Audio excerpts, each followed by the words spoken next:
Around Dodge City and in the territory on West, there's just one way to handle the killers and the spoilers, and that's with a U.S. Marshal and the smell of Gunsmoke.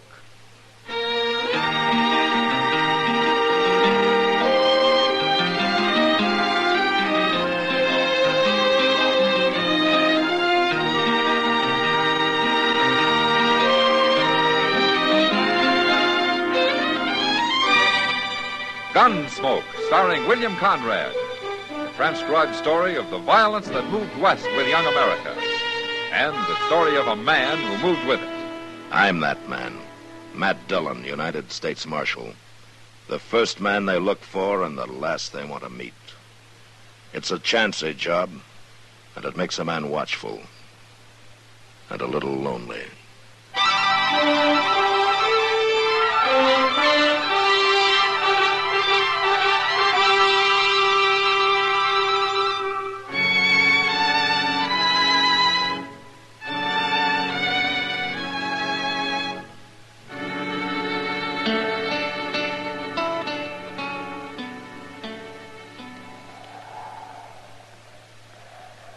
Bring him over here, Glick. We're ready for you, Digger. Start walking. We'd be lucky to find you so near this cottonwood grove. Don't know what we'd have done otherwise. Oh, you'd have thought of something, Glick. Like what? Well, you ain't above shooting a man in the back, are you? You can make me mad talking like that, Digger. That worries me a lot. You shut up. Oh, hurry up, Glick. Let's get this over with. We've been waiting on you, Pate. Now, what's Robo looking so long-faced about? It's what I told you before. This ain't right. You're telling me it ain't right to hang a horse thief? It ain't right to hang nobody the way you're doing it. I don't hold with lynching. Hanging a horse thief ain't lynching. You can't even prove he's a thief. And what was he doing with our horses? I was camped. I didn't know nothing about your horses. I suppose they wandered up to you in the night, huh? I don't know how they got there. Yeah, we do. That ain't so, Glick. We don't know nothing of the kind. I've lost horses the same as you and Peyton. I don't like it any better than you do. But just because this man was camped down near a few head of yours is no proof he was stealing them. We're wasting time listening to you, Robo. If you don't like what we're doing, why don't you get out? All right. I'm gonna get out. Now. You keep your mouth shut about this, too. You wouldn't dare say nothing, Glick. You better not. That noose looks kind of empty dangling there, Pate. Put his neck in it. You men are nothing but murderers. That's no way to go to your maker, calling people names. There. Now, get on your horse. Go on. What are you going to do? Hold the rope? Horse not. I'm going to tie it off to the trunk of the tree. Then we'll slap that horse out from under you. Get mounted now. How can I get mounted with my hands tied? Oh, I'll help you. Come on. Hey. There. Now take up the slack and tie that rope, Pete. I'll get our horse. All right. You might have the decency to wait and put a bullet in me. Bullets cost 7 cents apiece, Digger. You're worse than I thought. That rope tight enough? You figured. I guess it'll do. There. All set, Digger? I ain't afraid. Wouldn't matter if you was, would it? Your horse, Pete. Get mounted. Okay. All right. I'll hit his horse, and then let's ride off, huh? I got no stomach to watch a man hang. You cowards. Go on, Glick. Get it over with.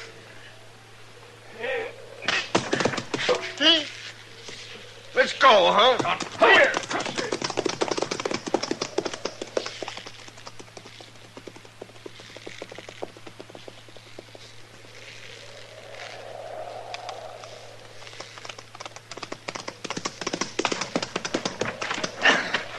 I'm cutting you down, Digger.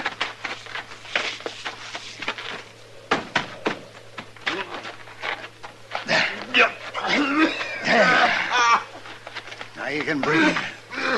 It wasn't long. He'd hardly passed out. Air. Feels good. Let me get your hands under him. Robo, you come back. Now you can sit up. Sit up. Feel okay? You was waiting, I circled back into them trees. I couldn't fight them, not the two of them. But I sure didn't aim to let them hang you. I don't know how to thank a man for saving me. There's no need to. It's the truth, Robo. It's the honest truth. I ain't a horse thief. I never thought you was, Digger. Look, we ain't but 10 miles from Dodge. I'd be proud to buy you a drink. All right, I'll go with you. I got something mighty interesting to tell you on the way.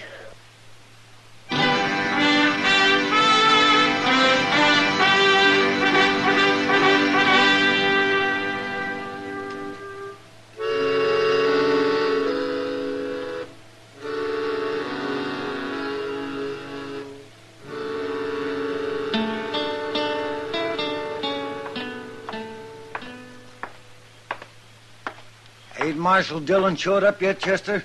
He went in office a minute, Robles. He said for you to sit down, he'll be right out. You tell him about Joe Digger? I told him about the lynching and how you cut him down. That all? I started to tell him the rest, but he was in a hurry. He said he'd hear it from you. It's bad, ain't it? Well, you're doing everything you can about it. I hate informing on people. Murder's worse. Here he is. Evening, Robo. Hello, Marshal. Chester told me about what happened. That was a fine thing you did, Robo. I don't hold with lynching, Marshal. No. And I don't hold with murder either. Now, what do you mean? He's gonna kill him, and he says he don't care how he does it. This Joe Digger, you mean? That's what he said, Marshal. And he meant it, too. Well, you sure can't blame him much after what they done to him. Where is he, Robo? I left him over at the Long Branch, Marshal. I don't want to come point him out to you. But he's a tall fellow, no beard. Wears a black Stetson. Uh-huh. I'll find him. Come on, Chester. Yes, sir.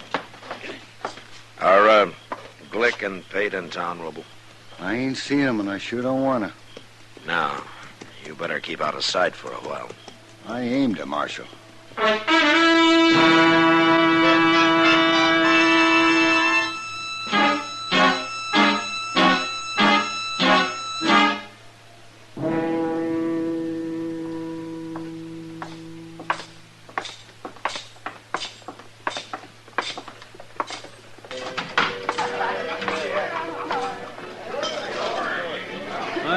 I don't see nobody in here like you described, Mr. Dillon.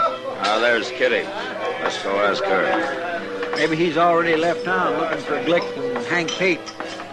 And then we'll have to ride out after him. And I hope he ain't left. Hello, Matt. Chester. Oh, Hello, Kitty. Kitty. Sit down and tell me who you're looking for. How'd you know we was looking for somebody? I saw how you came in. Kitty, did you ever hear of Joe Digger? Not till the night, Matt. Have you been talking to him? Bill Roble brought him in. He went next door for some tobacco. He'll be back directly. Oh, good. I take it you know what happened. Yeah. And what are you doing here? Why aren't you out after Glick and Hank Pate? Well, one thing at a time, Kitty. Well, if you don't believe it about Joe Digger now, you will when you see him. He's got a mark around his neck like a black snake. That's a horrible thing, Matt, to lynch a man. Yeah, it's about the worst thing I know. What about those two men? I mean, since they really didn't hang him. Well, they came close enough for me. Oh, there he is. Just came in. He's headed for the bar. You see him? Oh, yeah. You stay here, Chester. Yes, sir.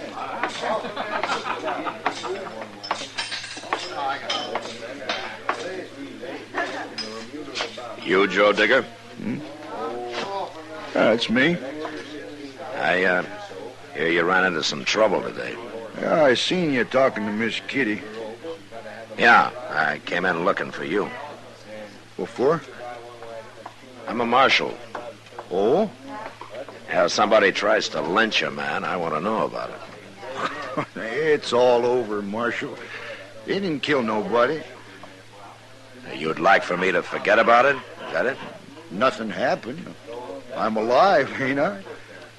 You take it pretty easy, Digger. An ordinary man might be kind of mad. They made a mistake, Marshal. They thought they was doing right. Oh? Little rope burn ain't gonna hurt me. You're wasting your time lying to me, Digger. What? I came here to tell you to leave Glick and Pate to me. Which one you going after first, Marshal? So you can get the other one? They don't deserve a trial. They're gonna get one. And so will you if you kill either one of them. I've been lucky so far. Look, Digger, I know how you feel about this, but stay out of it. From now on, this is my business. You're denying me what's mine. That kind of thinking's gonna lead you to the end of another rope, and it's not worth it. But to me, maybe it is. Don't be a fool. Now, you think about it. Okay. I'll think about it. It's midnight now. I'll think about it till tomorrow night. But by then, you better have them in jail, Marshal. Sure. Them or you.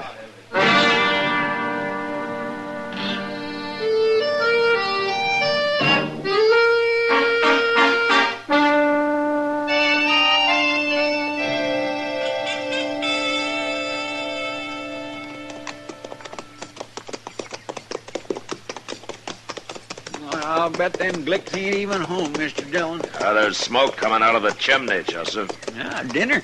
It's not very likely Miss Glick's gonna feed the law today. Yeah, I suppose not. Well, let's leave him here. Hey, that horse of yours has got a loose shoe, ain't he, Mr. Dillon? Yeah, we're gonna have to fix it before we start back to Dodge. Providing Glick will lend you the tools. Well, he won't have much choice about it. Think he'll put up a fight? He might.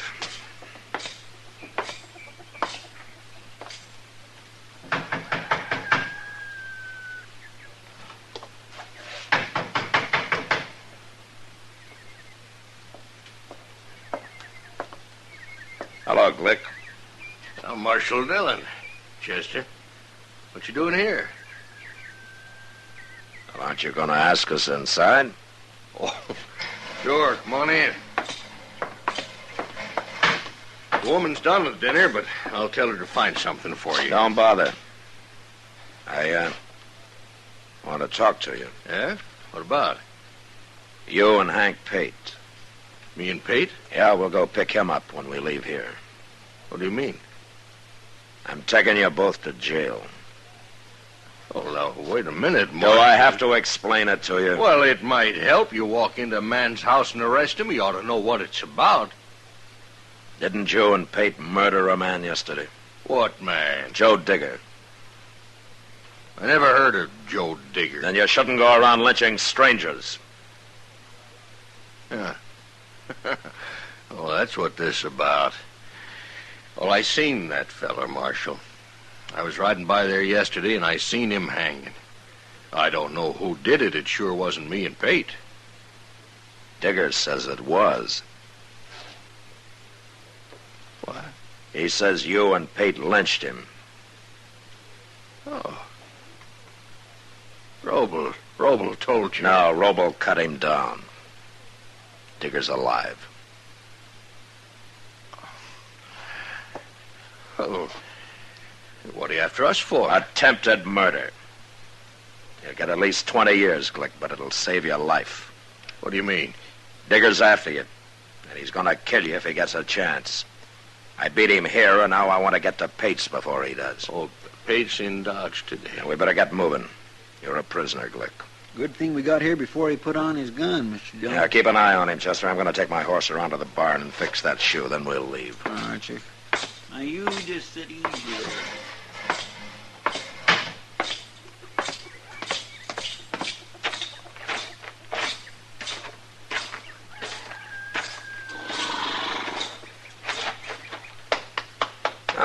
fella, you come with me.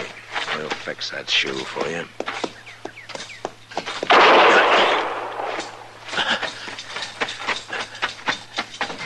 What happened, Chester? Where's Glick? Well, he run out back towards the barn. Oh, we better stop him before he gets on a horse. Come on. Yes, sir. Now, you've been hit, Chester. Well, he got me in the arm.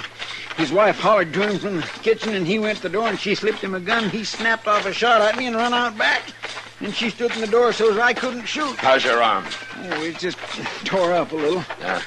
She must have stood out there in the kitchen and heard everything that was said. I never thought about her aiming to help him. Wait a minute. Right, the barn door is open. Are we going to walk right up there? No, we can't do that. We'll wait here. You get on behind that rain barrel. Might as well. I sure ain't much use, sir. I hope there ain't a back door to that barn. Well, he's seen us. Don't try to stop me, Marshal. It's no use to run, Glick. Stop, Glick! Stop, I said!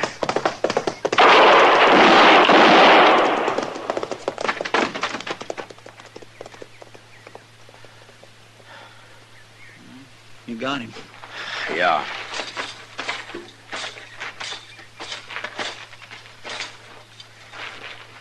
You hit him right in the head, Mr. Dillon. Yeah, he ducked down. I was shooting for his middle. How come he rode straight for you? Why didn't he go the other way? Well, he knew our horses were out front. He wanted to get to him before we did. There's one man that won't go to jail. Oh, here's his wife.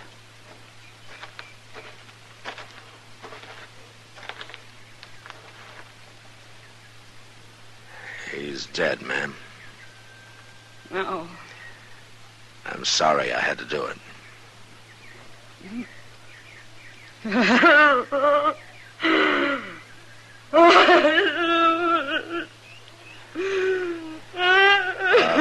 Ms. Glick.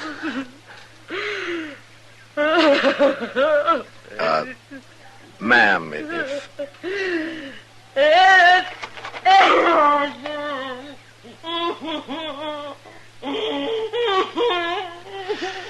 Come on, Chester. Mr. Dillon, we can't go off and leave her like this. And I'm going to dig a grave for him.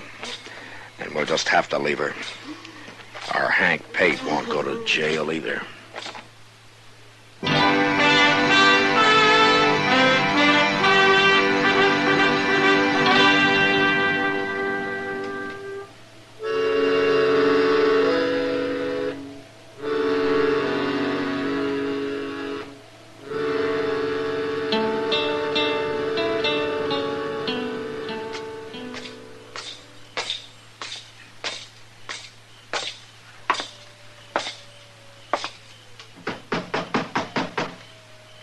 Come in.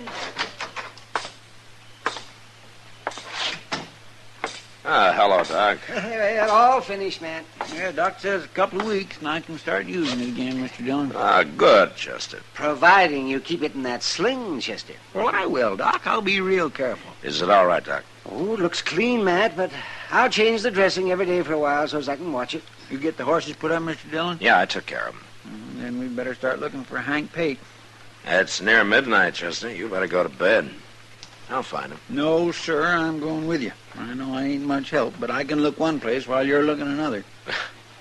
Well, it's up to you. Up to him? Well, I've heard of cases where this sort of thing was up to the doctor, not the patient. Why ain't no patient, Doc? Oh, you are? Well, maybe you'll begin to feel more like one when I give you my bill. You gonna charge me for pouring that smelly old stuff on my arm, then wrapping it up with a couple old rags? Your bill's just gone up $1, Chester. Oh, no, Doc, I didn't mean it that way, honest. But if you're gonna You better charge shut up for... and come with me, Chester. It'll be cheaper. Yes, Come sir, on. I'm coming, Mr. Dillon. I sure am. We'll see you later, Doc. Is there going to be a shooting match? Well, I don't know, Doc. Tell you what, you better not go to bed for a while yet, huh? I'll be here.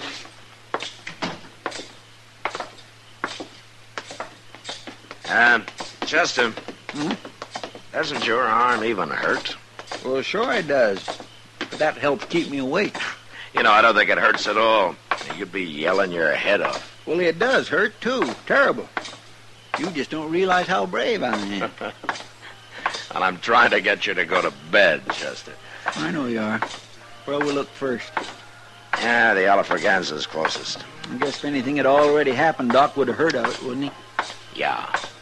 Maybe if we run into Joe Digger first, you ought to lock him up, temporary like.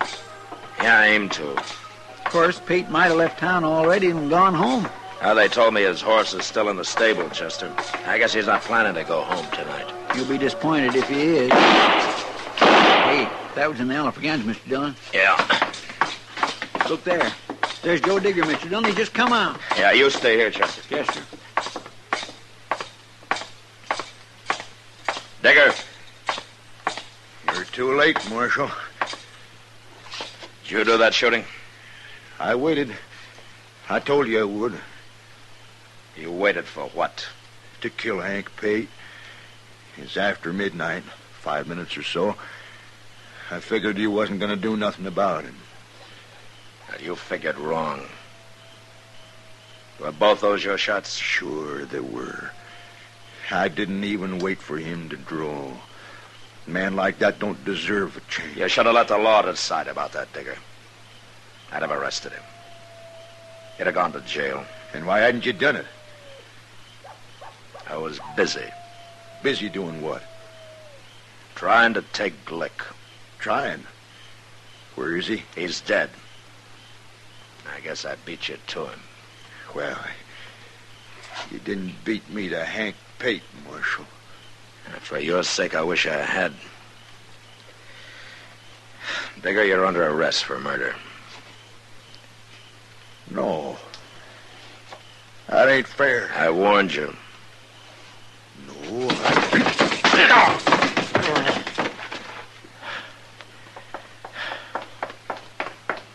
Did he try to draw on you, Mr. Dillon? I couldn't see him. Yeah, he tried, Chester. Maybe I should have let him. Yeah, but then you'd have had to shoot him. Yeah, I know. But this way, like I told him, I probably just saved him for the end of another rope.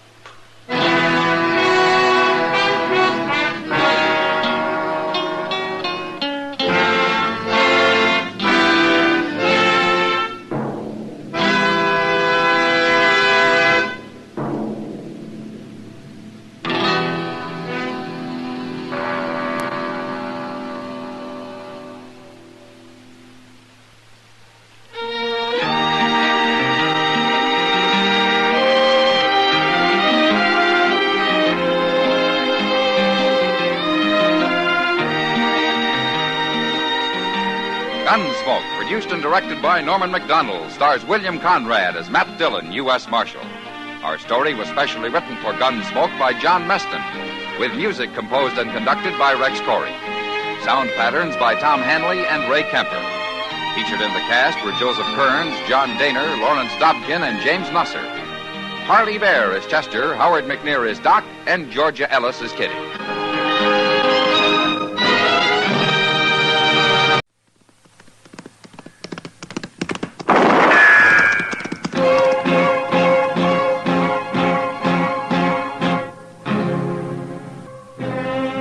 Around Dodge City and in the territory on West, there's just one way to handle the killers and the spoilers, and that's with a U.S. Marshal and the smell of Gunsmoke.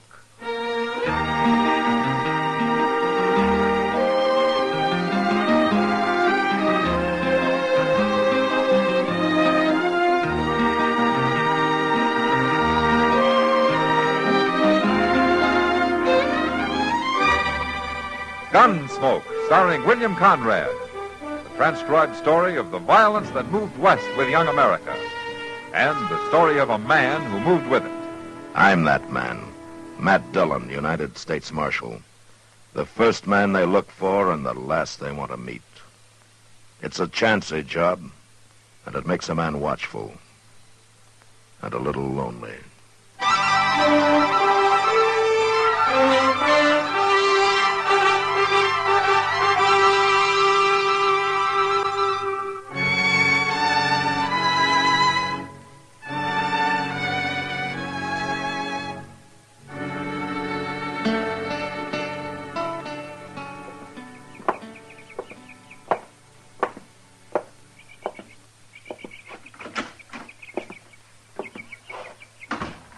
Morning, Dr. Clay. Oh, good morning, Nielsen. You wanted to see me? No, I never wanted anything less than to call you in here. You got bad news. Yeah, it's been bearing down on me for 2 days. But you've got to know, Nielsen. I'm not going to make it? Nope. Sooner or later, that bullet in you is going to kill you. Are you sure? Yes, sir, I'm sure. Well, I feel good enough, Doc. You could be wrong, couldn't you? Well, I wish I was. I don't know if I'm right in telling you about it, but I treated the same kind of case at Shiloh. And the bullet kept moving, just like yours. And there was no way to stop it. How long did it last? Not as long as you have. You've been going 2 months since the fight. And how much longer I got, Doc? Well, there's no way to know. Another month, maybe longer, maybe less. I just thought you'd want to know, Nielsen. Better to know now than when it's too late to do anything about it. What are you going to tell Alice? What's there to say? Well, with her planning the wedding, there ought to be some explanation. You, want me to tell her? Just say I changed my mind and I'm heading west. Where are you going? Back to Dodge. To look up the Mailer brothers? If they've killed me, I don't see any reason to let them go on living.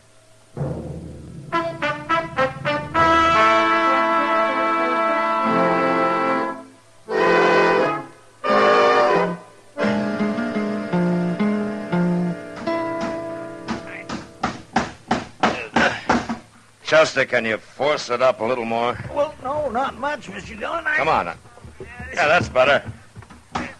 Hold it then. Well, can I turn loose now? Now, let's just try one more nail. Oh, the only thing that's going to fix this door is a whole new door, Mr. Dillon. There. That'll hold it for a while. Cussed wood so rotten dry it won't hold a nail no more. Well, haven't you two given up with that door yet? Oh, hello, Kitty. I give up a long time ago, Miss Kitty. Matt, Jim Nielsen's back in town. Jim Nielsen?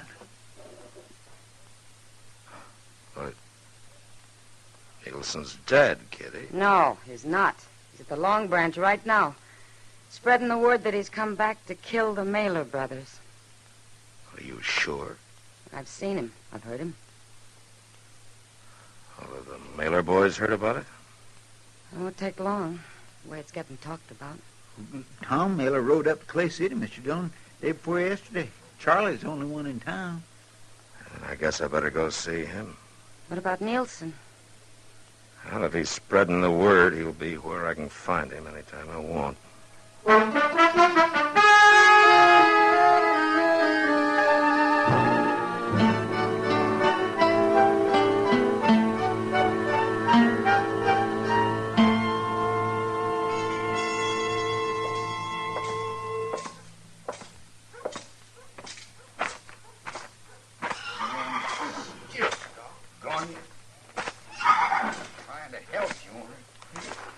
Charlie. Oh. Afternoon, Marshal. Hello, Charlie. What's the trouble? This blamed mare got a rock in her hoof. She won't even let me pick it up. You want me to hold her, boy? No, I'll manage. How are you, Marshal? Oh, I'm fine, Charlie. Fine. Charlie, did you know that Jim Nielsen was in town? Nielsen? Nielsen's dead, Marshal. Tom did for him. He's not dead. He's back in Dodge looking for you and Tom. All right. He's welcome. Look, Charlie, I know a lot of people are on your side, but there are a lot of others on Nielsen's, and I'd like to stop this trouble before it goes any further. It was a fair fight, Marshal. I know it was. Any time Nielsen wants to stand up again against either of us, we'll be ready. It'd be better if you'd stay out of sight until he leaves. I can't do that, Marshal, and you know it. People would say I was a coward. What people say isn't important, Charlie. I don't hide from nobody. Now, the only thing behind that fight was some temper and some strong words. Aren't you man enough to forget it? What are you going to do about it, Marshal? There's nothing I can do if you're set on facing Nielsen. Except try and get him out of town.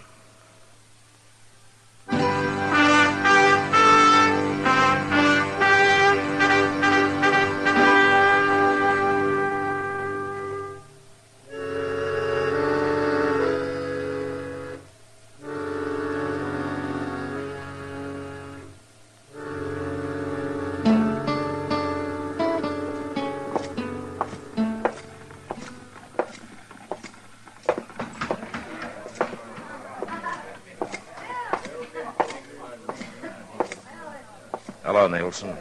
Marshal? Well, I didn't expect you'd ever get to Dodge again. Guess you thought I was dead, Marshal, along with a lot of other people. You didn't look very healthy when they took you out of here. I'm still alive, for a little while anyway. What good's it doing you to be back here? Well, everybody figured the fight was over, but I don't happen to think that way. It's a lot of trouble over nothing. You and the Mailer brothers are good men and peaceful ones. You were drinking and there were some names called. But that's sure no reason for you to come back and stir it all up again. They thought they'd kill me, Marshal, and they were proud of it. I don't think they were. Look, Jim, I'd like it if you'd go back to Abilene. I'm not going to do it, Marshal. I got nothing to go back to, nowhere. What does that mean? I'm going to die from that gunfight we had. The bullet's still in me. Oh. There's nothing to be done about it, huh? No. Nothing but try and settle the score. I don't see how you're going to be any better off trying to kill two good men, Jim. Marshal, it's a funny thing knowing you're going to die. I had too much to live for when I faced up to him the first time. I was going to get married. I owned some land. Those were the things I was thinking about. I got scared and tightened up. Man shouldn't have anything to think about in a gunfight. It was kind of hard not to. But I don't have now, Marshal. I don't have a thing to lose. Jim, you're a bad man to have in town. I won't be here long. You can count on that. Drink with me, Marshal? No. No. Not tonight, thanks. Nielsen. I hear you're looking for me and my brother. You forget it, Charlie, and get out of here. Where should I get out to, Marshal?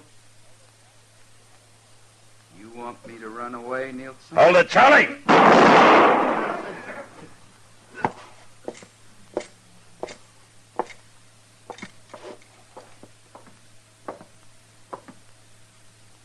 Is he dead, Marshal? Yeah, he's dead. You satisfied now, Nielsen? It was a fair fight, just like the first one. And just as needless. Not to my way of thinking. Tell me, Marshal, when's Charlie's brother going to get back to town?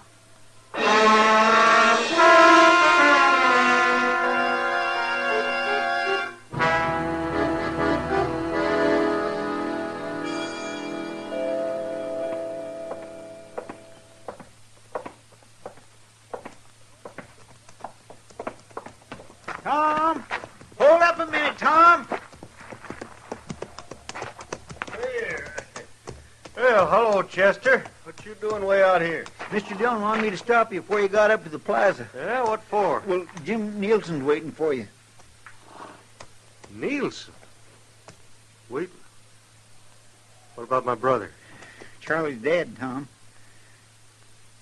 Did Nielsen do it? Charlie come after him. I thank you, Chester. And thank the marshal. Tom, you gonna ride in anyway? I got no place else to go.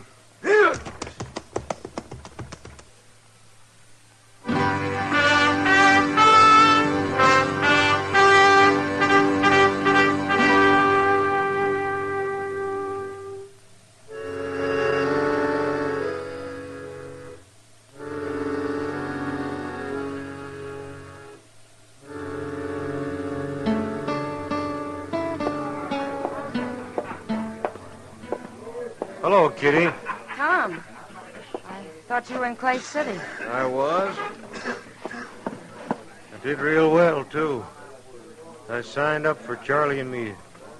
Take a pack train clear to Lincoln County. Charlie's dead. Can I get you a drink, Tom? Maybe later. I thought Nielsen was here. He left about a half hour ago. Happen to know where he went? No.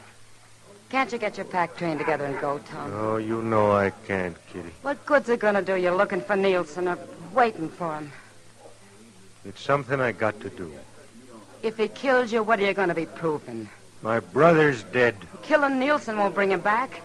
Some men ought to be killed, sure, but not you and Nielsen. You're fine men, both of you. My brother was a good man, too. Kitty, what would you have me do? I don't know, Tom.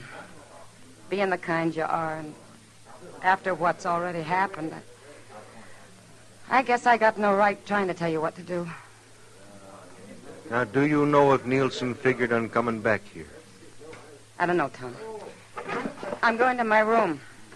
I was just about to order that drink. Then you'll have to have it without me.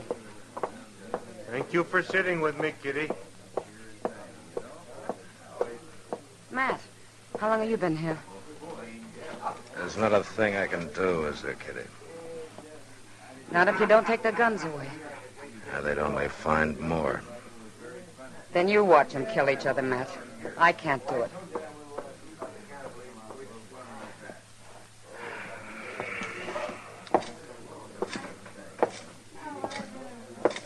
Mr. Dillon. Yeah? He's coming, Mr. Dillon. How long, Chester? It won't be but a few minutes. He was looking for Tom over at the Alfraganza. All right. You get out of sight someplace. All right, sir.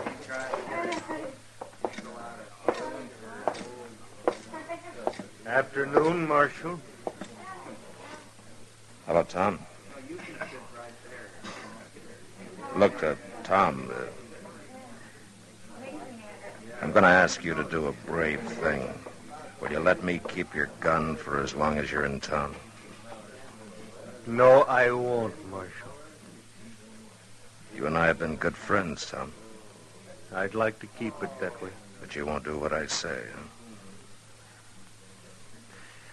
What would you do was you in my spot? What you're going to do, I guess. Tom, it's a different kind of a fight this time. Nielsen's going to die from the bullet you put in him 2 months ago, and he knows it. He's got nothing to lose. I kind of wondered why he come back. That's why. Now, will you either take off your gun or get out of town? I'd like to leave, Marshal. I'd like to be rigging our string of mules with Charlie. But there won't be any more of that. All right. All right, Tom. I told Nielsen, and I'll tell you from the beginning, this thing has been needless. My mistake was not throwing the three of you in jail right off. Marshal Dillon, have a drink with me. No, thanks, Tom. I'm going back to my office. Goodbye.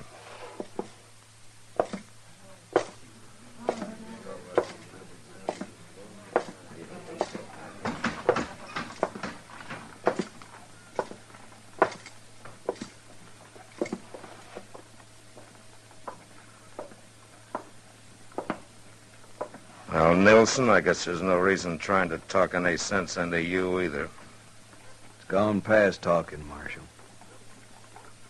You aren't figuring on stopping me. There's nothing I can do. I'll see you later.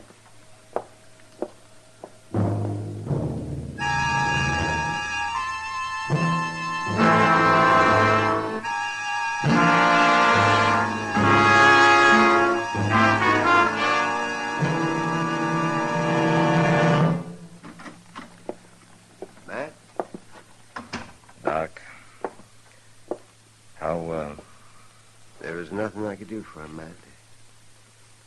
He's dead. Oh, my goodness.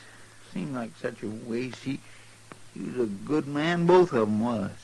There's no reason for you to feel bad, Matt. You tried your very best to stop it. Someday there's going to be a law about carrying guns, and there's going to be fights like these that'll bring it. A man's got the right, Mr. Dillon. They're going to lose it, Chester, if this sort of thing doesn't stop. Doc, I'll have the body taken away. All right, Matt. I'll go with you if you want me to. Yeah, sure, Chester. I think I'm ready for that drink everybody offered me. Me too. You reckon Miss Kitty knows? By this time, I'd think so. There he is, Mr. Dillon. Hey, Nielsen!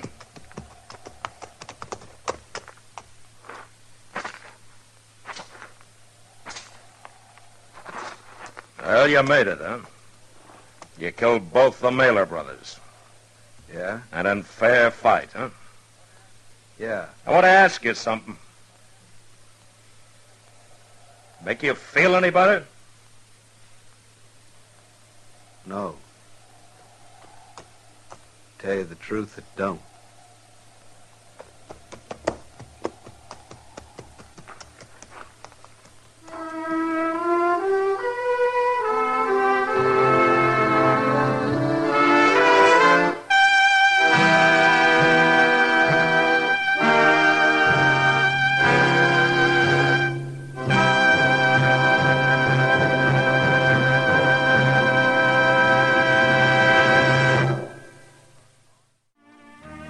Gunsmoke. Produced and directed by Norman McDonald, stars William Conrad as Matt Dillon, U.S. Marshal.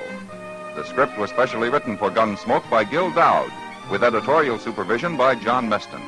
The music was composed and conducted by Rex Corey. Sound patterns by Ray Kemper and Bill James. Featured in the cast were Harry Bartell, Vic Perrin, Lawrence Dobkin, and Jess Kirkpatrick. Harley Bear as Chester, Howard McNear as Doc, and Georgia Ellis as Kitty.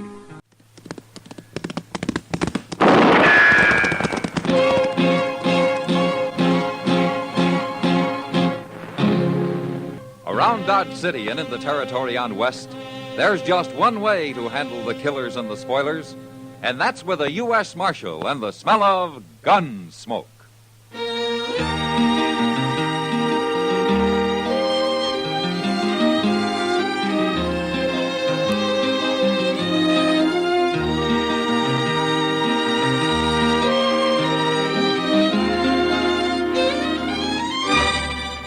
Gunsmoke, starring William Conrad, the transcribed story of the violence that moved west with young America, and the story of a man who moved with it. I'm that man, Matt Dillon, United States Marshal. The first man they look for and the last they want to meet. It's a chancy job, and it makes a man watchful and a little lonely.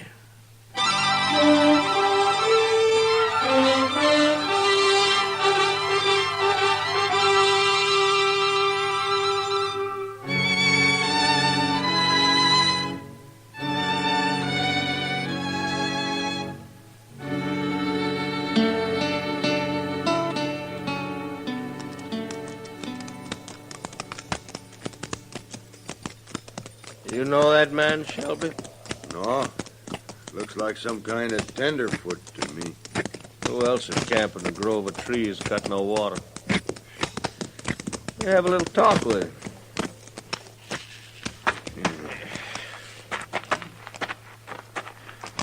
He looks scared, Kringle. Seen men look scared before. Hello, mister. Oh? Camped here all alone? Yeah. Scouting around for some homestead land. Good-looking horse you got over there. He seems to be a good horse. He's awful young. I think I'll take a look at him. Sure. What you men doing out here? Oh, we just ride around. We scout for things, too. Land? We ain't the kind of settle down to hard work like that. I had a little orchard back in Ohio. Raised apples. Yeah. Yeah, apples are fine. Wished I had one now. Hey, Kringle, Yeah? that there horse ain't got no brand on him. No brand. It washed off crossing the river. You talking about washed off? It did. I ain't lying. Well, it don't matter none. Go get your rope, Shelby. I'll get it. What's he need a rope for? Well, now, don't you worry about that, mister. We'll take care of everything. What are you going to do? I told you not to worry. Now, look, I ain't done nothing. Of course you ain't. We're just going to save you from all that hard work you was planning on. No. All right, I got it, Shelby. Hurry up. Let me Stand still. Let me go, will you?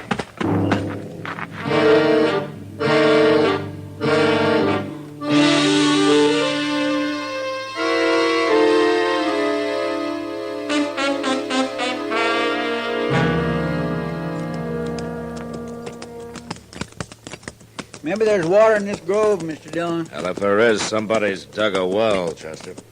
Oh, you been here before? I've passed by. I swear I'm going to start toting me a water bag.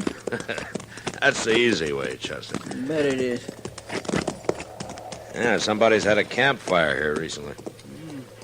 Yesterday sometime, I'd say. Yeah. That big rain last night washed out all the prints. It sure did. Doggone it, there's got to be a spring here somewhere. I'm going to take a look. You're wasting your time, Chester. I don't mind. I never saw a man who needed the comforts of home more than he does.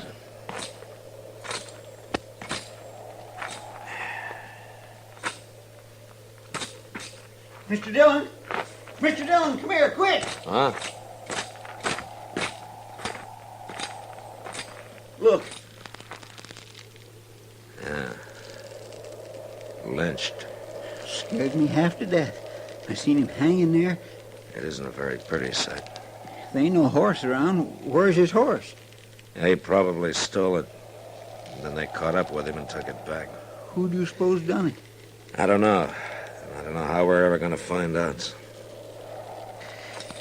Now, come on. Let's cut him down. And get him into the ground.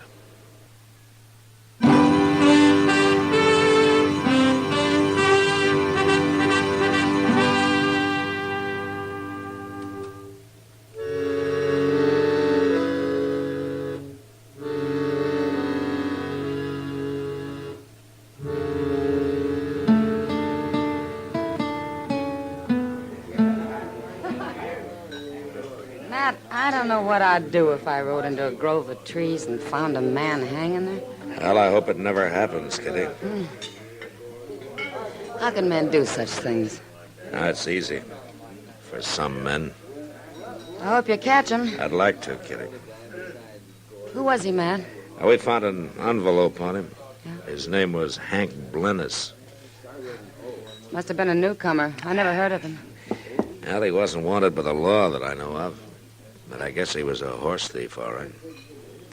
They wouldn't have lynched him otherwise, would they? No.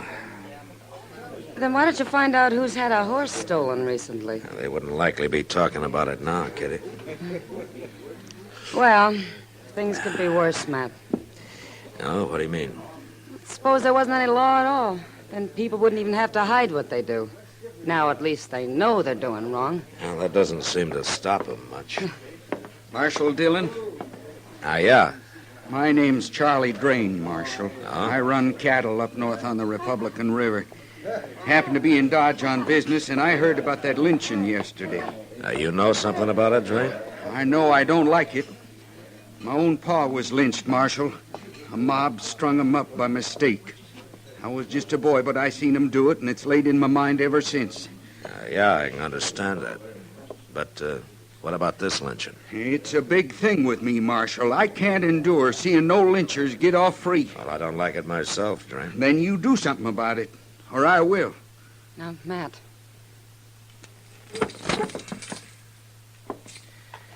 Maybe you better tell me what you got in mind, Drain. A fella named Gil Mather. Got a little ranch over on Dove Creek. I've heard round and about that he's had a horse or two stole recently, and I've heard that he's talked to hanging whoever stole him. It looks to me like he went and done it, Marshal. I know Gil Mather. Well, then maybe you better go bring him in. Or you will, huh? I'll see him dead. I told you how I feel about things. I ain't fooling, Marshal. Drain, I got some advice for you. Is that so? Why don't you take a walk around Dodge and talk to some people, huh? You ask them what I'm like when somebody tries to crowd me. Then you go sit down somewhere and think about it. You think about it real hard.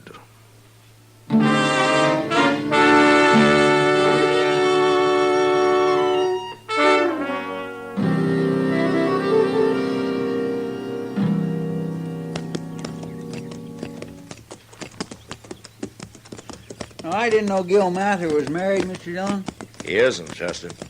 Well, then who's that boy in the corral yonder feeding his horses? That's Billy Driscoll. He works for Mather off and on.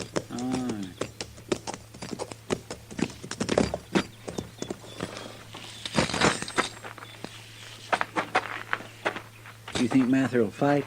I'm not arresting him, Chester. I got no evidence says he did it. Well, what if he admits it?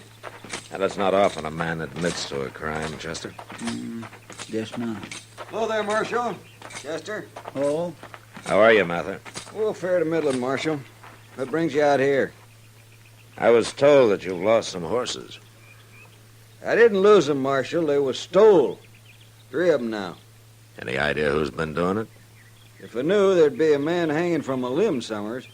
There was one, Mather. What? About 20 miles north of here, a man called Hank Blennis. Was he a horse thief? Probably. Who hung him? Some people think maybe you did. No. No, it wasn't me. But horse thieves has got to be hung, Marshal. Mather Blennis was lynched Thursday. Where were you then? You questioning my word, Marshal? Where were you? Marshal, you got any evidence, you come arrest me. Meantime, I got work to do. Contrary, ain't he, Mr. Dillon? Yeah. It sure looks to me like he's hiding something. Well, I can't arrest him for that. Come on, let's get back to town.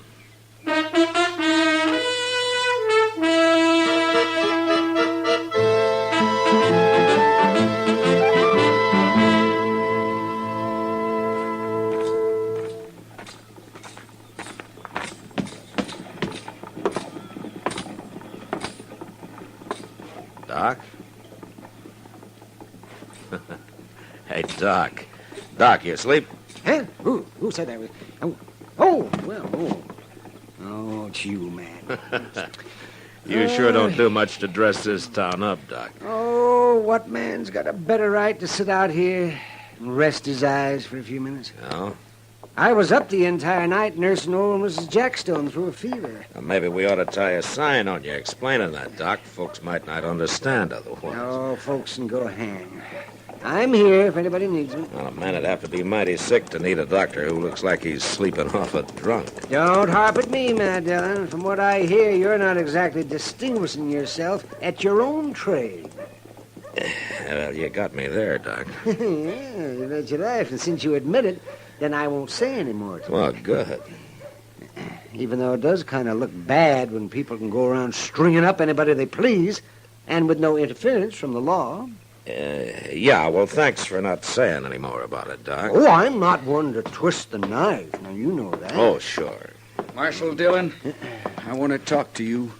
Well, what's the trouble now, Drain? I'm tired waiting, Marshal. Something's got to be done. Drain, why don't you go back up to your ranch and leave all this to me, huh? 'Cause you ain't doing nothing, that's why. You see them 2 men over there, Marshal? What? Them 2 standing over there. Who are they? One is Kringle and one is Jack Shelby. And they feel as strong as I do about all this. All right, Drain. You don't have to go back to your ranch. I don't care where you go, but you get out of Dodge and you take your friends there with you. If I see any one of you around after sundown, I'll throw you in jail.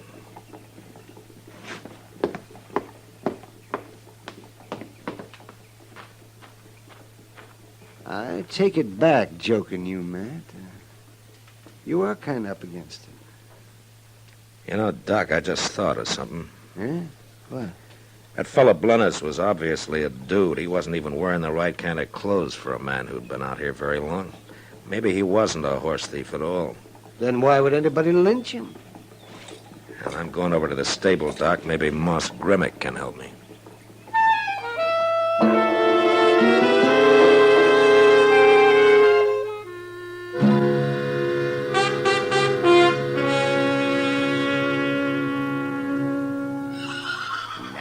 fella, Marshal. That's him. That's what he looked like. What kind of a horse was it, Moss?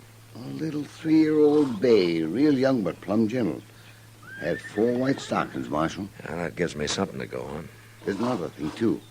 That horse wasn't branded. What? Well, I raised him myself, and I just never got around to putting no mark on him. Except for the no good stuff I bought. What stuff? Oh, a fella sold it to me, some kind of chemical powder. You wet it and then kind of paint your brand on with it and supposed to take the hair off. But it don't work. I tried it on another animal. It just washed right off. Ah. And whoever's got that little bay of yours could put his own brand on him, huh? I'm a real fool, Marshal, believing you can brand a horse rubbing a little chemical powder on him. Well, we all get taken sometimes, Moss. I stopped Gil Mather from getting took, though. Oh, you did? Yeah. He come in here the other day, asked me about it. I told him. What day was that, Moss? Thursday. Him and the boy, Billy Driscoll, they come to town every Thursday, Marshal. Come in early, spend the whole day. Why? Something wrong? Hank Blennis was lynched Thursday. Well, you wasn't thinking Gil Mather done it, was you? Charlie Drain was, and he still is. I better go find him, Moss.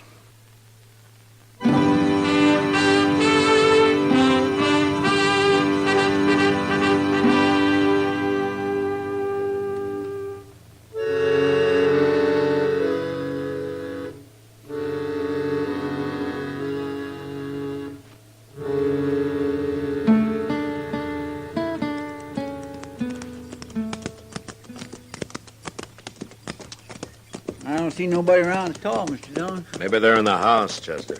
Want for me to go see? I will tie up here by the barn first. All right, sir.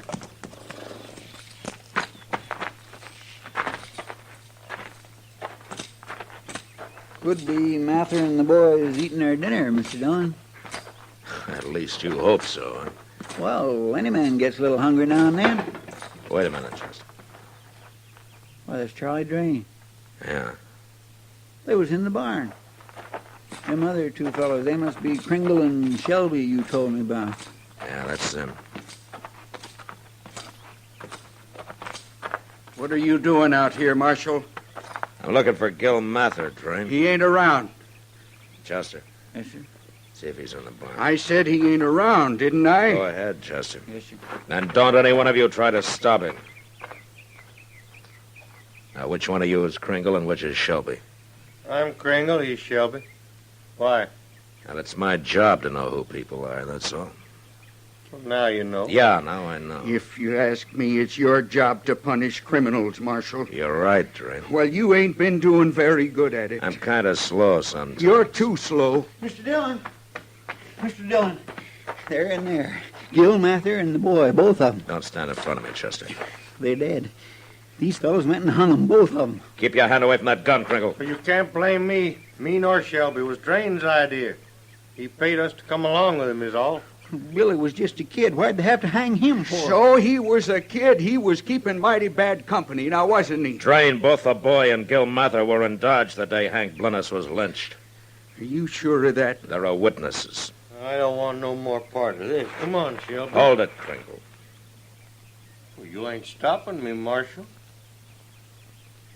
Is that your bay horse over there? With the 4 white stockings? What about it? It's pretty smart of you to lynch a man rather than shoot him when you go to steal his horse. What are you saying, Marshal? They hung Blennis, Drain. I guess they figured helping you with Mather and the boy would put everybody off their track. So they lynched him. They done it. Why, you dirty No, dogs!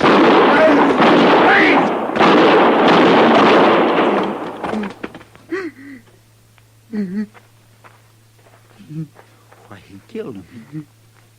He killed both of them. Sure, I killed them. They had it coming now, didn't they? Give me that gun, Drain. I said give it. Lynchers. All the time there was nothing but a couple of dirty lynchers. He's crazy, Mr. Dillon. I hate them. What do you think you just did in the barn there, Drain? I made a mistake. I can't help that. I only wish I could have hung these 2. They deserved it. just like them fellas that lynched my I pa. ain't never seen a man so mixed up. I hate lynching. Sometimes a man can hate too much, Rain. Sometimes it can twist him till he gets where he doesn't really belong. I don't know what you mean. Hell, it doesn't matter now. Not anymore.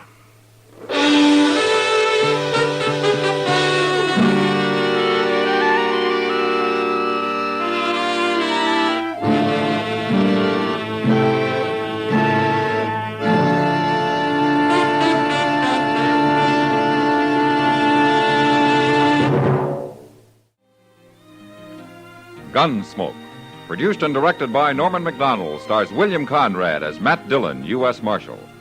Our story was specially written for Gunsmoke by John Meston, with music composed and conducted by Rex Corey.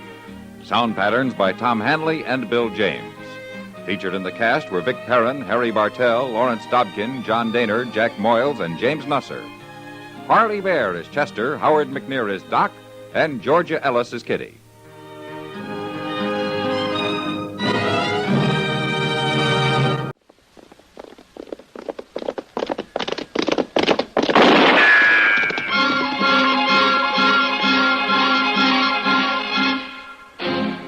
Around Dodge City and in the territory on west, there's just one way to handle the killers and the spoilers, and that's with a U.S. Marshal and the smell of gun smoke.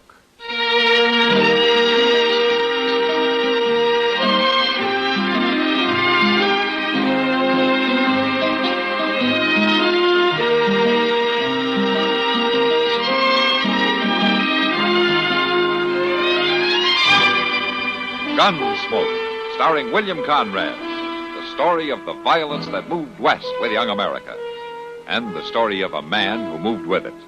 I'm that man, Matt Dillon, United States Marshal. The first man they look for and the last they want to meet. It's a chancy job, and it makes a man watchful and a little lonely.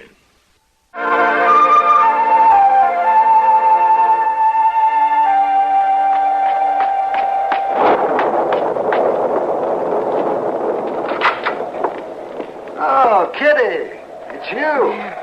Yeah, come in. Yeah, it's me, such as I am. It's a little early for dinner, isn't it? Besides, you didn't have to come up here after me. Oh, this is a professional call, Doc. Take a look at my eye, will you? Your eye? Well, sure I will, Kitty. Come over here at the light. Now, sit down. Now, which one is bothering you? You see, Doc? Yeah, I see. There's something in it, I think. Now, let's sit still. Oh, yes. Now, let's see. You think you can get it, Doc? There it is. See it on this piece of cotton? Huh? Well, you can hardly see it. It felt like a whole scuttle of coal. Well, it doesn't take much to make your eye feel that way. I'll give you something to wash it out with for a day or two. Okay, Doc. You heard from Matt? Huh, not a word. Seems to me he expected to be back by now. Well, he did. There's a trial starting up at Hayes City today or tomorrow, I think. Matt's supposed to testify. Oh, yes. Yes, you're right. I remember that now. Well, maybe he and Chester are making a pleasure trip out of it, huh? Maybe they found some decent weather and aren't hurrying to get back. Well, it wouldn't take much to improve on the weather we've got here, I'll say that. Here you are. Thanks, Doc. Yes, sir, I'll bet you that what they're doing today. They're taking it nice and easy and enjoying some good weather away from Dodge.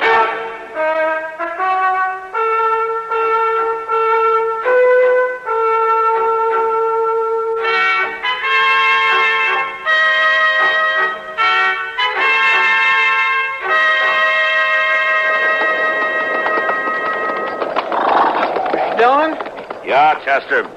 I don't rightly see how you can bar the trail no more through all this. Ain't nothing but moving mud. I think I know where we are. Sure be too bad, Marshal, if you wound up back in them mountains where you picked me up. Don't worry about it, Keel. It wouldn't do you any good. Yeah, my friends might say different. They ain't none too cozy about the law. They didn't help you before. Well, now... We turned on here, Chester. I remember this dip in the trail. It looks awful slidey, Mr. Dillon. Yeah. We better lead the horses. Keel, look out there. That horse sure went down hard. Yeah, come on. Let's see what the damage is.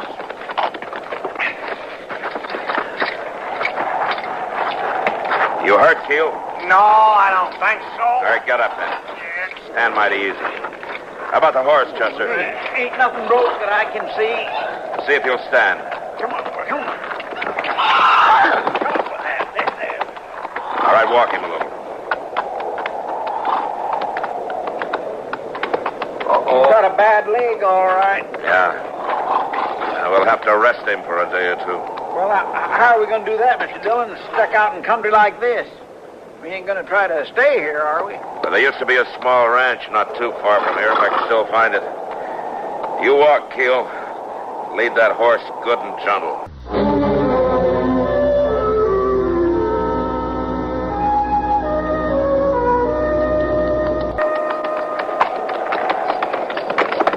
Barn's over this way. We'll head there. You must have a bump of direction on you like a homing pigeon, Mr. Dillon. Yeah, pigeon with blind luck. You just watch where you're leading that horse, Keel. Mr. Dillon don't need no smart talk from you. You out there. Oh, Mr. Dillon? Up on the porch? A woman. Yeah, Chester, I see her. What do you want?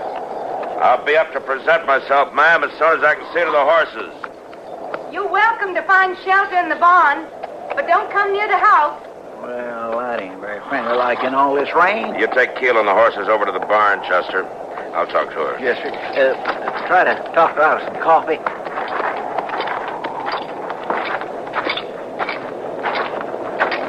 I'd like to talk to you, ma'am. All right, but I've got a gun. I'm a U.S. Marshal taking a prisoner, and I got a lame horse. I'd like to arrest him for a spell.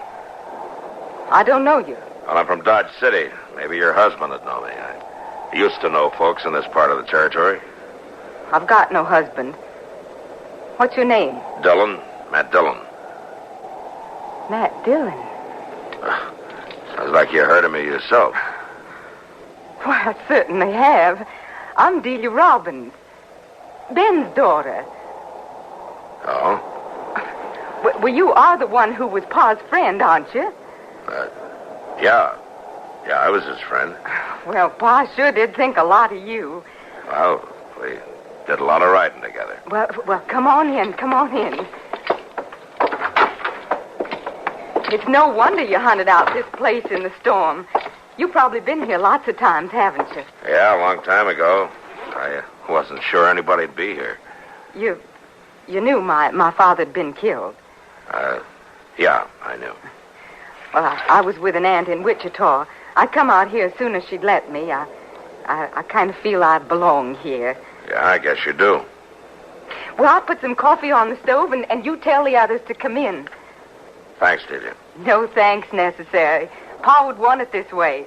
You know how he was about a friend. Yeah. Yeah, I know.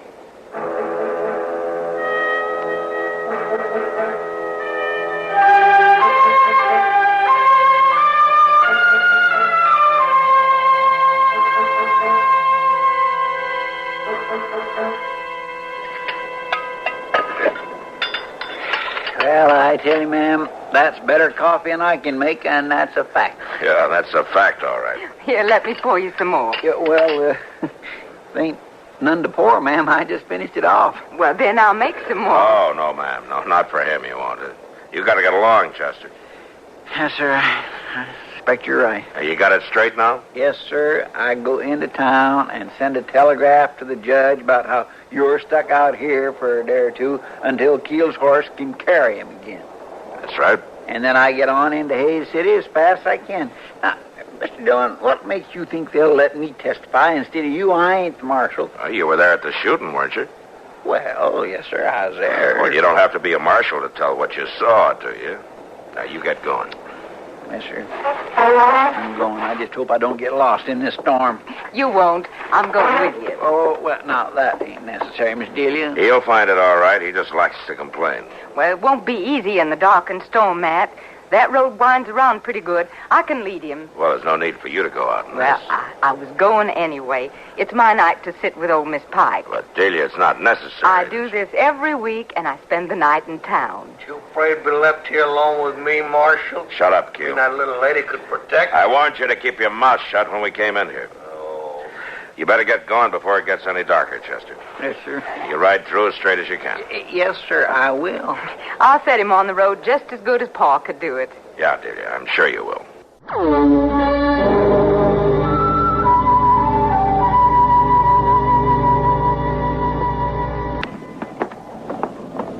It seems to me a man ought to be able to eat his supper in peace. Oh, never mind, Mr. Weems. They'll keep it hot for you. It ain't a very long telegraph. Coming in, pulling a man away from the table that way, it ain't decent. Then you shouldn't be the only man in town who knows how to send a telegram. Ain't nothing so important it couldn't have waited. By rights, I shouldn't be opening up till tomorrow morning anyway. Oh, cheer up, Mr. Weems. It won't take long. Tramping around in the mud and the rain. Look here, mister, you got a job to do, ain't you? Nobody ain't never complained about the way I do my job. Well, I'm about to. Now, you stop your fussing, both of you. I had the place all locked up for the night. Well, come in now that you're here. I got to get the line opened up. Sure is funny, the way things happen. Running into Pa's friend after all these years. You mean to tell me this one was a friend of your Pa's? No, not exactly. No, not this one. Matt Dillon. He's out at the place. Dillon? That's right, Mr. Weems. He rode in this afternoon. Didn't know I was there, of course.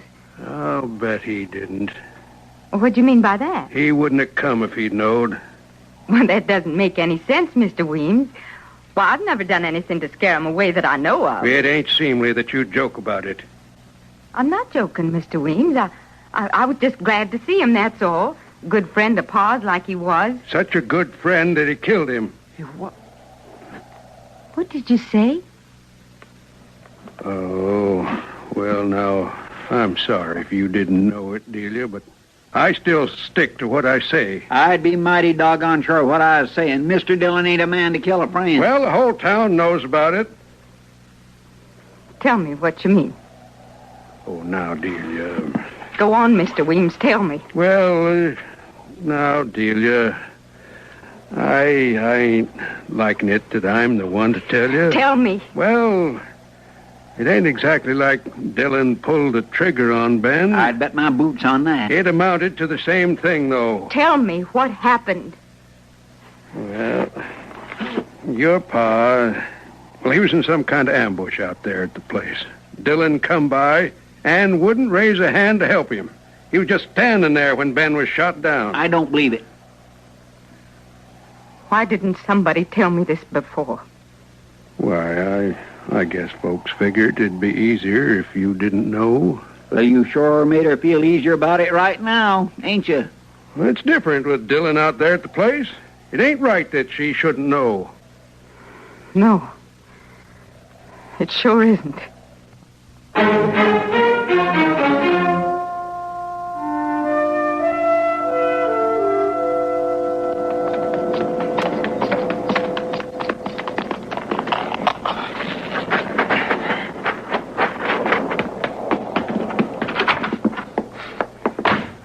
I want you to get out of here. What? Well, Delia, I thought you were coming back till morning. I don't want you here. I don't want you here till morning. What are you talking about? Pretending to be my father's friend. Oh, so that's it. Delia, I was your father's friend. So you killed him, is that it? I didn't kill him. You might as well have. You let him die. What did they tell you? They told me that you stood by and saw him shot down. I tried to help him, did you? How? By turning your back? I told him to give himself up, but he wouldn't. Delia, I don't blame the folks in town for keeping it from you. But I expect you had to find out someday. Find out what? It was the law who killed your father, Delia. Not me. The law? Yeah. Ben had pulled a holdup. He wanted to make his stake quicker than the two of us were doing it, riding from job to job. He always said he wanted things nice for you. Well, anyway, he held up a bank. And you turned him in. No, I didn't turn him in. You rode with the law to get him there. I didn't do that either. I was here with him right in this room when the posse came. And you didn't help him. I tried to get him to give himself up. But you wouldn't fight with him. I'm sorry, Delia. I think this country needs the law. I always did. How did it happen? He tried to break out, and they shot him.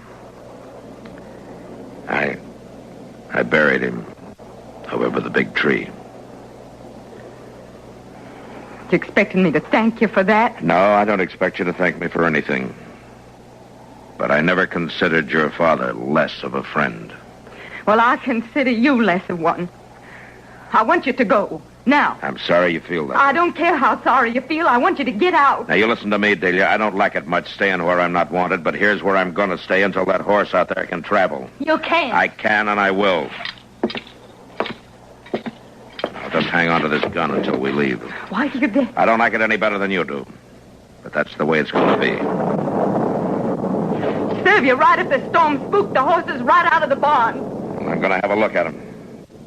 You just rest easy, till you. We'll be out of here just as soon as we can travel. And that's a promise.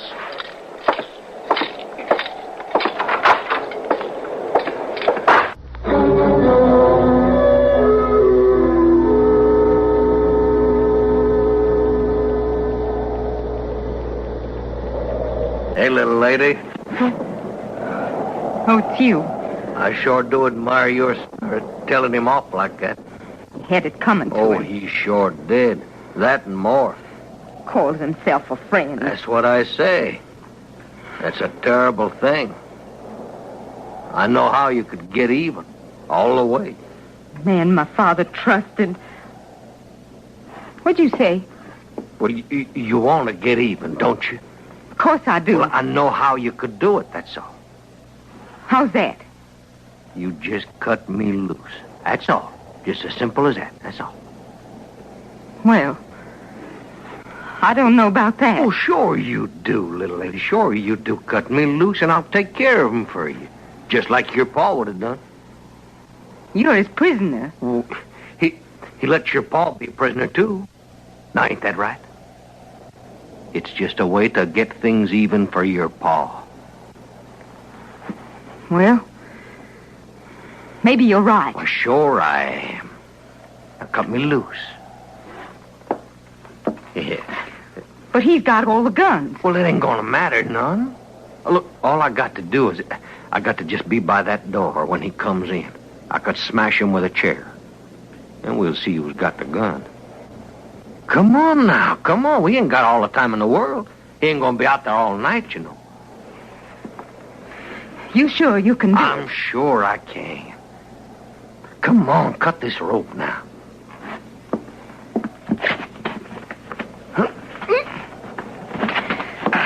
There.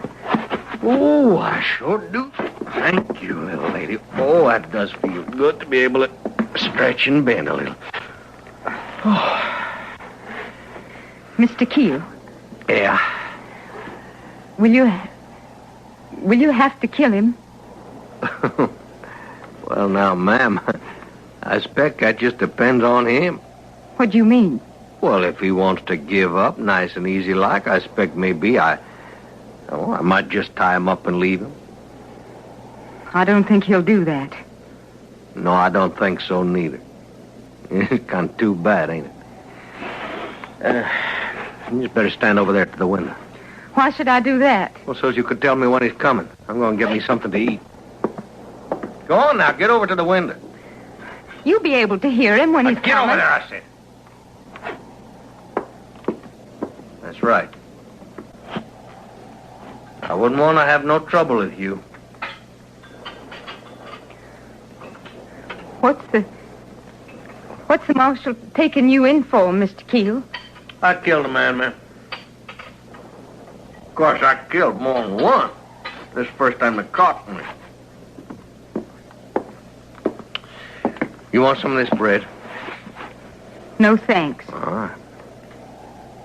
I'm kind of good at it, if I do say it myself. Good at what? Killing. Listen.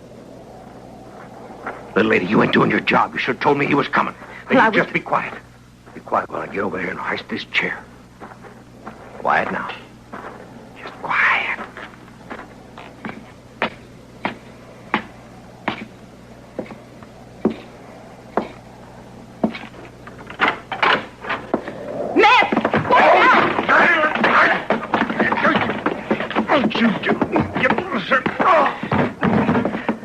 All right, Keel. Just straighten out. Right there. Delia, hand me that rope. Yes, Matt. That double-crossing woman. You ought to be grateful to her. I don't see how. She untied you so you could get a little exercise before I put the rope back on you. Now put your hands behind you.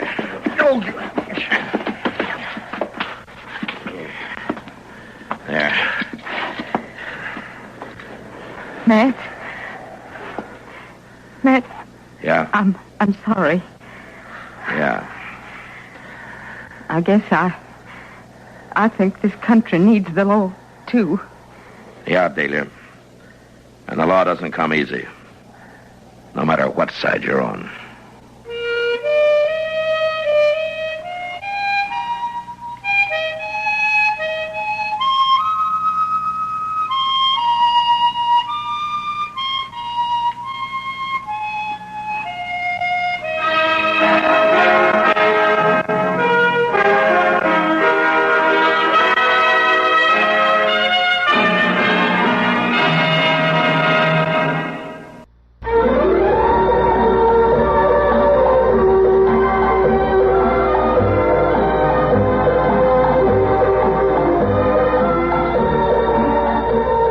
Gunsmoke. Produced and directed in Hollywood by Norman McDonald, stars William Conrad as Matt Dillon, U.S. Marshal.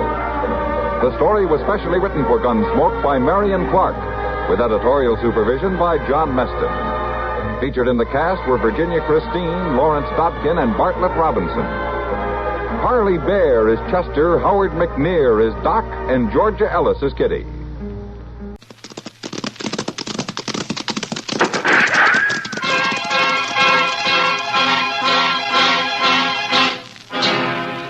Around Dodge City and in the territory on West, there's just one way to handle the killers and the spoilers, and that's with a U.S. Marshal and the smell of gun smoke.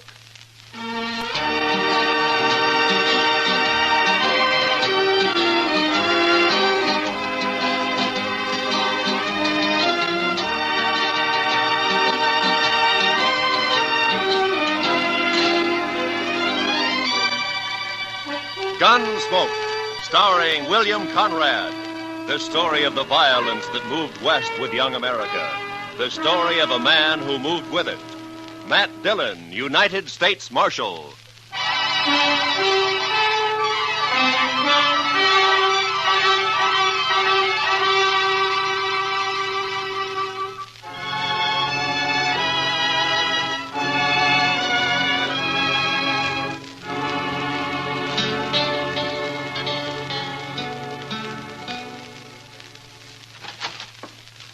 He's not up there, Mr. Dillon. He's just plain vanished. There's no note anywhere? You sure of that, Chester? Nothing, sir. I looked again, all over. Well, it's 2 days now. This isn't like Doc.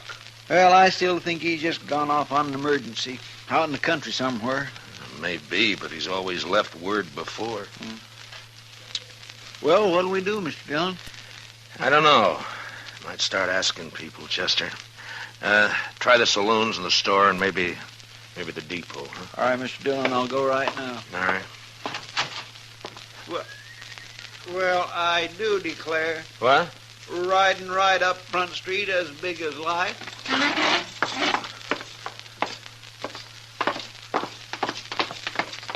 Why, that old rascal getting us all worried about him. For the land's sake, you sure are a sight for sore eyes, Doc. Where in the world have you been at, anyway? Here. Hello, Chester. Matt. Hey, you had us worried, Doc. That's so? You've been gone 2 days. I know. Next time, leave word, Doc. I will. I surely will. If I can. Well, it'd sure save us a lot Now, of fretting. wait a minute. What do you mean, Doc, if you can? Just that. If they let me, I'll leave word. Come on inside, Doc.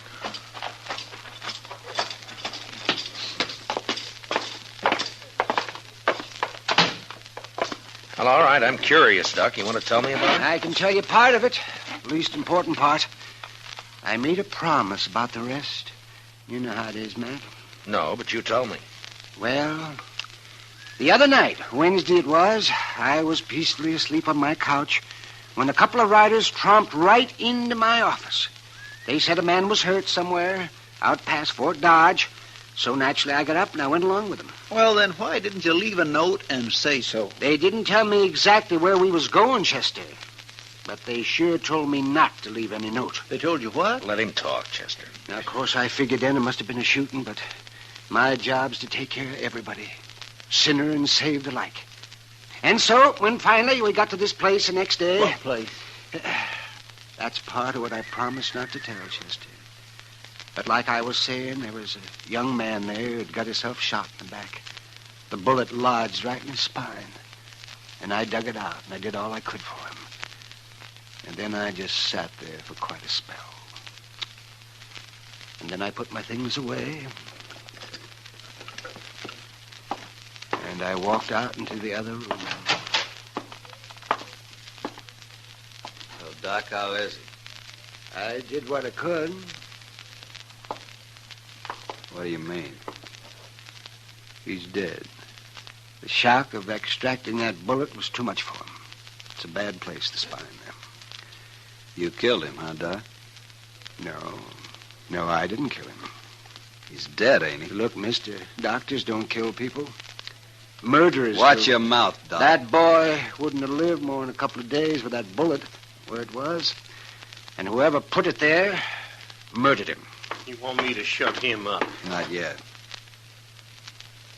Doc, tell me something. You know that boy in there? I do. Sure. And the three of us here, you know any of us? Him. I've seen him around somewheres. Dodge, I guess. Well, that settles it. He ain't walking out of here. Shut up. Know his name, Doc? No, I don't. Of course, it might come to me. Let me think now. You don't understand, Doc. He wants to kill you already. Now you're trying to remember his name. That's just going to make it worse. You can't kill a doctor for following his oath? Oh, no? I shot that boy when he tried to get away, and I shoot you just as Don't be a fool. I'm a doctor. Since there's nothing more I can do here, I got to be available to other patients. I've been away too long. No, what are we arguing about? The sooner we shoot him, the better. What kind of a man are you, anyways? Don't you know I'm the only doctor within 100 miles of Dodge? Right now, it's one too many. Now, wait a minute. I'm kind of thinking the Doc's right. He ain't like an ordinary man. But doctor, well, it's almost like he ain't quite human somehow. He's human enough to tell what he knows that hard-headed marshal they got in Dodge. Then we'll have him on our tail. We'll never get our 20,000. Well, I figure it's us or the Doc. I'm not interested in what you figure, mister. Right this minute, there may be some woman having a baby and needing me real bad. There may be several folk needing me for help. He's right. We can't kill him. I can't. You'll do what I say and nothing else, here? Oh. Doc, listen to me. If I let you go, will you promise not to tell about anybody you recognized here? And if I don't? Then doctor or no doctor, I'll kill you myself. Yeah, I suppose you would. All right. I'm here as a doctor and nothing else. I promise. Word of honor, Doc? That's my word of honor. Okay, get out. One other thing, Doc. What? You break your word.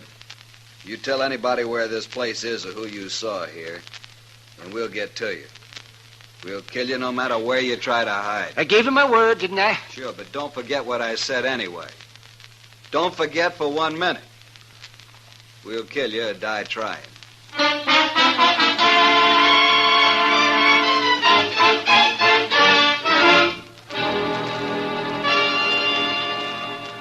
That's quite a story, Doc. And you played it right smart, if you ask me. Who were they, Doc? Well, tell us. Well, I only recognized one of them, Chester, besides the man they'd shot. So you said.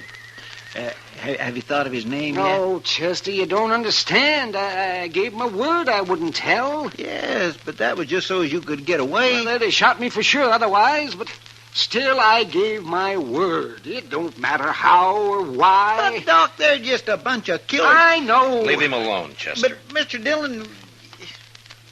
Yes, sir. Matt, Yeah, Doc. wouldn't you do the same if you were in my boots? That'd be a hard choice, Doc, but... Yeah, I suppose I would. Why, any man would. Leastwise, any man of honor would. I guess I wasn't really thinking about it that way. Yeah, well, I'm going to get some sleep. Matt, that was a good boy they murdered. I hope they hang for it. Oh, Dad blasted him. How are we ever going to find him, Mr. Dillon? I don't know, Chester. We don't even know who they killed. Funny, we haven't heard about it. Maybe nobody's missed him yet. Just think. Doc could lead us straight to him right now. Well, it isn't making the Doc happy, Chester. No, sir, it sure isn't. I'm going over the Texas Trail, Chester. I'll be back later. Yes, sir.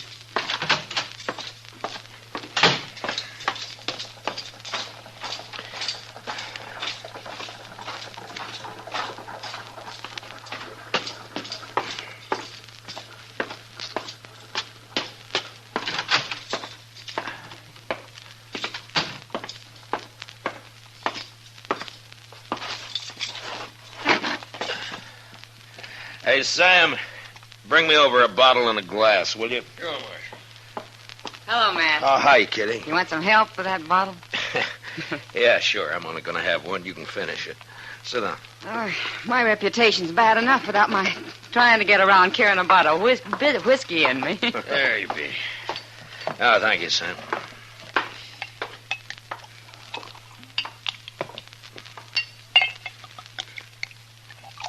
There you are, Kitty. Well, here's to luck. Yeah, I could use some. Well, you didn't come here to drink a bottle of rye, Matt. What's on your mind?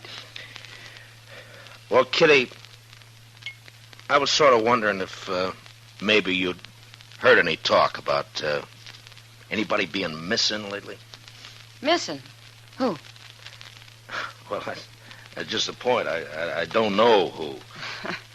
Well, you're sure not on much of a trail, are you, Matt? Well, a man was shot and he's dead. And I don't know who he was or who did it or where. All I know is that it happened. Well, I'll be darned. Well, Matt, I don't know a thing I've heard that'd help. I'm sorry. Oh, it was just a chance. You know, it's not often a man gets shot around here without everybody knowing about it. Well, I'm glad for that much anyway. Well, thanks, Kitty. Well, good luck, Matt. Yeah, take it easy with that bottle. Yeah, I'll save it for you. So long. See you, Matt.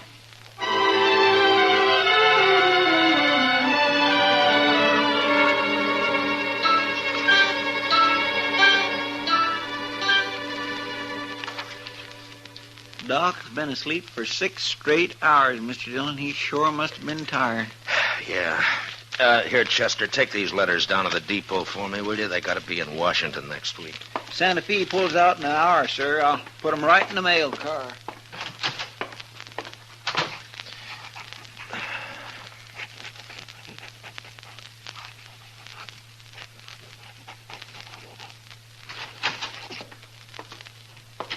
Marshal? Why, Jake Worth, why, you haven't come into Dodge in the last 6 months that I know of. I'm here now, Marshal. Oh? Trouble, Jake? I'd call it that. Well? You know that cottonwood, the big one down at Brandy Bend? Yeah? There's a hole cut down by the roots at the north side of it. I put a sack in that hole this morning. It's got $20,000 in it. That's a lot of money, Jake, even for you. It isn't if Hank gets back all right. Hank? That's your youngest boy, isn't it, Jake? 18 last month. Yeah. And that's ransom money. Your boy's been kidnapped, huh? He didn't show up the other night, Marshal. Next morning, I found a note tacked on the corral. Said to leave the money or they'd kill him. Oh, come on, Jake. We'll try to get there before they pick up the money. No, Marshal, I won't take any chances. They'd shoot him sure if we did that. You should have told me before you left the money. You should have come here first, you know. You didn't hear what I said, Marshal. I won't take the chance. All I want now is for you to watch for anybody who turns up rich around here. Jake, I want you to listen to me. Now, you listen to me, Marshal. Nobody is going to do a thing till Hank's back safe on the ranch. Not one dang thing. Jake, if they killed Hank, you'd want him hung, wouldn't you? I'll hang him myself if it comes to that. I'll hunt him down like wolves. All right, then let's go. Let's get on to Brandy Bend and wait for him. No. I already told you no. Hank's dead, Jake. Huh? They already shot him. And he's dead. What are you talking about? Where is he? I don't know. And how come you know he's dead? I can't tell you. Marshal, I've had about enough of this. We're wasting time here. Come on, Jake. I'll tell you what I can on the way to the river. You better, by heaven, or one of us ain't never going to get to the river.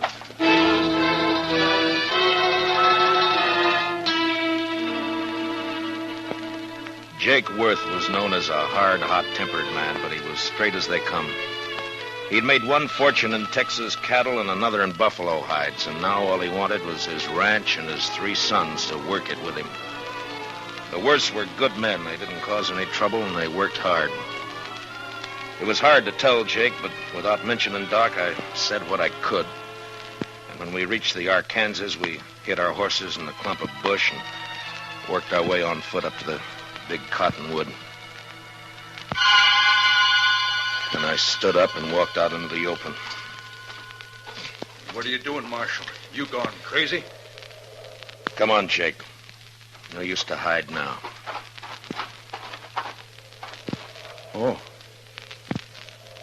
That's him there, ain't it? That's Hank? I'm afraid so, Jake.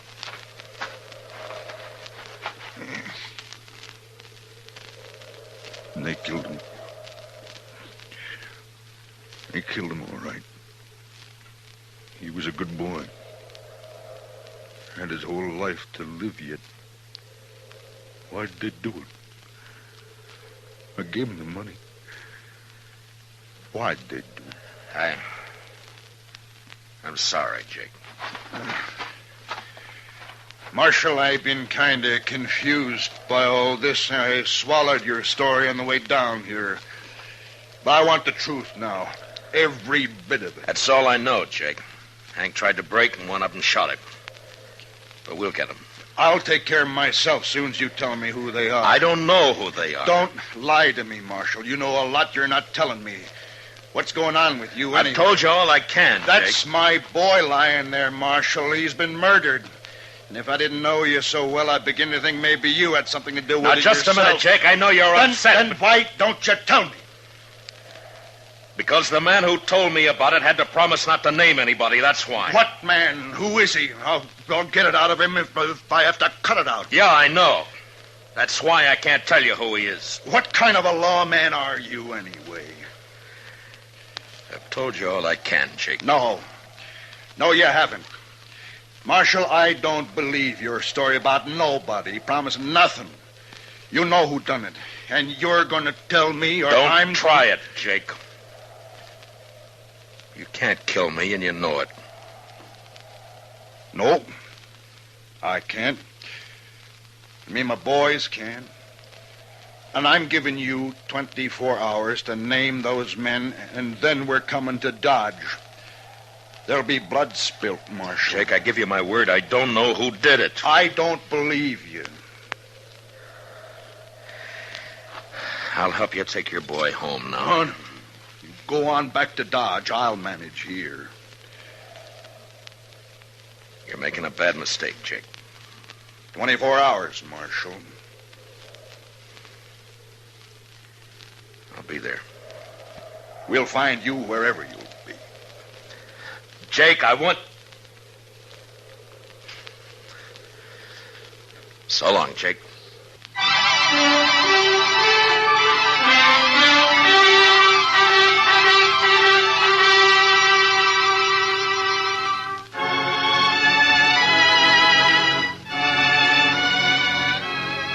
There was no use arguing with him.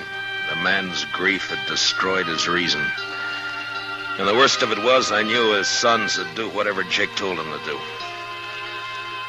Unless I could stop it somehow, I'd have to shoot it out with 3 good and perfectly innocent men. For no reason at all. I thought about it all the way back to Dodge, and by the time I got there, I had an idea. I went up to Doc's and talked it over with him. All right, Matt. I'll do whatever I can. It might not work, Doc, and you'll be exposing yourself to a lot of danger. Have you thought about that? I have. I've also been thinking about the men who killed Hank Worth. Well, we could wait till they start spending their money, or till one of them gets drunk and maybe talks too much somewhere. We could. But meantime, you and the Worths will have a gunfight. Oh, man, it'd be a terrible thing to let happen. All right, then, Doc, let's go. I want to get to the ranch before dark. Yeah, maybe Jake's cooled off by now. Enough not to start shooting on sight anyway. We'll soon find out. Come on.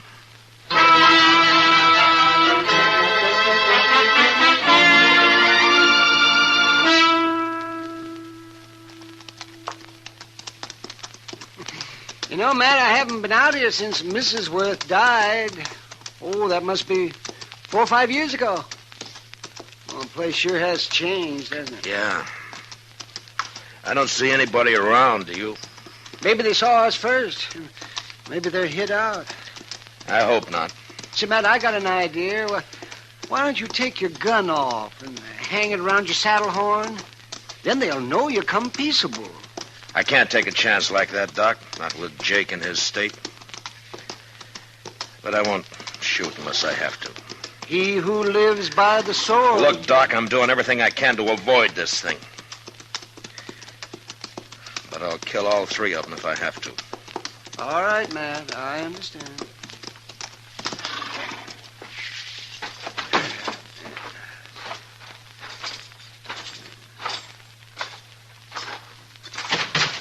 That's far enough, Marshal.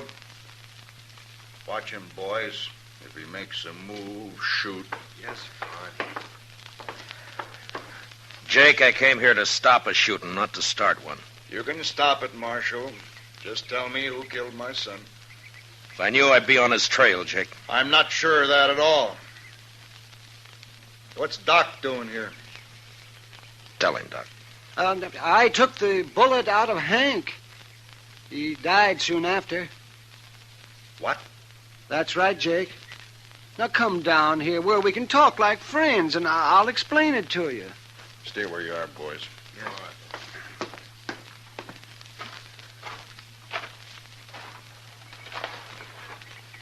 All right, Doc, let's hear it. Well, they got me out of bed, Jake, and they led me out into the country. Hank had been shot in the back, and I extracted the bullet, but it was no use. He'd have died anyway. There were 3 men there, and I recognized one of them. Who was he? Well, I had to promise I wouldn't tell, Jake, or they'd have killed me. That don't matter Now, think about it a minute, Jake. Doc gave him his word. And you're asking him to break it. Now, think about it for a minute. I'm thinking. Thinking about my boy, too. Hank's dead. You can't help him now. Shot in the back. And the coward who did it's running free. You want to help get him, Jake? Don't ask fool questions, Marshal. Of course I want to get him. Now, then listen to me. Those men told Doc if he talked, they'd kill him. Yeah, and they meant it, too. All right, so I got an idea now, Jake. We'll spread it around that Doc has identified the killer. The news will reach him soon enough, and meantime, I'm going to lay low. And I'll have Chester tell everybody that I've ridden out after them. Go on. Then we'll just wait. 1 or 2 or maybe all 3 of them will come into Dodge to kill Doc some night soon. They still might get away. And I'll deputize you and your boys right now, and you can wait for them with us. You'll have to stay hidden like me, of course. We won't mind that. Not if we get a chance at them, we won't. All right, good. Yeah. Funny thing, though. What? A man like Doc here, rather than break his word, he'll make himself a target for those killers? Yeah. Look, Jake, Doc and I are going to go back to Dodge now. I'll see that the story gets started, and in a day or two, you and your boys can ride in, but separately, though. Otherwise, it might cause talk. I understand. And come straight to Doc's.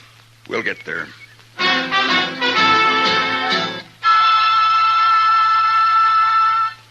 the next few days, Doc never left his office. I figured that'd make him look scared and draw the killers right into our trap.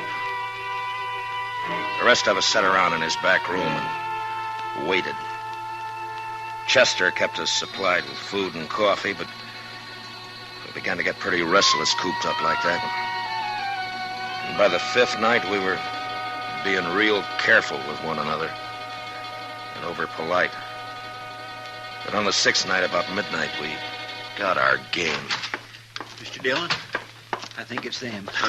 Where? They just rode up Front Street, 3 of them. They're tying up outside right now. They acted too deliberate-like for ordinary riders, so I run up the back way to tell you. Doc, come on in. What do you want me to do, Matt? Take cover in here and stay out of sight. Yeah, whatever you say, Matt. Let's go downstairs and meet them, Marshal. No, we might just scatter them that way. Now listen. One of them will probably stand guard on the street while the other two come up here to get Doc. Chester, you and the two boys go down the back way. Jake and I'll wait in the Doc's office. But don't jump that man till we go into action up here. Do you understand? I got it, sir. All right, then move fast. Come on, Jake. Now what? Well, we'll just wait here in the dark. Good. I'll fix Doc's blanket on the couch here so they'll think he's in it.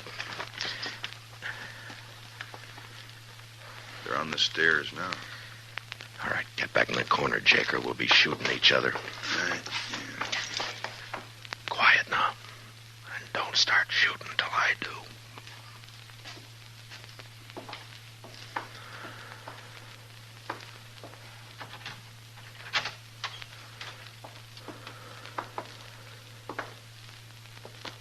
Doc, wake up, you lying dog. Let's just shoot him and get out of here. What?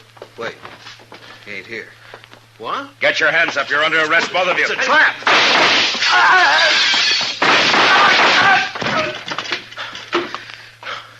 You all right, Jake? I got one of them. I'm all right. Doc? Doc, you can come on out now. Yeah, all right, Matt. They're dead. Light the lamp, will you, Doc? All right. Yes, you bet, Matt. I'll light the lamp right here.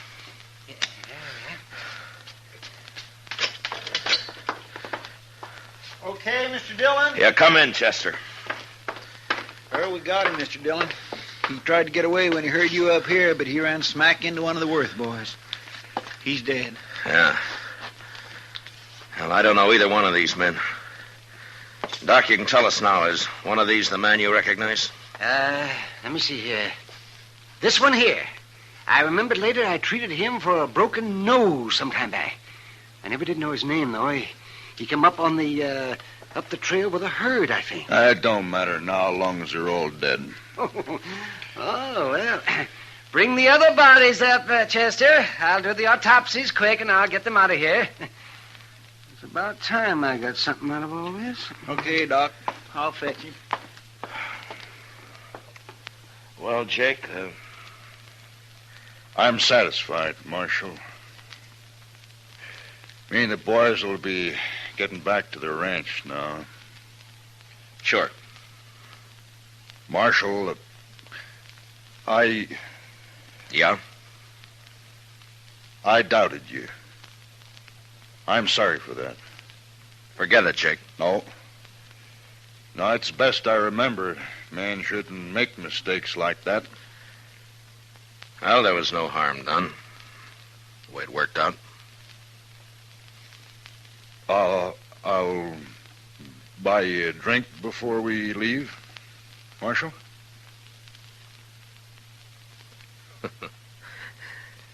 I think I'd like that, Jake. Come on, let's go.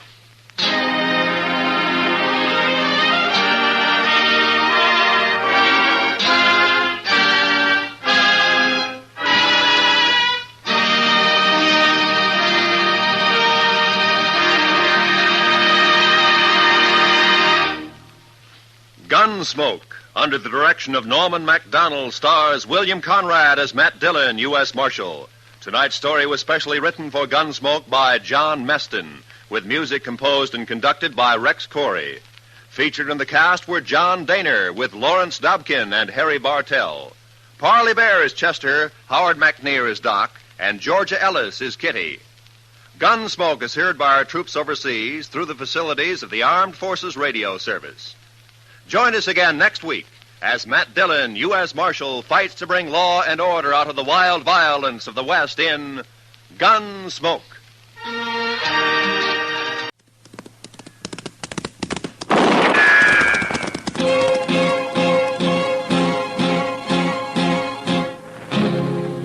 Around Dodge City and in the territory on West, there's just one way to handle the killers and the spoilers, and that's with a U.S. Marshal and the smell of gun smoke.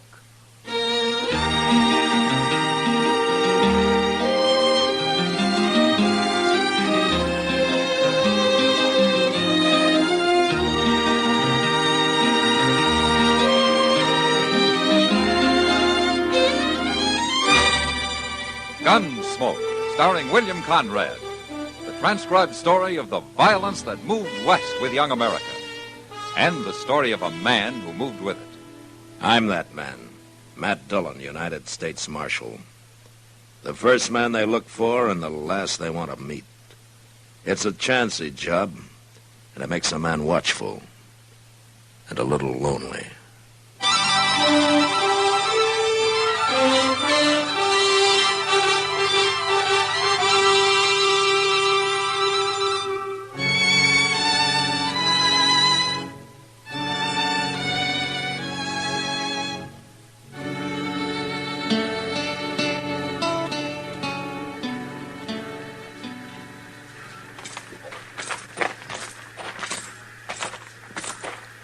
I sure will be glad to get back to Dodge, Mr. Dillon. Oh, Wichita's a nice town, Chester. All right, you like it so much, next time you can come along. I got no business here anyway. It's almost over. Train leaves in about 10 minutes. I've been worried all morning we might miss it. Yeah, it's going to be a long ride. Why don't we wait outside here till they yell all aboard, huh? My, you sure do hate setting down, don't you? I like fresh air, Chester. Bet you can go on if you want. No, I'll wait. Well, you could be finding us a couple of seats. Mr. Dillon, the Santa Fe guarantees a seat to everybody who buys a ticket. I was only trying to give you an excuse to get off your feet. Well, I ain't tired of all that. Hey, look what's coming. Where? Oh. Hey, you're a pretty girl, isn't she? Yeah, she is now, ain't she? You suppose she's going to Dodge, too? Well, why don't you ask her? Oh, my goodness, Mr. Dillon, I don't even know her. I couldn't do it. It's not going to stop him. Who? That gentleman standing by the car. Yeah, he's seen her, too. Gentleman? Looks more like a drunk rowdy to me. Let's kind of walk over that way, huh? Say, maybe he does know her, Mr. Dillon. Yeah, maybe. Oh, I doubt it, though. He's too mean and ugly looking. I'll tell you now, as long as we're going to be traveling together, we should all at least get acquainted, huh? My name's Laster. Ab Laster. How do you do? I do. I'm meeting my partner in Dodge, Joe Garrett. Have you known him? I'm sorry, but I've never been in Dodge. No, huh? Well, you know what makes two of us. Well, of course, at least we ain't gonna be lonely, are we? Well, that depends. Depends on what? If you're a gentleman. Oh, honey, sure I am. Yeah, I know now. I got a bottle here. Why don't we get aboard and we'll have us a little drink? Please, Mr. Lasker. Come on. No, look at that. Well, no, what's the matter with you? Start out being real friendly and then you freeze up. Come on, we'll get in that train like I said, and I'll buy you a little drink. Let me go! Hey, mister. What do you want? Let the lady go. You're looking for trouble, ain't you? No. He tried to force me onto the train. He wanted me to drink with him. Now, don't you worry, miss. He won't bother you. He wasn't minding it, not till you busted in. Ab Laster, huh? Hmm? How do you know my name? Well, I heard you tell the lady. Real snoopy, ain't you? Sometimes. Do you know what you're getting into, mister? No. Why don't you tell me? I'll show you. You're packing a gun. But I don't always use it. You hit him. This gun's safer with me. Here, Chester. Put his gun in your belt. Yes, sir. No, he's gonna be awful mad, ain't he? Oh, I'll kill him. I swear I'll kill him. He's gonna fight some more. No, he isn't. Get on the train, mister. You tricked me. Get aboard while you can still walk. Mister, we get to Dodge, you're gonna wish you'd never seen me. I'm wishing that already. Now move. Yeah.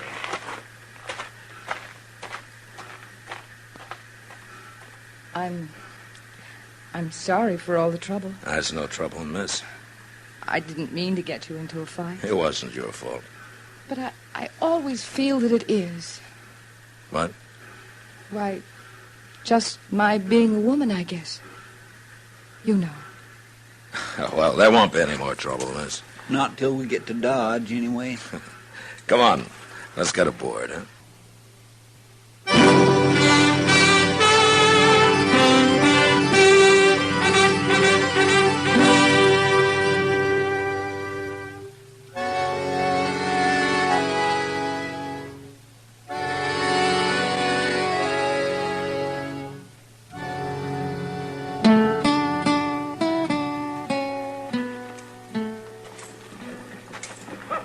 Oh, what do you think of Dodge, Rena? I can't tell much from the depot, Marshal. Oh, we'll show you the rest. Chester, go get our baggage, will you? Well, Yes, sir. Dodge kind of frightens me, Marshal. Oh, why? Well, I'm only a woman, and I've heard so much about the terrible things that go on here. Now, don't you worry, Rena. Nothing will happen to you. I do feel safer when you're around. Marshal!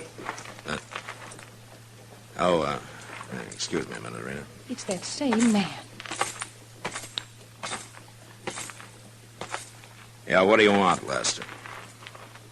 Now tell me that you're Marshal Dillon. Well? Well, now there's two of us, Marshal. Here's my partner, Joe Garrett. Lester says you made things bad for him in Wichita, Marshal. Oh, is that so?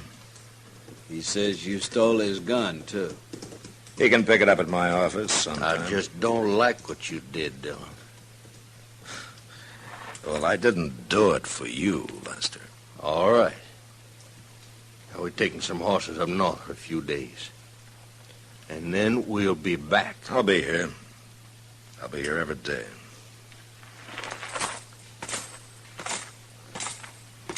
What did those men want, Marshal? Nothing, Rena, nothing important. I'll bet there's going to be more trouble over me, isn't there? Now, don't you worry about it. We'll find you a room, and then I'll take you over to the Long Branch and introduce you to Kitty Russell. She's half owner of the place.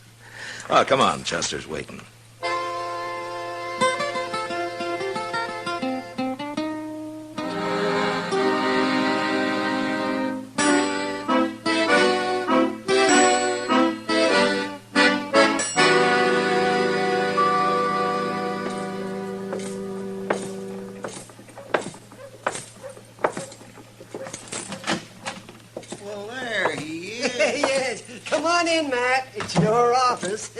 Oh, how have you been, Doc? Oh, fine.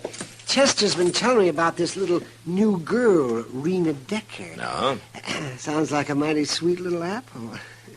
Is that what Chester said? No, I didn't say that at all. Well, that's what you meant, Chester. But is it true, man? Well, you can go see for yourself, Doc. I think she'll be working at the Long Branch tonight. Oh, Kitty hired her. Ooh. Well, I left them talking together about an hour ago. Good. I'll drop by there tonight if I have time. Oh, you'll find time, Doc. Well, I will if some idiot doesn't fall off his horse, jump out of a window or something, or go get himself shot. Leave him die. It'll be worth it. Leave him die. It's a good thing nobody has to depend on a sybarite like you, Chester. I don't know what that means, but it sure don't sound nice. Then don't ever let me catch you saying it. Oh, it's Kitty. Come on in, Kitty. Join the fun. I'm afraid I'm going to spoil the fun, Doc. Oh, what's the trouble, Kitty? I thought I'd better come tell you before you hear it from her, Matt. What? Rena Decker isn't going to be working at the Long Branch. Oh? Well, why not? I didn't hire her. You didn't hire her forevermore. Oh, I'm not saying she isn't pretty and all that, Chester, but I've seen her kind too often. They mean nothing but trouble. Well, I don't understand, Kitty. She seems like a nice little girl. Now, you men are all alike. Pretty face throws you every time. Now, Kitty, I have no interest in her beyond trying to help her the way I'd help anybody. Who started that fight in Wichita, Matt? I had Blaster. He was annoying her. She didn't lead him on, huh? Oh, now, Kitty, you're being unfair. That girl's here all alone. She doesn't know anybody, and she needs a job. Sure, and when I had to leave her at the bar a few minutes after you brought her in, she almost got another fight started. Now, why would she do that? Some women like men fighting over them. I see. Now, Kitty, what really is it that you don't like about her?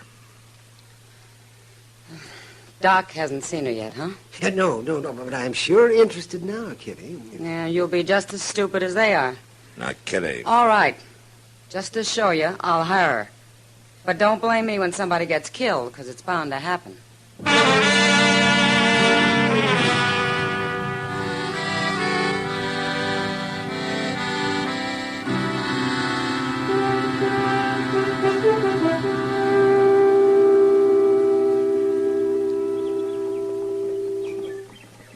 Mr. Dillon? Yeah, what, Joseph? Looks like Miss Kitty was wrong, don't it? It's been 2 days, but she didn't put any time limit on it. What do you think it is she's got against Rena, anyway? Oh, sometimes a woman takes a dislike to another woman, and nobody ever knows exactly why, Chester. They're sure hard to track, ain't they? Oh, they got their ways, I guess. But then so have we. Yeah, that's right. We ain't always so plain and simple, are we? Where are you going? Those men in front of the Long Branch. They're going to fight, Mr. Dillon. Look at them. They're about to draw. Hold it, you men! They're both down. Go get Doc, Chester. They look dead to me. Get him anyway. I'll see if I can find out what this is all about. Yes, sir.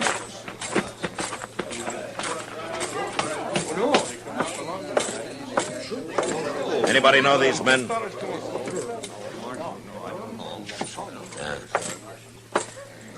Hell, I didn't see you here, Kitty. Hello, Matt. Maybe you knew these men, huh?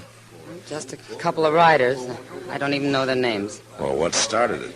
You wouldn't believe me if I told you. Oh, what do you mean? Talk to her about it. Who? Oh. I'll go with you. All right.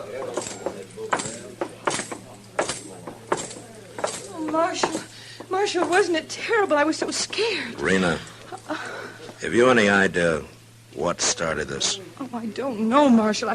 I was talking to them at the bar, and they suddenly got mad at each other, and they came out here. That's all I know. What were you talking about, Rena? Nothing. Just talking. Then why'd they get mad? You know how men are. Yeah, I know. I know how some of them are. I'll see you later, Matt. Hey, yeah, sure, Kitty. Marshal, What, Rena? sometimes it's an awful burden being a woman. You understand, don't you? I don't know, Rena. I'm not sure what I think.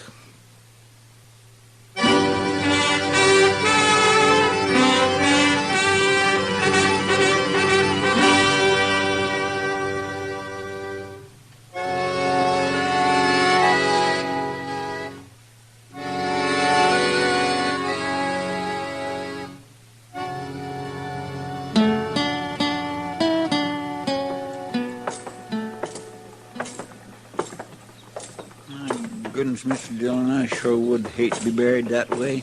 Like them two fellas. Nobody not knowing who you are. Not even a marker on your grave. It's a sad, poor way to end up. Yeah. It's been troubling you, too, ain't it? Some, yeah. You've been awful quiet since yesterday. I've been thinking, Chester. Oh, I'm going to the Long Branch here. You want to come? Well, sure I do.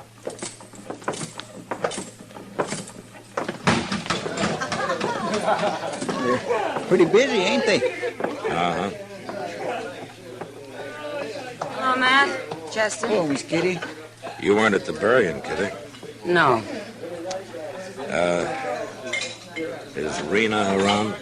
Right over there at the bar with two men, as usual. Oh? Mr. Dillon, look at that blaster and that Garrett fellow.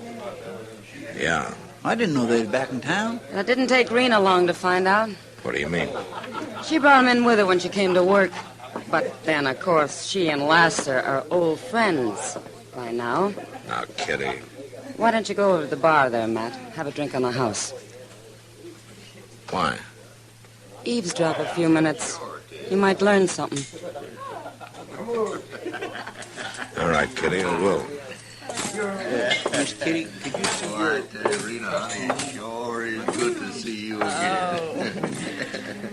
Are you really going to take me to dinner, Mr. Laster? Oh, why, sure, honey. You bet I am. What about me? Ain't I invited? Huh? Well, I guess that depends on Mr. Laster. Yeah. Well, some other time, Garrett. This here's going to be my night tonight. Well, you make it sound like Mr. Garrett's not wanted. Well, he ain't. Well, you don't have to treat him like he's a dog. Well, I ain't treating him like he's no dog. Am I, Garrett? Well... Of course you are. No man's going to put up with that, is he, Mr. Garrett? Well, no. No real man is. No, by golly, now you take it back, Lester. What? Oh, go on, Garrett. Go on. Leave us alone. Ab. I ain't taking no more. Get your gun out, Lester. All right, Garrett. That's how you want it. Wait a minute!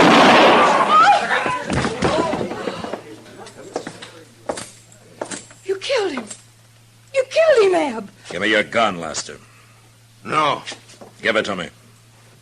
How you expect to take a man's gun when he's already got it in his hand, Marshal? Don't be a fool. He killed him, Marshal. Don't let him get away with it. Shut up, Rena.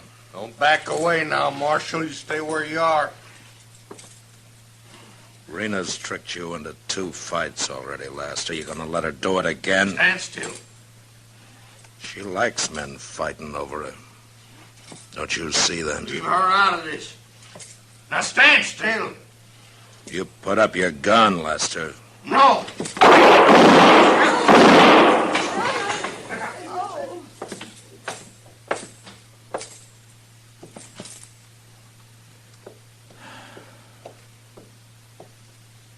Oh, Marshal, I was so worried. I thought sure he'd killed you. Oh, I was so scared. Rena, 4 men have died because I wouldn't believe Kitty about you. What? Now you get out of Dodge. Now. And don't ever come back.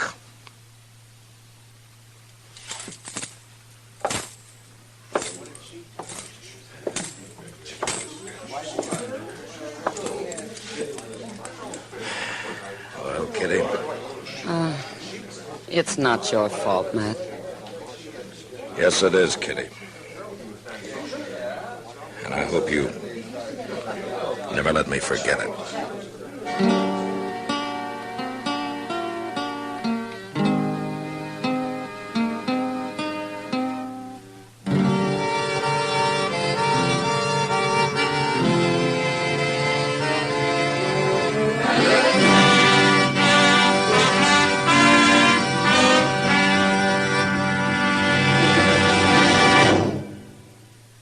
Gunsmoke, produced and directed by Norman Macdonald, stars William Conrad as Matt Dillon, U.S. Marshal.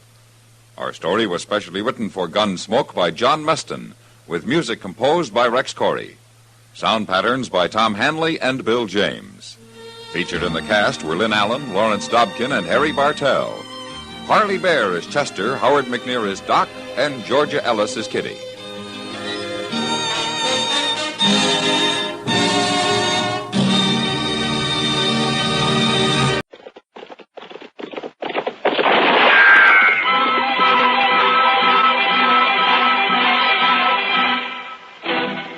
Around Dodge City and in the territory on west, there's just one way to handle the killers and the spoilers, and that's with a U.S. Marshal and the smell of Gunsmoke.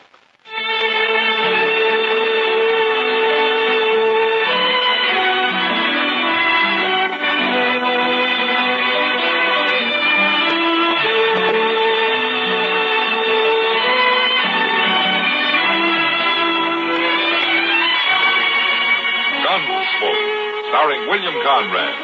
The story of the violence that moved west with young America. And the story of a man who moved with it. I'm that man. Matt Dillon, United States Marshal. The first man they look for and the last they want to meet.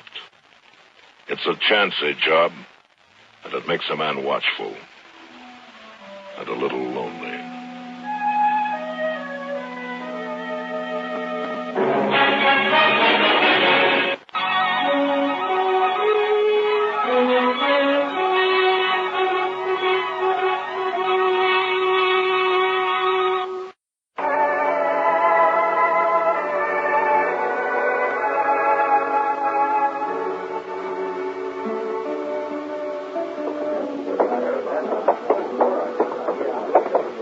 Grace, let's just look at all them men down there by the depot. That's quite a crowd. Well, what's so curious about a wagon load of buffalo hides, I wonder? Well, maybe they got a white one, Chester. And they sure must have something mighty interesting. Yeah. Is this your wagon, mister? Oh, Gatless. I skinned for him. Well, what's the crowd for? Just curious. The other skinner got hurt, and we brung him into the dock. Oh, what happened? Is he hurt bad? And Gatless didn't see no sense in bringing him into town at all. Me and the cook, we made him know. And here comes Gatless now. Chester, yes, sir? Go up to the docks and see what you can find out. Huh? All right. How is it, Gatless? The doc will take care of everything, Tobe. Well, never mind that. How is he? He's dead. Now, let's drive these hides on down to the shed. Come on. Just a minute, Gatless. Some other time, Marshal. I'm busy. So am I, but I want to talk to you anyway. You and the cook go get them hides unloaded, Tobe. I'll be right along. Yeah. All right, what do you want, Marshal? What happened to your Skinner? Billy? He hurt himself, that's all. He's dead, isn't he? Yeah, he's dead. Look, Gatless, anything you don't want to tell me, I can ask Doc. Well, there's nothing to tell, Marshal. He got hurt and he died, that's all. When did he get hurt? Last night. And why didn't you bring him in last night? Them other fellers that cooked and told, they figured he was done for anyway. They didn't want to bother, I guess. Well, what happened to him? How did he get hurt? I don't rightly know, Marshal. He was alone in camp. When we got there, he'd gone and burned himself. Burned? With what? Hot lead, Marshal. Spilled it all over him. He was cooking up lead in a fry pan. That was one of his chores, making my bullets. Always was a mite clumsy, so he messed himself up this time. Must have been a lot of lead. 50, 60 pounds, I reckon. Mr. Gatless, that man of yours, Doc's all through with him. He says you can bury him now. Oh, no, I ain't gonna pay for no burial. He's just a skinner I hired. I don't even know his last name. You're his boss, aren't you? You brought him in. He's just a bum that worked for me. Well, I mean... All right, hold it, Chester. Well... Okay, Gatless, we'll take care of it. Caused me trouble enough. I don't want to hear no more about it. Chester, what about the Skinner? Tell me. Oh, it was just terrible, Mr. Dillon. Doc says he don't know how he lived as long as he did. Did he talk to Doc? Oh, my, no. Poor fellow. How do you suppose it happened? For hot lead. Had a whole pan full of it, they told me. Yeah, but what man's going to pick up 50 or 60 pounds of molten lead and spill it all over him? Well, I didn't think of that. Of course, there's another way it could have happened. How? Somebody could have pushed him down into it. Oh, my goodness. Who? I don't know. Gatless or maybe a Skinner, Tobe. Wonder where Tobe went. Him and the cook probably went over to the Long Branch to drink up their wages. All right. Chester. Yes, sir. Go do something about burying that man, will you? Yes, sir, I will.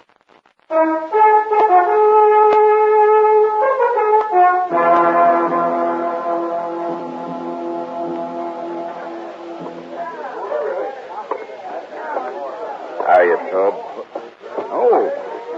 Oh, Marshal. Sam, fill out a bottle of rye and another glass, will you? Sure, Marshal. Buy you a drink, Tobe. You will? Well, sure, Marshal, sure. There you are. Now, Tobe, here's to your friend, Billy. He weren't no friend of mine, but he died a bad death. I'll drink to him.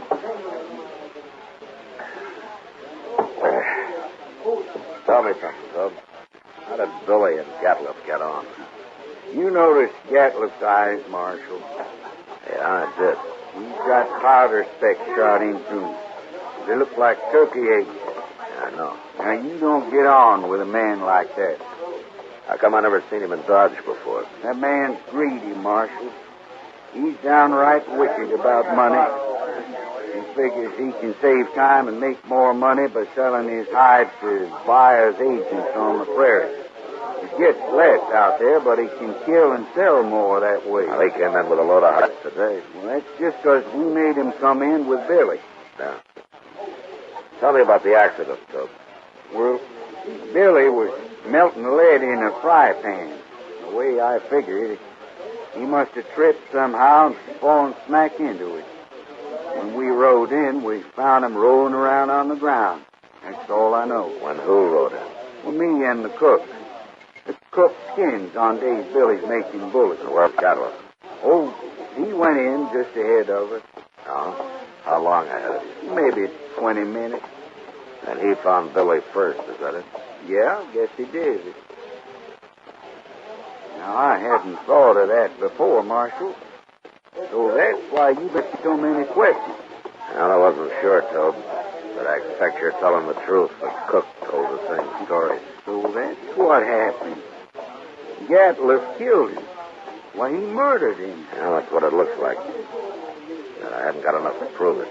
He killed Billy so that he wouldn't have to pay him his wages due. Well, you see, we've been out 4 months.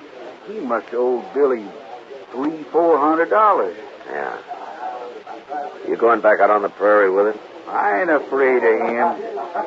He'll sure be sleeping with one eye open from now on. And if you let on you're suspicious, he will sure try to kill you. Not me. He can just do his killing on somebody else. You'll be leaving in the morning, I suppose, huh? About dawn, I reckon. Soon as Gatliff hires a new skinner. Yeah. Well, the bottle's yours, Tobe. And good luck. I sure do thank you, Marshal.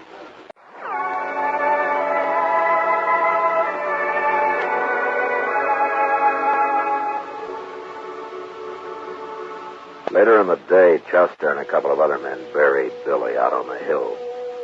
As Tobe said, he'd died a bad death, and it was made worse by the man who had done it to him going scot-free. But there was nothing I could do, and I tried to forget about it. They left Dodge next morning, and things were peaceful enough for a few hours until word came that there'd been a knifing in a Nesta camp over across the river. We rode over to see what it was about.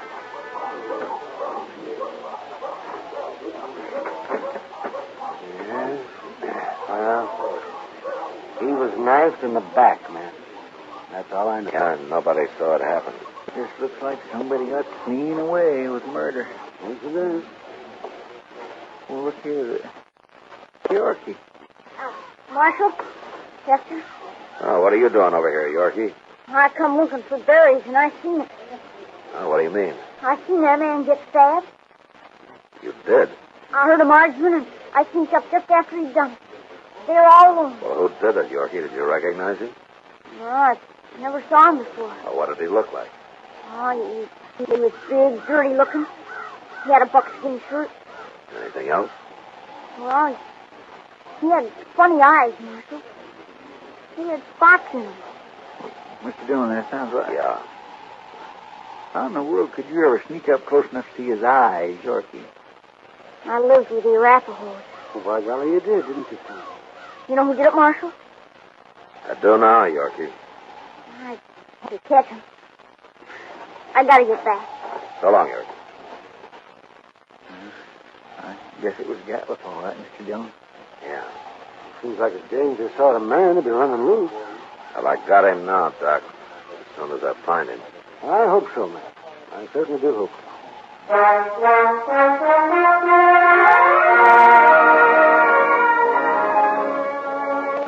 Since Gatliff would figure that nobody had seen him, it wasn't likely that he'd run. And anyway, there wasn't much sense in trying to track him down in the dark, so Chester and I didn't start out till the next morning. Ordinarily, a man could ride into the prairie and disappear, but with Gatliff, it was a little different. At least we knew he'd be around the buffalo herd somewhere. It was late afternoon before we reached good hunting grounds, and almost dark when we found the first hunter's camp. Supper will be ready soon. Cook, throw some more tongue in that stew pot. All right, Miss Percy. If you don't like buffalo tongue, you'll go mighty hungry in this camp. Well, thanks a lot, mister. You're a lawman. Yeah, Matt Dillon. I'm a U.S. Marshal. And my name's Tom Mercer. Pleased to meet you. This is Chester Proudfoot. How do you do?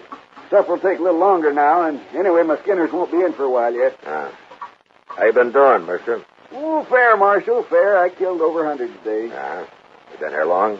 About a month. I'll move on in a couple of weeks. I don't know, Marshal. I think this whole southern herd's going to be clean wiped out before long. Next year I'm going to Dakota. Too many hunters, maybe, huh? That's just it. That's it exactly. Have you seen any in the last day or two, Mercer? Just who are you looking for, Marshal? Man by the name of Gatliff, a big man. A man with speckled eyes. What's he done? Well, do you know him?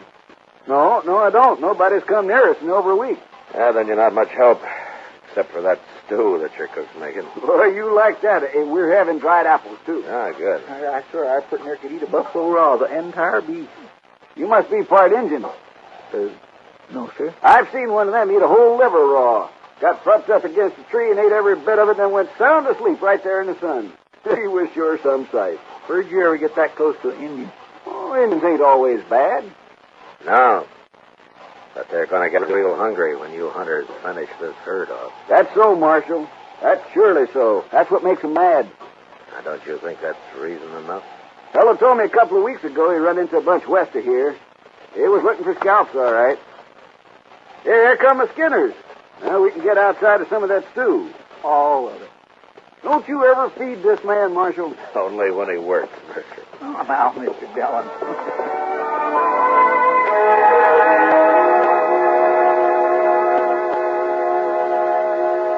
We spent the night in Tom Mercer's camp, and at dawn, just after breakfast, we said goodbye and rode on west. In the next 2 days, we met plenty of hunters, but we didn't find Gatliff. About noon of the third day, we cut the trail of a wagon train and figured it to be that of a hide buyer's agent who'd come out onto the prairie to do business on the spot. An hour or two later, we saw him. A long string of ox-drawn wagons piled high with buffalo hides. There was a man on horseback leading the train. We rode up to him. Oh, there. That's quite a load you got, mister. 10,000 so far. What are you doing way out here, Marshal? I'm looking for a hunter by the name of Gatliff. You know him? Sure I do. Just picked up a load from his rick early this morning. He in trouble? Yeah. Where is he? Straight south of here, a couple of miles. Can't tell you exactly. He moves around a lot. Well, that's close enough for us. Thanks a lot, mister. Sure, Marshal. I never did like him anyway.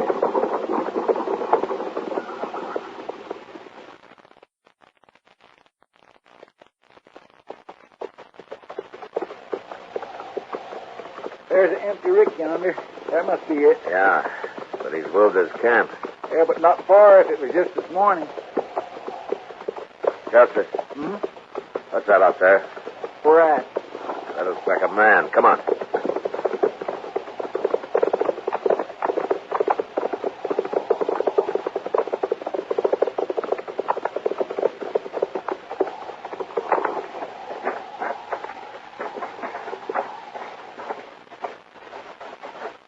Oh, Mr. Dillon, get that Skinner in here. Yeah. Get some water, will you? Tobe? Hey, Tobe. Can you hear me? Tobe? has been shot, Chester. Yeah. Here's the water.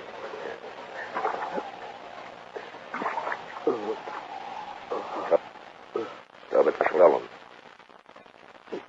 Give me a drink. Here.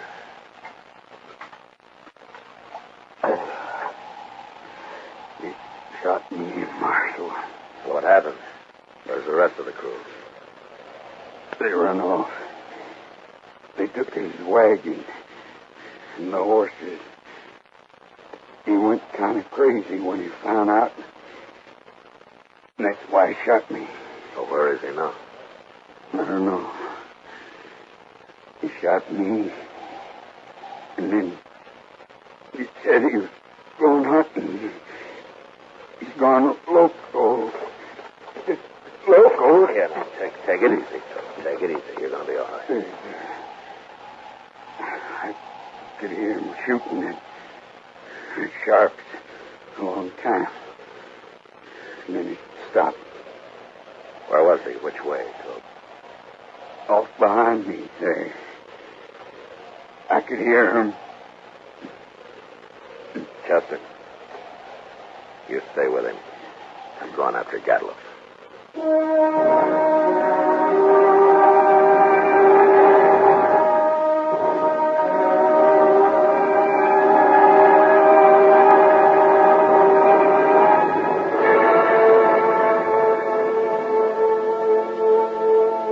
Off in the direction Tobe had indicated, there lay a large, isolated hollow surrounded by low ridges. When I reached it, I dismounted and crawled up to where I could look down into it. There was no sign of Gatliff. But lying on the prairie floor were the bodies of countless fresh-killed buffalo. It was a strange sight. The old bulls and the cows and the little calves lying there, blackening the prairie grass. I got up and I stood looking at it for a long time. Then suddenly, out in the middle, I thought I saw a slight movement, and a second later there came the familiar boom of a sharp 50. I dropped behind the ridge and waited. And then Chester rode up.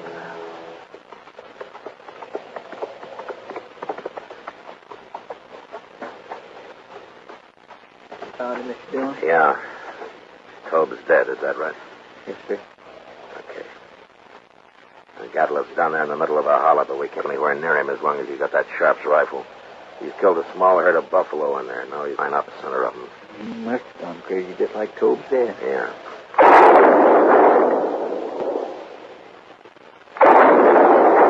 What in the world is he shooting at now? I wish I knew, Chester.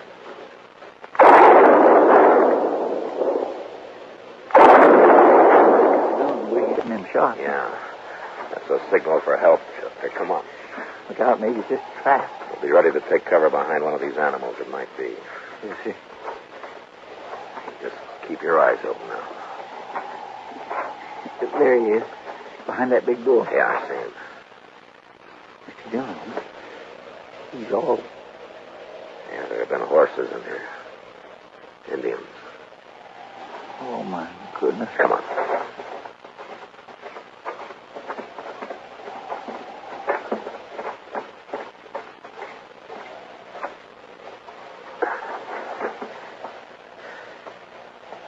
That was his last effort, Chester.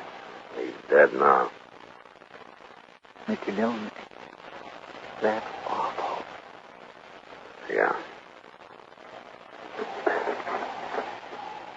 Come on, let's get out of here.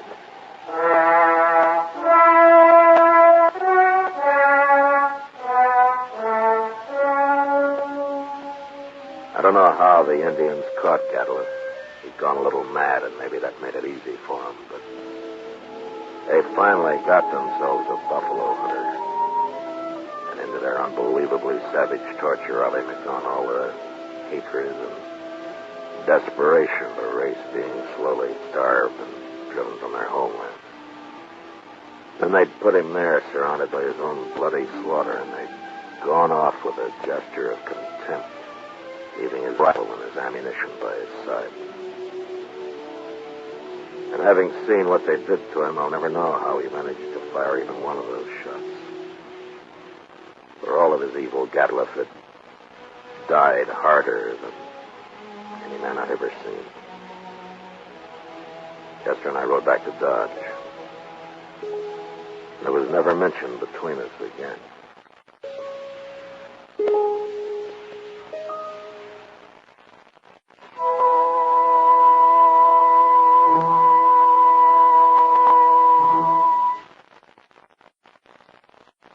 Gunsmoke.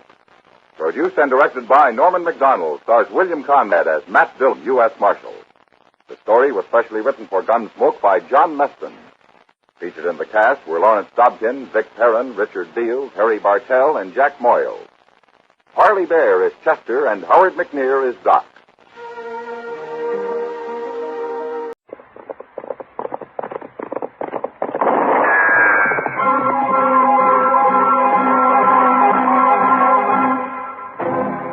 Around Dodge City and in the territory on West, there's just one way to handle the killers and the spoilers, and that's with a U.S. Marshal and the smell of gun smoke.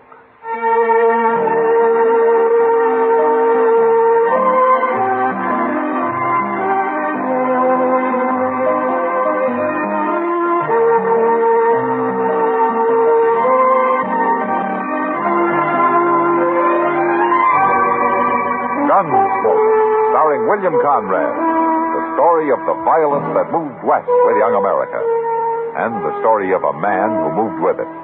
I'm that man, Matt Dillon, United States Marshal. The first man they look for and the last they want to meet. It's a chancy job, and it makes a man watchful and a little lonely.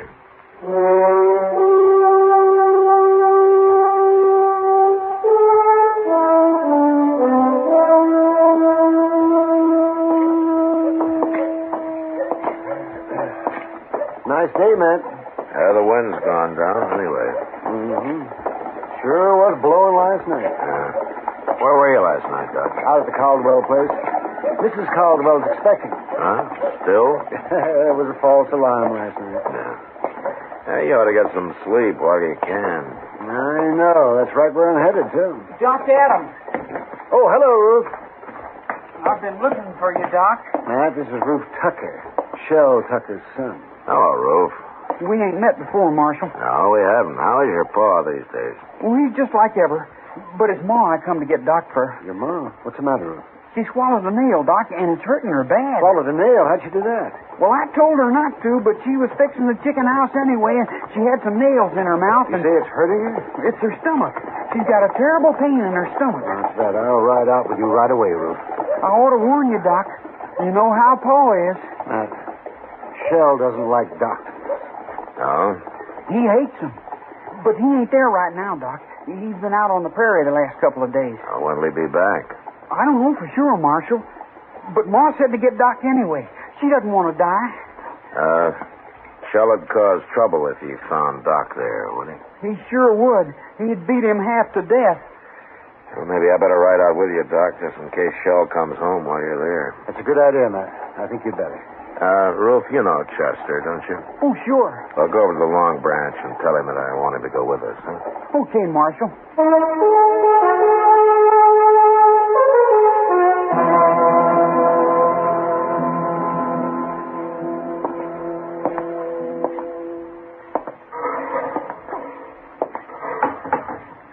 How is she, Mr. Dillon? I don't know, Chester. Doc's still working on her. Well, there ain't no sign of Shell, anyway. That's some help.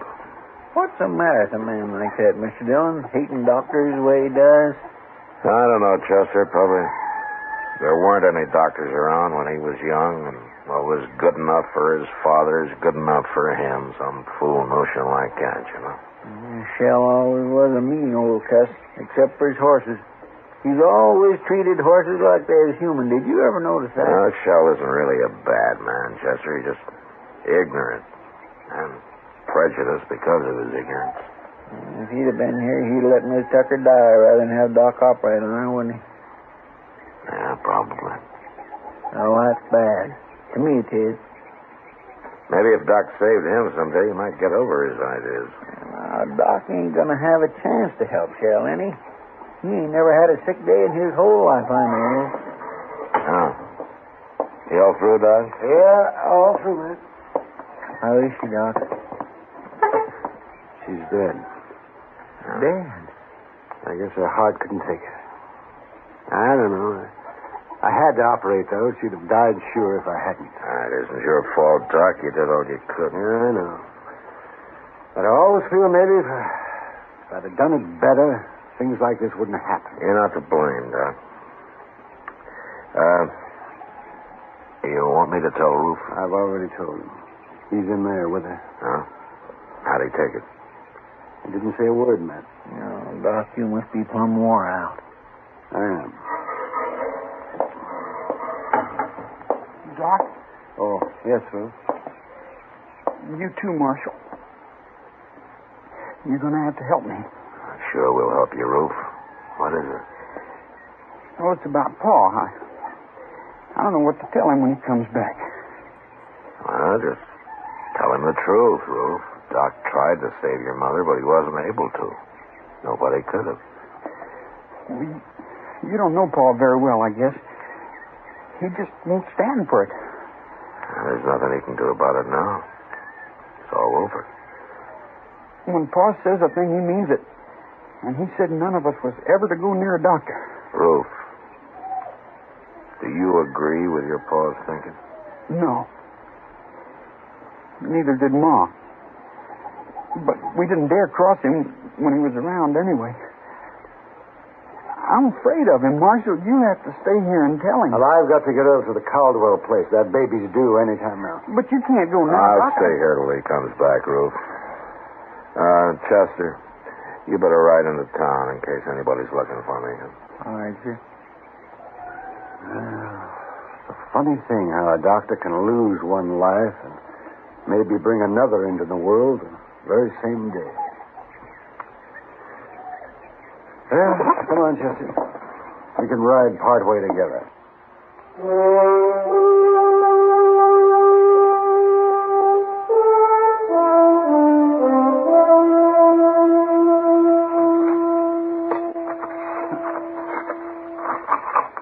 Well, that ought to do it, Ruth.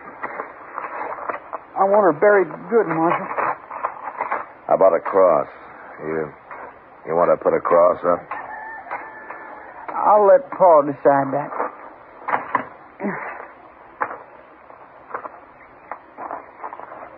Oh, my gosh, Marshal. Here he comes now. Huh? Oh, yeah. It looks like he's been riding pretty hard, doesn't he? Pa always rides hard, but he takes mighty good care of his horses all the same. He's never hurt one yet. Yeah, I know. Hello there, Marshal. How are you, Shell? Well, what are you doing out here? Shell, your wife died. Died? Now, Ruth and I just finished burying her. She died? Yeah, just a few hours ago. We didn't know when you'd get back, so we went ahead and buried her. What'd she die of? Well, she was holding some nails in her mouth, and she swallowed one of them. Ruth, take this horse into the barn and dry him off. Sure, Pa. Rub him good now. I will, Pa. Don't let him near no water yet. Oh. What are you doing out here, Marshal? I came out with Doc. Who? Doc Adams. He did everything he could to save her life, Shell. He cut on her, didn't he? Well, he tried to get the nail out, if that's what you mean. She'd have died from it if he hadn't. Cutting on her. That's what killed her. Look, Shell, your wife was dying, and Doc tried to save her. Now, that's what happened, no matter what you think. I got no use for doctors. They're all croakers. That's what my old man calls them, croakers, and that's what killed him. Oh, well, I kind of figured that's where all this came from. Shell, have you ever thought maybe that your old man might have been wrong? Not about them, he wasn't. Who told Doc to come out here? Your wife wanted it. After all the times I've told her to stay away from doctors. Well, I guess she didn't want to die, Shell. I guess she wanted a chance to live. Poor defenseless woman. He come out here and killed her. Well, Doc Adams is going to pay for this, Marshal. I'm telling you right now. You lay a hand on Doc, and I'll run you out of the country, Shell. Maybe it won't be a hand I'll use, Marshal. Try anything like that, and you'll hang for it. I'll find you wherever you go. He killed my wife with his bungling butchery. He's a murderer. There isn't a man in Kansas that'll believe that. Doc's a pretty valuable citizen around here. Not to me, he ain't. It's an eye for an eye, Marshal, like it says in the book. You even try it, and I'll throw you in jail. I don't try nothing. Then you'll hang. Will I, Marshal? I left Shell Tucker standing by his wife's grave, and I rode back to Dodge. Ordinarily, Shell was peaceable enough, but there was no telling what he might do now. Doc stayed at the Caldwell place that night, and the next day, too. I thought he'd be safe there, so I didn't worry about him. Until the next evening. Kitty and I were having supper at the Dodge house. Matt, for a town that lives in the cattle trade, you'd think we'd be able to eat decent steak. You should have had the prairie chicken, Kitty. You didn't have to walk all the way from Texas. Oh, that steak I had got carried. It was too old to walk.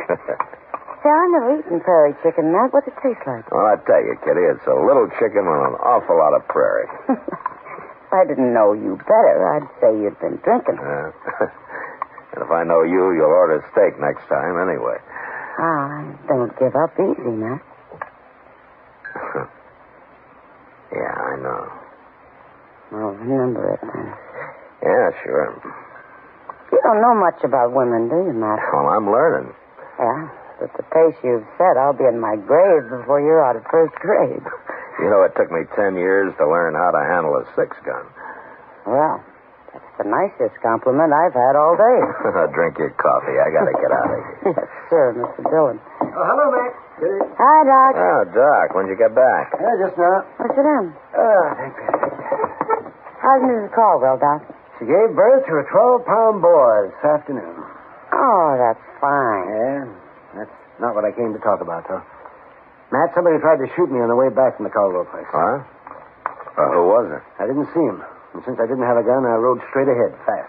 Well, where'd this happen? About a mile the other side of the grove. Yeah, I should have come out there and ridden back with you. Then you know something about it? Yeah. Shell Tucker. He came back after you and Chester left, Doc. He made some threats. Yeah, I might have known that. But I'm not going to be a target for Shell every time I go on a call in the country. I'm going out and see him, Matt. We'll have this out, face to face. Well, I don't think you can change his mind, Doc, but I'll go with you. If he admits shooting at you this afternoon, I'll bring him back to jail. Maybe I'll bring him back anyway.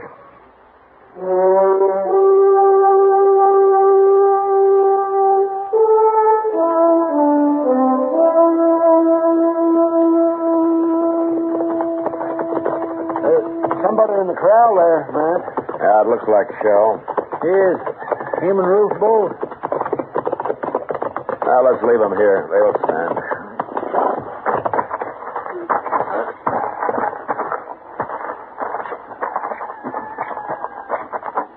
They got a horse tied down in there, Mr. Dillon. Well, he's down, Chester, but he's not tied. Oh, my God, he ain't. See, when you look at that. Yeah, he broke his leg. Oh, that's too bad. Well, here we are. Doc, I'll go in first in case Shell gets excited. All right. Go ahead, I'll close it. Hello, Shell. Ruth. Hello? Did you bring that croaker out here to kill my horse for me, Marshal? Oh, now, Shell? Wait a minute, Doc. I'm sorry about your horse, Shell. That bay is the finest animal I ever owned. What happened?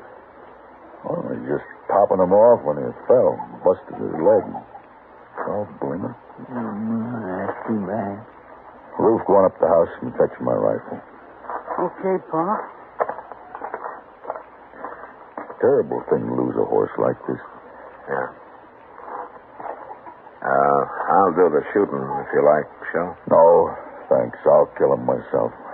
It's my job. That's a funny thing. We always shoot a horse if it breaks a leg, but we wouldn't think of shooting a man when he does.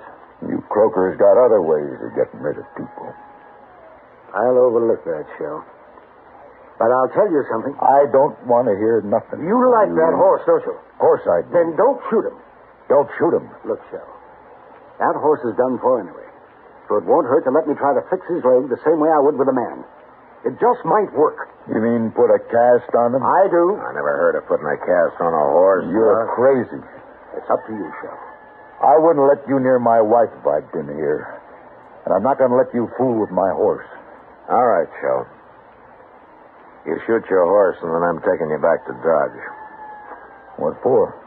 You're going to jail for taking a shot at Doc yesterday. Now, that I didn't exactly say that. Shut up, Doc. I ain't going to no jail. Yes, you are. Unless maybe Doc changes his mind about charging you with attempted murder. And then I couldn't put you in jail. Oh, that's right. Say, you know, Shell, I might get so busy working on this horse, I'd plain forget about everything else. And I might even save the animal to boot. Now, make up your mind, Joe. I got to get back to Dodge. Well, all right. But you better make it work, Doc. I said I'd try. That's the best I can do, ever. No matter who the patient is. Okay, Doc. You try. But you try real hard. I always do, Shell. Real hard. Chester and Ruth made a fast trip into Dodge for plaster of Paris and some muslin to go under it. And when they got back, Doc went to work. About an hour later, he had a heavy cast on a horse's leg. And after giving Shell some final instructions, he was finished.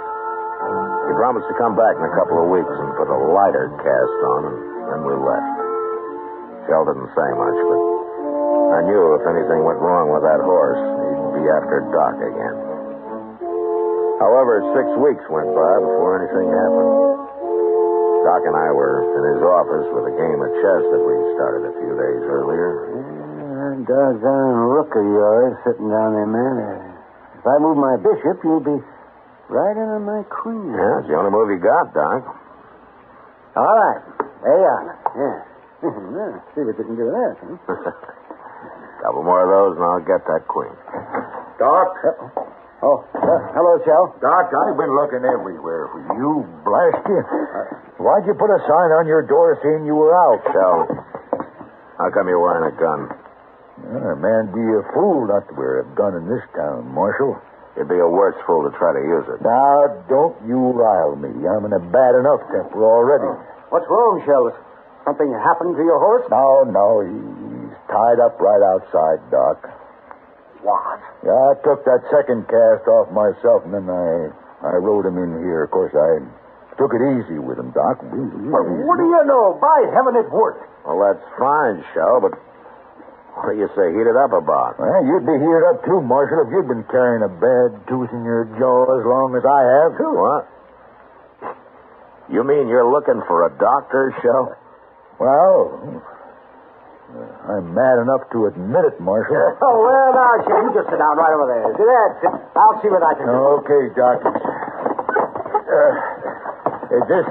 This is the one right here. I see. Now, try to get it out, will you? I'll try, Shell. That's the best I can ever do. Ever.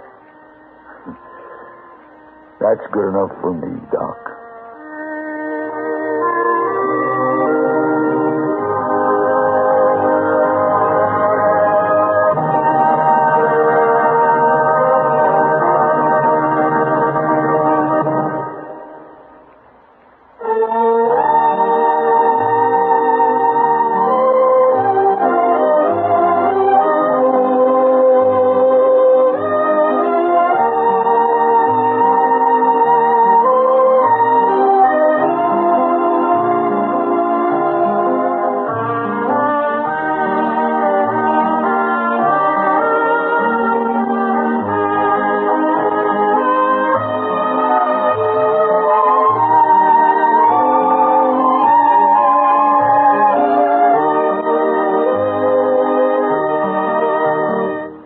Gunsmoke. Produced and directed by Norman McDonald.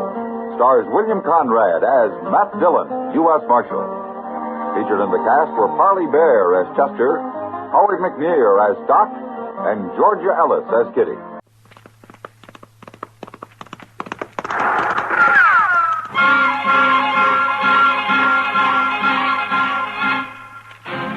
Around Dodge City and in the territory on West, there's just one way to handle the killers and the spoilers, and that's with a U.S. Marshal and the smell of gun smoke.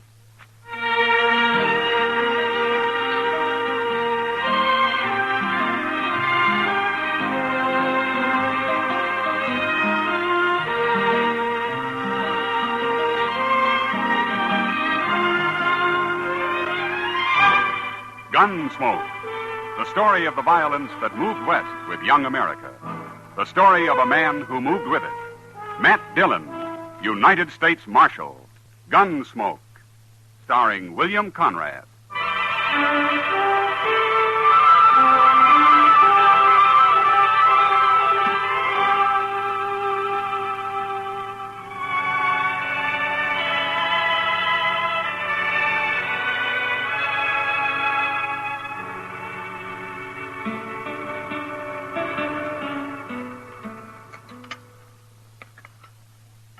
One thing about Dodge being quiet like this, there's time for fishing. Beer, steak, and catfish stew makes for a good supper. You two are going to be sick, stuffing yourselves that way. Well, now, Kitty, Chester spent all day catching these fish. He's got a right to eat what he wants.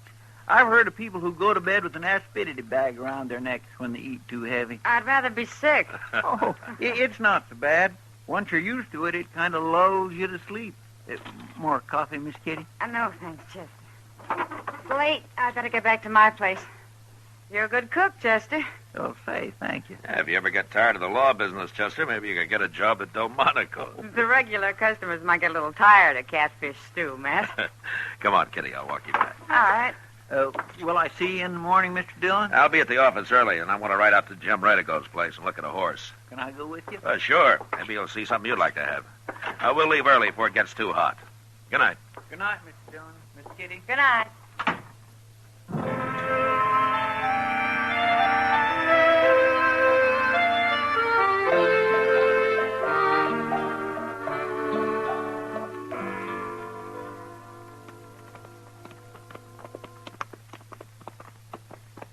Redigo's place is going to look kind of nice. All them trees growing up around the house that way. He's done pretty good in a year's time. Of course, it's a long way out of Dodge. You need space to raise good horses, Chester. Yes, sir, I know, but it must get mighty lonesome out here. I don't think that bothers Jim much. Looks from here like his corrals and cat's pens are empty, Mr. Dillon. Well, maybe he's moved his horses out to get the last of the summer grass. You got any special horse in mind? Well, the last time he was in Dodge, Jim was bragging up a sorrel stud he's got.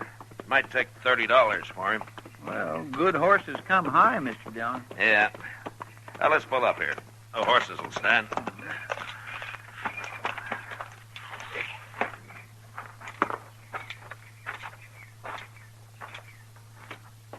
Quiet like, isn't it? Jim? Jim Redigo. Maybe he's not here. He can't have gone far. He didn't even push the door shut. I guess he won't mind if we go in and boil up a pot of coffee.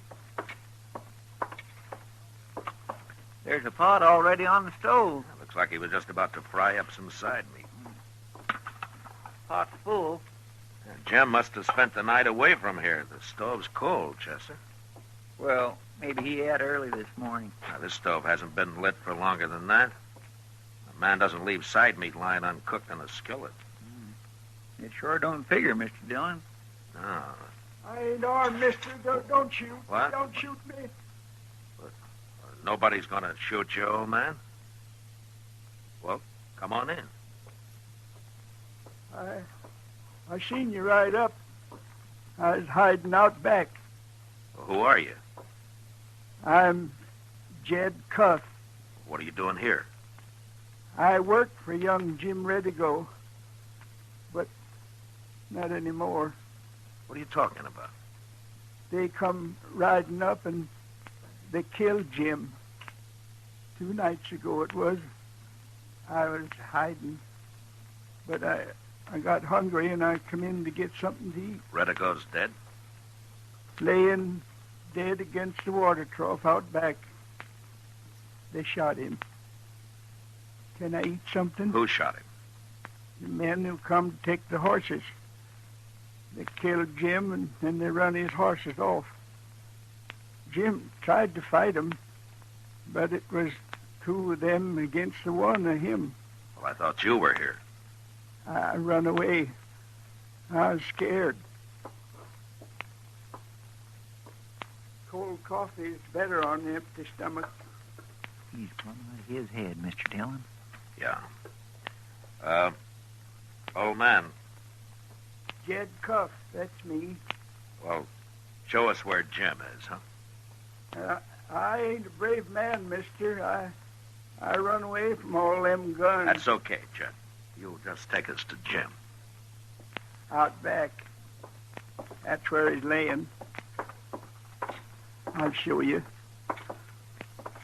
But before he died, mister, Jim killed one of them horse thieves dead. He's laying out here, too. You think this old man's telling the truth, Mr. Dillon? Well, as straight as he can remember it, Chester. It's just that he's old and not very bright anyway. There he is. There's Jim. And there's the other fellow laying right where Jim shot him out of his saddle. Jim was a fine boy. But I was scared, and I run out the back way and hid where they couldn't see me. Jed, did you know these two men? Had you ever seen them before? No, mister, I never. Chester, see if you can find a shovel.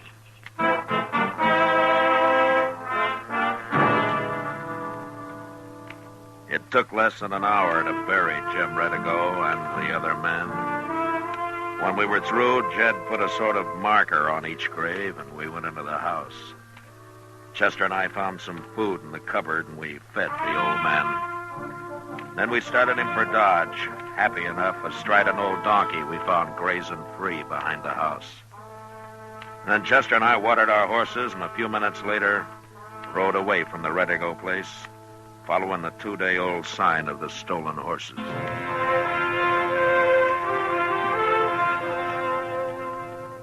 About sundown, we saw a long column of riders moving towards the north.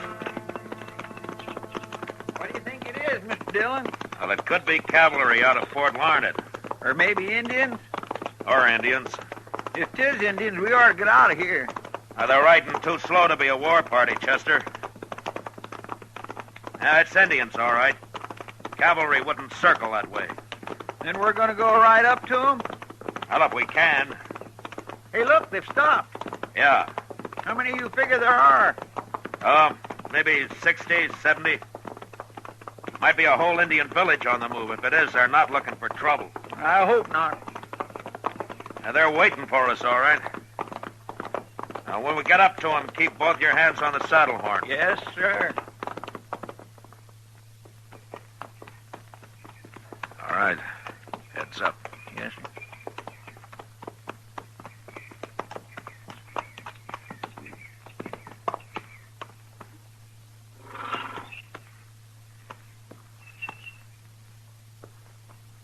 They're just sitting there, looking at us.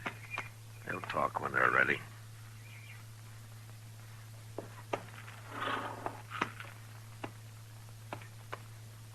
I am Quick Knife. My name is Matt Dillon. My braves and I have watched you come. You are looking for the white man. That's right. The white man sold us horses. Our squaws ride them now. He stole those horses from another white man. We bought the horses with gold. He killed a man when he stole. You have come to take back the horses and punish the man. Yeah. The horses you cannot take. The man you must find for yourself. The horses are ours now. There are 2 of you, and many of us. All right, Quick Knife. What about the man? He left the horses with us and rode west. His name is Tebow. How long ago? Not long. He knows someone is following him, and he is afraid. His trail will not be hard to follow. Thank you, Quick Knife. Chester.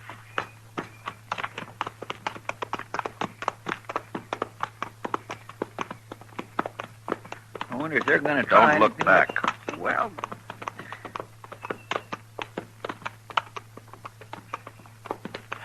Now, what were you going to say? nothing. Only they're still just sitting back there on their horses, Mr. Dillon, watching us. Yeah. I was just a mite scared, was you? Yeah, I think maybe I was. Well. Are we going to track Tebow now, Mr. Dillon? Yeah. We'll track him, Chester. And we'll find him.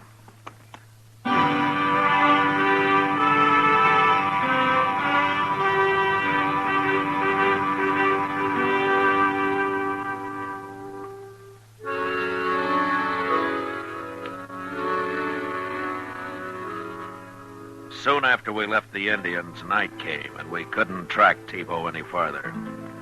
The next day, we rode hard, following his trail towards the west. The prairie stretched out gray and green before us, and several times out on the horizon, we saw puffs of dust rising.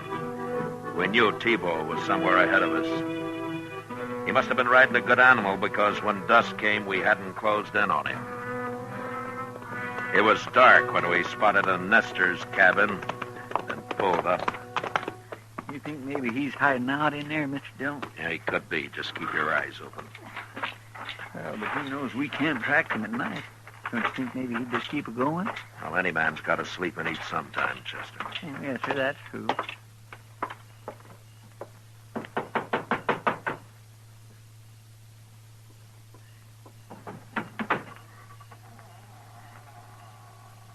What do you want?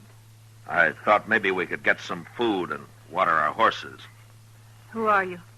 My name's Dillon. We don't have many strangers out here. I'm a U.S. Marshal. Well, I've got some tater soup working. Well, thank you. This is Chester Proudfoot. How do, Hello. ma'am? You just sit at the table there. Thank you, ma'am.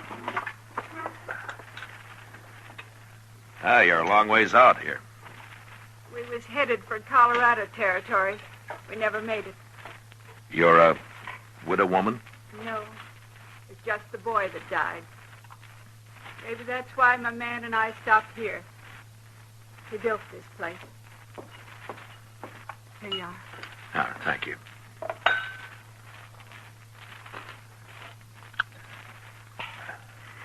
Say, this is real stout soup. Where is your husband? Hunting. Uh-huh. Night hunting's a pretty poor thing, isn't it? Yeah, sometimes the body don't have much choice. When will your husband be back? You're asking a lot of questions, mister. I told you I'm a U.S. Marshal. People have good luck and bad. Ours has been mostly bad.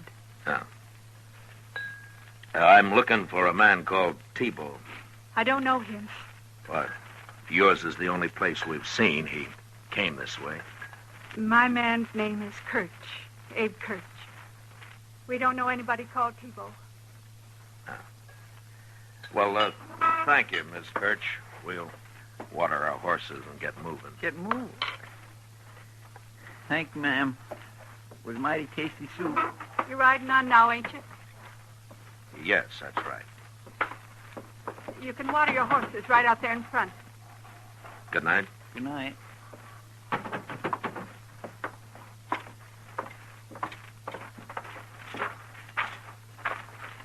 Well, one thing, she wasn't too talky of a woman, at least. Living out here so long, maybe she's lost her habit. Yeah, maybe.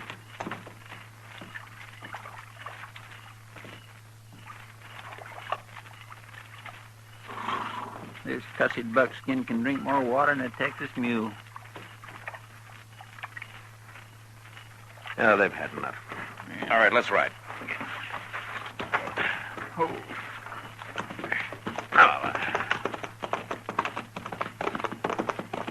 Mr. Dillon, What?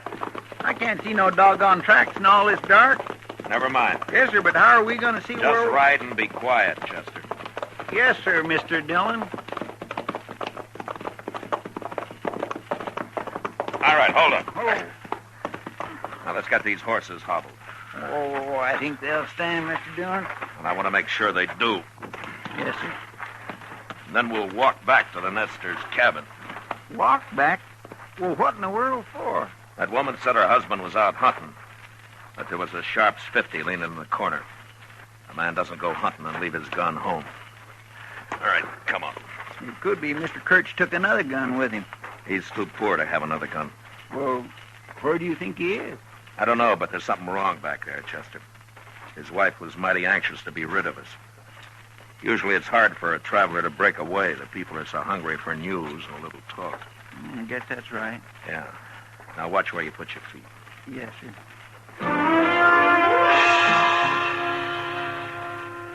It only took a few minutes to make our way back to the Nestor's cabin, where a pale light showed through the chinking and under the door. Some 30 feet short of the cabin, we stopped. We could hear voices inside. I motioned to Chester, and we stretched out flat against the ground, and then inched our way closer. Now we could make out it was a man and woman talking. One voice was Miss Kirch, and the other was either her husband or Tebow. Hurt him. Who said that? He ain't hurt bad. There's blood on his face. I hit him to keep him from talking out. He come around. I got rid of those two men like you told me. Is that him? Said you wouldn't hurt Abe if I did that. Wait a minute, Chester. I just hit him on the head. Now, shut up. We ain't never harmed nobody. I did what you said, and I told you to shut up. You open your mouth again, and I'll fix your husband good. Get your food out on that table. Gotta have me something to take along. Chester, he's busy now packing up that food. Crawl around to the back of the cabin, and then make some noise. What sort of a noise? It doesn't matter, just so he knows somebody's out back. Well, then what? I don't know yet. I'll get going. That's fine. You take all that, what we gonna eat? So hungry. Those men here were the law, weren't they? One man said he was a marshal. They've been following you. You must have done something bad, real bad. I killed a man who talked too much, woman. And I just... Someone's out back. Please, don't shut up.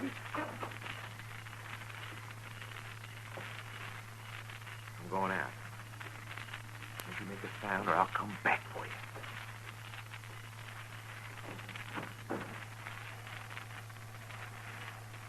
All right, Tebow, drop it. What? I can see you, Tebow. Drop your gun or I'll kill you. Well, now, hold on, mister. Let's talk a minute, huh? You can't shoot at my voice. Now drop it. No, I won't.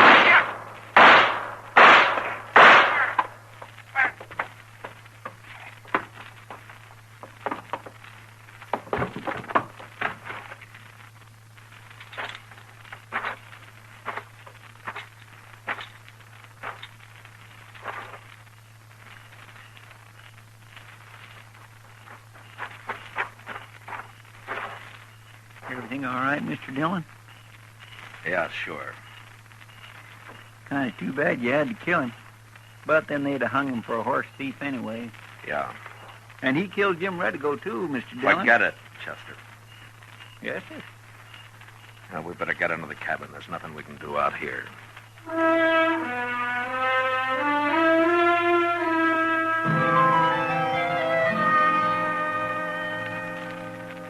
We did what we could to make Kirch rest comfortable, and then sat up half the night talking to his wife about Dodge, the railroad, stores, all the news a woman would be hungry for. And the next morning early, Chester and I started on the ride back to Dodge. It was clear and bright, and we made good time. Chester riding along feeling mighty proud. The nester had said he couldn't feed another horse, and so Chester was trailing his own buckskin and riding the big red stud that T-Bo had been using. Yeah, Chester was mighty pleased with life.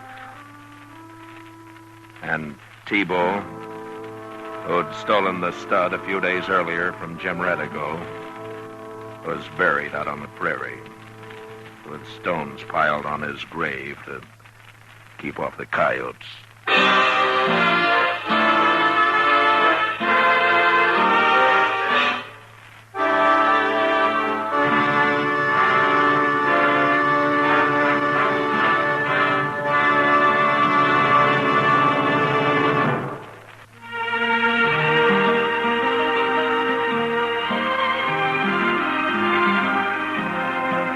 Gunsmoke, under the direction of Norman MacDonald, stars William Conrad as Matt Dillon, U.S. Marshal. Tonight's story was specially written for Gunsmoke by Norman MacDonald, with music composed and conducted by Rex Corey. Featured in the cast were Helen Cleve, Ralph Moody, James Nusser, and Paul Frees. Parley Bear is Chester, and Georgia Ellis is Kitty. Ken Peters speaking. Join us again next week as Matt Dillon, U.S. Marshal, tries to prevent mass murder during his fight to bring law and order out of the wild violence of the West in Gunsmoke.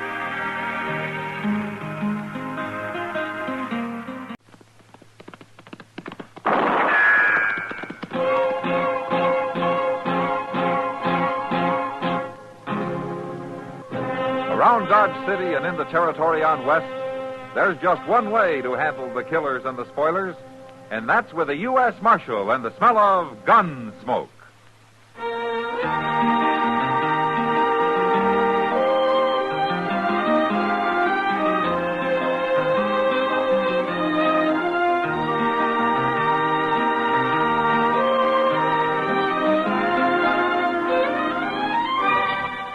Gunsmoke, starring William Conrad. The transcribed story of the violence that moved west with young America. And the story of a man who moved with it. I'm that man, Matt Dillon, United States Marshal. The first man they look for and the last they want to meet. It's a chancy job, and it makes a man watchful and a little lonely.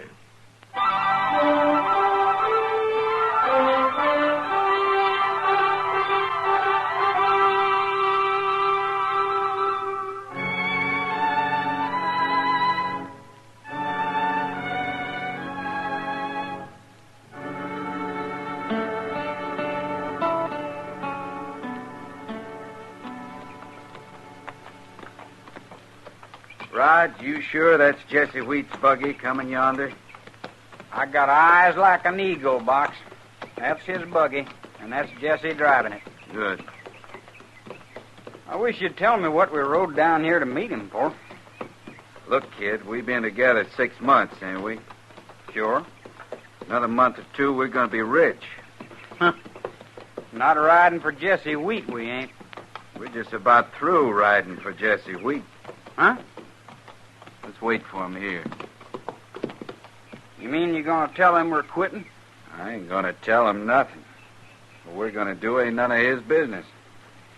You're sure a hard man to understand sometimes. You'll learn. Oh, look at Jesse. He's kind of mad already. What are you men doing clear down here? We're going into Dodge, Jesse.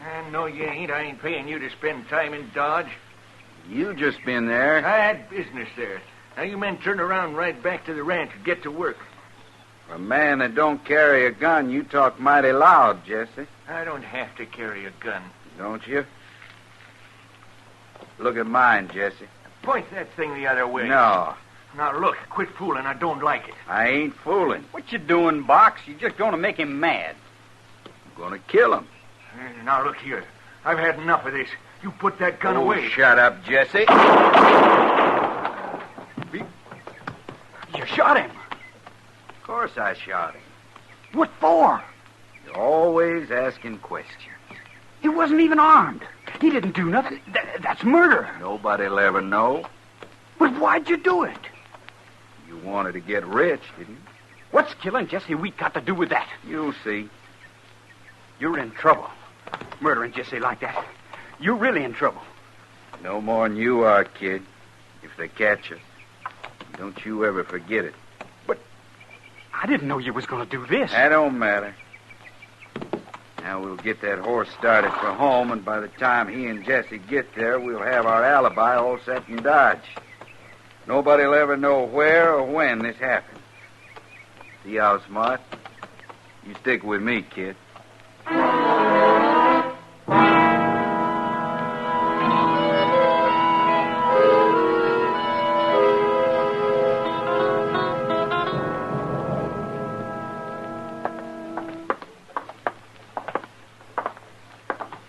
Where are we going now, Box? We're going to set our alibi with a man who's going to be more interested in this business than anybody in Dodge. Who's that? Standing right up there.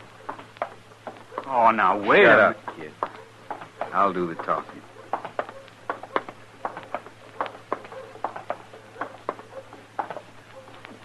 Hello, Marshal. Hello. Well, I guess you don't remember us, Marshal. No, I don't. Well, we only been in Dodge once before. I'm Jim Box, Marshal. My friend here is Rod Allison. Oh, how do you do? Hello? We work for Jesse Wheat, Marshal. We was to meet him here, and we can't find him no place. Well, I saw Jesse last night. Maybe he's gone back to the ranch. That'd sure beat all, telling us to meet him and then forgetting all about it. Oh, that Jesse's getting too old. Why, we've been looking for him the past 2 hours. Box. Shut Hey, up. Box. Like I was saying, Marshal. No, look. Well, I'll be. That's Jesse's buggy. Going into the stable there. Yeah, and there's nobody driving that buggy. There sure ain't. But it's Jesse's. Well, let's go over and take a look. Huh? What for, Marshal? Jesse ain't there. You too. Come on. Kind of funny. Horse and buggy and nobody driving it. I sure hope nothing's happened to Jesse. Don't you, Rod? It'd be awful. How long you men work for Jesse Wheat? Ooh, some 6 weeks, Marshal. He's sure a good boss. We like him fine, don't we, Rod? He treats us real good. Whose stable is this? Moss Grimmick runs it, but he's not here right now. Yeah, there's the buggy.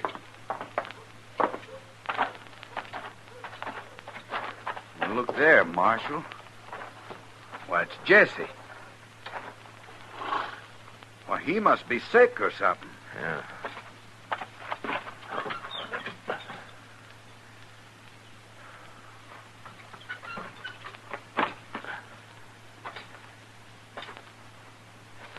He's dead.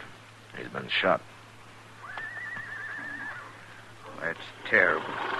Now, who'd have done that? I can't understand that horse coming back here. Why wouldn't he have gone on home to the ranch like any horse would? You say you've been working for Jesse 6 weeks? Well, sure. And you ought to know his brand. Say, that ain't a XL horse. No, it isn't. Belongs to the stable here.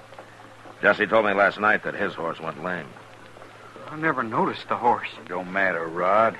It's a good thing that horse brought him back here. Now the marshal can get to work fast and find who killed him. We'll help you, Marshal. We sure don't like old Jesse getting shot. Well, you can help me get him out of the buggy. But I'll handle the rest of it. It's not your trouble.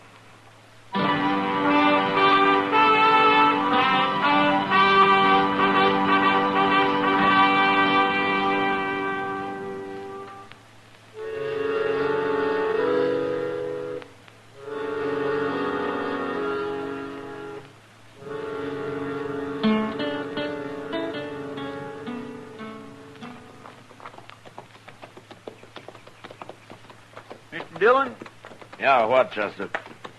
Jesse Wheat was a whole lot older than his wife, wasn't he? Didn't you ever meet her? No, sir, I never did. Yeah, Anna Wheat's about 22. Jesse was in his late 40s. Yeah. Maybe she done it. What? Killed him. Maybe it was her because he was so old and all. Chester, you remember the tracks back there just before Jesse's buggy turned around and headed back to Dodge? yeah, I forgot. They was 2 horses stopped it, wasn't they? That's right. Then it must have been them fellas Jim Box and Rod Allison. Maybe. Oh, look, there's Anna on the porch. You must have seen us coming. Hey, she is young.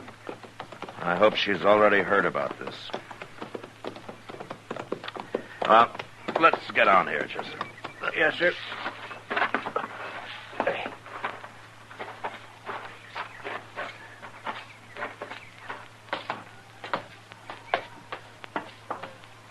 Hello, Anna.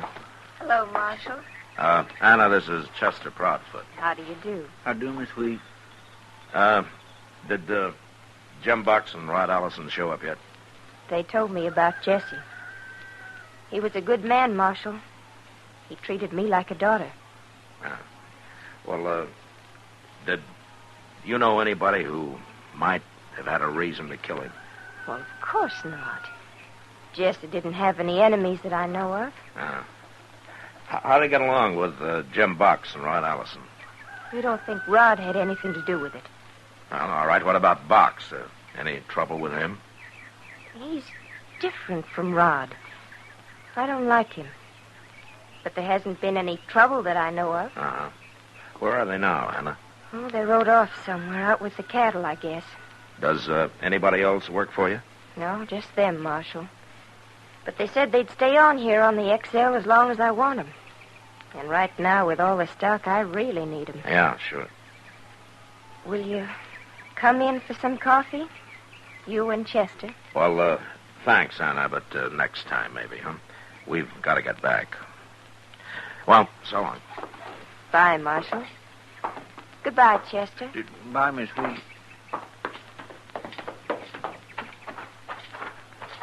Well, we sure didn't learn much from her, Mr. Dillon. Not much. Ain't we going to wait and talk to them 2 fellas again? No, it might make them jumpy, Chester. I want them to feel safe. They made one mistake. They'll make another.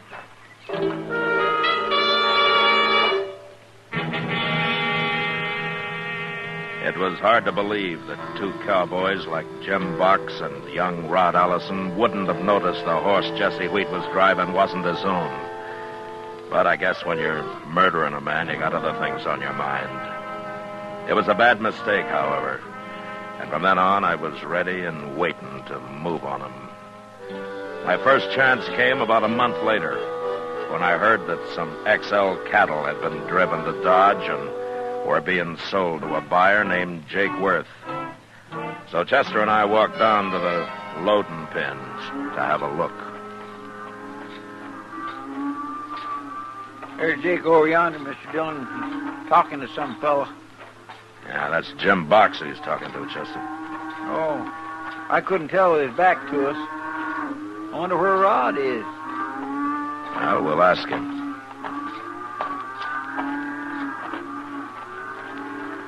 Hello, Jake. Well, hello, Marshal. Chester? Hello, Jake. Those XL cattle you buying? Only 30 head, Marshal. Uh-huh. Did Rod help you drive him in, Box? Last night, Marshal. Now, where is he now?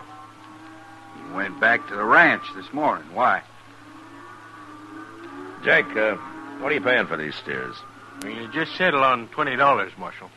$20. Now, it's 30 head. That'd come to $600, wouldn't it? What are you trying to say, Marshal? Think there's something wrong with my selling them steers? No. No.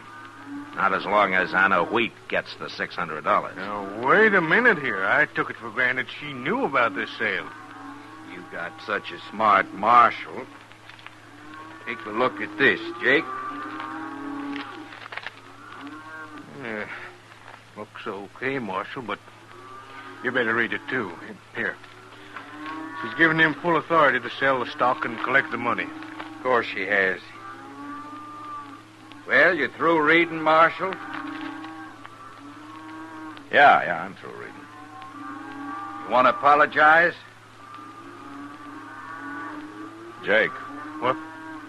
Anytime this man sells XL cattle to you, I want to know about it. And I'm going to tell every other buyer in Dodge the same thing. That ain't much of an apology, Marshal. Come on, Chester. See you later, Jake. Sure.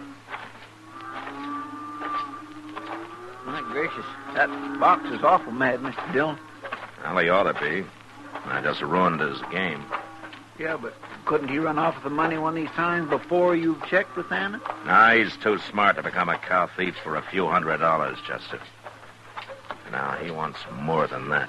Well, he can't get it now, can he? Well, he could. How? By killing me.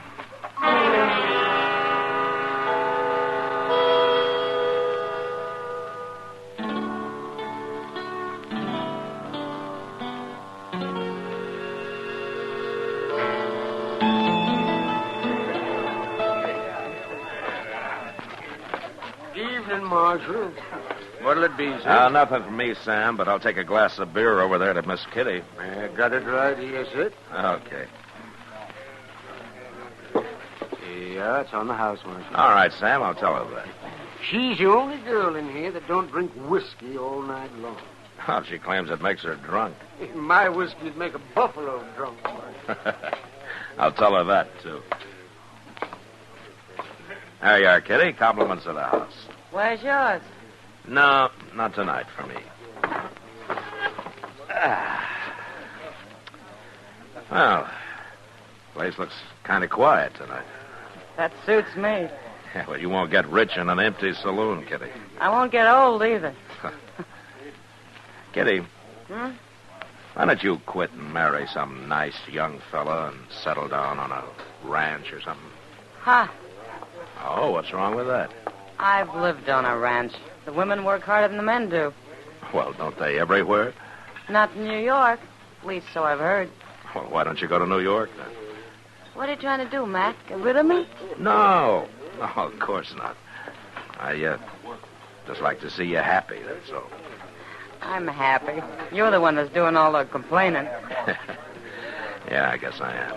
You're like a man trying to ride two horses at once, Matt. They do that only in circuses. Not practical anywhere else. No, Kitty, you know I'm a simple man.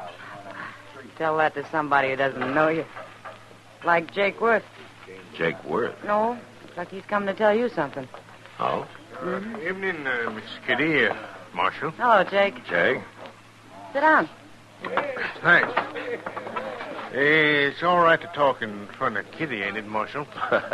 It doesn't matter, Jake. She finds out everything anyway. Now, what's on your mind? Jim Box. Oh? Remember a couple of weeks ago how you told me to report any sales of XL cattle? Yeah, sure. Well, he ain't sold none since then, but you're right. He's a crook. Well, how do you know? He come in this afternoon and offered to sell me some 500 head. That's about all the cattle Anna Wheat owns. Well, maybe she's selling out. No. Box says I can have 'em real cheap, providing I don't tell you about it. Oh. Now, what did you say, Jake? Well, I said I'd take 'em. He's hired a couple of men from somewheres, and they're driving the herd in day after tomorrow. I told them the Santa Fe would have cattle cars ready by then. Uh-huh. All right, thanks, Jake. Them two men he's hired, they can probably ride good enough, but they ain't real cowboys. Well, I'll go out tomorrow and have a look at them. Well, I'm glad I ain't got your job. Not going against them gunmen.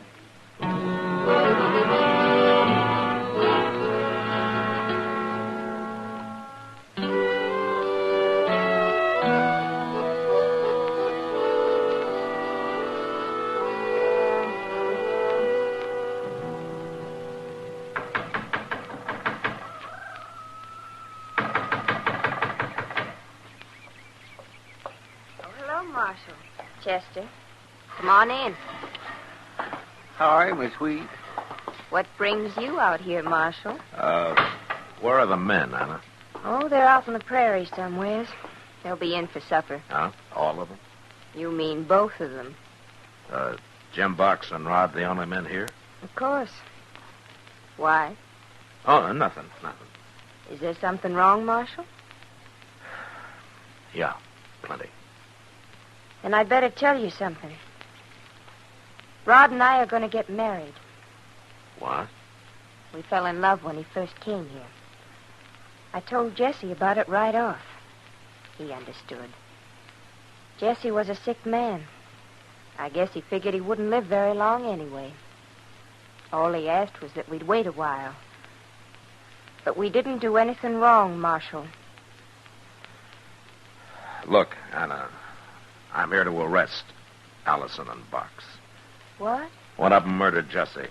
They both had good reasons. Oh, Marshal, you can't. Not Rod. I know him. He wouldn't do that. Take a chair by the window, Chester. We'll wait for him.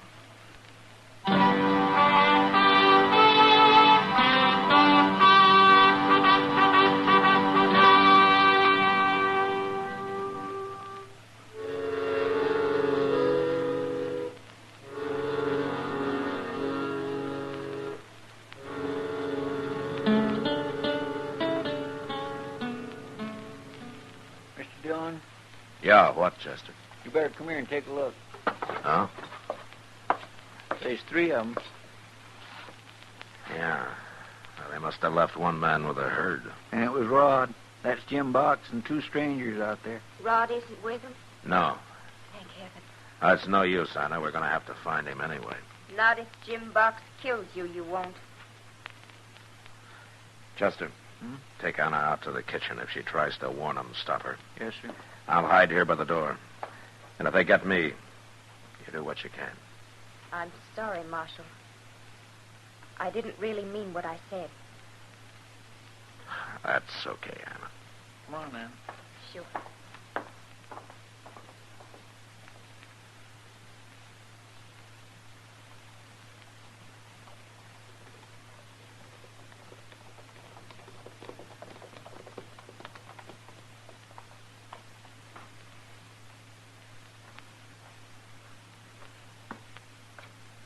You men wait there. I won't be long.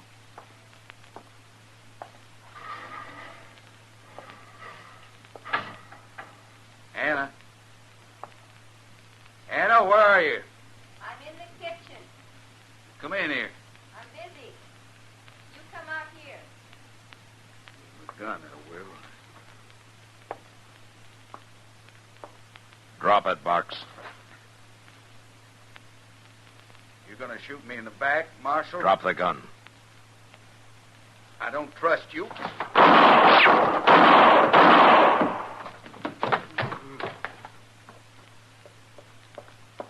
You got him, Mr. Dillon? Get out of the way, Chester. His men will be here in a minute. Hey, they're running off. Let's go get our horses, Mr. Dillon. No. Let them go, Chester. Well, we can catch them easy. I got nothing on them. It's Rod I want. Did they get away, Marshal? Now, they won't stop till they hit the Rocky Mountains, Anna. You killed Jim Box. Yeah, I had to. Now Rod's all alone. He's the only one left to blame it on, isn't he? I tried to take Box alive, Anna. Anna. Anna! Rod. No, Anna, wait. No. All right, careful now, Chester. You'll use her as a shield. Oh, I won't shoot, Mr. Dillon. Rod, what's the matter? Now what? Don't shoot him, Marshal. Well, looks like he's already been shot. Are you hurt bad, Rod? I ain't gonna die. He was lying on the floor here when I came in, Marshal. Get his gun, Chester. Yes, sir. I ain't gonna use my gun. Oh, well, I'll take it anyway. Now, who shot you, Rod? Box did. But I got away. Well, why would he shoot you? I found out he was gonna steal Anna's cattle. And I started an argument. He shot me, but I got away. I was riding up from in back there when I heard the shooting. You see, Marshal, Rod hasn't done anything. Rod, who killed Jesse? What difference does it make? You'll never believe me anyway now. Don't talk like that. Tell him. They'll hang me, Anna. I never done it, but they'll hang me anyway now. Marshal? Yeah. Is that true? What he says? It could be. If I charged him with it.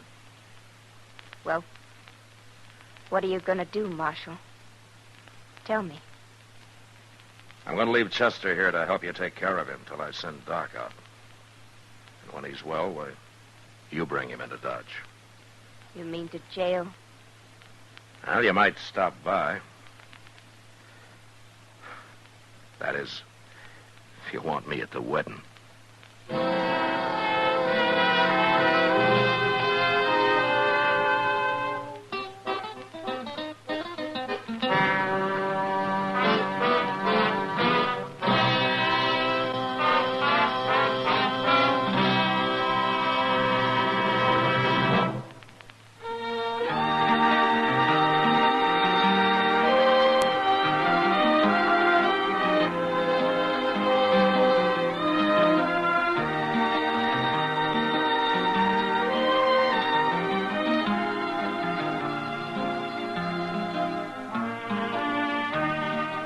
Gunsmoke, produced and directed by Norman McDonald, stars William Conrad as Matt Dillon, U.S. Marshal. Our story was specially written for Gunsmoke by John Meston, with music composed and conducted by Rex Corey. Sound patterns by Tom Handley and Ray Kemper. Featured in the cast were Sam Edwards, Eleanor Tannen, Vic Perrin, Don Diamond, and Frank Cady. Harley Bear is Chester, Howard McNear is Doc, and Georgia Ellis is Kitty.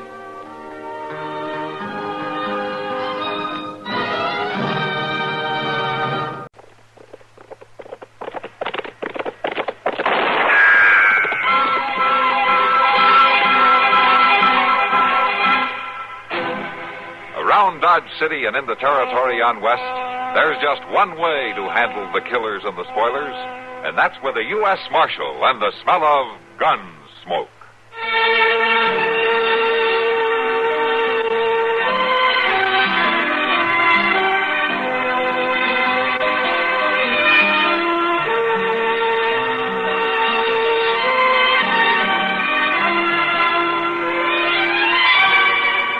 Gunsmoke, starring William Conrad, the story of the violence that moved west with young America, and the story of a man who moved with it.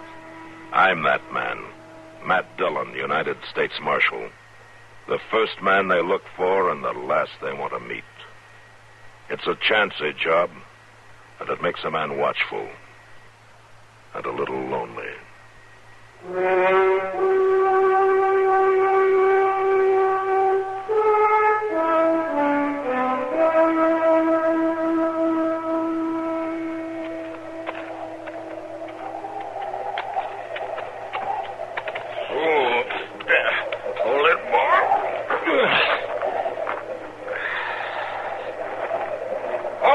Hey, Webb, don't shoot.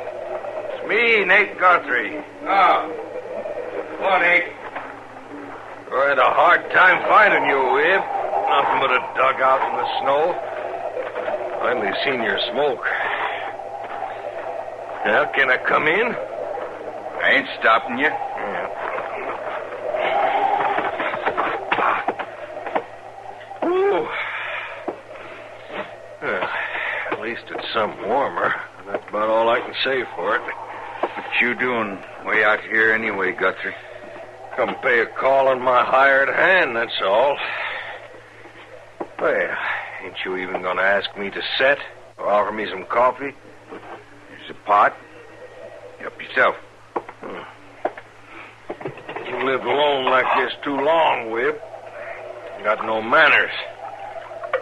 But then I never seen a wolfer that did. Just pigs, all of you. Want some? I've finished feeding. Feeding. It's like a pig.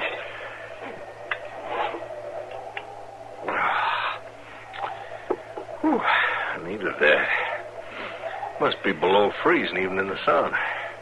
Now, you didn't leave no warm ranch house just to come be sociable with a wolfer, Guthrie.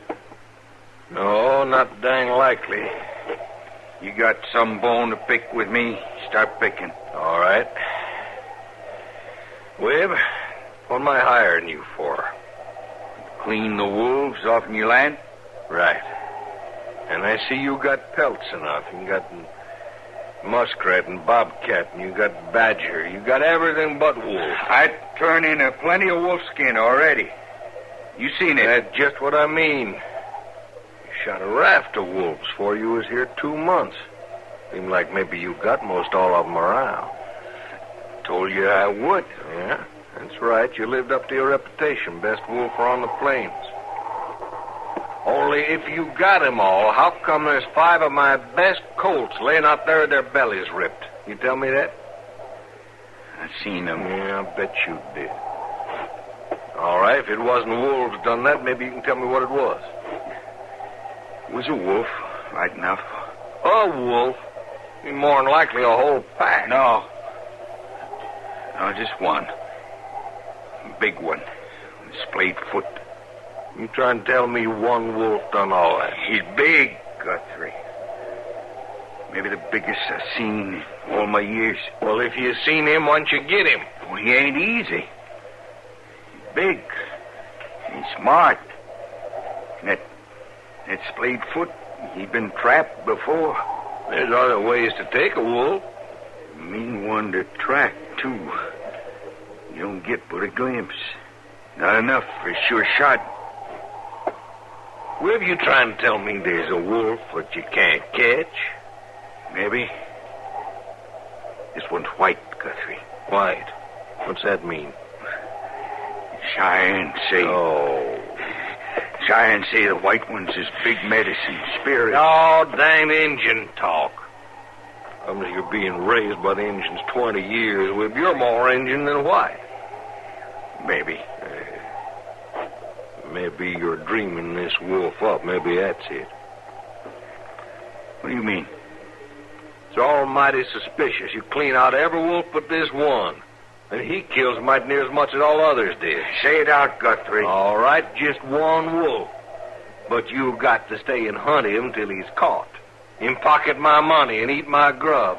And for one lone wolf, it ain't a bad way to spend a cold winter, is it? You saying I let him live on purpose? I'm saying maybe there ain't no wolf. Maybe it ain't a wolf at all ripping up my colts. Man could do that, a man like you. Cold-eyed half-breed ain't got no feelings. You get out of my camp, Guthrie. Oh, no, it ain't me. It's you that's getting out, William. Off in my land, and right now. You can't run me off, Guthrie. This here's free land. Not for no killers, it ain't. I seen your kind before. It's easy for you to kill, and it don't matter, wolf or colt. Or man. I ain't killed me one for time, Guthrie. But it won't go very hard. So you better get along now. I'm warning you, Wib. You get off of my land. Not till I finish what I come for. I'll have you run off. How? I'll send to Dodge for the marshal, you'll see. And if you stay, you'll end up dead, Wib. Somebody will. That's for sure.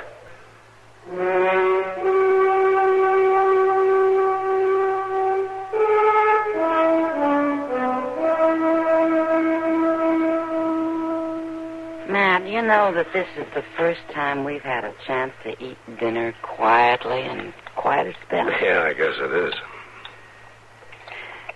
Do you ever think you'd like to be somewhere else? You know, just travel. Travel? Yeah.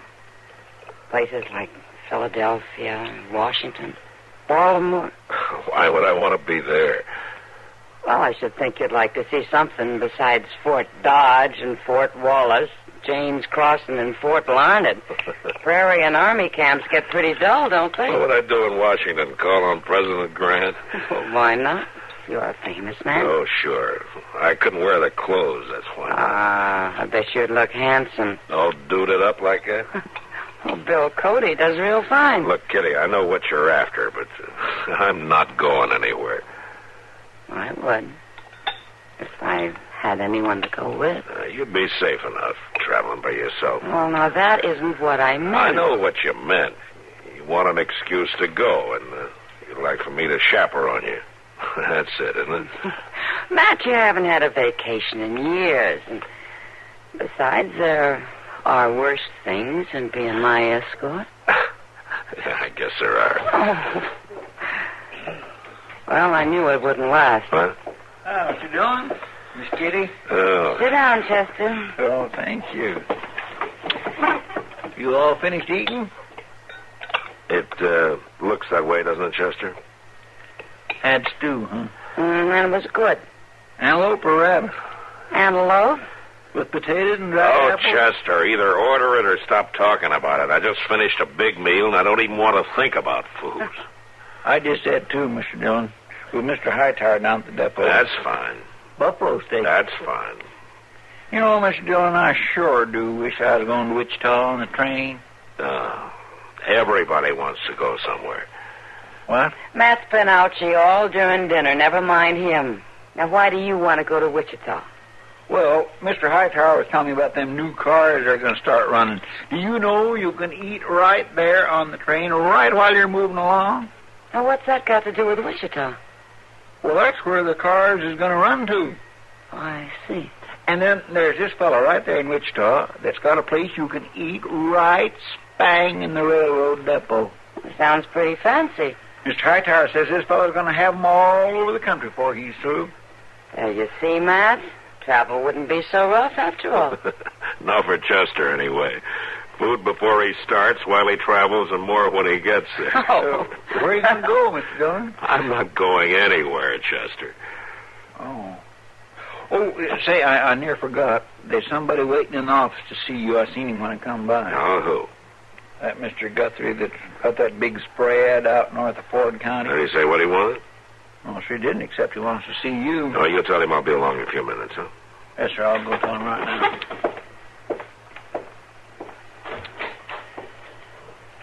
Well, we almost made it, Matt. What, Kitty? I thought for once we'd get clean through a meal without your being hauled away. Oh, we did pretty good. I might have weakened, you know. I might have agreed to take that train somewhere. Come on, I'll walk you back. No, thanks, Matt. I'll just sit here and finish my coffee. Okay, I'll see you later.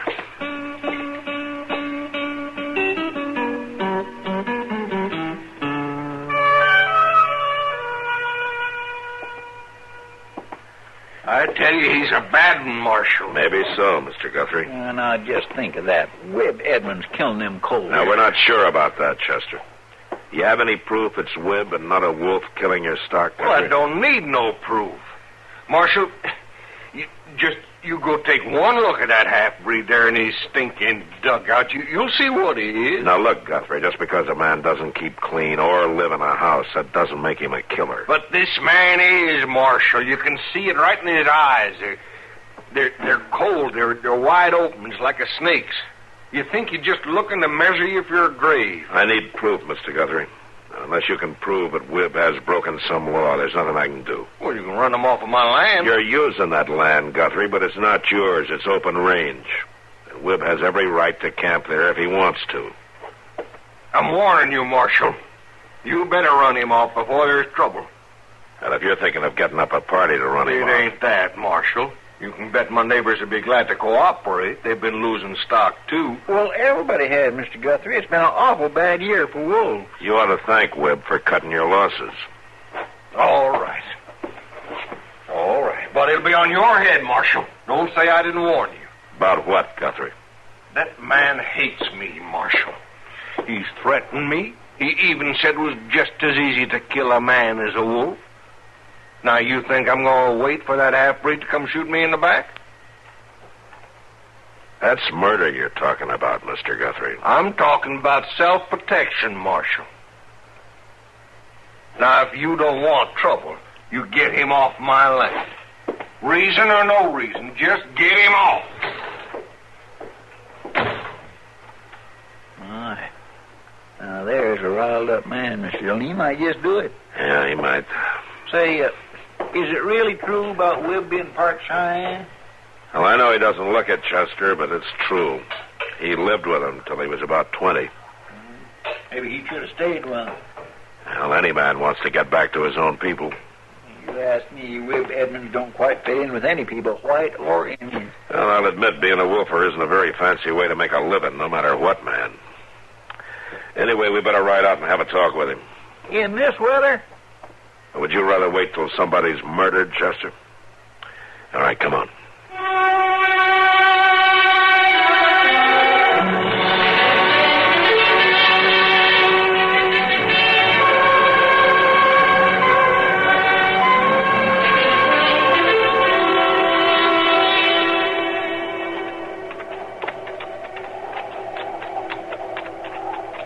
have to ride up along here, Mr. Dillon? Down in the draw, we'd at least be out of the wind. It's harder on the horses down there, Chester. The snow's a lot deeper. Well, that's so. And I guess we can see further up here, too. Not that there's anything to see. I'll bet we've missed his dugout already. I don't think so. We've come awful long ways. That old Guthrie sure claims a parcel of land, don't he? Yeah. Now, look there. Well, it's a horse. It's a colt. Sure standing funny, ain't it? It's staked out, Chester. Staked out? Out here in this weather, whatever for? Bait. Wolf bait. Oh, my goodness, that poor critter. Get out, Chester. Whip! Hold your fire. It's Marshal Dillon. Now, you put down that rifle and show yourself. We're coming to talk to you. You hear me? I hear you. You stay away from that horse of mine, Marshal. Why? You spoiled my trap. You ain't already. I don't see no trap. Take one there all the same. All right. Come on, Chester.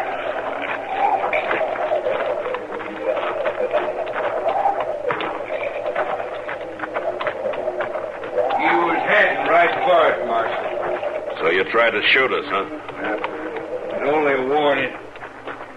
I'd wanted to down you. I could have easy enough. If man smell around a trap, it's sport. Well, you don't have much trouble with that, do you, Webb? That may be, Chester. I don't care much for man smell myself nowadays. I didn't ask you to come here. We came to talk to you, Webb. You can talk. That's all. Dugout's over the crest. Follow me. You gonna leave that poor colt tied up to get at? He won't get hurt if the trap works.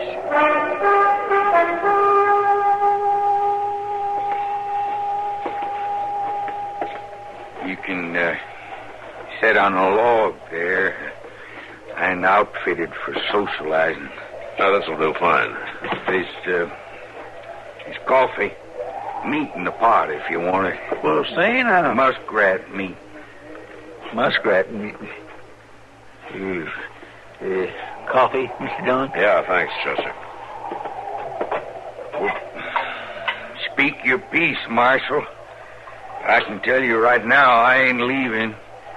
You're off Guthrie's payroll, Webb. You won't get anything more from him.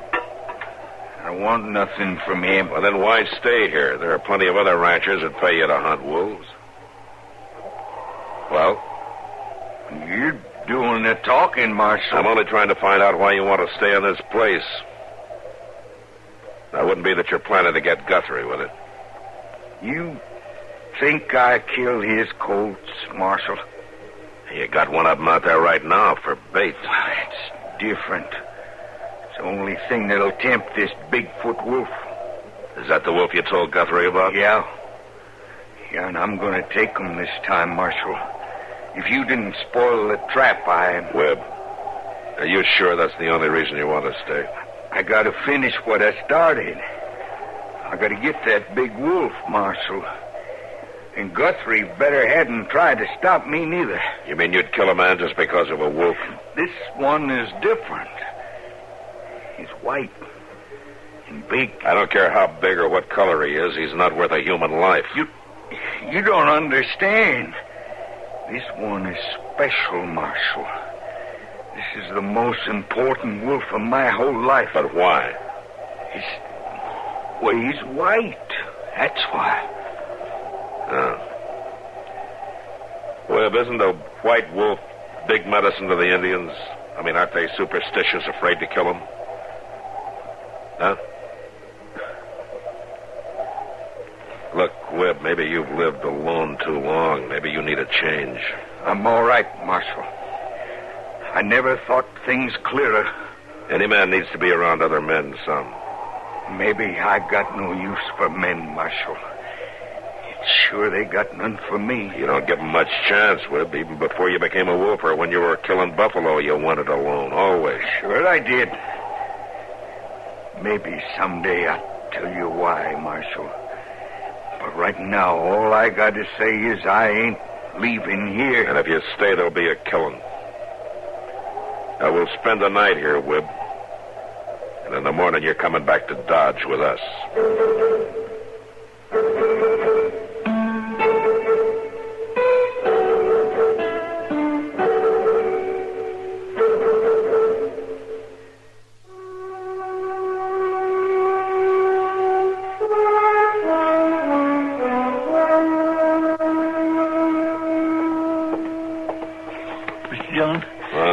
Mr. Dillon, wake up.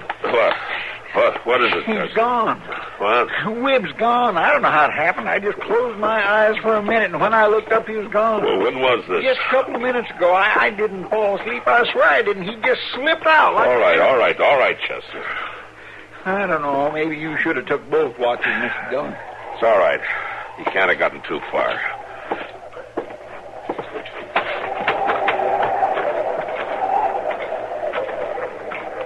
Well, there's our horses. At least he didn't take them. Wait a minute.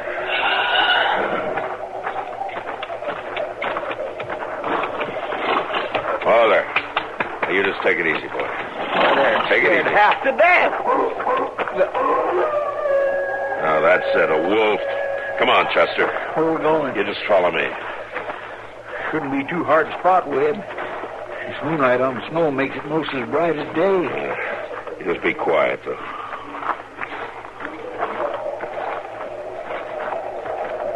Wait a minute. What is it? Over there. Why, it's Webb. Going down to that trap of his. Yeah.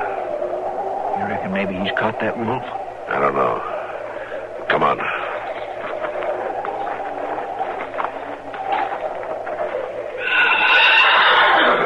There's a colt. He's still all right. Yeah, listen to that. That's a wolf. Where is he? In that pit in front of the colt. The wolf's in it? Yeah, has to be the way the colt's acting. Yeah, listen to him. He's trying to jump out. So he might have near made it, too. Come on, let's move up closer. Look, there's Webb right at the edge of the pit there. He's got a rifle. Why doesn't he use it? Don't get that animal jump. He's gonna watch it. Shoot him, Webb. Shoot him. Oh, he's just standing there. What's the matter with you? Shoot him. You got a rifle? Use it. We should have brought ours. He's out. The wolf's got him. Stay back, Chester. I'm going over there with a 6-gun.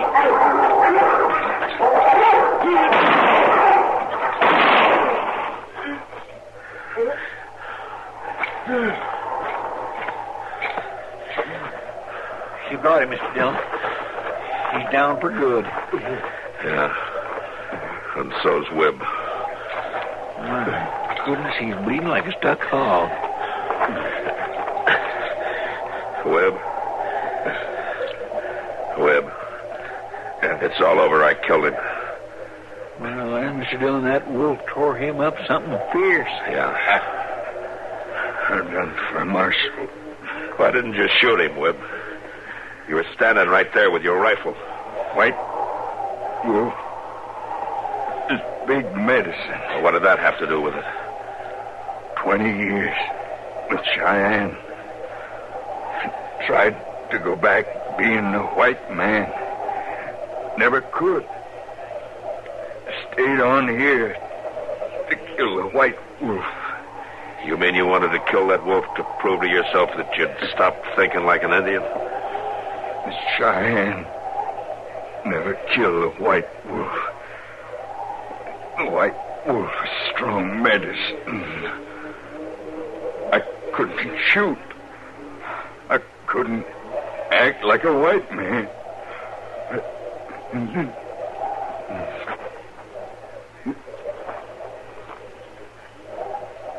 Poor devil. Well, Chester, you remember how you said Webb didn't fit in with any people, white or Indian? Well, then, I didn't know what he was up against, Mr. Dillon. No. Well, he didn't fit in then. Not until tonight he didn't. What do you mean? Tonight he found his people. Webb was born with Cheyenne. And tonight he died like a Cheyenne.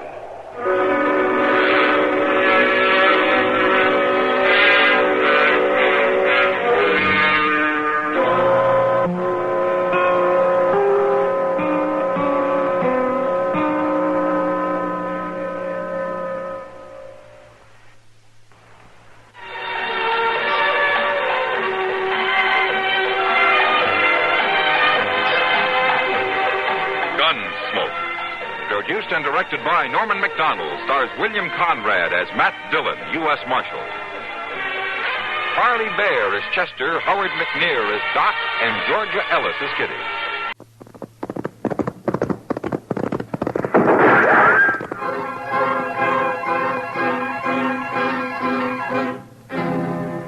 Around Dodge City and in the territory on West, there's just one way to handle the killers and the spoilers, and that's with the U.S. Marshal and the smell of Gunsmoke.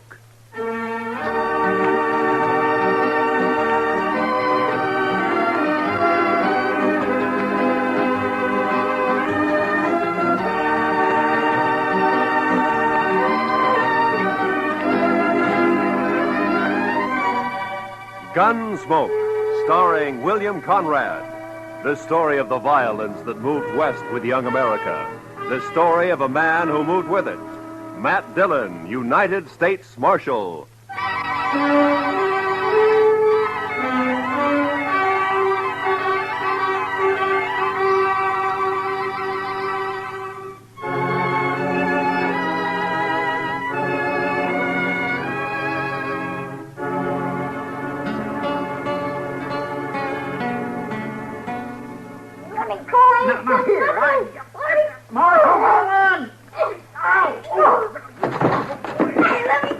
What have you got there, Chester? Half boss, half kid, Mr. Dillon. I'll smack you flat on the way. Hold it now. You don't stop that kid. Now hold it.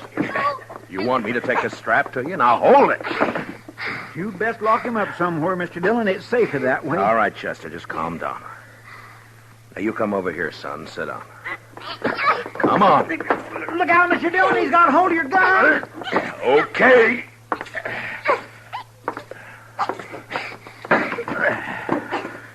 Now you sit there. And don't you move an inch. You hear me? Not 1 inch. He is a mean little bug. Now what's it all about, Chester? What's he done? I ain't done nothing. Now you hush your mean little face. This here place is the law, and you're talking to What's the he marshal. done, Chester? I ain't done nothing. There, you hear I that, told Mr. Chester? Dillon? Yes, sir. Well, sir, I don't rightly know what he's done. That's what I told you. I ain't done nothing. Mr. Dillon, I was walking down to the office when I see this kid. I know most all the sprouts in town, but not him, so I says, hello, and he starts running. That's what he did? Yes, sir. And that's why you brought him in here? I sure did, Mr. Dillon. I figured if a kid runs away from me for doing nothing, then he's been up to something, so he must have done something. You know what I mean? No. Now, what's your name, son? I ain't done nothing. All right. Now, what's your name? I ain't saying. There, you see what I mean, Mr. Dillon? Just plain, ornery, mischievous. You little live boy. here in Dodge? I ain't saying. All right. Well, he's probably a runaway, Chester. I guess we'll have to lock him up until somebody comes looking for him, huh? Best thing in this whole wide world to do, Mr. Dillon. Just look at where he gnawed my thumb. Best thing to do. Come on, You ain't gonna lock me up? Have you got a better idea? We got to do something with you. Let me be on my way. Well, where do you live? About 4 miles out. Oh. Oh, sure.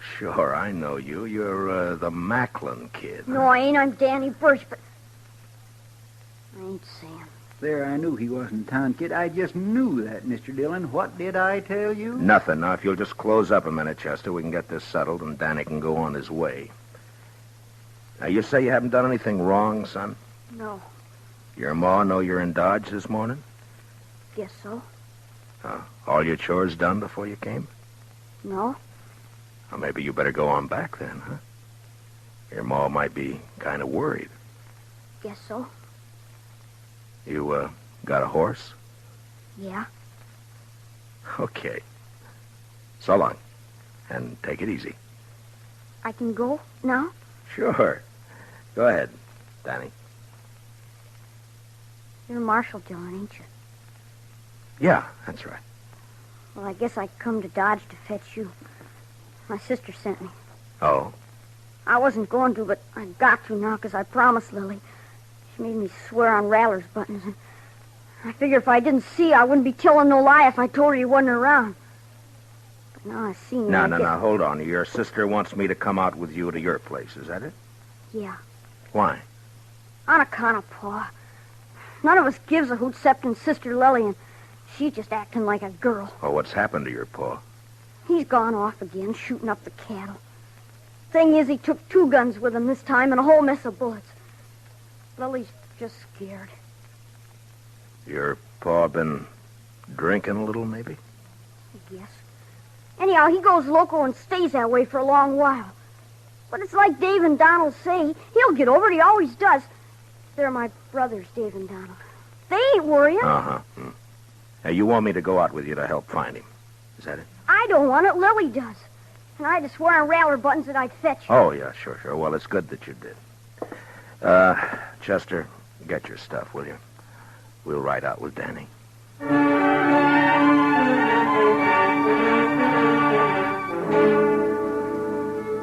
I didn't get anything more out of the boy on the way out to the Birch place.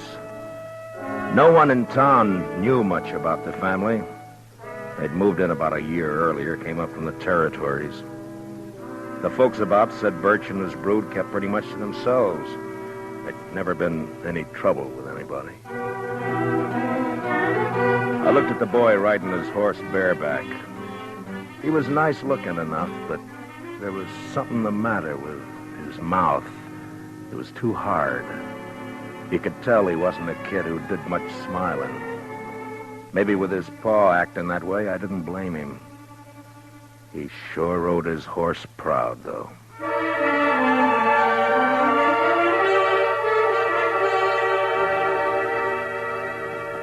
It was hot and dry, and by the time we were inside of the Birch place, the sun was burning down hard.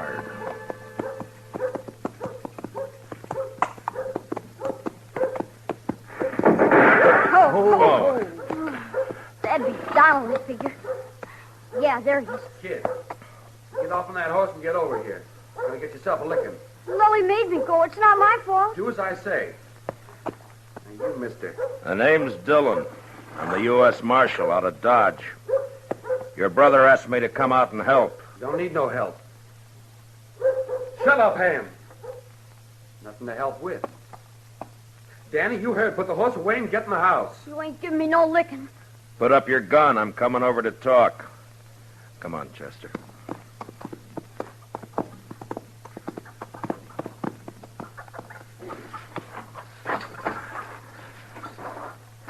It's against the law to shoot a man in cold blood. You know that? Shucks, I wasn't aiming at you. I was aiming at a rabbit up in the rise there. Your horse had scared it away. Mm-hmm. Well, now, what about your paw? What about him? Have you found him? Shucks, he don't need to be found. He'll come back when he's good and ready. Pa's off hunting. That's not what your brother says. Where'd he go? Oh, he's going to get himself a licking, that's what, and he knows it. Get himself away, that's what. Donald, that's your name, isn't it? Yeah. Well, look, I'm not one to interfere in family matters, but if you do need help, I mean, if your paw's shooting up cattle like Danny says, well, maybe he'll be practicing next on people, and that wouldn't be so good. That brother of ours, he's a dirty little liar. No, he's not, Donald. I'm glad you came, Marshal. You come into the house, please?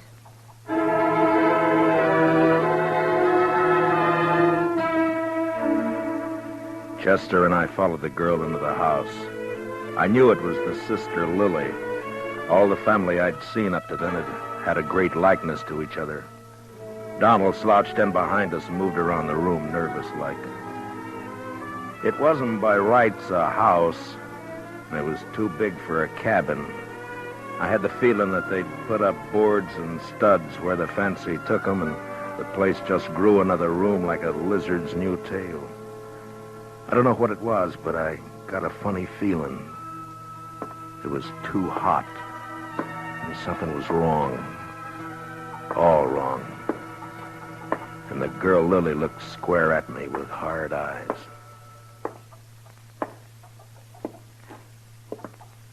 Donald. Huh? Sit down.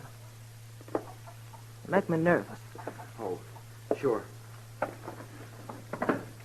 Marshal Dillon, I want you to help us find Paul. Oh, Lily, Dave's going to be awful mad. Somebody's got to do something around here. Did your pa take a horse? No, Oh, where do you think he went, Miss Lily? I don't know. Maybe up to Horse Flats. Maybe over by Gorman's Creek. Creek's all dried up. There's got to be no water in there. Did he take a water skin with him? Uh-uh. No, he didn't. Kind of bad wandering around without no water. When did he leave? Yesterday morning. We heard a couple of shots along about noon. Dave found a calf laying dead over in the North Range. You can see it there through the window. Haven't had time to bring it in yet. Was he drunk? Well, sure. Drunk as you can get. Weren't you, Lily? I'm afeard for him, Marshal Dillon.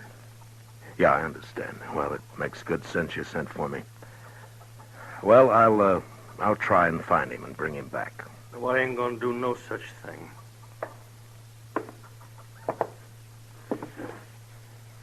You that Marshal fella out of Doc? This is Marshal Dillon, Dave. My brother, Dave Birch. How are you? I told you, Lily. Told you keep our business to us, not outside. It's got to be somebody else's business the way it is, Dave. And you know it. No such thing, Lily.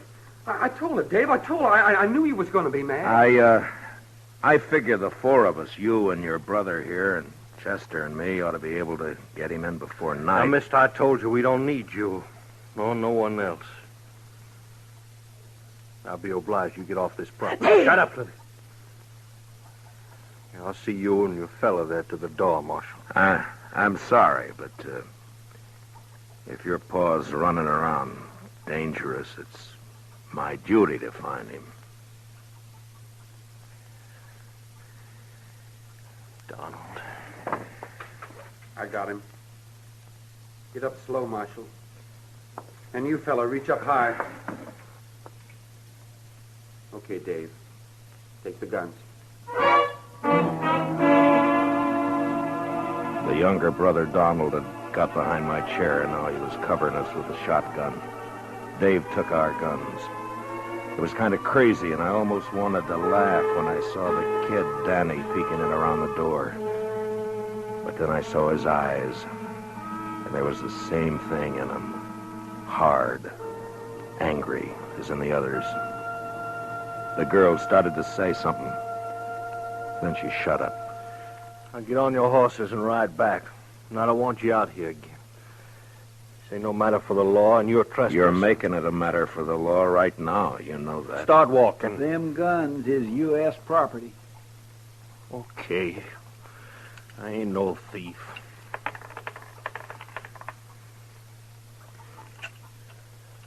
Here, bullets I'm keeping. Figure they're worth about 2 bits. Donald, give him 2 bits. Sure. Here. All right, now here's your guns. Now get out fast. You come snooping back again, me and my brother's gonna be shooting at you.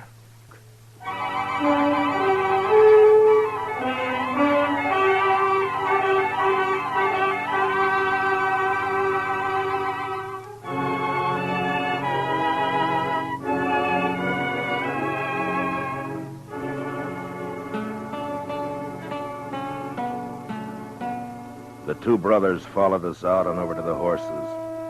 As hot as it was in the house, it was worse in the open. The saddles were burning. There wasn't another word passed between the Birch boys and me. They just stood covering us. And when I looked back 100 yards or more off, they were still there. Well, sir, That's what comes of trying to do a kindness, Mr. Dillon. As far as I'm concerned, they deserve whatever happens. I can't make it out, Chester. You'd think from the way they talk they don't care what happens to their paw. Mean bunch of children. They probably don't. My, Mr. Dillon, you ain't even riled they pulled guns on us. I guess I'm not, Chester. You know, there's something awful wrong back there. Those boys don't look the kind to pull a gun. And the girl wanted to talk, all right, but they wouldn't let her. Just mean, that's all. Oh, you aim to go back, Mr. Dillon? It's like I said, Chester, if it's just a family affair, you and me don't belong in it. But if the old man's as drunk as he sounds, he could make a lot of trouble. No, we're not going back right now. We're going to have a look around this country for a spell.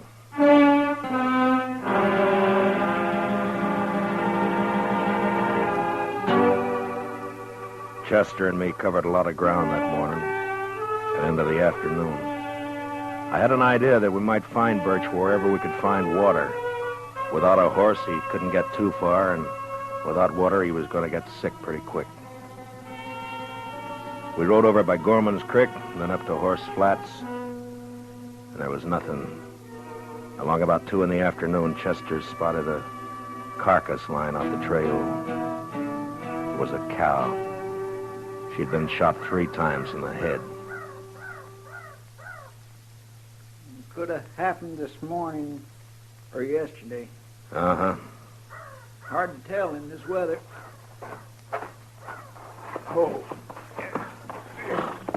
Well, the ground's too dry to pick up a track. Might as well take a chance and go over to the hills. Yeah, might be water there.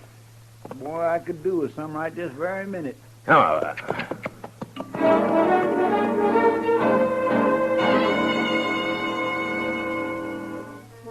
I got a funny taste in my mouth looking at that dead cow. When a thing dies natural or gets killed for food, that's one thing, but even an animal has a look about it when it's been murdered. We rode the 6 miles to the hills. They weren't rightly hills, maybe more like humps rising up from the brown, dry earth. And we could get a good view across the plain. There was a patch or two of wild oats up there, long turned to rust, and foxtails.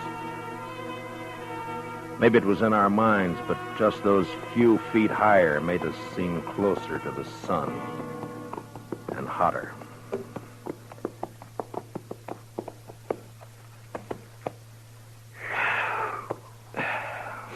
You ought to be able to see if he's out there anywhere.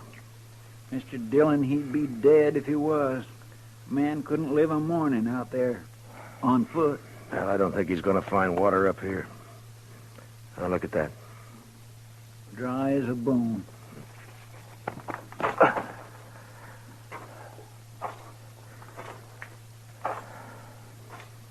You see something, Mr. Dillon? Yeah, tracks, I think.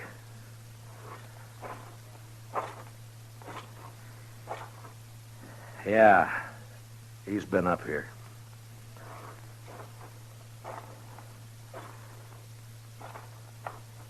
I went down again, though. Over there.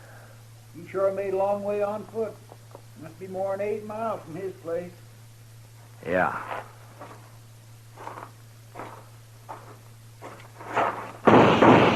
Oh, you darn fool.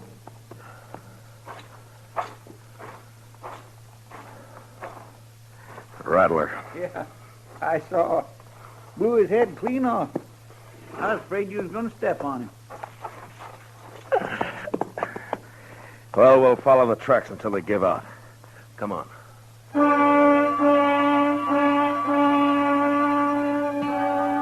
Those tracks kept going in and around the hills.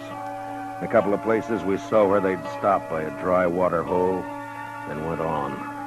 Then as the hills sloped down to the plain again, we lost them. But the direction seemed to be headed back to the Birch place. That's the way we rode. We hadn't gone more than 15 minutes along when we saw the body of a man and a horse some few feet away. They were both dead.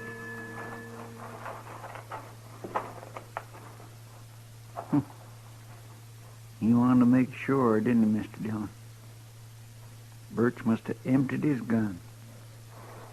Look at that. Isn't it Jack Mason, one of old man Gorman's hands? Yes, sir. That's who 'tis right enough. Nice fella, too. I knew him a bit. Get him on your horse, will you, Chester, and take him over to Mr. Gorman? Yes, sir, I'll do that. I'm going to go back to the Birch place. I'd rather come with you, Mr. Dillon. No, meet me there, huh? Yes, sir. And if you see Birch on the way, watch your step. Try not to kill him. But don't take any chances. No, sir, I surely won't.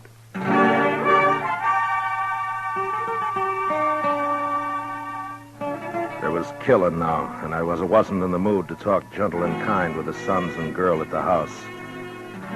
It was the boy Danny that saw me first. He was sitting on the doorstep. He ran inside, and a second later I saw Dave come out with a shotgun. I didn't give him a chance to make up his mind. Dave!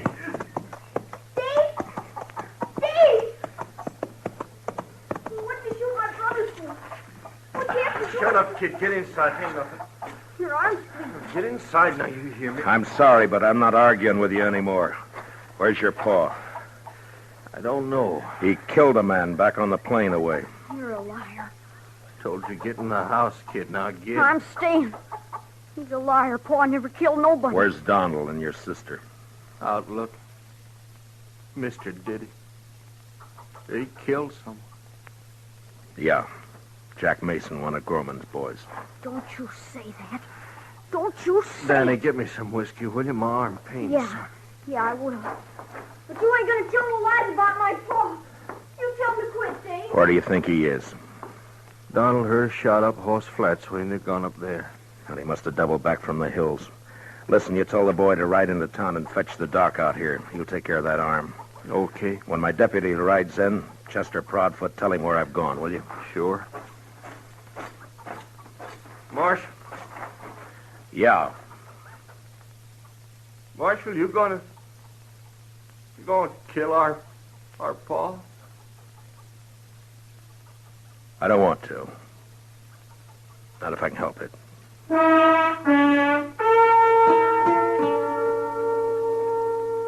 Over at Horse Flats, I caught up with Donald and Lily Birch. I told them about the killing. And a half mile further on, the three of us saw the old man. He was crouched down on his haunches by a parched water hole, stripped naked. He was crying. It was a bad sound. And when I saw his eyes, I knew he wasn't drunk. There was no sign of his guns or his clothes.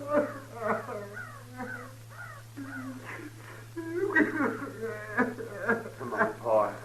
It's okay. It's Donald. You're okay, Pa. Come on, home. Come on, Pa, please. I knew it would happen like this. Someday. I knew it would. Boys figured it'd be shame on us all if word got out Pa had spells. Your brothers were wrong. Pa, please, will you? Pa. Come on. It was all right till after Ma died. And he started to act this way. That's why we had to leave our last place. People found out. Try to keep him home, but it weren't no good. Give your old Pa a cup of water. Your Pa's thirsty now. Come on, Pa. Get up. We're going to bed. Funny. Pa never took a drink in his life. We always said he was drunk when he carried on like this. People could figure a man drunk. I'm sorry, Miss Lily, but I'm going to have to take him in. I got to. What'll they do to him? I don't know. But he's done murder. It's my job to take him in. They'll hang him. I don't know.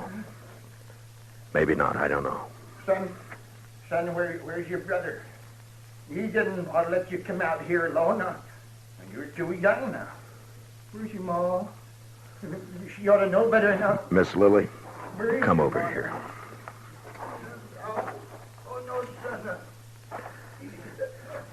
Now, I want you to listen to me. It's not my business, but will you let me give you some advice? Miss Lily? Huh? Now, you sell this place. I'll see what I can do to help. And you and your brothers go somewhere else and start afresh. You can get a good price for your land. You do that. It's best. Yeah. We'll go. I'm not saying you've got to. I'm saying it'd be better. It'd be better for the kid. He's seen too much of this. It's not good. You gotta teach him to smile again. Act like a kid again. You understand? You understand? Sure. I understand. Okay. I'll be taking him along now. We'll stop off at your place with some clothes. All right.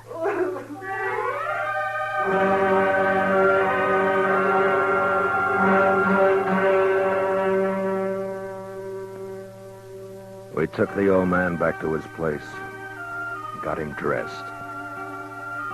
His children said goodbye to him like they knew that they'd never see him again. Like there was no hope. Chester rode in, and the old man seemed real happy to go back with us to Dodge. He didn't know. He didn't care. On the way, we passed the Doc and Danny riding out to take care of Dave's arm. Funny thing, the old man didn't even see the kid. He was prattling to us about the Indian wars. The last I saw of Danny Birchie, he was looking back over his shoulder at his paw. And we heard him still crying a long way off.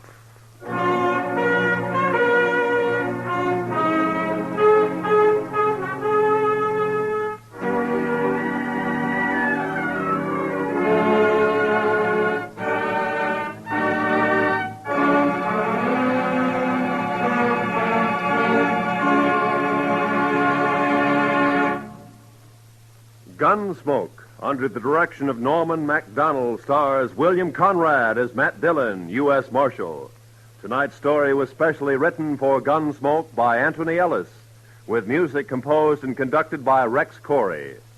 Featured in the cast were Richard Beals as Danny and Michael Ann Barrett as Lily, with Lee Millar, John Boehner, and Lawrence Dobkin. Parley Bear is Chester. Gunsmoke is heard by our troops overseas through the worldwide facilities of the Armed Forces Radio Service. Join us again next week as Matt Dillon, U.S. Marshal, fights to bring law and order out of the wild violence of the West in Gunsmoke.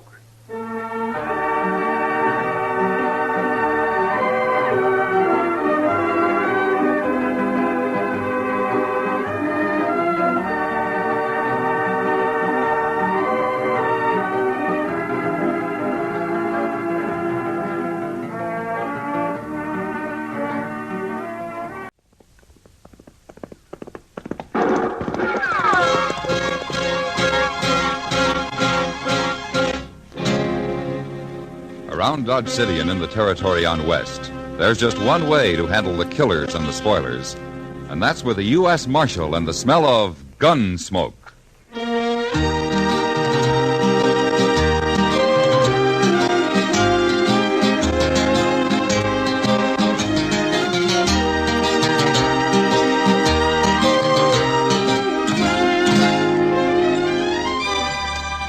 Gunsmoke, starring William Conrad. The story of the violence that moved west with young America. The story of a man who moved with it. Matt Dillon, United States Marshal.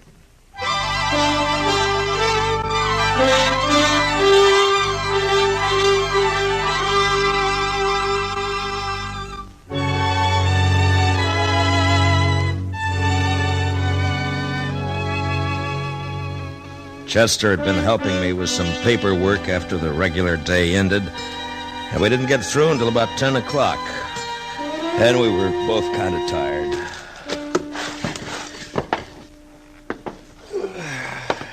Well, I sure never did think I'd hold out, Mr. Dillon.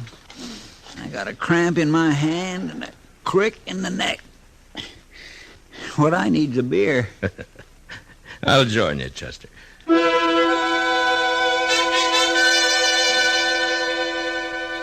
I locked up the office and walked down to the Texas Trail with Chester. I guess the best thing that could be said for the night was that it was still. Not cold, not warm. Somewhere in that between that makes you wish it'd be one thing or the other.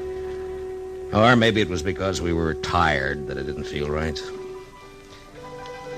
The bar wasn't crowded, and right off, Kitty came over to our table with beer.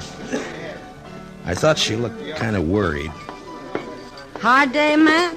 Oh, no, nothing much. Oh. I declare, Miss Kitty, this beer tastes darker than usual. New brew, probably, Chester. Yeah, I suppose. Say, Matt, you ever seen the stranger before? The tall one at the bar? Huh? No. My heavens, Mr. Dillon, he is a lofty man, and that's for sure. Look at him stretch out. Yeah. What about him, Kitty? Well, I don't know. Sam gave me the eye a bit ago, just before you came in. Huh? You trying to make trouble? Sam's not sure. Feller's been drinking straight for more than 2 hours, and he doesn't say anything. He just looks like he's getting ready. Maybe waiting for something. Yeah. Is the woman with him? Yeah.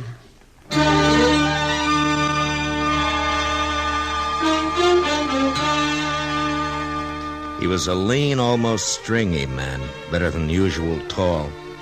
And he might have served in the army once because he wore his gun butt forward. As we sat, Chester and me, drinking our beer, he turned around a couple of times and looked at the door. I never saw a man with eyes as gray or with a skin to his face so dry and tough you'd swear you could get sparks off it with a flint. The woman standing next to him talked loud and often, but he didn't appear to be listening much. It was like Kitty said, he was waiting. About an hour went by, and the place began to quiet down. Most of the men drifted out to wherever their way was taking them.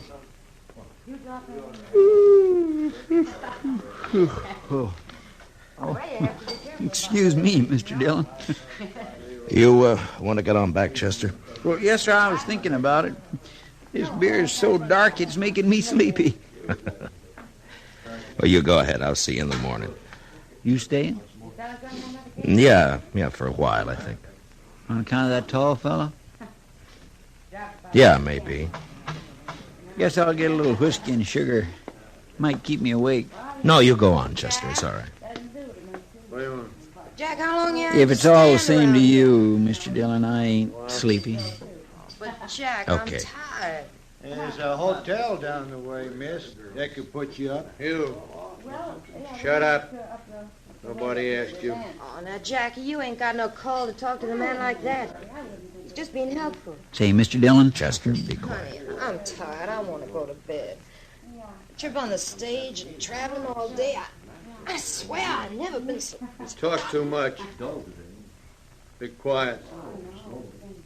Stay in here with me. But, Jackie... You've been talking ever since we come in here.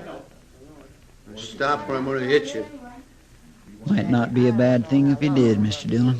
If there's anything in this world I hate, it's a woman who does nothing but clobber her guns. Kitty. I bet he is miserable to be wed to, though. What do you reckon's ailing him?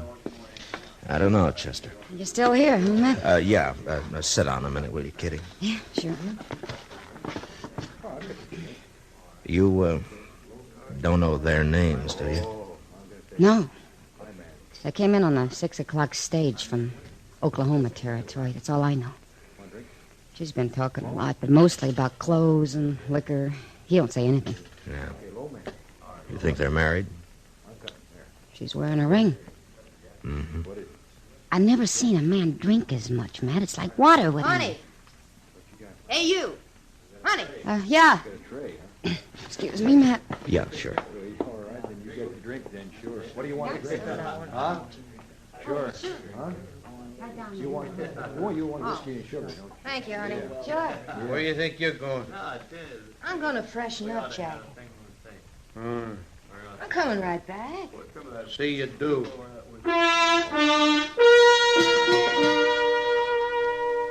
The woman had just got out of sight when we heard the horses coming down the street outside. There were only 6 of us left in the place. Sam, Kitty, Chester, and me, the stranger at the bar, and a cowboy sleeping it off at a table across the room. The tall man called Jack, with the sound of the horses, turned to the door, and there was a gun in his hand. You fellas at the table, get up. Come over here. Boy.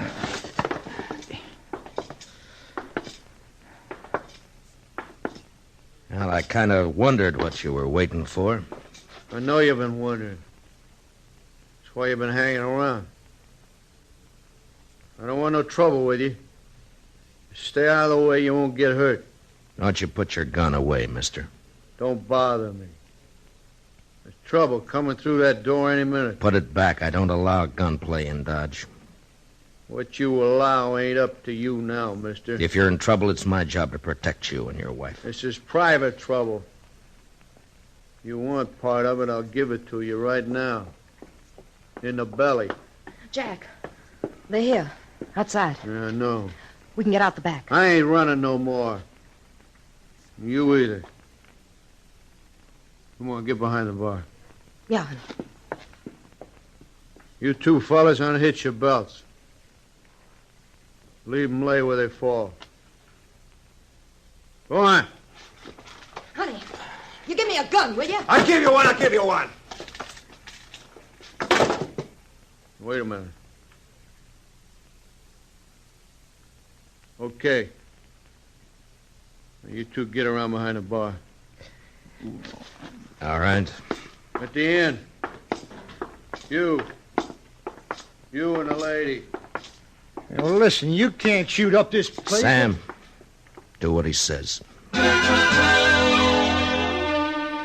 Chester and I did as we were told and got behind the bar along with Kitty and Sam. The tall man picked up our guns and tossed one to the woman and then dropped the others beside him on the floor. And then we waited. All of us behind the bar, except for the cowboy drunk asleep at the table. You only had that mirror in for a month. It's going to be busted for sure. Honey, we should have kept going. Got the train in the morning further west. We'd had to stop somewhere. This is as good a place as any. Listen, mister, I'm going over and get the boy sleeping at the table there. He's going to get hurt. You move an inch from where you're at and I'll shoot you. Now shut up, all of you. I hear him out there. Yeah. Start shooting when that door swings in. Mr. Dillon, Stay down, Kitty. Don't worry, Matt. Here's I can figure. Stopped off in Dodge. They'll be in a saloon. True. Oh, I know, Farrell. Well, come on. Might as well start looking in here. Yeah, well, okay. Let's do it a drink. Darren?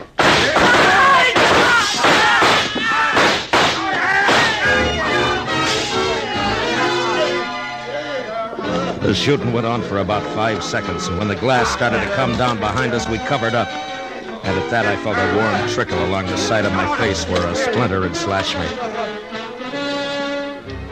There wasn't anybody behind the bar hurt beyond a scratch or 2 from the glass. But out there by the door and sprawled out beyond onto the walk were 4 men. They never had a chance. They'd never have another. Watch out for the glass, Jack. We got him. Yeah, we got him, honey. One of them still alive. Who is it? It's Acton. Let me. Never did like him. Come on, let's go. All right, Jackie. Sorry we messed up your place, honey. Don't you try coming after us, mister. Jack's had a taste of blood. Come on. Jackie, we're gonna have to ride now? Yeah. Oh, honey, I'm tired. Take it easy later.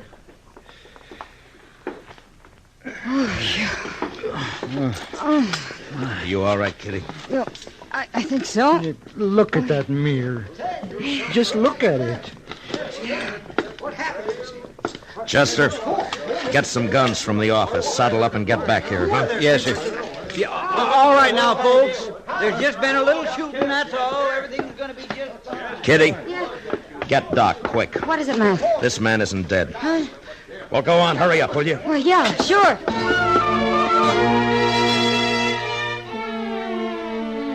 She ran out into the night for Doc. And I stayed in the Texas Trail watching the life flow out of the bullet hole in the chest of the man the killers had called Acton.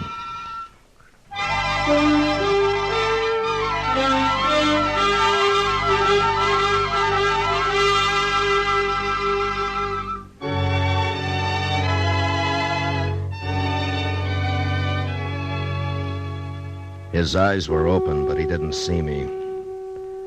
And when I talked to him, he didn't hear.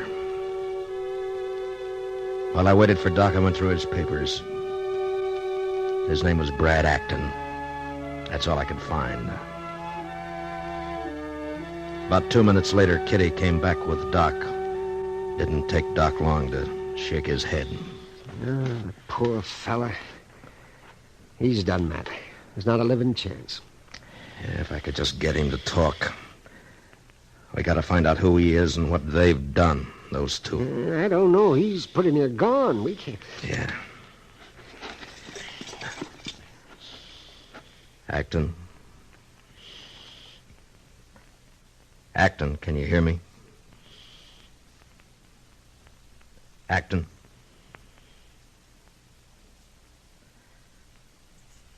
Acton! Acton, that fella, Jack Farrow. He and the woman.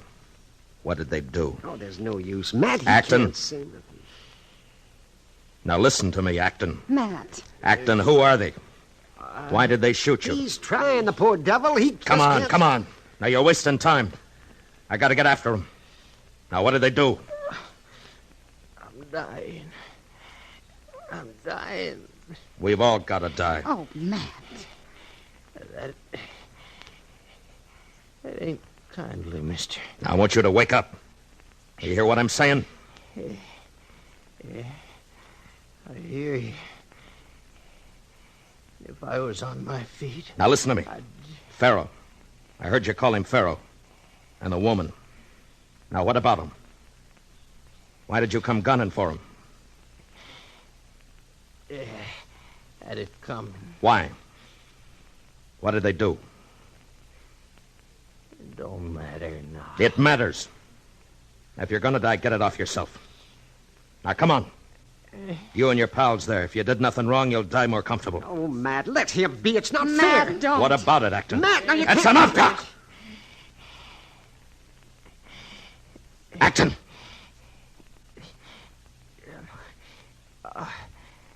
California. Out in California.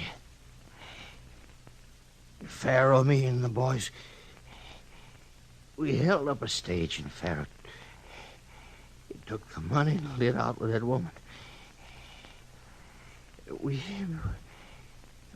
been following. Look out for her. She's mean with a gun. Martha Lou.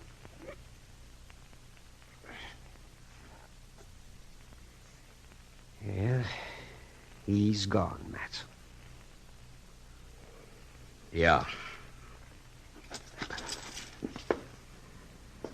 I guess you had to do it that way, Matt. But... But what? Nothing. All set, Mr. Dillon? All right, Chester.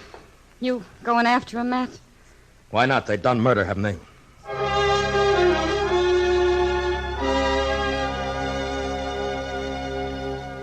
You have to figure the odds of a man forgiving you for what you do when a thing has to be done. And then you split the difference. And depending on the reasons for doing it, you feel better or worse. I had to do what I did because I had to find out about them. But it didn't help.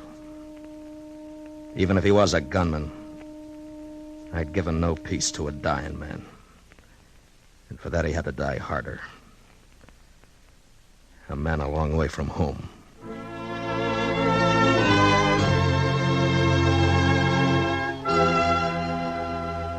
Chester and I rode out into the east, the way we figured Pharaoh and his wife would be headed.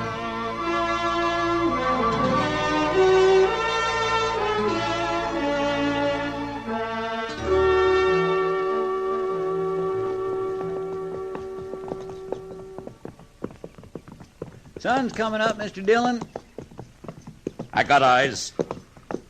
Yes, sir.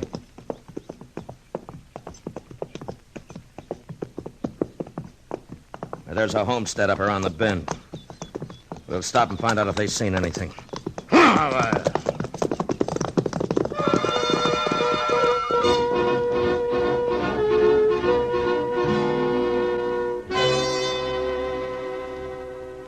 No more than a half hour ago, Marshal. I was fixing to fetch some water when I heard 'em. They stopped, huh? Yeah. The woman looked tuckered out. Never see a woman with all them skirts ride the way she did. It was some picture. How long did they stay? 5 minutes, maybe. Wife had some coffee, and they drank it, scalding, and then took off. Headed east? Yeah. They wanted to know how far to Kinsley, or maybe they wanted to know the next station, and I told them Kinsley. I don't know. Santa Fe's due in there for Hutchinson about 8. They do something wrong, Marshal? Just 4 murders back in Dodge. Come on, Chester. The Pharaohs had enough start on us that if they got the train in Kinsley before we caught up, we'd have to use the telegraph. I hope they could be stopped further down the line. With killers like that, there'd be a lot of shooting. And I figured it was my job to be there when it happened. We rode hard. It lacked a couple of minutes before 8 when we saw the smoke of the engine. We still had a couple of miles to go to reach the station, and she was moving out when we got there. I swung aboard and held out a hand for Chester. My, running like that give me a stitch in the side. And the puffs. Take it easy, Chester. I sure wish we'd have had time to find out if they's on this train, Mr. Dillon. If they ain't, we've lost them good. Oh, we'll see. Now, look, there's a lot of people in those cars up ahead. The Pharaohs see us, and they're going to start shooting. And I don't want that. So go slow. If we see them first, get out of sight. We'll wait until they get off the train. Yes, sir. Okay. No, Chester, put away the gun. No shooting on the train. Yes, Mr. Dillon. We started from the last car and moved up. That way they wouldn't see us first. I hoped we could get them without any gunplay at all. Mostly for folks who would get hurt. But I didn't have any stomach for shooting a woman, even if she was a killer. We got to the 3rd car when Chester spotted them. There they are, Mr. Dillon. All right, get back. Okay, we'll just stay here. Conductor's coming this way. Good. Well, howdy, Marshal. Mr. Heinsohn? You on a pleasure ride or business? Business, Mr. Heinsohn. That couple, they're in the 4th, 5th seat from the front. The tall gent? Yeah, and the woman. Yeah, I wondered about them when they got on. Sure are a funny pair. She looks plumb wore out. They both done murder. Oh, Marshal, there's kids in the car. I want to get them without any shooting. As long as they don't see us, it'll be all right. Now, where's your next stop? About 30 miles down the line. Now. Well, we'll try to figure something out. I hope you can, Marshal. The train rolled on. I saw Miss Farah take a kid on her lap, play with it. And the mother in the next seat looked on with fond eyes. I wonder what she would have said if she knew. Jack Farah just looked out the window. We didn't make a move at the next stop. 2 men got off, and there were still some 20 people left in the car besides the killers. About 15 miles beyond, the train pulled up again. I could see a big herd of cattle crossing the tracks. It was going to take a few minutes. Mr. Heinsohn came down the aisle to the platform where we were standing. Hey, Marshal, I got an idea. See what you think. Yeah? We'll be about 10 minutes waiting until that herd gets across. How about if I tell the folks in the car they can get out stretched legs for a bit? Might give you a chance to. All right, go ahead. Hey, say there, folks. There's a little delay for cattle crossing. If you want to get off for a spell, stretch out a bit. There's plenty of time.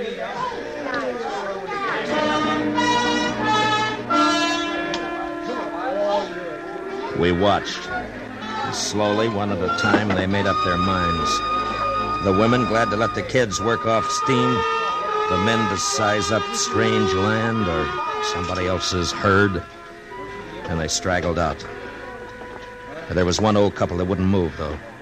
And I saw Mr. Heinsohn making an eye and a shrug at me. Then they changed their minds and hobbled off. And I'd left the car empty except for the Farrows, Chester, Mr. Heinsohn, and me. That's your deal, Marshal. Lucky they didn't decide to get off. I didn't think they would. All right, go ahead, Mr. Heinsohn, and get those people down the line a bit, huh? Yes, sir. All right, Chester.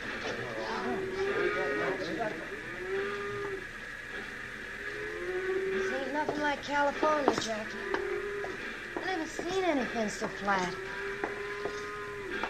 How far you think it goes like this? I don't know. You know, I ain't gonna take me and Matt. You want to take my gun for a while? Stick him in the rib. Hold on to it. Oh, honey. I said hold on to it.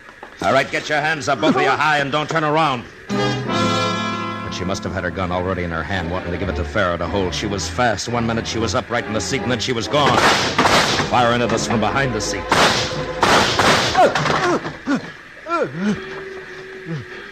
Jackie! Jackie! All right, throw out your gun, Miss Farrow. Jackie! Throw out your gun and stand up. I don't want to hurt you. I'll kill you. I'll kill you! Look out, Mr. Dillon. She's going for his gun. Yeah. No! Chester, give me a hand, will you? Now stop it. Stop it. Jackie! Stop it. I'll kill you!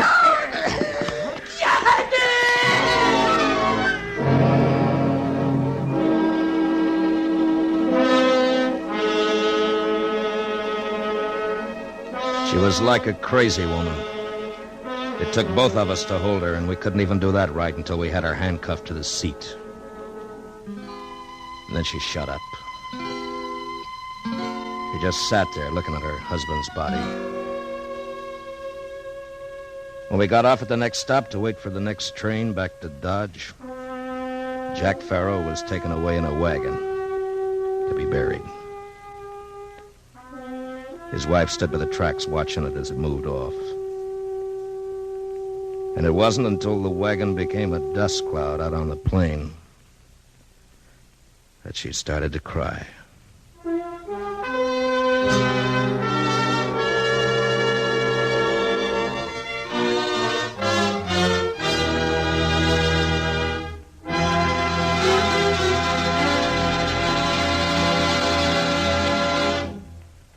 Gunsmoke, under the direction of Norman Macdonald, stars William Conrad as Matt Dillon, U.S. Marshal.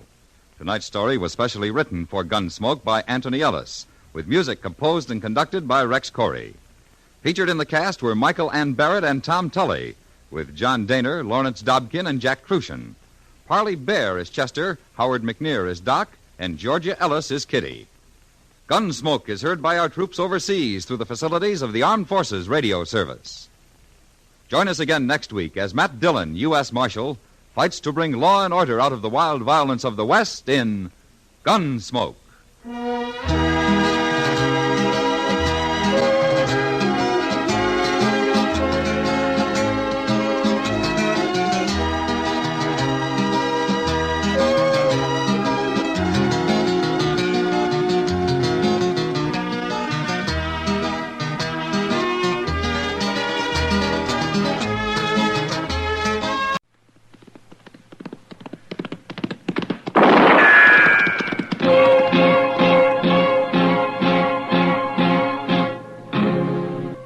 From Dodge City and in the territory on west, there's just one way to handle the killers and the spoilers, and that's with a U.S. Marshal and the smell of Gunsmoke.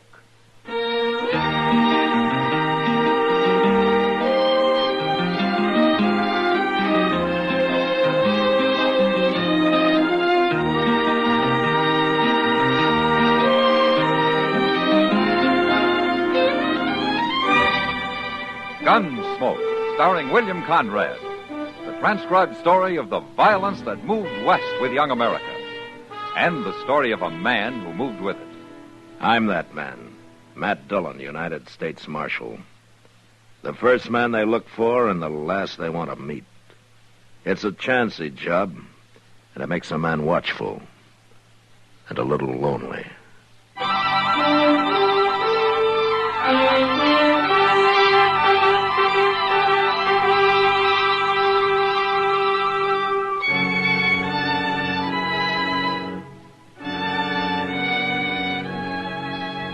Chester and I were about 30 miles from Dodge when we ran into the buffalo hunters' camp. We'd been holed up for 2 days in a deserted sod hut, taking cover from one of the worst blizzards in years. But it was over now, and a warm, dry Chinook blew out of the west, down off the Rockies and across the prairie into Kansas.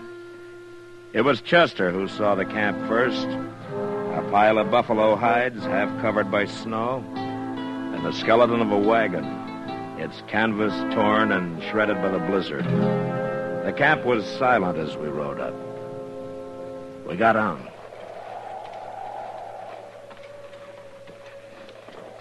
They ain't nary a soul here, Mr. Dillon. Yeah, maybe the men got caught out on the prairie when the blizzard hit and couldn't get back. It sure does look that way.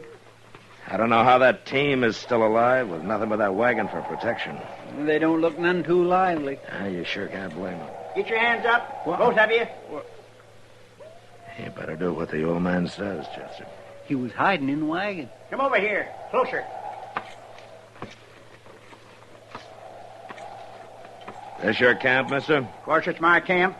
Now, you two drop them guns. Now, we got our hands up. Isn't that enough? You'll do what I say. I ain't taking no chances. I ain't going to get left here again. Left?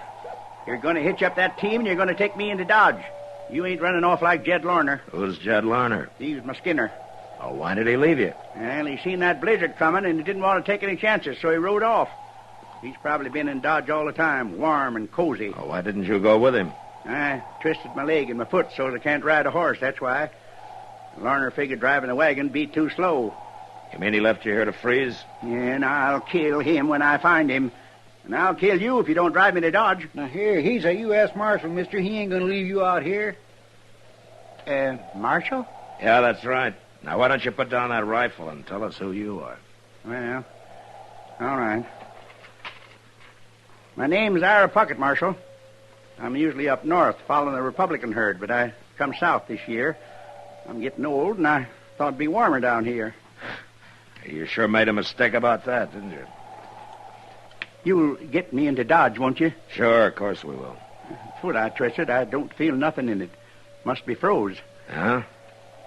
Well, it could be. I'll kill Jed Lorner for this. You forget about that, Puckett. I'm not taking you back to Dodge just so you can hang. I'll forget it. Till I find him.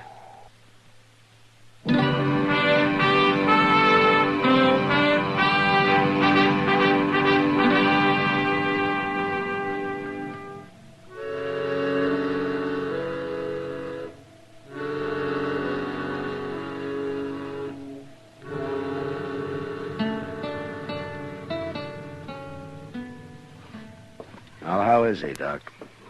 Oh, he'll be all right, Matt. In time. Well, then his foot wasn't so bad after all, huh? He didn't have much foot left when I got through with him. Oh.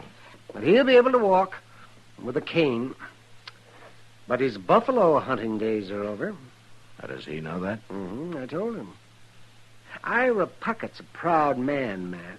A little too proud. Oh, what do you mean? Well, what he hated most about this Jed Larner leaving him on the prairie wasn't the fact that he might have died, but that he was helpless. A man like Puckett can't stand being helpless. Yeah. I see. So now, all crippled up, he's a better man, Matt. Well, he'll get over it, Doc. A man can get used to most anything in time. I've got my doubts about Puckett, though. Well, you know that ornery old goat? He won't even admit how old he is. Oh, how old would you guess, Doc? Oh, he's past 70 anyway. He's in the back there if you want to see him. All right. I'll come with you.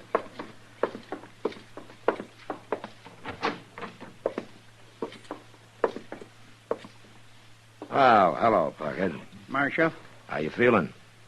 Doc tell you what he done to me? Yeah. He ruined my foot. I saved your life, Puckett. I ain't sure I'm grateful, Doc. You're going to be all right, Puckett. You're going to be able to get around. Yeah, like old woman. What am I going to do for a living? I ain't one of you city people. I live off the country. I always have. I'm a man, not a dude. You'll get used to town life. And you'll find men here, too. What kind of men? Walking around all slickered up, parting the hair in the middle, bowing to the ladies. Ain't one of 'em could do half the things I've done. Well, I was living with Comanches when most of 'em was sniveling in their mother's aprons. Yeah, I know. But you'll find something to do. I'll help you. You will, eh? Well, sure. Then help me find Jed Larner. Bring him in here so that I can kill him with my bare hands. What does Larner look like, Puckett? Oh, he's tall, black hair, got a big scar running across one eye and halfway down his right cheek. All right, I'll try to find him. And if I do, I'll run him out of town before you get to him. So, can't even trust you, can I? Not when you want to murder a man. I told you I didn't bring you in so you could hang.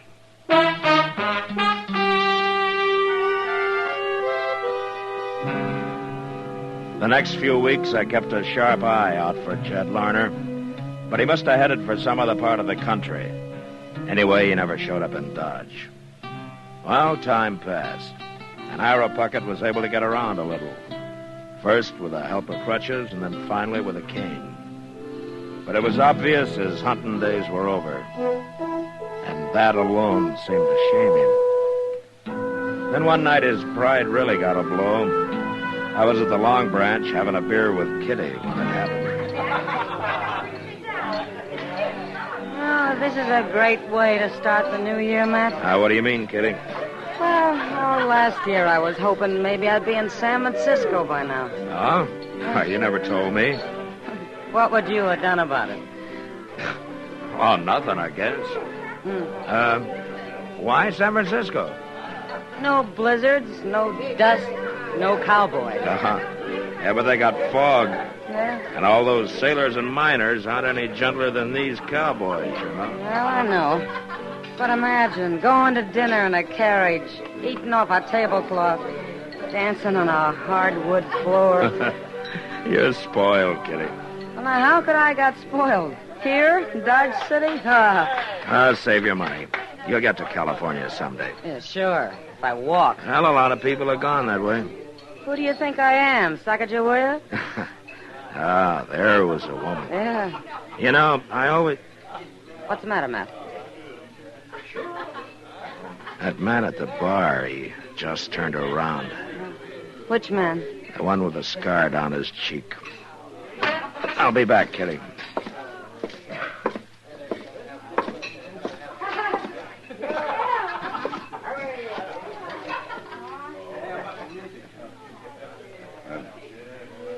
Good evening, Marshal.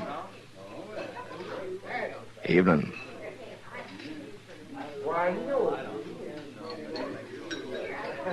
What are you staring at me for? Your name, Jed Larner? And if it is? How long you been in town, Larner? About an hour. Something wrong, Marshal? You remember the big blizzard we had? Who don't? We all do, I guess. Especially Ira Puckett. What? He didn't die, Larner.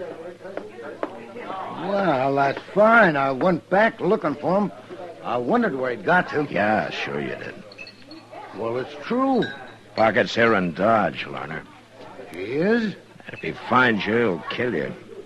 But he isn't going to find you because you're leaving right now. And don't show up around here again. Now, wait, Marshal. I can't arrest you. I can't put you in jail. But I tell you what I can do. What? Suppose I just let everybody here know that you're the man who ran off and left Ira Puckett to die. No. You know something? They'd tear you apart, Larner. They'd set you on fire. Don't say nothing, Marshal. Don't tell him. I'll leave. I'll leave right now.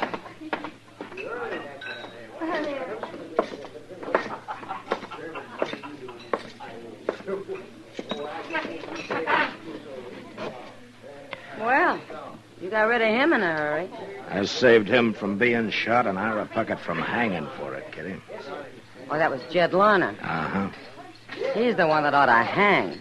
Yeah, he didn't mean to kill the old man, Kitty. What's the difference? Well, legally, there's some. Enough to give Ira his foot back? You're sure hard to argue with, Kitty. Why? Because I think straight? Let's talk about San Francisco, huh? I've changed my mind. I think I'll go to New York. Oh? Marshal Dillon. It's Ira Puckett, man. Yeah. He looks awful mad. Good thing he isn't armed. Now, he can always find a gun, Kitty. You done it, Marshal. It was you, wasn't it? You saw Jed Larner, huh? He jumped on his horse and rode out of town before I could stop him. And I had to stand there and watch. I didn't even have a rock to throw at him. Why'd you do it, Marshal? To save you from hanging, Well, I'd rather hang and live this way. I wasn't born to become my helpless old man. The least you could have done was let me fight my own battle like I always did out on the plain. You took my manhood away from me, Marshal. You're living in town now, Ira, among people. Why don't you get used to it? All right. All right, I will. I'll live like you town people. Fine. Then why don't you start by getting yourself a job? I'm a-going to. I sure am. And it's going to pay me a lot of money, too. What do you mean by that? You'll find out, Marshal. When it's too late.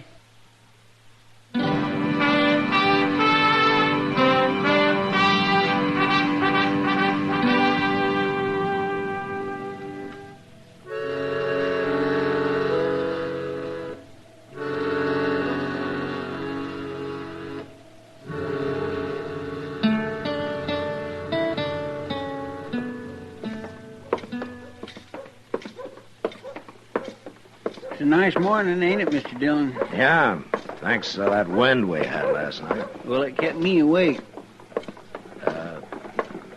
All night, Chester? Well, no, sir, I wouldn't say that. About 15 minutes. Hey, look over there by the bank, Mr. Dillon. Ain't that Ira Puckett? Yeah. That's the first time he's had his team and wagon out. Where you reckon he's going? Right now, he's gone into the bank. Well, what's he carrying that shotgun for? He can't do no hunting in the bank. Yes, he can, Chester. Come on. Mr. Dillon, you don't mean to say old Puckett's going to hold that bank up? He said last night he's going to start living like town people and get a job and make a lot of money. This could be his idea of how to do it. You sure couldn't have no other reason to carry that shotgun in there. You going in after him, Mr. Dillon? Yeah. Well, he's got a shotgun. I know. Look, Chester, take his team and wagon off somewhere. Lead him around back of the bank, huh? Out of sight. Maybe we can handle this without a shooting. All right, sir.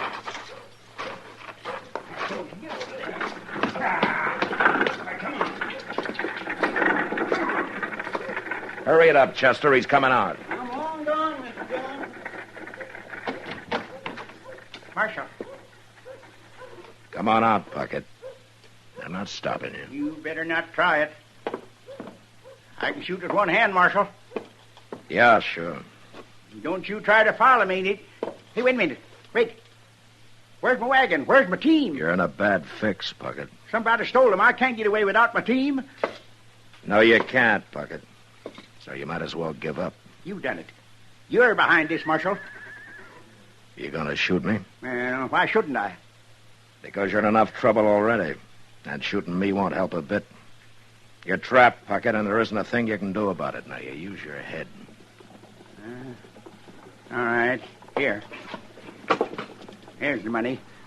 Now, you bring my outfit back. I ain't going to jail, Marshal. It's like I said, Puckett, shooting me isn't going to help you. And I'm not going to do a thing about your outfit. You think you outsmarted me, don't you? Give it up, Puckett. You're licked. Yeah, well, Oh, I can't shoot you, Marshal. Here, take the gun.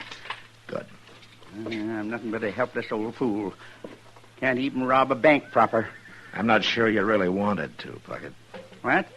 All you wanted was to prove something about that manhood you think has been taken away from you.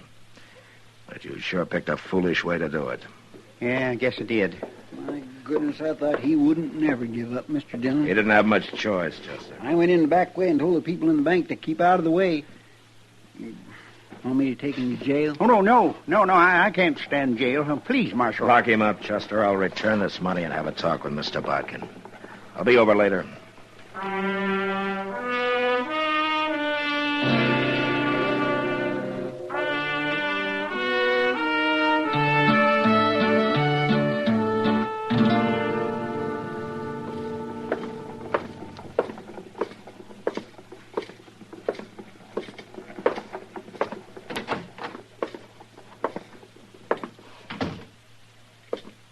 I thought I told you to lock him up, Chester. Well, I started to, Mr. Dillon, but I just couldn't stand the look on him when I got him in the cell. Ira, you know, it seems to me everybody treats you pretty well. Yeah, everybody but Jed Larner. That's true. But Chester and I brought you in. Doc saved your life. I kept you from hanging, and if I hadn't outsmarted you at the bank, you'd probably be lying dead somewhere now. You know, it seems to me everybody's gone to a lot of trouble for an old man full of a lot of foolish pride. What do you think? I've been thinking, Marshal. Sitting here thinking. You know what? You're right. But it's too late now. No, it isn't, Ira. What? I explained everything to Mr. Bodkin at the bank, and he's willing to drop any charges against you. But on one condition. What's that? Well, to be honest with you, it was my idea, but Mr. Bodkin agreed. You get a job here and quit being so doggone ornery. Otherwise, you're going to go to jail. Oh, what could I do with this crippled foot? Well, seeing you're so handy with a shotgun, I think Jim Buck might hire you to ride messenger on the stage. You think so? Well, he told me he would. You went and saw him? And it doesn't take any walking, Ira. So, how about it, huh? Well, I never had a job like that. But a man's got to make a change once in a while, lady. And it'll sure be a good way to start the new year.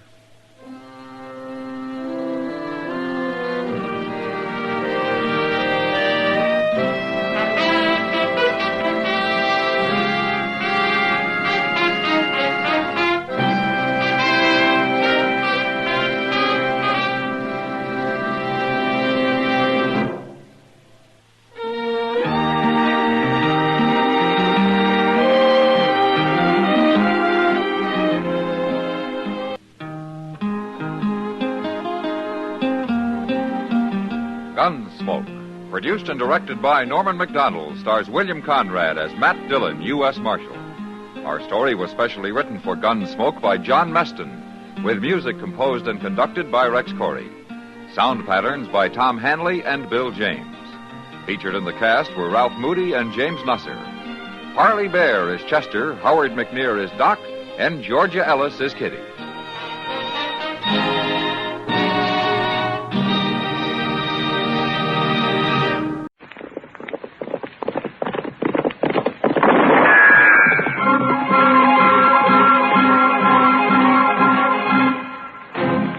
Around Dodge City and in the territory on West, there's just one way to handle the killers and the spoilers, and that's with a U.S. Marshal and the smell of Gunsmoke.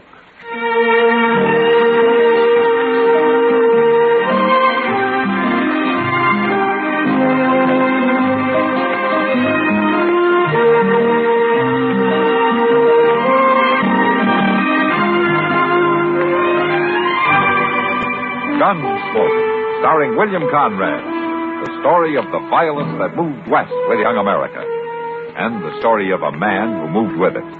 I'm that man, Matt Dillon, United States Marshal. The first man they look for and the last they want to meet. It's a chancy job, And it makes a man watchful and a little lonely.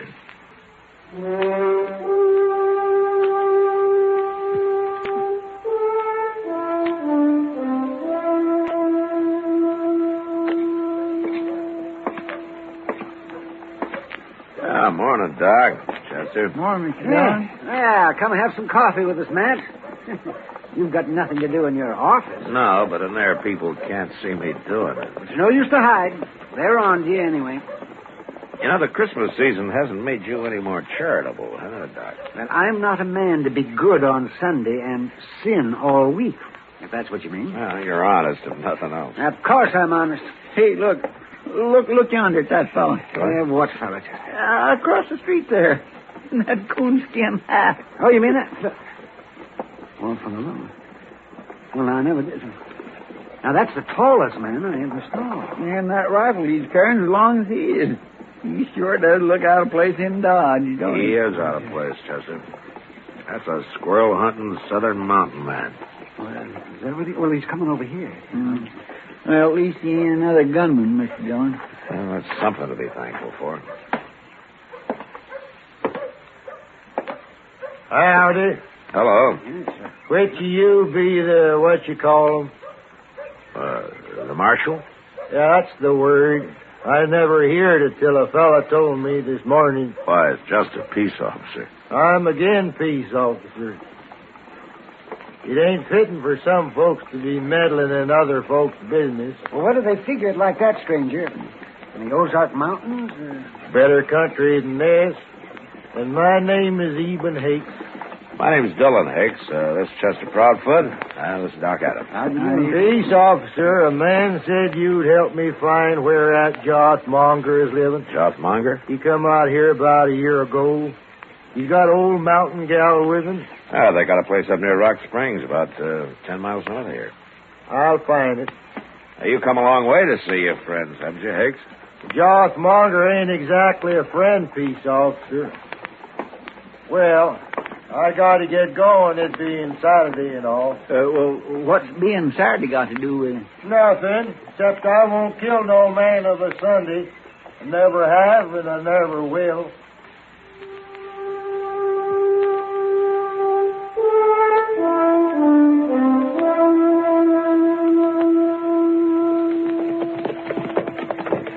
Josh Monger's place don't look no better than it ever did, does it? Not much.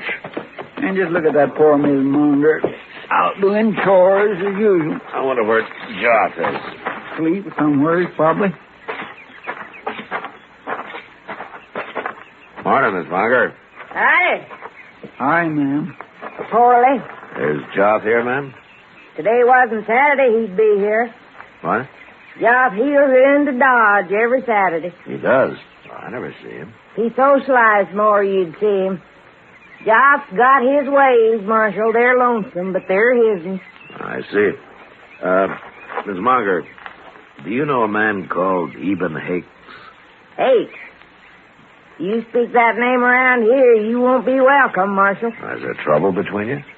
You call Joss being the only Monger left, and even being the only Hakes left, then you could say there's trouble. Oh, you mean it's a feud, huh? Both families have been whittled down to just them two. I see. Is that why Joth came out to Kansas? To get away from it? Not if he's always talking about going back long enough to kill Eben Hakes. No. Now, what do you think, ma'am? Don't you think it's gone far enough? Either one of them could call it off if they wasn't so muley. How'd this feud start, ma'am? If you had any bringing up, you wouldn't ask. Oh, my. I'm sorry. It's a family matter. Where'd you see Eben Hakes, anyway? He was in Dodge asking about Joth. He was asking, and he'll find him. And that's bad. Joth don't even know he's around. Well, that's why I came out here, man. If Joth knew about him, I wouldn't worry. Joth's a better shot than Eben Hakes any day. Look, Miss Monger, the law doesn't hold with feuding. Whichever one kills the other, he'll hang for it. You start meddling, they'll shoot you. But I'm worried about Joth. He'd be drunk soon as it's dark. I'll find him, man. Well, goodbye. Bye. My land, them hill people all like that, Mr. Dillon? They're mighty independent. The law sure don't seem to mean much to them, does it? Not when it comes to feuding, it doesn't.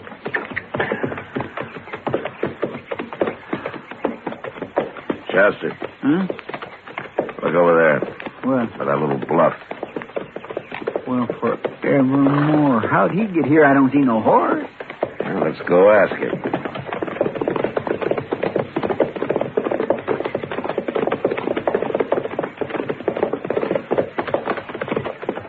Hello, Hicks. Is that Joss Monger's place yonder? Uh-huh. Good. I'll get a little closer and shoot him when he comes out. You don't care whether you hang or not, do you? Hang? For shooting a monger? For shooting anybody. Did you ever hear of murder? Peace, officer. You're getting downright contrary. Where's your horse? I don't need no horse to travel by. You mean you walked all the way from the Ozarks? Well, it's mostly downhill, peace, officer. But I'd walk anywhere to get me a monger. Maybe I ought to throw you in jail. Now you are being meddlesome. But I got to get closer to that house. And don't you fret none about the old lady. I don't aim to shoot her. Mr. Dillon, you going to let Hicks wait here and shoot Joff? I'll let him go, Chester. Let's get back to Dodge. We can find Joff and warn him. Maybe you ought to just let them shoot each other and have done with it. Don't tempt me, Chester.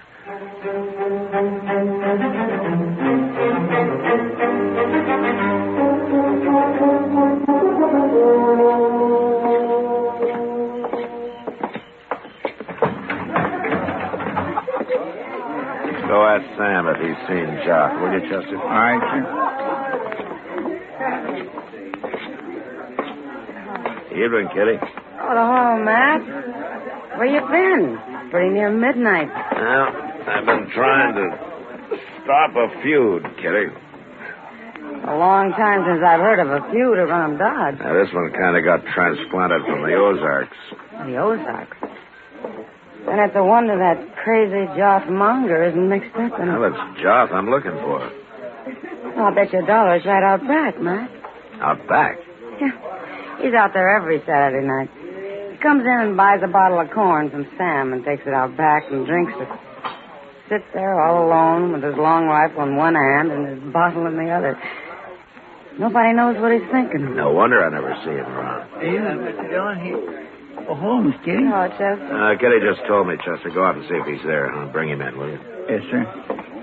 Who's Joff feuding with, Matt? A man called Eben Hicks. Oh, he from the Ozarks, too? Yeah. He arrived today. On foot. On foot? Yeah. He's all legs, Kitty. A real traveling man. Hey, I'd like to see him. He's got a face like a hatchet, and he's built like a piece of wire. And I'll bet he carries a long rifle, too. He does. Here he is, Mr. Dillon. I made him leave his rifle with Sam. Hello, Joff. Say what you want, Marshal. I don't care to be cooped up inside here very long. Eben Hicks is looking for you, Joff. Of course he is. Mongers and the Hakes been looking for each other nigh on to 40 years. They most all got found, too. You been drinking, Joff? Missus won't allow no drinking on the place, Marshal, so I gotta come to town every Saturday. Joss Monger. Get out of the way, Kitty. Yeah, sure will. I got you caught like a bear up a tree, Joss. Put that rifle down, Hicks. He's gonna kill me, and I ain't got my weapon. Put it down, I said. You're standing in the way, peace officer. And I'm going to stay here. Then I'll have to shoot you first. You're not going to shoot anybody. Of course I am. That's what I come for, ain't it? Don't try it. Hold on a minute, everybody. Hey, what you... I just thought of something. Hey, I wish all you folks would stop meddling in this. Yeah, but it's after midnight, Hicks. What? It's of a Sunday. Sunday? Yeah, that's right, Hicks. Oh, well, of all the God blame luck. Well, quit looking so troubled, Joss. I won't shoot no man on Sunday, even a monger. You come awful close to it, Eden. It's a doggone shame it took me so long to find you today. You traveled a long way, Eden. I know. But I got tired waiting for you to come back home, Josh. I was coming. This summer. I know. Your old lady told me about it today. I seen her scratching around doing chores. That ain't much of a place you got, Josh. Oh, fella can make a crop here sometimes even. But it's a hard fight with a short stick. I didn't see no hogs out there. Where at's your hogs, Josh? I'm getting some come spring. Eden, how is things back home? Well, there's been a lot of changes since you left. Eden, I got me a little jug out back. It's most empty now, but we could maybe buy another one, set out there on the stoop for a spell and kind of get soured on the cob. What say you? Might as well. We can't do no shooting till Monday. Where at do we buy this jug? I'll show you. Fellow over here sells it. You'll have to give me the loan of some money, Josh. I didn't bring none with me this trip. Well, if they don't beat all, Mr. Dillon. Yeah. Looks to me like they're going to call their feud off. No, not them, Chester. Midnight tomorrow, they'll be stalking each other all over again. Well, how are you going to stop them? Well, I'll let them enjoy themselves tonight, but tomorrow I'm going to throw them both in jail. And they're going to stay there till they learn something more than feuding.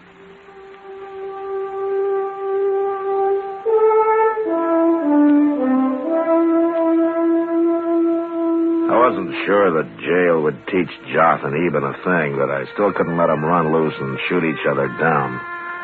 So the next morning, Chester and I went looking for them. We found where they'd built a small fire out back of the Long Branch, and we found a number of empty bottles. But that was all. We searched the town till noon with no luck, and then I decided to ride out to the Monger place and see if by any chance Joth had returned. There was nobody in sight when we got there, so we dismounted and walked up to the door. Well, there's smoke coming out the chimney, Mr. Dillon. Yeah, that doesn't mean Joth's here. Oh, no, sir.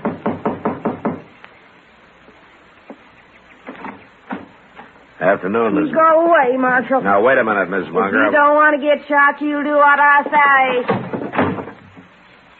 Friendly, ain't she? Yeah. But she didn't have no gun. Must be Joth is in there. Probably. Well, if it is, why would he want to shoot you? There's one reason I can think of. You mean he's went and killed Eben Hakes? I don't know, Chester, but I'm sure going to find out.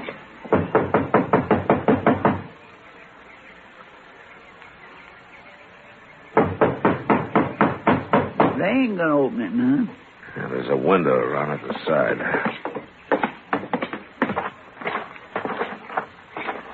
Ain't very clean window. It'll do. Now, let me take a look. Well, I'll be... What? What is it, Mr. Dillon? Yeah. Have a look for yourself. All right. Well, they're eating dinner. All three of them. Yeah. Come on.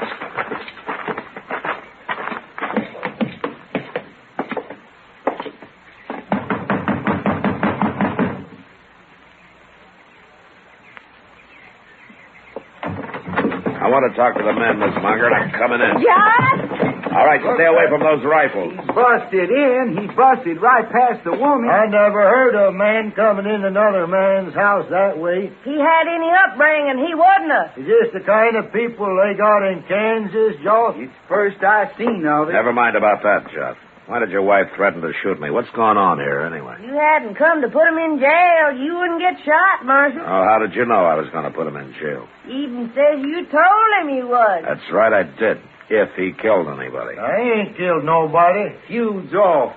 We stopped it. Huh? You stopped it? Sure. Last night. We got to talking a little about old times and everything. You know what we found out? What? You tell him, Eben. Well, peace officer, this here feud started a long time ago.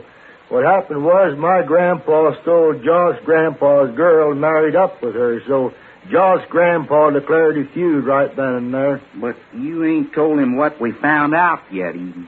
Oh. Oh, well, we hadn't thought of that before, peace officer. Well, last night we was thinking if my grandpa hadn't done that, then Joss here would have been me. What? Don't you see? Otherwise, my grandma would have married up with Joss' grandpa, and I'd have been Joss. So any way you look at it, we're kind of related like. Any way you looked at it last night, you mean I seen all them empty bottles. No, it doesn't matter, Chester. As long as the feud is off. It ain't only off. Eden's going to stay on here with us. We're going to work this place together. I'm going to give my share in it come Christmas. Come Christmas? What? Ain't far off, January 6th. Just when did Christmas get to be January 6th? If you knew anything, you'd know that. I swear I'm getting to know less and less, man. You folks don't understand. Back in the Ozarks, we do our Christmas celebrating 12 days from when you do. Oh, you're talking about 12th night. We call it Christmas, too. If you only knew, Marshal, it works just fine for us. Well, there's no reason why it shouldn't, ma'am. It's a real good old custom. Say now, maybe you and Chester'd come out and celebrate with us? Well, they don't mind kraut and sour pickles and cornbread and coffee, they'll come. Well, now, woman, ain't there going to be no chitlins? If you hadn't asked, I was keeping them for a surprise. Miss Monger, chitlins or no chitlins, I'd be proud to come. Me too. Well, we'll leave you to your dinner now. And we'll see you all 12th night, huh? Oh, yeah, sure. Well, sure to come back 12th night.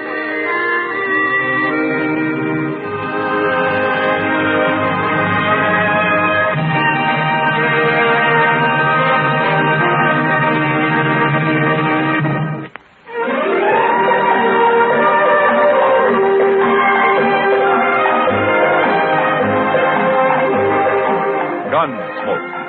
Produced and directed by Norman MacDonald, stars William Conrad as Matt Dillon, U.S. Marshal. The story was specially written for Gunsmoke by John Meston. Featured in the cast were John Daner, Virginia Gregg, and Vic Perrin. Harley Bear is Chester, Howard McNear is Doc, and Georgia Ellis is Kitty.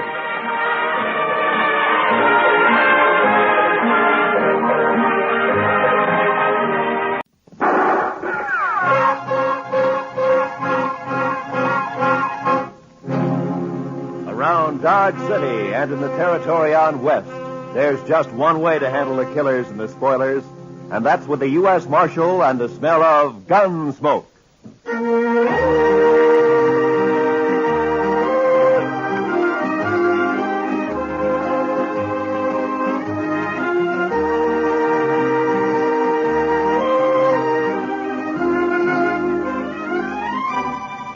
Gunsmoke, starring William Conrad, the transcribed story of the violence that moved west with young America, the story of a man who moved with it, Matt Dillon, United States Marshal.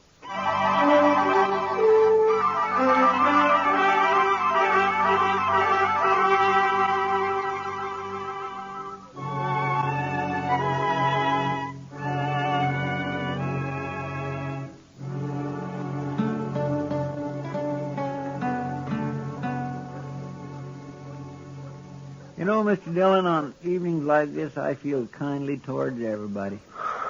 Is that so, Chester? Yes, sir. It's so peaceful. There's no cowboys hoorahing up and down Front Street, no shooting, no fights, almost no nothing. Well, that doesn't upset you, does it? Oh, my, no, Mr. Dillon. I like it this way. Puts me some in mind of Texas. Texas? Well, now, Mr. Dillon, I don't mean there isn't some dust raising done down there from time to time. Why, sometimes Waco don't cool off from sunset to sunup. Is that so? Yes. Well, I'm going to walk down to the Texas Trail, Chester, and have a beer with Kitty. Well, sir, I'll just sit here and think some. All right. But I'll come get you if anything happens. Yeah, you do that, Chester.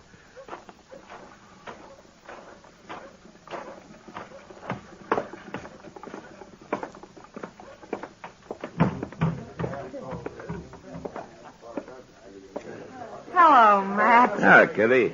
I was kind of looking for you. You got time for a beer? Sure. You want to go over to a table? Oh, the bar's cooler. Sam, set up some beer for me and Miss Kitty, will you? Why, sure, Marshal. There you are. It's kind of quiet in here tonight. The whole town's quiet, Matt. Too hot for trouble, maybe. Sometimes heat brings trouble, Kitty. Makes people ouchy. Kitty, bring your beer and come over to the table. I need more luck. Sorry, Webb. I can't right now. Of course you can. Come on. I said I'm sorry, Webb. Your friend will wait for you. Webb, this is Marshal Dillon. Webb Johnson. How are you? Marshal, you won't mind if I take Kitty away for a while, will you? I think Miss Kitty gave you her answer. I heard what she said. But maybe she feels kind of obligated to stay, seeing as you're a marshal. I don't figure my being a peace officer has anything to do with what Miss Kitty decides. Maybe not. But most girls know which side of their bread the butter's on. You better get back to your poker game. Okay. But come over to the table, Kitty, when you're free. How long's he been around here? A couple of days, maybe more. You know anything about him? Not much. Plays poker mostly. He doesn't drink too much. Gambler? I don't know if that's his profession, but he likes cards, and he's lucky. Figures he has quite a way with women, too. Oh? With you? He tries. We were talking last night. He offered me a job. Job? He says he's bought out the Longhorn Saloon. Wants me to come over and be his hostess there. Figures maybe some trade would follow me over. So he bought out the Longhorn, huh? Mm-hmm. He must have some money with him. He's not short. Yeah, he's talky enough to cause trouble sooner or later. Don't mind him, Matt. Yeah. Well, I better get back to the office. Will I see you later, Matt? No, I don't think so, Kitty. I gotta work. Good night.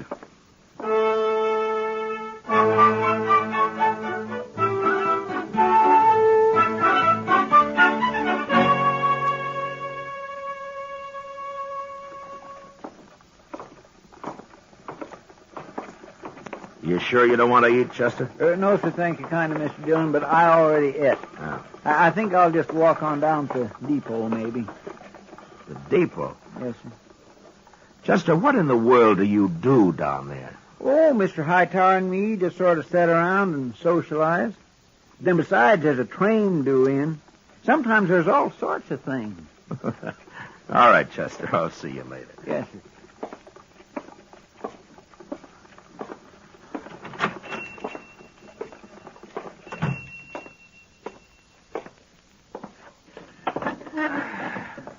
Now, Jimmy, cook me up some potatoes, will you? 3 or 4 eggs and some of that side meat. Yes, sir, Marshal. It's the marshal, ain't it? Well, good morning, Mr. Webb. Unless you're expecting company, you could ask me to sit with you. Well, I don't mind. Well, thank you. How'd you make out last night? In the poker game or with Kitty? At cards. Seems like everything I say sets you on edge, Marshal. Maybe. Well, I'll tell you, Kitty and I didn't quite hit it off, but I done fine at start. Those boys, Ashton and Trasker, they play cards like boys. Afraid to push their luck. Sometimes that's good. Not at poker, it ain't. Leastwise, I walked home last night with their money in my pocket. Over 500. That's good winnings. It wasn't hard. Miss Kitty tells me that you bought the Longhorn. News traveled, don't it? You a gambling man? I don't make my living playing cards, if that's what you mean. You going to keep on the same boys that are at the Longhorn now? No, Marshal, I'm not. I've got my own way of doing things. Those boys might not understand. So I've got 2 dealers coming in this morning from St. Louis. We worked together before. Here's your breakfast, Marshal. fried up some onions for good measure. They kind of bring out the flavor of the eggs some. Oh, thank you, Jimmy. You want beer, coffee? Coffee, I think. Bring the pot over. I'll have some, too. Yes, sir. You don't like me much, do you, Marshal? No. Why not? Why don't you like me? Well, for one thing, you talk too much. That may be. Let me give you some advice, Mr. Webb. This is an easy town to get killed in. So I've heard. So see to it that the Longhorn runs smooth and easy, huh? Speaking of gambling. Gambling or girls. Well, now, Marshal, there's a lot of money in Dodge these days, what with the trail herds and the buffalo and all. I'd feel kind of bad if I didn't get my share of it. The money that changes hands in the Longhorn is your business as long as it's honest. You just tell your St. Louis dealers to remember that. You're mighty preachy for a marshal, ain't you? I'm not interested in the morals of the citizens individually. But when it affects the peace of the whole town, it is my business. Well, now, from the way you talk, I don't imagine you'd be interested in the percentage deal. Or would you? Get out of here. And remember what I said. Why, sure. Well, I'll tell you one thing, Marshal. That star on your chest don't scare me one bit. Well, good morning, Miss Russell, and how are you this morning?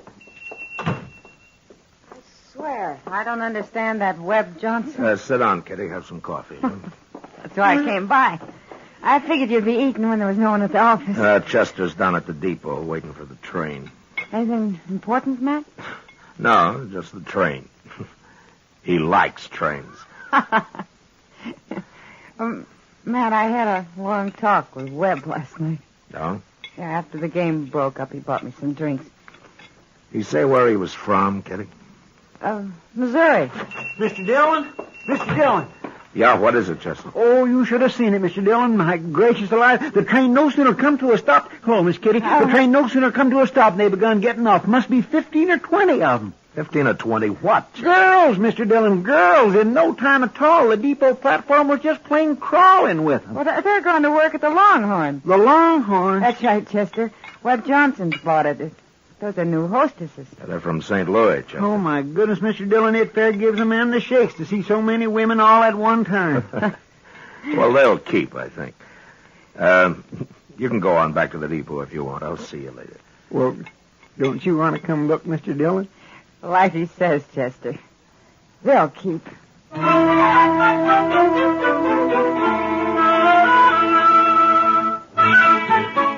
And it was just 2 nights later that the Longhorn opened, with drinks on the house, first come, first served. It was about the biggest night Dodge had seen since the Opera House was built.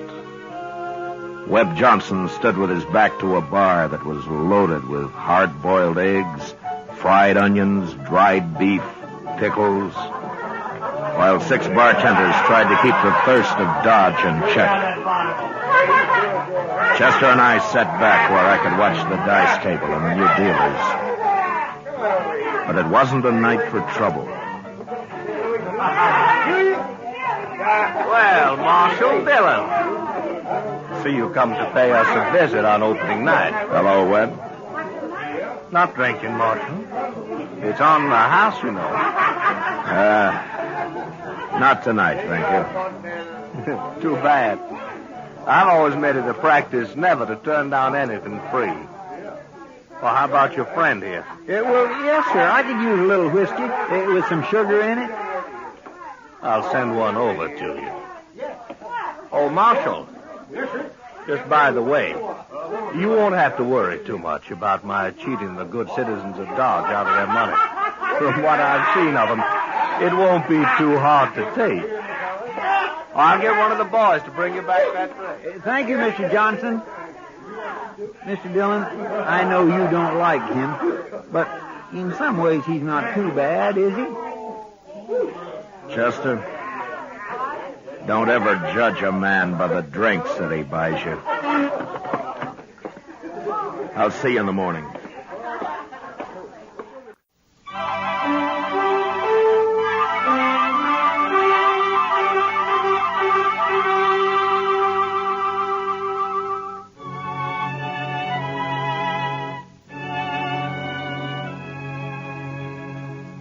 More than 2 weeks passed in Dodge, and there wasn't any trouble to amount to anything. A couple of buffalo skinners got knifed in a fight the other side of the river, and that was all. I saw Webb Johnson a couple of times walking along Front Street, each time with one of his new entertainers, but I avoided going into the Longhorn unless I had to.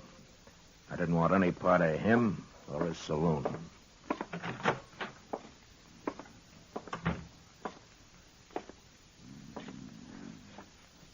Chester.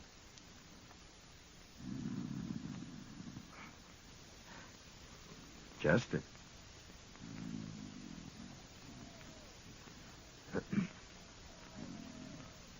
Hey! Oh! Yeah. Good evening, Mr. Dillon. Good evening, Chester. I wasn't really sleeping, Mr. Dillon. I was just resting my eyes some. Oh, is that so? Yes, you see, I come back to the office after supper and kind of straightened out your papers some, and I just sat down at your desk to read a few reports, and I guess maybe my eyes got a mite strained. Oh, I see. Chester, the way you've been working lately, are you after my job? Oh, Mr. Dillon, I wouldn't never be able to do that. Well, I've been a little worried about it. You've been patrolling the town an awful lot at night lately. Oh, that. Well, to tell the truth, Mr. Dillon, I've been keeping company, you might say. Oh? Yes, sir. One of them little... I think she cottons to me some. Olive Hasty, her name is. Olive Hasty, huh? She one of the girls from St. Louis? Yes, sir, but she isn't like the others. Oh, she's just as nice and polite. Why, she told me the other night that all she wants to do is find some nice place and settle down. Oh. She purely hates being in this sordid business. She's one of the finest... Marshal Gillen? Yes, that's right. My name's Cook. Side Cook. Mr. Cook? I was thinking maybe you could help me. Well, perhaps I can. I'm looking for a man. I heard he took a train for Dodge about 2 weeks back. Oh? Well, what's his name? He called himself Sam Williams last time I saw him. Don't know what name he uses now. Oh, there are 2 or 3 Williamses in Dodge, Mr. Cook. Oh? What did this man you're looking for have to mark him out? Oh, nothing special. He's a young man, Marshal, maybe 35, 6. Big, too, with dark hair and black eyes. Well, that wouldn't fit any of the Williams men I know. His name wouldn't have to be Williams. Yeah. Just why are you looking for this man? I'm going to kill him. That's a funny thing to tell a U.S. Marshal, isn't it, Mr. Cook? I guess it is, Marshal, but I got my reason. Well, do you mind telling me? No. I've seen a lot of gunfights in my time, and most always there's someone gets killed that had nothing to do with the argument. I figure it's best to stay away from people if there's got to be shots fired. So? So when I came into Dodge, I figured I'd find out from you if this man was here, and you could tell him to get out of town. I could kill him then out on the prairie somewhere. I see. Well, are you sure you'll kill him? It could work both ways, you know. Oh, I know that, but I'm an old man, so I don't have as much to lose. Why is it you want this Williams so bad? What did he do? It's not too long a story, Marshal. He was a Missouri raider after the war. He and some other fella come down to my farm one night. He took most everything we had, my wife and I. He was all pretty drunk, I guess. My daughter, she was about 17 then.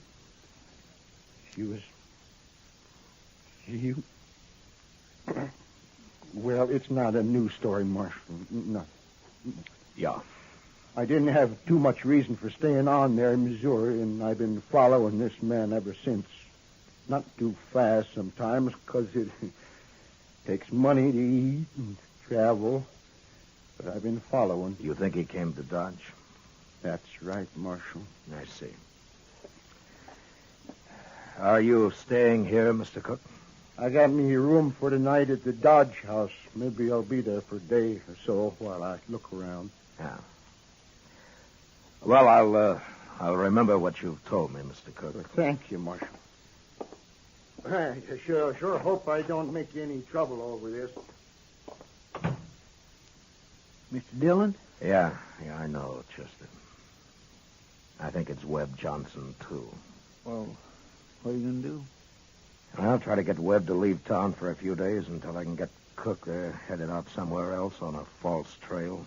But if that Webb Johnson really did that, shouldn't he go to jail or at least go to trial? We don't know what happened at the Cook farm other than what he just told us. My guess is he won't ever tell us any more. He figures it's his business to take care of in his own way. What are you going to do? Well, I'm going to go down to the Longhorn. Have a talk with Webb.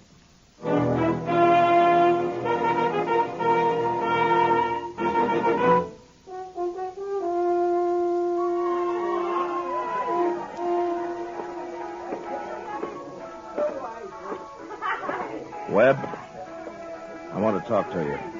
Well, sure, Marshal. What's on your mind? Now, let's step down to the end of the bar, huh? Now you sound like a peace officer talking. Move. Sure.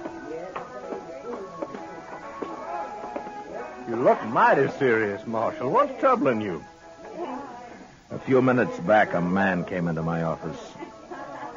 He's looking for you. That so? He knows you by the name of Sam Williams. Most folks know me by the name of Webb Johnson. Your man must be thinking of someone else. I don't think so. You could have changed your name. Lots of men have. And you fit the description he gave. Suppose I am the one this man is looking for. What then? What's he want with me? He plans to kill you.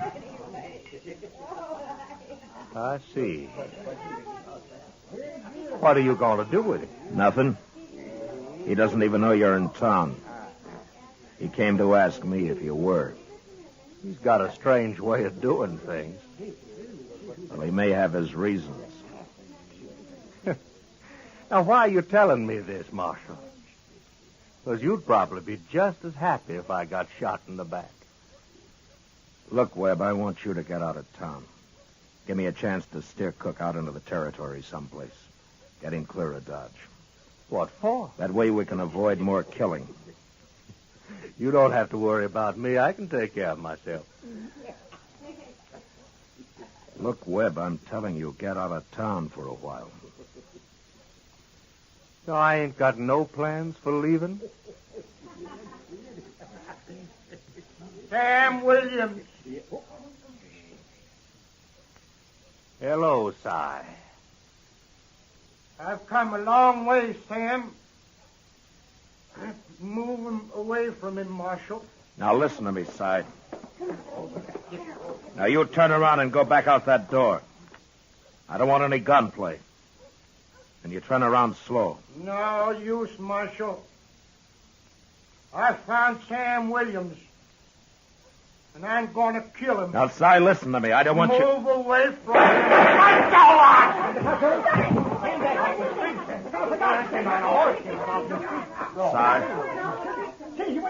Si.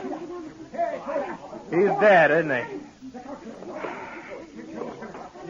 Yeah, he's dead. Well, he was bound to get himself hurt sooner or later. He was crazy as a hooty owl. Who did this, Webb? Well, why do you ask me that, Marshal? Because Cook told me why he held a grudge against you. Why he was looking for you. You mean that story about the farm and his daughter-in-law? Well, now, what about it, Marshal? You couldn't prove nothing now, even if it was true. All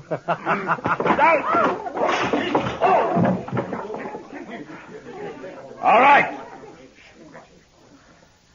All right, a couple of you men drag this outside and dump it in the street. And you three, you'll carry Cook up to Doc's place.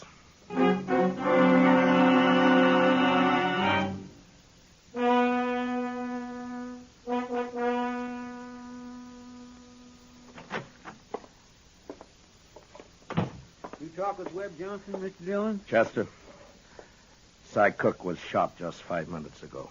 He hurt bad? He's dead. Oh, my goodness.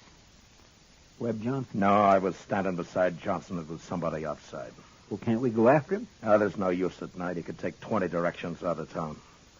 Tomorrow's time enough. Marshal Dillon. Why, Miss Olive, what in the world? Come here. You'll come after me. I've got to talk to you. Well, what is it, miss? I climbed out a back window and came right over. I know who Webb paid to kill that man. What's that? I was in Webb's room with him when he got the kid drunk and paid him the money. What kid? They called him Slim, that's all I know. It was maybe 16. I thought it was just a joke. I didn't know Webb really was going to have a man killed. When was this?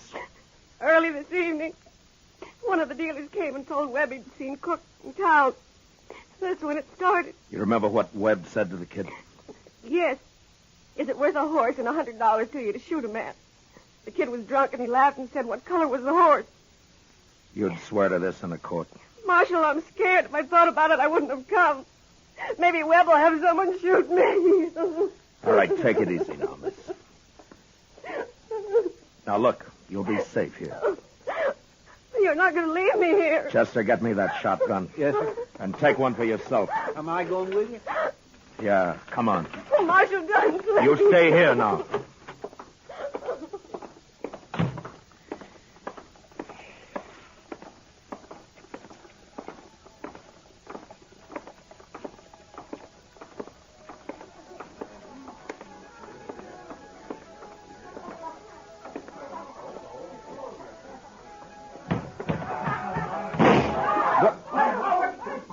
All right, Chester, climb up on the bar. And shoot the first man that makes a move. Yes, sir. You two men, you're dealers. Get over against the wall. Now go on, belly up. I'll cut you in half. You make a move. All right, now where's Johnson? I said, where's Johnson? Where is he? He's upstairs, Marshal. In the office. All right, Sorrells, you're deputized. Stand by the door there. No one goes in or out. Yes. Chester, I'm going upstairs.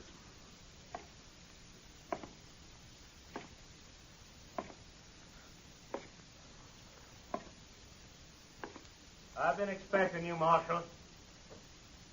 Be no need to come upstairs. I'll meet you halfway.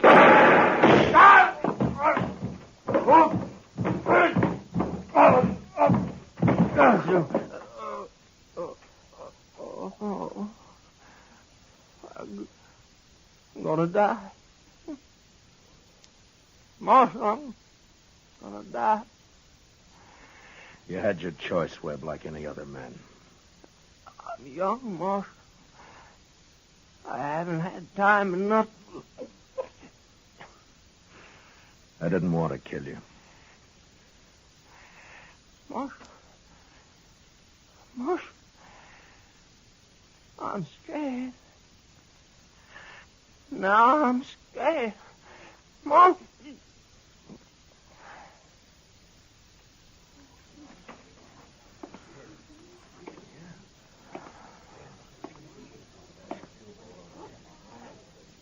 All right. Gentlemen, cut loose and ride for home. Until further notice, the Longhorn Saloon's closed.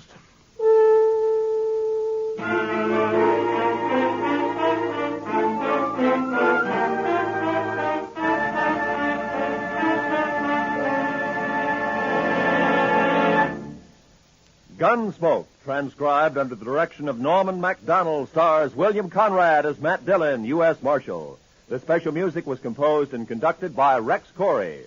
Featured in the cast were Lawrence Dobkin, John Daner, Howard McNear, and Charlotte Lawrence. Parley Bear is Chester, and Georgia Ellis is Kitty. Gunsmoke has been selected by the Armed Forces Radio Service to be heard by our troops overseas.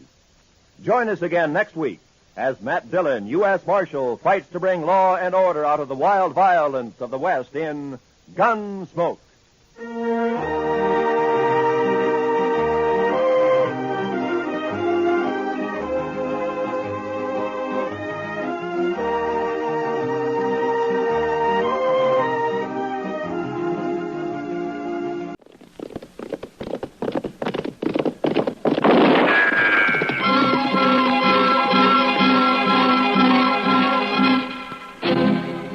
around Dodge City and in the territory on west, there's just one way to handle the killers and the spoilers, and that's with a U.S. Marshal and the smell of Gunsmoke.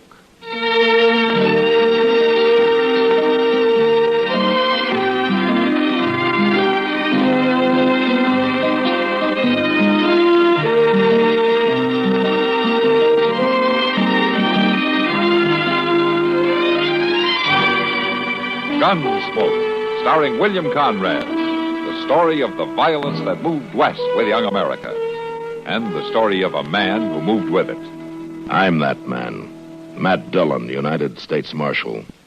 The first man they look for and the last they want to meet. It's a chancy job, and it makes a man watchful and a little lonely.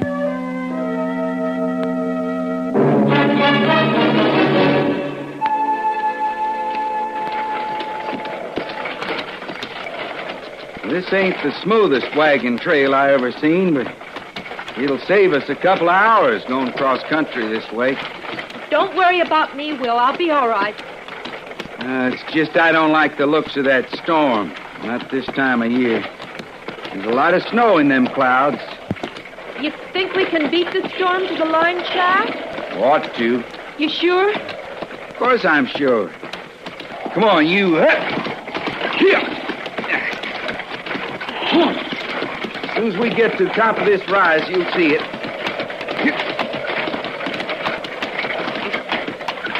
Oh, no! Oh. Burned. Every last stick of it burned. Will, what are we going to do? Some hunter, some drifter maybe left a fire without sand in it, and now it's gone. I guess the only thing is to head for Dodge, then. We'd be driving all night. We can't stay out here, Will. We got to find shelter. I know. There must be a ranch house somewhere. There's just one that I know of. Well, then let's... No.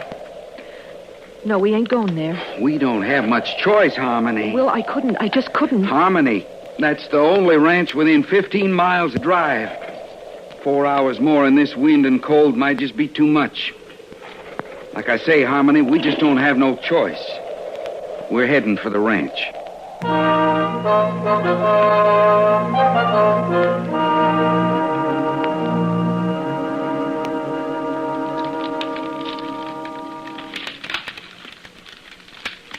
It's a good thing I toted in all that stove wood, Mr. Dillon. We're going to need plenty of it before morning. Yeah, it'll be a real cold night, it sure looks like. Snow keeps on there, so it's going to be 2 foot deep on the level. You know, if you don't take your boots off that stove, you're going to have 2 feet on the bare ground, Chester. What are you talking about? Chester, the soles are starting to smoke. Now take them off the stove. I declare, Mr. Dillon, I thought I smelled something burning in here. The stove's red hot. Yeah, well, at least my feet's warm for the first time in 2 days. Yeah. Say, I think maybe I'll rub them with tallow. Leather ought to soak it up real good, being hot that way. Then Evening, Matt. Kitty, come on in. Oh, it's cold out tonight. Stand there by the stove and burn with Chester. I can't stay, Matt. I got to get back to Long Branch. Oh, big crowd tonight? Yeah, but quiet one. Men get sentimental at Christmas time. Oh, I'm that way myself, Miss Kitty. Yeah, so am I, Chester. I was thinking earlier this evening what it was like when I was a little girl. We used to always... It was a long time ago. Why don't you stay a while, Kitty? Let Sam run the place tonight, huh? Well, the boys sort of need me, Matt. To talk to them and laugh with them, even though they're thinking of somebody else at the time. Well, yeah, I know, but... Oh, I don't mind. It's kind of nice to be needed by somebody. What I was thinking, though, Matt, later, around midnight, maybe the 3 of us could get together, make some hot rum, maybe? That's a good idea, Kitty. By jing, it is. And maybe I could even get Mr. Jonas to rustle up some chestnuts. Good, Chester. Then I'll be counting on it. I'll come here if it's all right. Fine. Kind of like to get away from the Long Branch later tonight. Okay. Well, how are you, Mr. Beaker? Oh, good evening. I'll see you later, Matt. All right, Kitty. Come on in, Jethro. You look like you can stand some warming up. Marshal Dillon, I got some trouble out at my place. Oh, what kind of trouble? I've been invaded, attacked on my own property, shot at. Look at that there hat. Well, if that bullet had come much closer, you'd have been shot, not shot at. Who was it, Jethro? Couple coming through in the wagon. They took over my barn. Won't let me put a foot inside. What do you mean, a couple? You mean a man and wife? How do I know if they're man and wife? Well, maybe they just want shelter from the storm. Marshal, I don't care what they want. They took possession of my barn without so much as a by your leave. And I want them thrown out of it. Tonight. Well, can't we leave it till morning, Jethro? Will Ross ain't spending the night on my property. Will Ross? Well, is your daughter with him, Harmony? Marshal, I got no daughter. Well, you did up until 2 years ago when she married Ross and you threw them both off the place. For the last time, I got no daughter. You had one for 19 years, Beaker. You know me for a man of my word, Marshal. And I'm telling you this. If you don't ride back out there with me right now and get them two off my property, I'm going to burn that barn down with them inside it. Chester. Yes, sir. You better saddle up a couple of horses.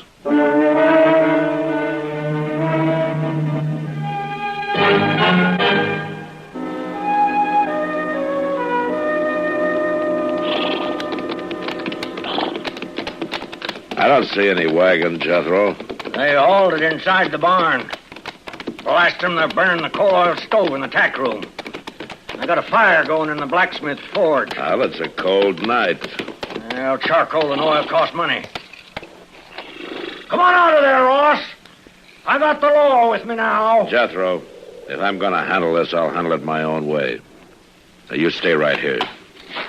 Come on, Chester. Yes, sir. Oh, don't you go easy on them. I want them two treated like any other criminals.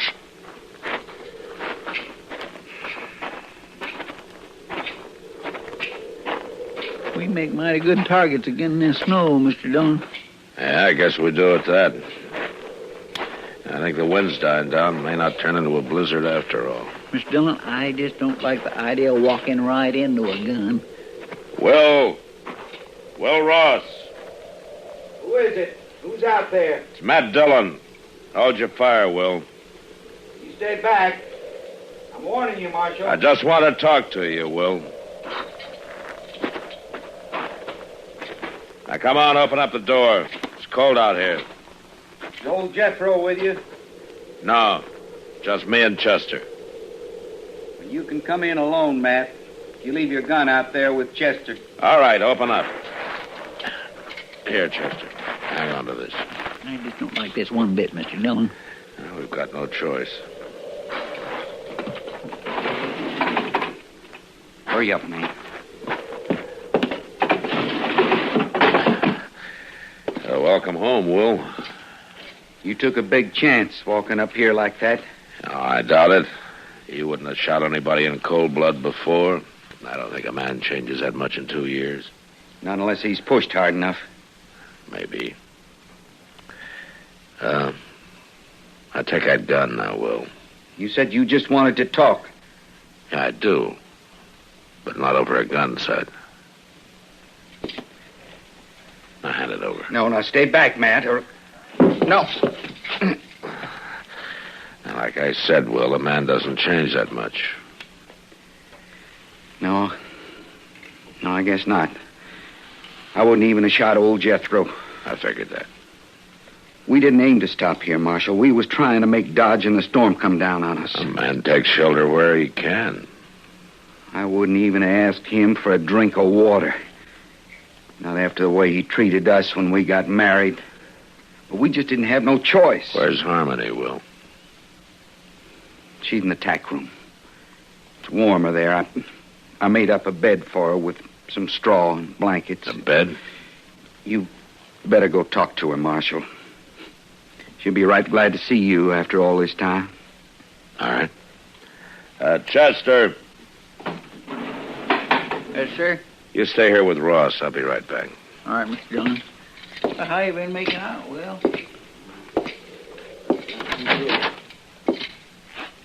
Harmony?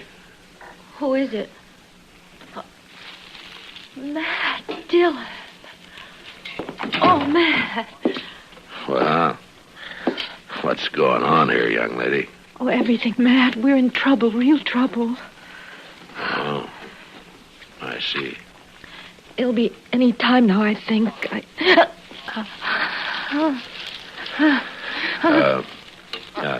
Don't you worry, Harmony.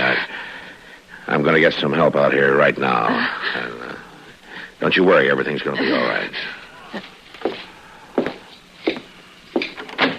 You get out of my barn and off my property, Ross. And take that woman of yours with you. Jethro, I told you to stay outside. I'll remind you these is my own premises, Marshal. We'll worry about that later. Chester. Yes, sir? Go get Doc out here fast. Oh, what'll I tell him? Is Miss Harmony took down sick? Not exactly. What? Just get riding. Yes, sir. I'll get him. I'll get him right away.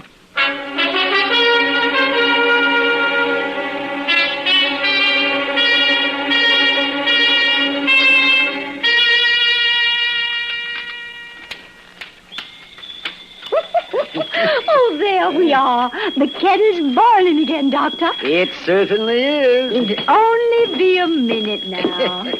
Oh, there's nothing like a nice hot toddy on Christmas Eve. Oh, yeah, or any time. Or any time. How right you are, Dr. Adams. You know, since Mr. Prudlin passed on, this time of year has seemed very lonely to me. Oh, yes. Well, I always admired your husband, Mrs. Prudlin. He was a fine man, generous to a fault and kind and so thoughtful. Now, there you are. Oh, thank you. Just taste it. See if I've laced it enough with brandy. With brandy? Yes. Oh, my. That's good. Yeah, that's very good. So, you know, Mrs. Prudlin, I nearly forgot the reason for my call this evening. I'd hoped it was just social. Well, in a sense, it's business. But in a greater sense, it's the spirit of Christmas. Your bill. Oh, as a very small gesture of my affection and esteem, I tear it up. Why, Dr. Adams, how sweet. I hope you won't think me familiar or forward. It was only meant as a small indication of my regard. Dr. Adams, would you care to join me here on the settee? It might be warmer here, closer to the fire. Well, oh, yes, when I come to think about it, there is a chill in the air tonight.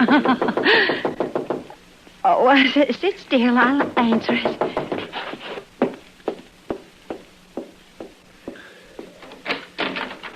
Good evening. Good evening, Miss Prudlin. Excuse me, but is Doc here? No, my gracious. Why, yes, he is. Won't you come in? Thank you. Doc, I've been looking all over town for you. Well, why did you have to find me? Oh, never mind. What is it you wanted? Well, it ain't me that wants you. Mr. Dillon. Mr. Dillon? Well, what's the matter with him? There ain't nothing the matter with him. He just wants you out of the Beaker place right away. He told me to bring you back. But this is Christmas Eve. Well, my gracious alive, I know that. Well, all right. Mrs. Prudlin, thank you for a wonderful time. And I hope you won't think ill of me for rushing off. Duty calls, Doctor. I understand. Some men can afford to be selfless. And you are one of those men. Mrs. Prudlin, I want you to know that I think you... Doc, Mr. Dillon is waiting. I'm coming! Good heavens, Chester, man's got to be polite, doesn't he? Another... Oh, there's... Good night, Mrs. Prudlin. Good night, Doctor. Come on, Chester.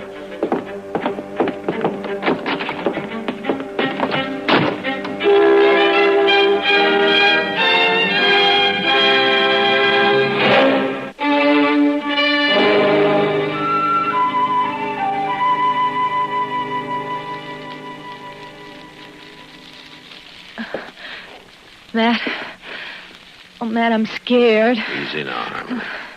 Will and Chester will be back any minute, and they'll have Doc with them. Why don't they hurry? It won't be much longer now. They got to hurry. They've just got to.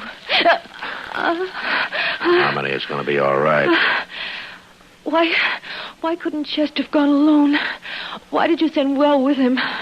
If he stayed here, your father and him would have been at each other's throats. Where is Pa? Out there keeping the forge burning and heating up water. I'm looking sicker by the minute.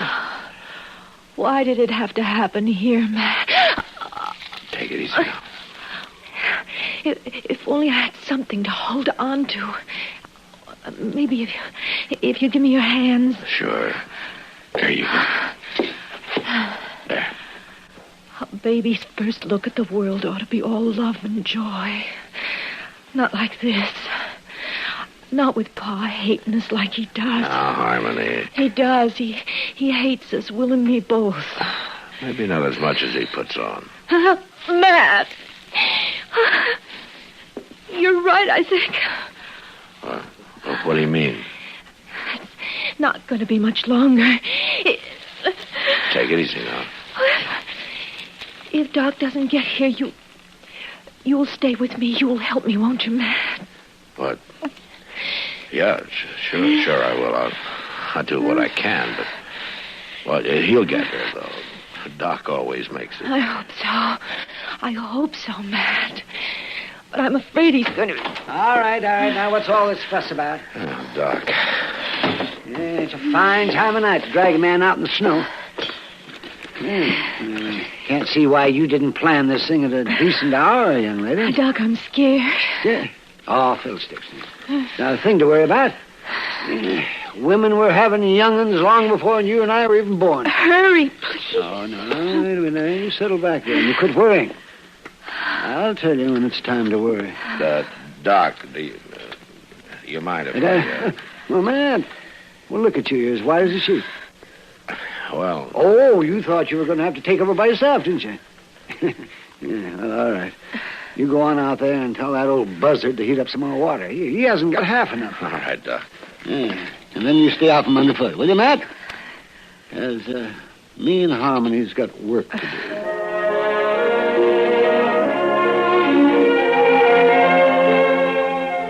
All right, now, little fella. Howdy, young fella. Welcome to the world.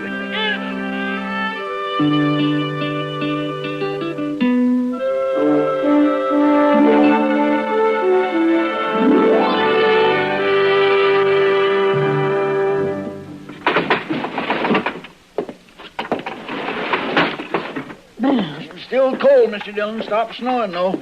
Clear as a bell. There you are, Mr. Beaker. Better put some more wood on that forge, I guess. The fire's down pretty low. So's my wood pile. It's a fool waste trying to heat a barn in midwinter. I'll cut enough to make it up before we leave. One thing sure, Jethro, we ain't going out beholden to you. You always was a fine one for talk. And mostly I can back it up. Well, you didn't with Harmony. We don't need your old man's farm, you said. We'll have us one twice as big, you said. Well, we ran into bad luck. Oh, sure you did. You come crawling back with your tail between your legs. Not to you, we didn't. We got caught here tonight by accident. Bad luck, accidents. That's all you was born for. Just what I told Harmony when she defied me and up and married you. Is that so? Now, you listen to me, Jethro. All right, that's enough. Now, settle down, both of you. Well, I didn't give you back your gun just to have you start another argument. I'm sorry, Marshal. I'm just kind of on edge, I reckon. Well, you know, Marshal, I'll remind you that all of you are trespassers on my property. I thought we settled that, Baker. I'm here because you asked the law in, remember? Well, you sure ain't done nothing. Force of circumstances. They'll leave as soon as your daughter's able to. Now, you can count on that. I got no daughter, Marshal. Well, anyway, while they're here, you're going to keep the peace. Well, there ain't no law against talking. There is if the talk leads to violence. And just remember that Harmony and Will don't like putting up with you any better than you like putting up with them. Yeah. Real high and mighty, ain't they? Without a roof over their heads. Well, a lot of folks might figure that makes you look worse than them. Hey, what kind of talk is that, Marshal? Well, a ranch this size, a big house on it, and a man your age trying to work it all by himself while his own kin roam the countryside. Some folks might figure a man like that's got a lot of meanness in him. I told her what to expect if she married this fella. You know, a man might tell somebody most anything when he's mad, Jethro, but it's plain stubbornness that makes him stick to it afterwards. Why, they come sneaking into my barn like bandits, Marshal. Didn't even knock on my door. And now you're saying I ought to go crawling to 'em. I didn't tell you what you ought to do. It comes to that, though. And I ain't doing it. Don't you worry, Jethro. We don't want no part of your ranch. And it ain't being offered to you. I worked mighty hard to make this place what it is. A little peace and quiet out here wouldn't do the patient any harm, you know. How is she, Doc? Is she going to be all right? She's fine. And so's the young'un. She'll live to have a dozen more.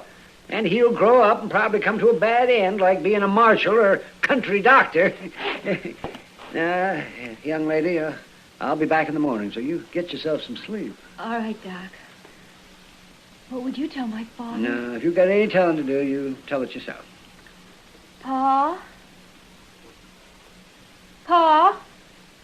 Well, answer, you old coot. She's talking to Uh, you. yes. What is it? Pa? Will you come in here and say howdy to your grandson? Grandson? My grandson? Of course he's your grandson. My golly, I hadn't thought of that. It's my grandson. I don't know now, Jethro. You just got through claiming you didn't even have a daughter. Huh? Oh, confound it, Marshal. You're trying to put words in my mouth. Of course I got a daughter. And a grandson. Not as fine a boy as you could ask for. Say, Will. Yeah? I'd be much obliged if you'd shake hands and kind of forget things, huh? I can't see no reason not to, Jethro. Good. Well, come on, Will. Let's look him over. My golly, grandson. Crazy old fool. Young'un's born every day. It's nothing to get all worked up about. Who you fooling, Doc? Nobody. Well, what are we going to do? Huh? Head back to town? Might as well. They'll probably have some ups and downs yet, but I guess the four of them will be able to work it out now. Yeah, they'll spoil that kid rotten. Turned out to be a fine night after the snow quit, didn't it? Yeah. Look at those doggone stars. Hey, Doc, why don't you come by the office when we get in town, huh? Kitty's going to be there. We thought we'd have a little something to drink and sit around and talk a while. Oh, sounds fine. But it's pretty near 4 o'clock in the morning, Mr. Dillon. That's right, Chester. Well, Miss Kitty won't still be waiting up. You want to bet?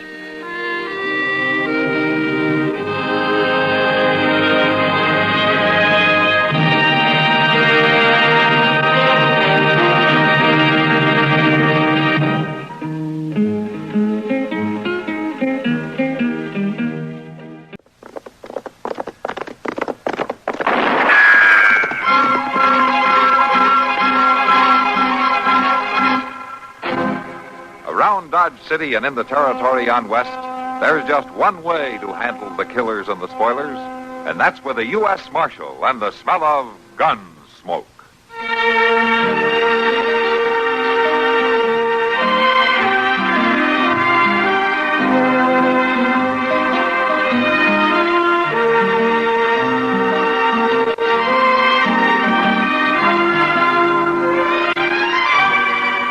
Gunsmoke, starring William Conrad, the story of the violence that moved west with young America, and the story of a man who moved with it.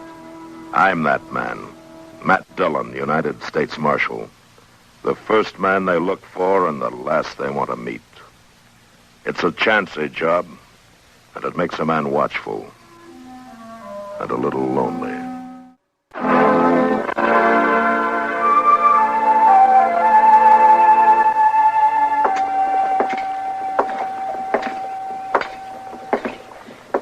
Well, hello, Matt. Hello, Kitty. Something the matter? You look like you've lost your last friend. And I could use a drink. Come on in.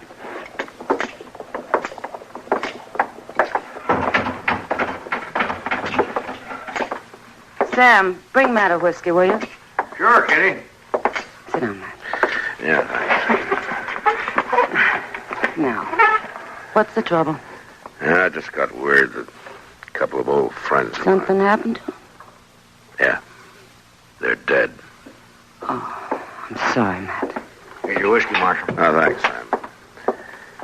tough one, Kitty. They both took the fever.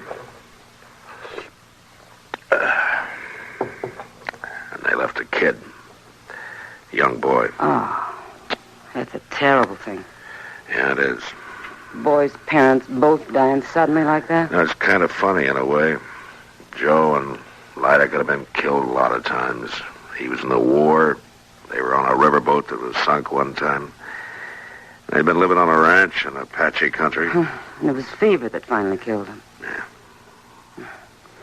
Were you close friends, Matt? Joe and I rode together on the border with his brother, Will.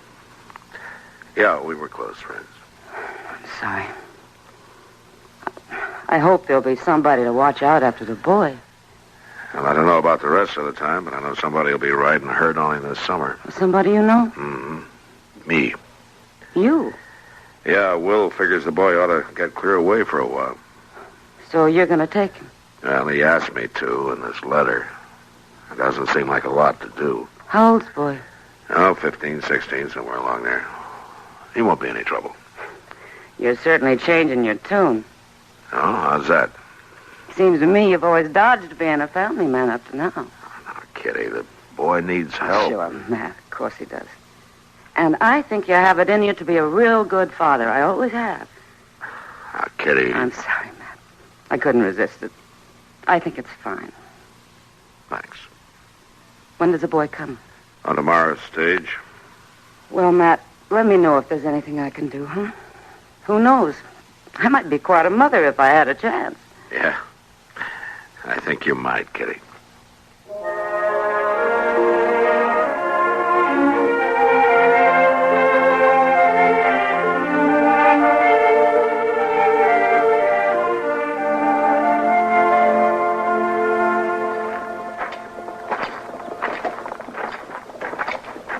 How'd you have a good trip, Dave?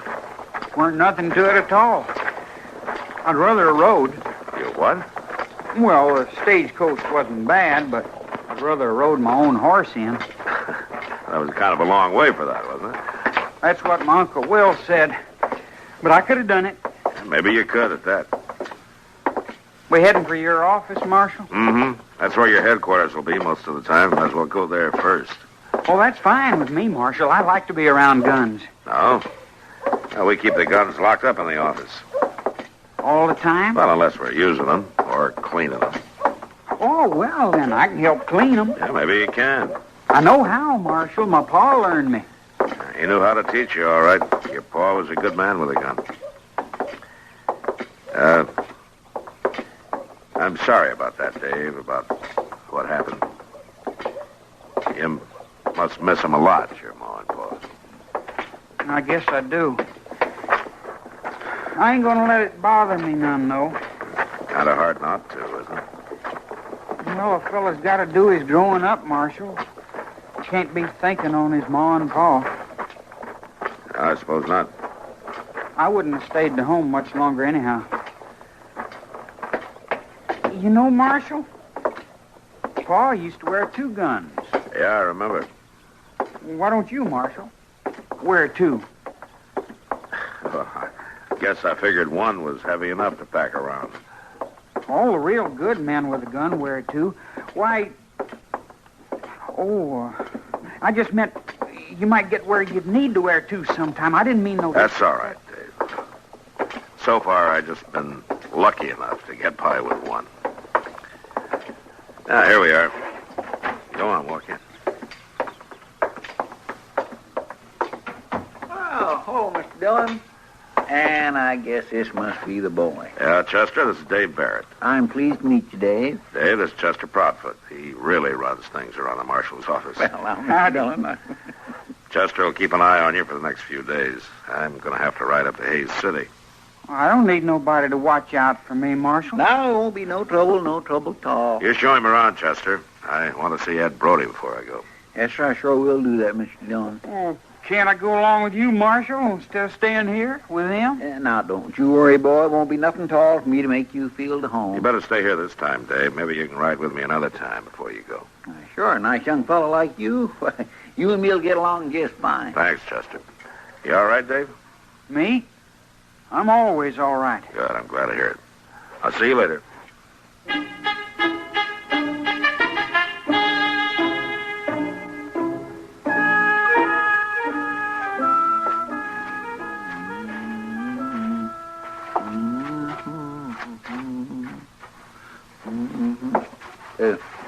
Excuse me, boy, I gotta sweep under that chair you're sitting in. Just scoot your feet out there.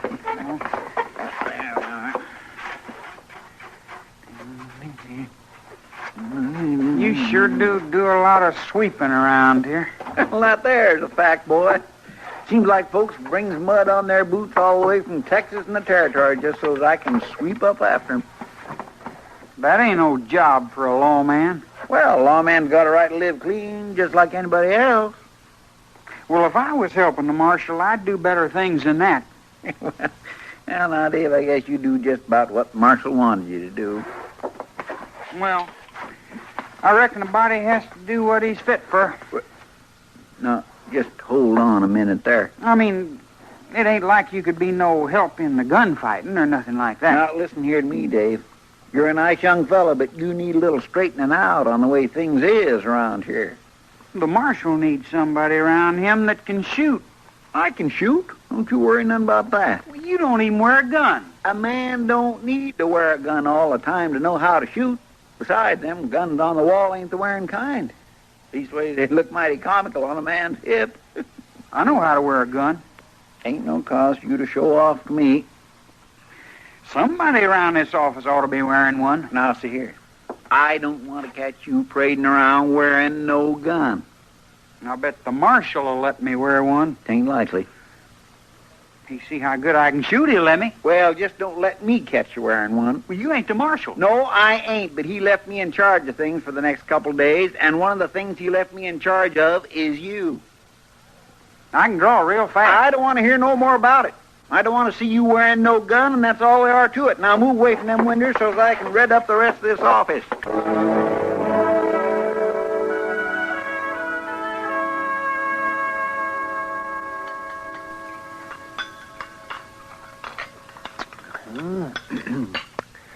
Well, I tell you, Dave, there's no particular trick to taking out a bullet. That's so, Doc? Nope. The trick is keeping the man alive afterwards. Well, how you do that? Well, if I knew the answer to that, Dave, I'd be the most famous doctor in the West. And the richest to boot. It sure would be nice. There's so many things to consider. The size of the wound, how much blood has been lost, infection, suppuration. Doc? Huh? I ain't so sure it's a good idea to go on about things like that. Why not? Well, we're eating our dinner, Doc. Oh, what's the matter, Chester? You getting squeamish? Me? Why, I'm as unsqueamish as they come, Doc. I can listen to your talk even though I am eating rhubarb pie. Oh, what's the trouble then? Well, Doc, it's the boy. He ain't used to hearing that kind of loose talk. Oh, well, yes, you may be right. Ain't no cause to worry about me. I ain't squeamish. Oh, no, of course you're not, but Chester's right. It's a matter of good manners. Yeah, that ain't no bother to me. It ought to be, boy. It ought to be. Hey, Chester, where in tarnation have you been? Well, I've been right here eating my dinner, Mortrees. I ain't exactly hiding out, you know. Well, seems there ought to be somebody taking care of things in the marshal's office. Oh, just ease off, Mort. I'm taking care of things. What's all the caterwauling about, anyway? Well, they want you down at the telegraph office. Why didn't you say so? I had to find you first. They got a message that's got to be answered right away. All right, Mort, all right. Keep your braces up. I'm coming. I'll take care of it all right. I'll see you back over at the office, Dave. Shouldn't take me very long to handle this. Well, do I have to go right back to the office? Ain't it all right if I mosey around a little? Well, now, you know you're Oh, give the boy his head, for heaven's sakes. He's no child, Chester. I sure ain't. Well, I guess it'll be all right. Come on, Chester. I'm a-coming. Oh, But mind you be back there for supper, boy, here? Sure, I'll be there. Oh. Well, you wander around all you like, Dave. Chester gets more like a mother hen every day. I don't need no mothering. Of course you don't. Sometimes, though, it seems that Chester has more talent for that than for marshaling. Yeah, it sure does.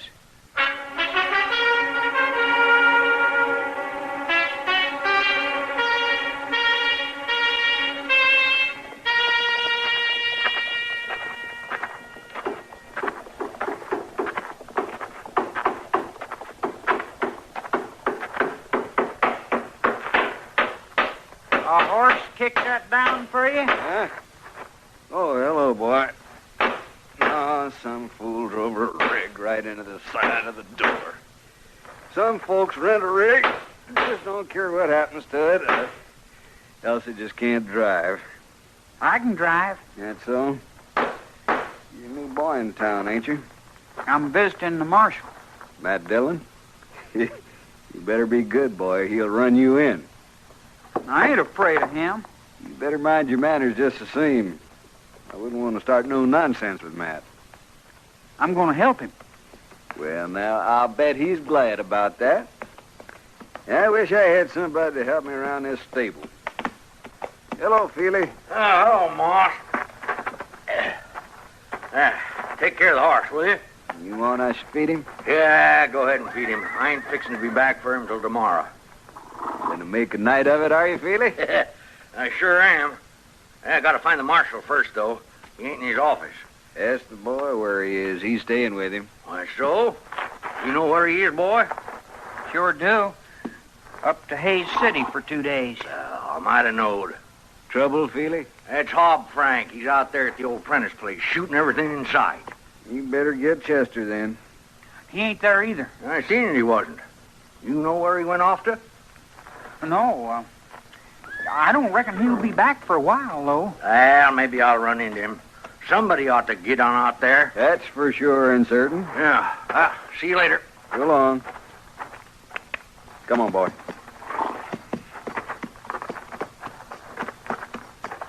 You know where the Prentice place is? Sure. It's just south of the river, about a mile. Got a big old fallen down house on it. Nothing to see. What do you want to know for? Why, I want to be able to tell Chester where it is, that's all. Shucks, boy, Chester knows the Prentice place. Everybody around Dodge knows it. Oh, yeah, sure, I should have known. Here, boy, hold this bridle. Yeah. Say, mister, would you leave me have a horse? I got only one rule about that, boy. I'll leave you have it if you can pay for it. Oh, I can pay for it. I got money. See? Here. Then you got a horse. You can have that one in the back stall. You can ride him all right. I can ride him all right. And I can do a lot of other things just as good.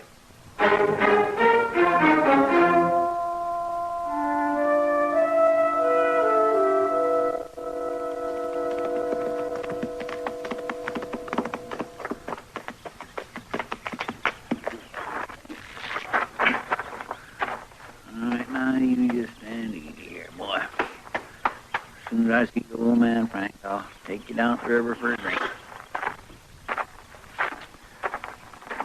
Hob could kindly have chose a cooler day to stir up a ruckus.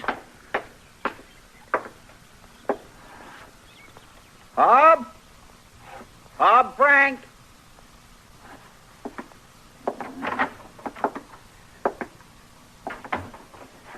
All right, now don't you go playing no hiding games, old man. Not after I rode all this way out here.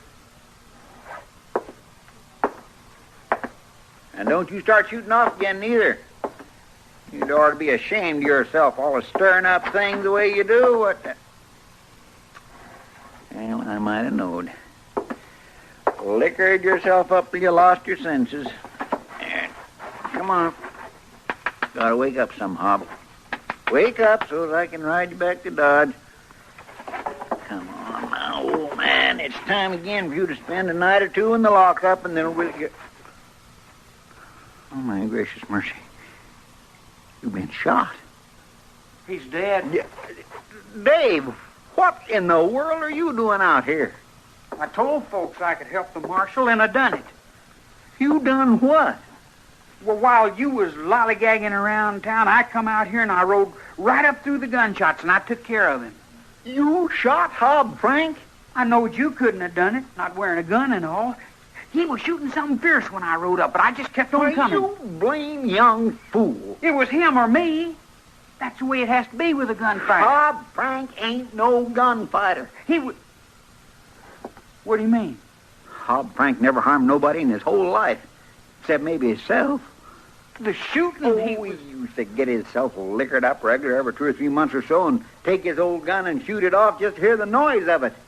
But he never done it where folks was around. He never pointed it at nobody. But I thought... Yes, sir, you thought. You thought so all tarnation much that you just rode out here and killed a man. I didn't mean... It's too late to think about meaning. Come on now, help me get him out of here. No. No. Come on now, we can't leave him just laying here. You ain't gonna take me in for no killing. Go on then. Run away from the old man you killed. And keep right on running the rest of your life for all of me. It's all right, Hob. I'll fix you up so it's nice and decent for you. Nice and decent.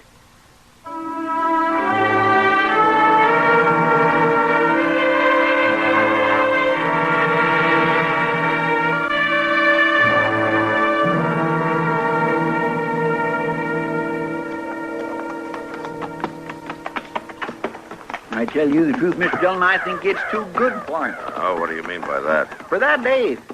To tell him that old Hob didn't die after all, that Doc pulled him through somehow. Yeah, maybe you're right. It was no thanks to him, and that's a certain fact. It just served him right to go on thinking he'd killed him. And if we don't find him, he will go on thinking it. I ain't so sure we'd ought to find him. Spending all his time riding out here in this weather. You'll live, Chester. Maybe I will, but I ain't at all sure we ain't just sending good money after bad, you might say. That's enough. All right, but what I said that's enough, Chester. Now, you know we gotta find this boy. Yes, sir, I guess we do. Then let's do it. Mr. Dillon? Yeah, what is it? Ain't you veering some off the road? I'm heading for that cave up there. You think he's hid out there? I know that if I was a boy running away, a cave would look pretty good to me as a place to hide. Yes, sir. Besides, this is the way his horse went. Yes, sir.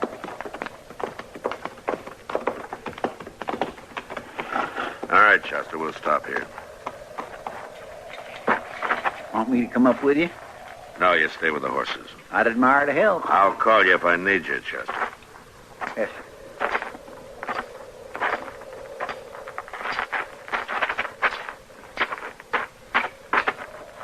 Dave. Marshal Dillon. Come on out of there.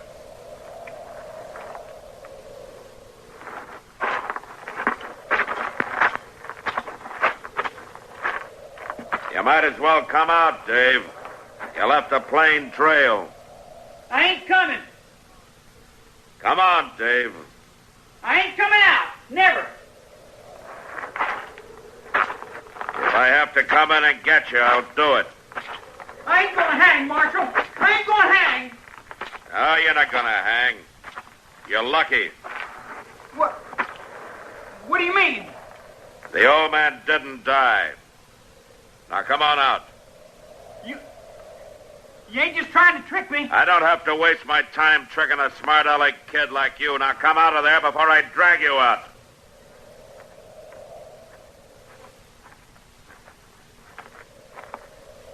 All right, come on, all the way out. Now, down here.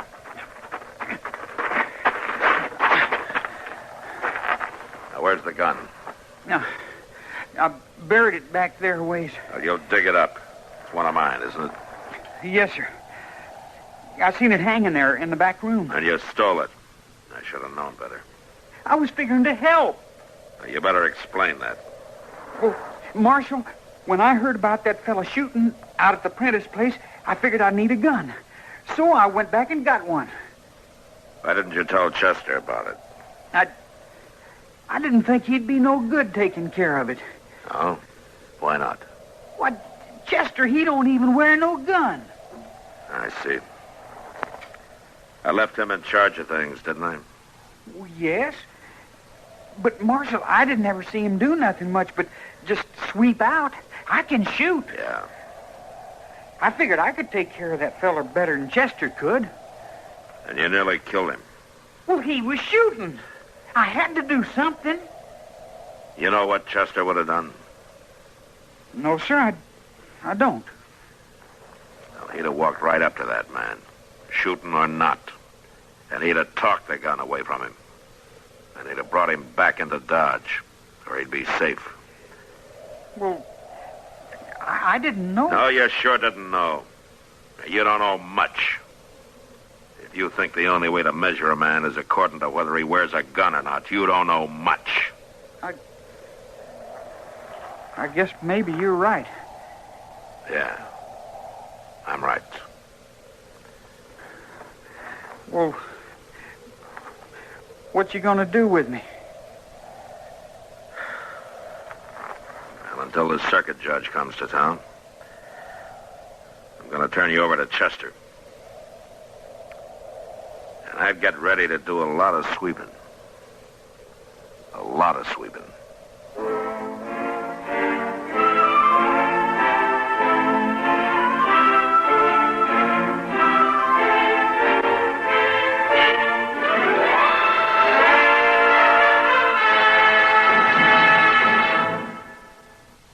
Gunsmoke. Produced and directed in Hollywood by Norman Macdonald, stars William Conrad as Matt Dillon, U.S. Marshal. The story was specially written for Gunsmoke by Marion Clark, with editorial supervision by John Meston. Featured in the cast were Sam Edwards, Harry Bartell, Joseph Kearns, and Ralph Moody. Parley Bear is Chester, Howard McNear is Doc, and Georgia Ellis is Kitty.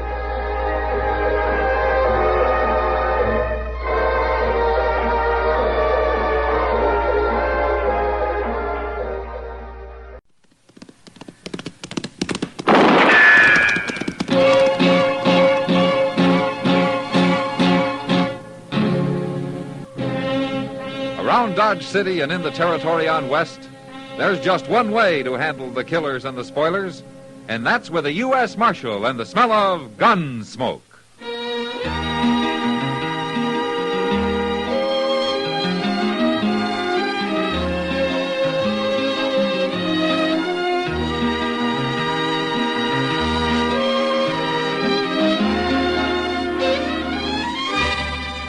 Gunsmoke, starring William Conrad. The transcribed story of the violence that moved west with young America.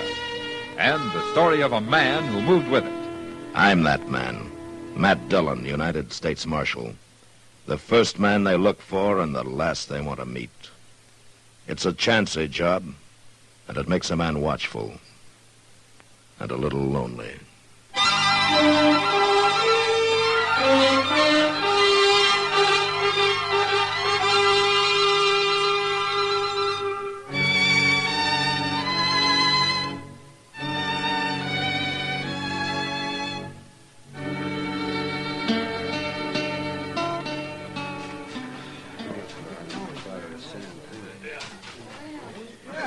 Quiet, neighbors. Quiet now. Oh, my land, Mr. Dillon. I think the parson's going to make a funeral speech. Yeah, it looks that way, all right. I declare if I have to listen to any of that gone to glory talk, I'll just bust a gallus. Well, it can't last too long, Now, Chester. quiet down, folks.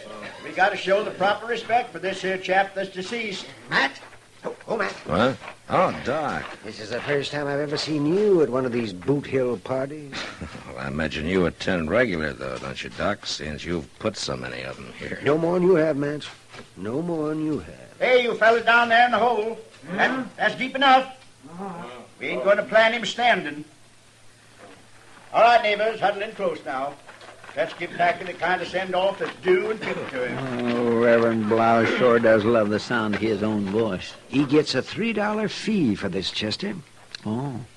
Say, Matt, you really have a reason for being here? Yeah, I have, Doc, but I don't know just what to do about it. All right, folks. I come out here to Boot Hill for the same reason the rest of you come. So we could pay our last respects to a fellow neighbor we knowed and loved, Packy Roundtree. Now, I can't recall I ever seen Packy at any of my meetings. Never seen many of the rest of you there, for that matter. But I still looked on him like all of you did, as a fine, upstanding, courageous, God-fearing gentleman. Good, honest, hard-working. A credit to Dodge City and the whole doggone country round about. Is he talking about old Packy Roundtree, Mr. Dillon? That's what he said. Yeah, but Packy wasn't nothing but a measly, miserable, shiftless old grub-staker. Oh, that's while he was alive, Chester. Trail and safe bedding down in that happy hunting ground we're all a yearning toward. Well, now he's got a long journey ahead of him, folks, so let's get him started on his way. You fellas that's going to be pallbearers, get your ropes looped under the ends of that coffin. We'll put him down gentle-like. Doc, did you ever hear of a sawbones over at Walnut Springs by the name of Stearns? No. Why? Yeah, because that's who signed the death certificate. Well, it must have been some doctor who was just passing through. Yeah, maybe. Something eating you, Matt? Yeah, Doc. All together now, boys. We'll lift him up, lower him into the grave, and then slip the ropes out. Just a minute, Parson. Come on, Chester. What do you want? Well, I'm sorry, Marshal. Didn't know you was aiming to speak. I'm not. Well, what do you want?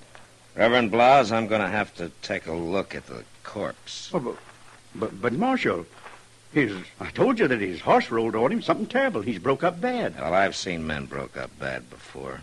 Chester? Yes, sir? Take that pick over there and pry a board loose on top of the coffin, will you? All right, sir. Now, resent this, Marshal. Why, it's a reflection on my calling. Oh, due respect to you, Parson, but I still got my job to do. Violent deaths have to be certified by the marshal's office. But I told you what happened, and I brought in Packy's body myself. Yeah, that's right, Parson. Already in his coffin, nailed up tight. You about got it, Chester? Yes, sir. Here it is. We'll be able to... Mr. Dillon. Yeah, I see it. Let me have a look here, Matt. I can tell you in 2 minutes what he died. What who died of, Doc? There's nothing here but some straw and a bunch of rocks.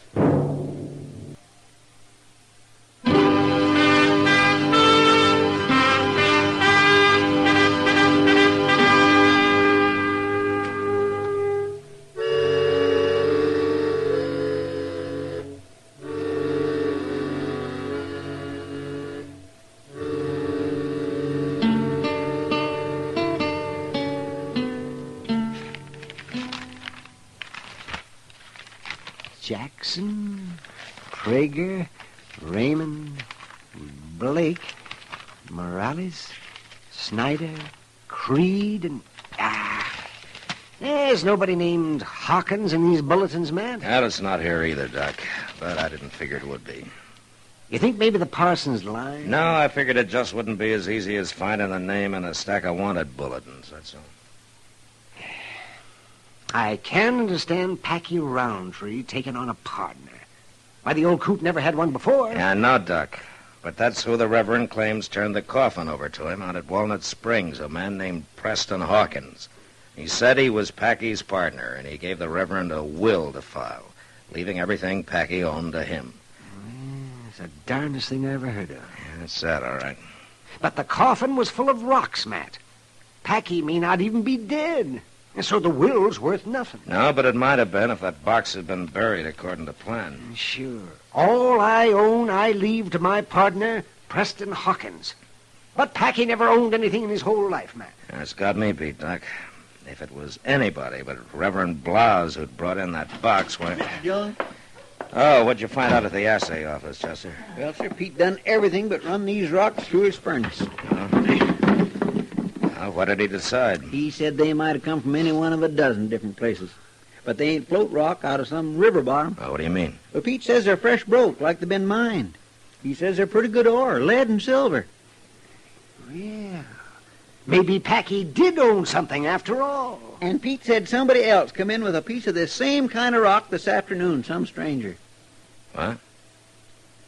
Well, what did he look like? Heavy set, beefy. Pete's seen him around town the last couple of weeks.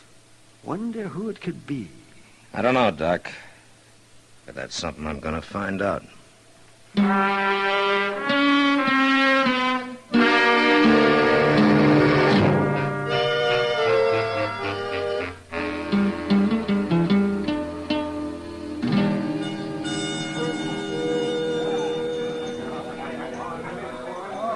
It's the man there by the end of the bar mat. You see the one I mean? With the calico shirt, huh? That's right. Heavy-set, bull-necked. He sure fits the description.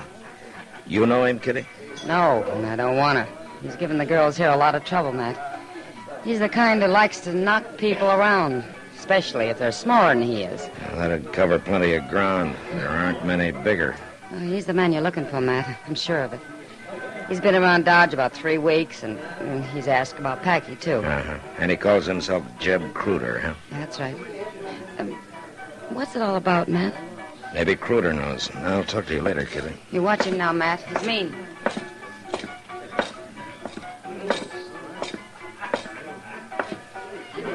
Evening, Kruder. Well, if it ain't the marshal. Have a drink, lawman. Kruder, I understand you took some rock into Pete Will's assay office this afternoon. Any log in it? I also understand that you've been trying to find Packy Roundtree. That's so. Well, Marshal, suppose you go do your understanding someplace else. Mr. Kruder, in Dodge City, a man answers questions with a civil tongue in his head. It's a kind of a habit we got here. Are you aiming to teach me about it, are you? Yeah, I think I am. I'll kill you. Get your hand away from that gun. You don't have the guts to draw it anyway. All right, now get up. Come on your feet, Kruder. Marshal, I didn't mean no offense. I ask you some questions. Well, I've been looking for Packy, all right. Come here a couple of weeks ago. I knowed him for years, but I ain't seen him in a long time. Did you find him? No, sir, and then that happened out there at Boot Hill this afternoon. Well, I was just poleaxe, Marshal. You know any reason why Packy would pull a trick like that? Well, no, sir, I sure don't. I thought I might trace him through them rocks, so I took some out of Packy's coffin. But the assayer couldn't help me none. Ever hear of a man named Preston Hawkins? No, sir. I just don't know nothing about this, Marshal. If I did, I'd tell you. I sure wouldn't want you to think I meant any offense a while ago, sir, because I was Kruder, don't overdo it, huh? A man can get too civil sometimes.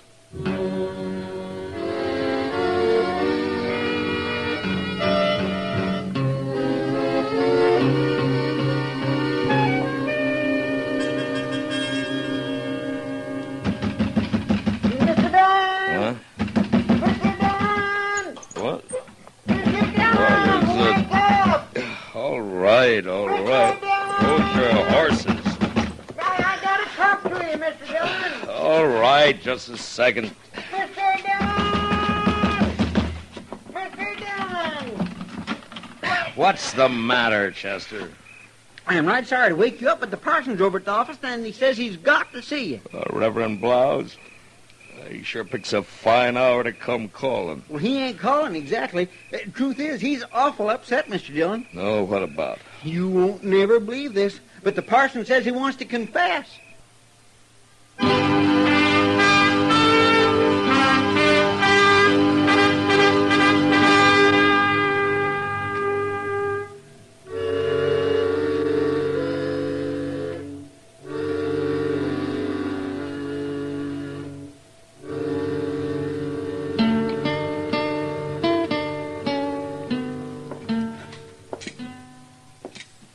With all due respect, Parson, that's about the tallest story I've heard in years. Well, I didn't lie to you, Marshal. I maybe just let you mislead yourself a little. Now, you claim that Packy Roundtree met you outside of Walnut Creek and asked you to help him, huh? He was in mortal fear of his life, Marshal. That's the only reason I done it. He showed me the paper where he had gone to in Hayes and got his name changed legal to Preston Hawkins. Yeah, go on. He gave me that will of his at the same time, leaving everything to Hawkins, or rather to himself under his new name. And he gave me the coffin and asked me to bring it to Dodge and have a burial service. Well, in a way, since he changed his name legal, Packy Roundtree was dead, to all intents and purposes. And that's just how I looked at it, Marshal. And if it was the only way of helping him out of his trouble, I was glad to do it. Now, you say Packy claimed he was doing all this just because he was scared. He was scared. Why, he'd turn white every time he mentioned Jeb Kruder's name. Seems Cruder got the Indian sign on him years ago and bullied him ever since. That's why he always kept moving on, always hoping Cruder wouldn't find him again. And this time he couldn't move on because he'd stumbled into that pocket of silver ore. That's right. Where Walnut Creek cuts sharp up through the Comanche Hills. Uh-huh. Well, from what I saw at Jeb Cruder, Packy's story holds together pretty solid. Cruder's a coward and a bully, all right. He sure is. How do you figure I got my head cut open this way? I was going to ask you about that. Cruder forced his way into my house tonight. What? Yeah, he buffaloed me with his gun barrel, and he threatened to shoot my wife if I didn't tell. Didn't tell what? How to get to Packy's silver mine. I had to, Marshal. I didn't have no choice. Why? Chester. Yes, sir. Get a couple of horses saddled fast.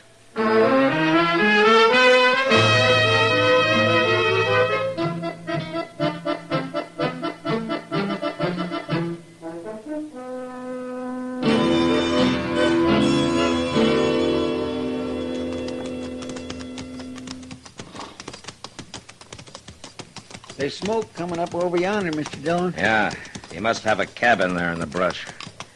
Now, wait a minute. Hmm? Now, there's the opening to his mine shaft there. Well, I declare if that don't beat all. He sure has got things mighty well hid. Mr. Dillon? Yeah, there's a horse tied in the bushes. I wonder if by any chance... Get around, Chester. There goes somebody running. Across the creek. Yeah, and it's Jeb Cruder. Well, he's heading for the mine shaft. Hold it, Cruder! He run inside. Yeah, but it's probably the only way back out. Come on, Chester. Darn fool. Ought to had better sense than to run for a place he can't get out of. I guess he was surprised he wasn't expecting anybody to ride in on him. That's fair enough, fellers. Now you stop right there in your tracks. Why, it's Packy Roundtree. Yeah, just take it easy, Chester. It's a fine darn thing. Man works all night in his diggings and can't even get his breakfast out. Somebody shooting up a ruckus. Well, doggone if it ain't the marshal. Morning, Packy. Yeah. Or Preston Hawkins, I guess it is now. Oh. Well, I reckon you know the whole story then, huh? Yeah, and so does Jeb Cruder. Cruder? We just chased him into your mine shaft over there. Oh, you don't say so. Oh, now, that's mighty interesting. Yeah, we were just going in after him. I reckon he'll keep for a while. Let's sit down. Look, Packy, I think we No, better... sit down, Marshal. That's the only way out. He can't get out no other way. Yeah, we might as well for a minute. Yeah, now, I want to tell you about Cruder and why I done what I done. You see, the fact is, Marshal, I'm a gall-darn coward. Oh, what do you mean? Well, I just ain't got the courage most men got. When it comes to Jeb Cruder, I ain't got none at all. I want to tell you about 3 years ago, out in Montana Territory, when I thought I'd got clean away from him. I had me little flock of sheep, built it up from nothing. Then Cruder showed up again. He hog-tied me, Marshal, to make me sign over the sheep to him. Look, I want to show you my legs here. It's how come I limp like I do. Packy, later, huh? Could we hear the rest of it? He held his gun 6 inches from the calf of my leg and put a bullet through it. I wouldn't sign. Then he put a bullet through the other one. I signed, Marshal. Well, he ought to be hung doing a thing like that. What? Merciful heaven, well, that come from the mine shaft. Yeah, right on time. Well, that's darn good fuel. Come on, Chester. Let's see if we can get him out of there. Oh, no, Marshal. You can't go in there. Huh? No, not now you can't. See, I worked all night and got me around to drilling. 13 holes and loaded them up. 5, 6... Yeah, I touched him off just before I went up to the cabin. But you don't understand. Cruder's in that shaft, Packy. Cruder? Oh, doggone if it didn't clean slip my mind, Marshal. 7, 8. There's 9. Ah, that was a darn good round. Brung down a lot of rock. There's 10. I reckon I'll stick to this brand of fuse from now on. Packy, what am I going to do with you?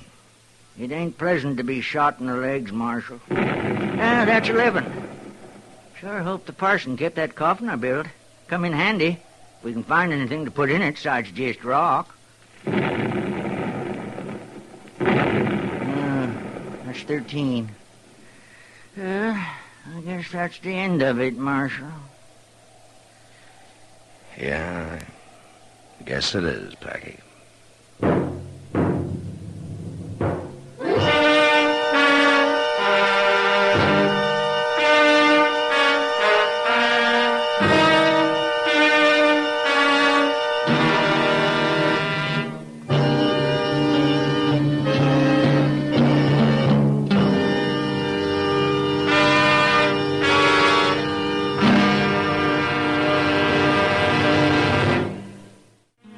Gunsmoke, produced and directed by Norman Macdonald, stars William Conrad as Matt Dillon, U.S. Marshal.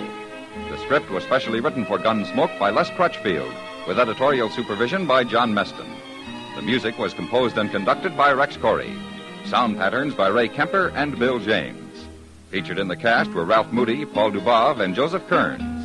Harley Bear is Chester, Howard McNear is Doc, and Georgia Ellis is Kitty.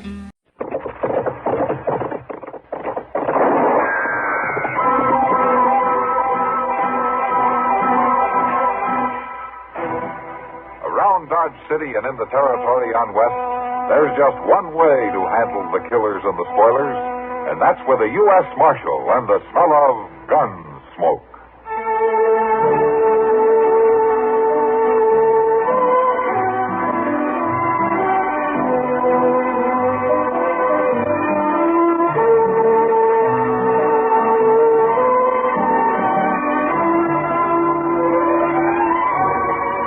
Gunsmoke, starring William Conrad. The story of the violence that moved west with young America.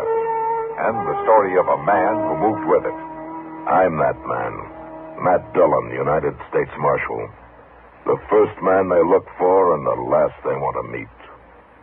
It's a chancy job, and it makes a man watchful. And a little lonely.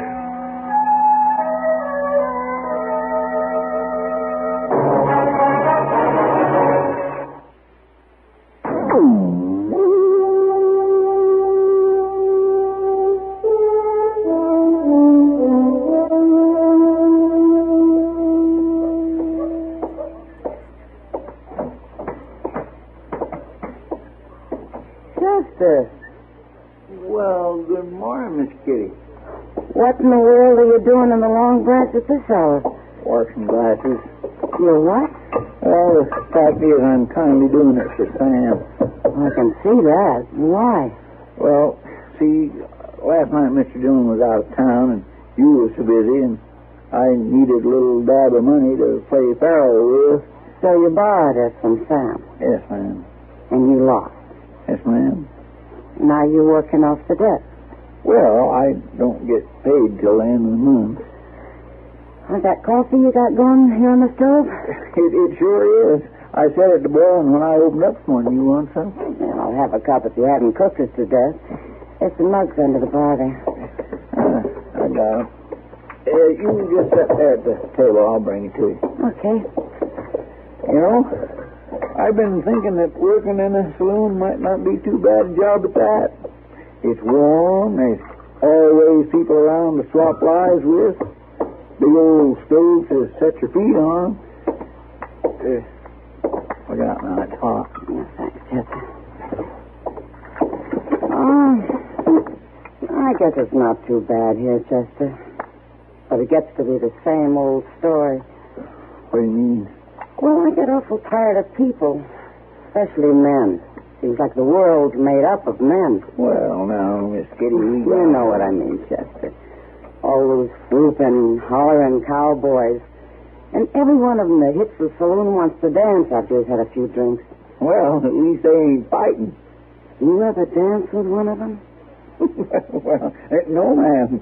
But you can't blame a man for feeling a little spry when he hits town after being out on the trail for a couple of months. No. I guess not. Not really. Yeah, and besides, what in the world would you do if you wasn't running the Long Branch? I don't know. Get married, maybe.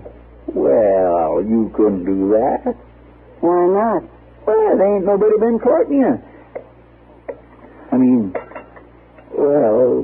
No, there's been nobody courting me. That's a fact.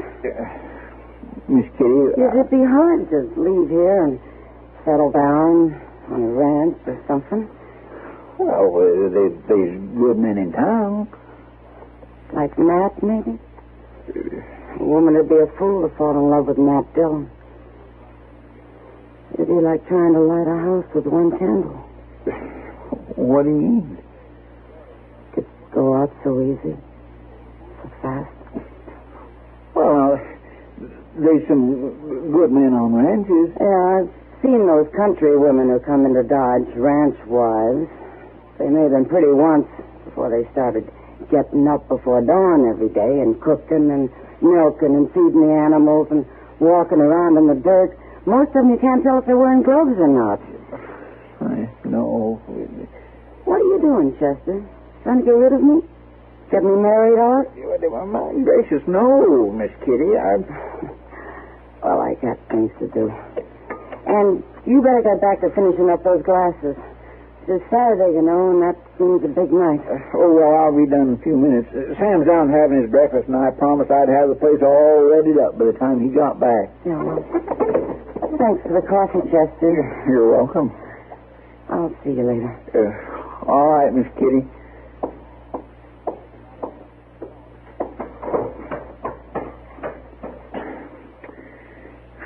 Chester Wesley Proudfoot, you talk too much.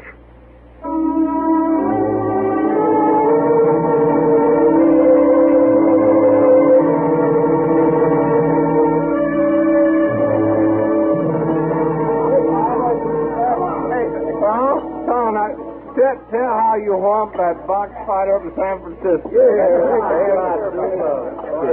Knocked him kicking with one blow, ain't that the way you tell it? One blow, all right, in the 23rd round. Tom, you couldn't stand up 23 rounds, much less fight that long. Man, swear I whooped him and I tore the scratch every round. 23 rounds and a beating in every round. Sounds like you must have been a pretty good fighter back in them days. A strong fighter I was. I tell you, it's just too bad, Tom, you're all soft and broke down. Yeah. No, I ain't soft now. You feel that. You feel that muscle. Here, have it. You know what's a fact, Clay? He ain't so soft as that. It's too bad he can't fight no more. Ain't it, Brady? Might work up a pretty good match. Tomorrow night, maybe. Yeah. I can fight. Oh, no, Tom. You ain't done it for a long time, and you couldn't beat nobody. I'll lick anybody you fight. Oh, no, Tom. We wouldn't want you to get hurt, would we, boy? I can lick anybody in the house. Come on. Hey, now, Tom, don't bother with him. Anybody can lick anybody. Anybody? I don't know. Fella I have in mind's a real box fighter. It don't matter. My name's Big Tom Bird. I can whip anybody. Fight to a finish. Winner take all. Fight to a finish. Winner take all. Call him over, Brady. Be right back. Come on. You bring him on. Bring him on, will you? Yeah, he's coming, Big Tom. He's coming. He's coming right up. Anybody. Big Tom Bird can whip anybody. Even me, Tom? Can you whip me? Any man in this room, just step out there. You better look at me, Tom. I don't care who. Creel, Tom. Hack Creel. You, Creel? Remember me? Hack Creel. I beat you once before, Tom Burr. No, not fair. You never beat me fair. I beat you blue. I beat you till you was crawling away. It was a foul and dirty fight. You scared, Tom? Is that it? You scared to fight him? You scared? I'll fight him. If you show up. Oh, I'll be there. I'll be there. All right, boys. Tomorrow night, then. We got to fight. Put your money up.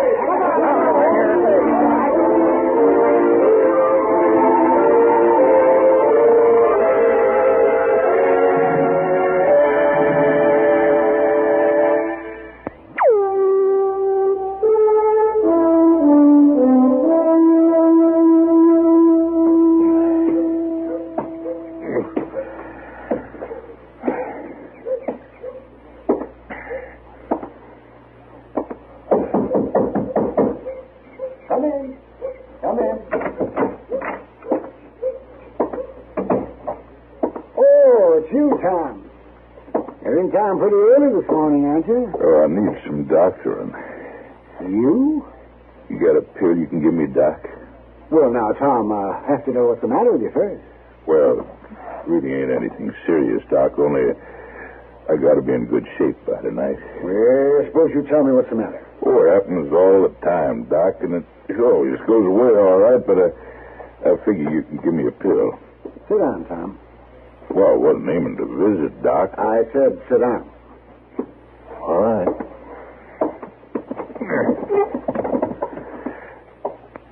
Now, tell me what's the matter. Oh, it's just them giddy spells, Doc. Sometimes when I get up, I can't walk straight, and that's a fact. Been happening long? A month or two, I guess. Take your shirt off. Well, now, wait, Doc. Take it off, I say. Oh, Doc. Well, man, get some pills without all this fuss. Stop your muttering, Tom.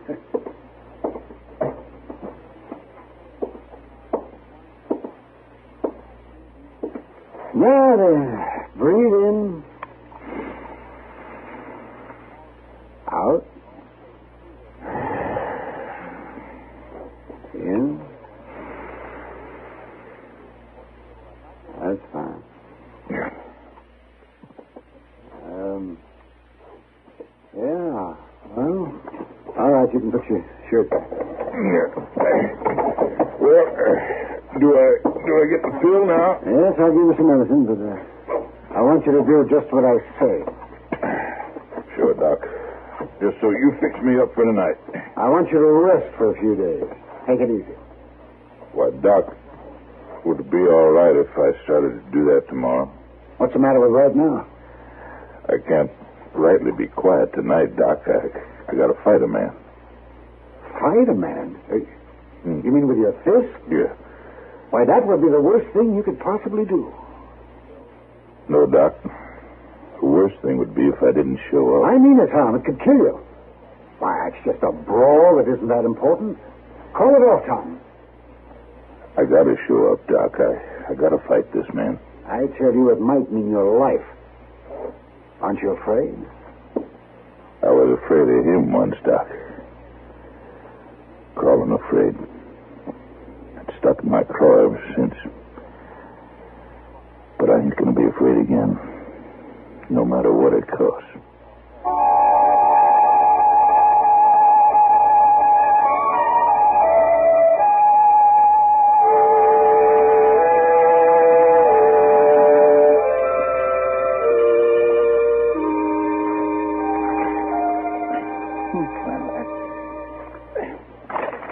It sure is a funny thing, Mr. Doone. Oh, what's that, Chester? The men on these circulars. What about him? Well, you'd think men such as these, murderers and robbers and such like, you'd think they'd be easy to spot. Oh, they are when they're working. Well, now, that ain't what I mean. I mean, you'd think you could tell just by looking at them. I can. No, now, Mr. Dillon, I'm talking about when they're just walking around town easy like they was having a day off. Why, then you couldn't hardly tell one of them crooks from anybody else. Oh, not if you're lucky. I swear there's lots of folks in this town that's worse looking than these men are. Now, you take old Cass, for instance. And Tal Dalby, he ain't none too pleasant looking either. Them two is the ugliest. Matt, I want to talk to you. Okay, Doc. Matt, I want you to stop a murder. What murder? Tom Burr. You got to do something about it, Matt. Big Tom? Why, who'd want to kill a real nice fellow like him? All right, Doc, what's this all about? Well, you know how Tom is? Whenever he gets drunk, he starts talking about his fighting days back in San Francisco. Somebody's going to kill him for that? I'm afraid it's going to work out that way, Matt. Joe Brady and Hob Clay brought in this fighter from St. Louis. A fellow named Creel. They've got Tom to agree to fight him tonight. There's a lot of betting going on. Well, what makes it murder, Doc? If Tom Burr fights one round, it'll kill him. I've just examined him, I know. Then why didn't you tell him not to fight? I did, Matt, I did. But he's as stubborn as he is sick. He says he's got to show up and fight. Even if it'd be the end of him, that doesn't make sense. Well, not to you and not to me, but it does to Tom. It seems this Creel beat him once before and beat him bad. He's never been able to forget it. And he's determined to make up for it now. Well, what can I do, Doc? Stop it, Matt. Oh, I might like to, Doc, but I don't see how I can. There's no law against a prize fight. Well, there's a law against murder, isn't there? Now, look, Doc, I have a hard enough time doing the things the law authorizes me to do. Well, you can lock him up until the fight's over. What's he done? All right, Matt. All right. You get a chance to stop killing before it starts, and you tell me it's against the law. Well, what's the law for? Gracious me, Mr. Dillon, old Doc sure did stomp out of here mad, didn't he? Yeah. Seems to me he's been just a little bit unreasonable. Maybe he's right at that, Chester. It's a good question. What's the law for?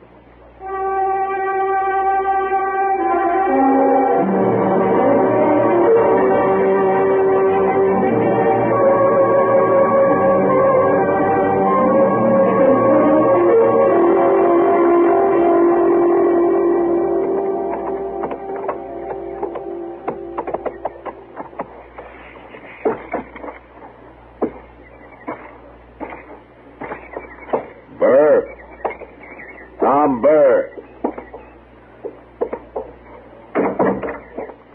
Oh, it's you, Marshal. Come on in. Thanks. Sit down, Marshal. Just wait till I sweep these things off that chair. Never mind, Tom. I want you to come along with me. Come along where, Marshal? Back to Dodge. You mean you come to get me? That's right, Tom. I came to get you. Why, Marshal? I ain't done nothing. I ain't no lawbreaker. You know that. They told me you were talking pretty loud and swinging pretty wide on the Long Branch last night. Oh, there was nothing to that. You know how it is, Marshal. A man gets a little too much bad liquor in him once in a while, and it makes him act foolish. Sounds like breaking the peace to me. Now, come on, Tom. Get your horse. Now, listen, Marshal, I just can't go getting myself locked up this afternoon. I got to be back at the Long Branch tonight. There isn't going to be any fight, Tom. Marshal, I got to fight this man. You can take me in tomorrow or tonight. You can take me in tonight, yeah. But I got to show up first. Get your horse, Tom. You don't know this Creel, Marshal. He beats folks to death because he likes to. He fights foul and cruel. And he laughs about it. He laughed at me once, Marshal. I got to fight him. Not tonight, you know. Marshal, you're rigging this thing against me. You got no right to hold me. You gonna take me on, Tom? I ain't going to no jail. Hold it, Tom. You got me beat, Marshal. I won't draw against you. That's better. But I ain't going to forget about this. You'll have time to cool off. Now, come on, let's go.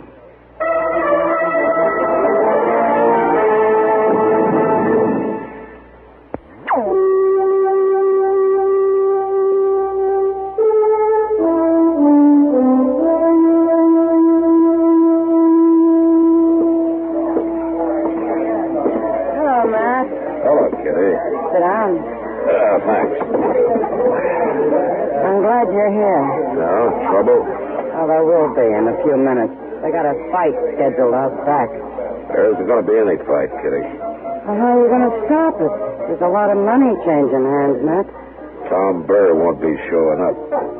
Big Tom? Well, he's never missed a fight in his life. Well, he's missing this one. He's in jail. In jail? What for? Well, I'll tell you about it sometime. Don't tell me. Tell them. Who? Brady and Clay and their fighters. They're right on time. Yeah. I'll see you later, Kitty. Yeah, sure, Matt.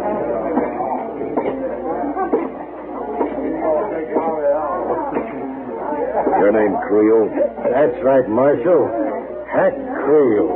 I see you heard of me. Yeah, I've heard of you. You come to see me fight? I come to tell you that there isn't going to be a fight. Huh? Now, wait. Well, that ain't your affair, Marshal. Let the Marshal talk, boys. This might be real interesting. There won't be a fight because Burr won't be here. I told you should have lined up somebody else. I knew he'd be afraid to meet me again. He's not afraid. He's not showing up because he's in jail. Listen to this, boys. The Marshal stopped the fight. He got Burr locked up. When you say Marshal, you ain't no call to do that. I'm sorry, boys, but that's the way it is. Sounds to me like the Marshal's getting a little meddlesome. I don't like it, Marshal. The Marshal talks pretty big about my kind of fighting, especially when he's wearing his gun. Now, the gun has nothing to do with it, Creel. And the kind of dirty tricks you use haven't anything to do with an honest fight either. You take off your gun and I'll cut you to ribbons for that, Marshal. Yeah, I understand that's one of your specialties. And hiding behind that gun is one of yours. Looks like you have a marshal with a stripe down his back, boys.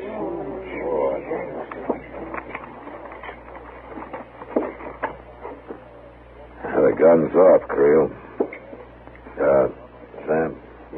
Here, hold this for me, will you? Sure, Marshal.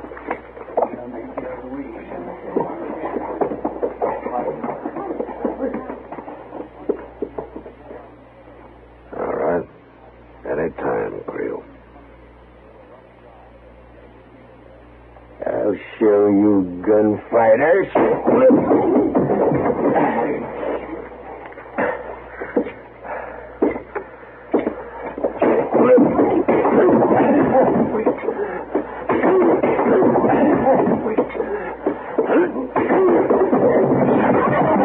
He's down, Creel's down. Come, Marshal. We got a bottle. I'll fix you.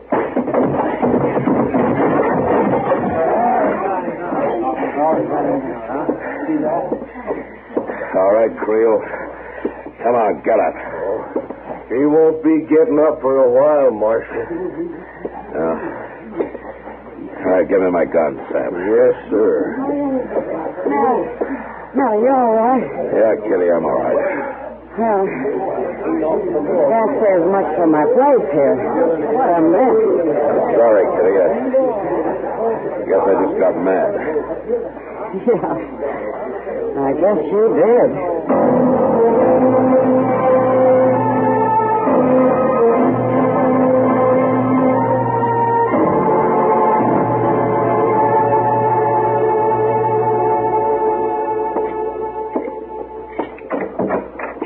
Mr. Dillon, I sure am glad you're here. My gracious alive, what happened to you? Never mind, Chester. What's the trouble? Well, it's Tom Burr. Doc's with him in back there. No? Doc? Oh, there you are, Matt. We've had a mighty sick man here.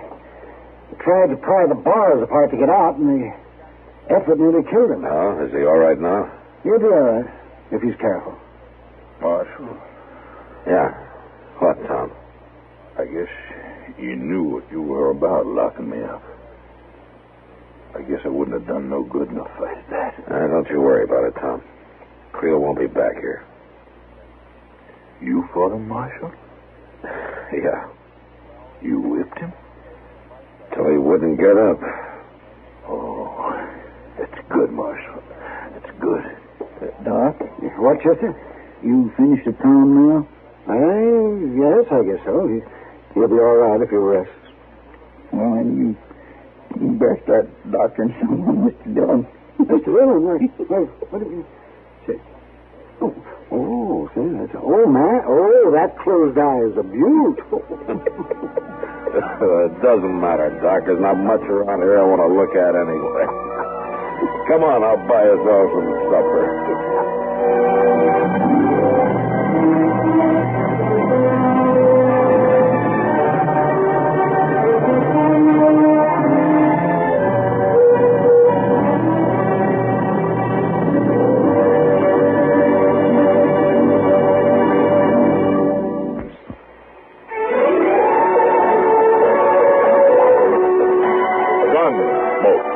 Produced and directed by Norman McDonald, stars William Conrad as Matt Dillon, U.S. Marshal. The story was specially written for Gunsmoke by Marion Clark, with editorial supervision by John Meston. Ari Bear is Chester, Howard McNear is Doc, and Georgia Ellis.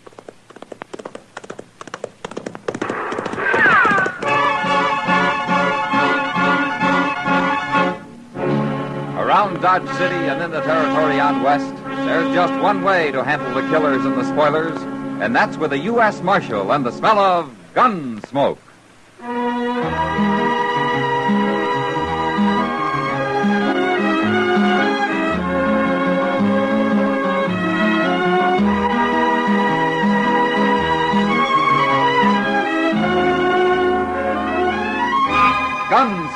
starring William Conrad, the transcribed story of the violence that moved west with young America. The story of a man who moved with it. Matt Dillon, United States Marshal.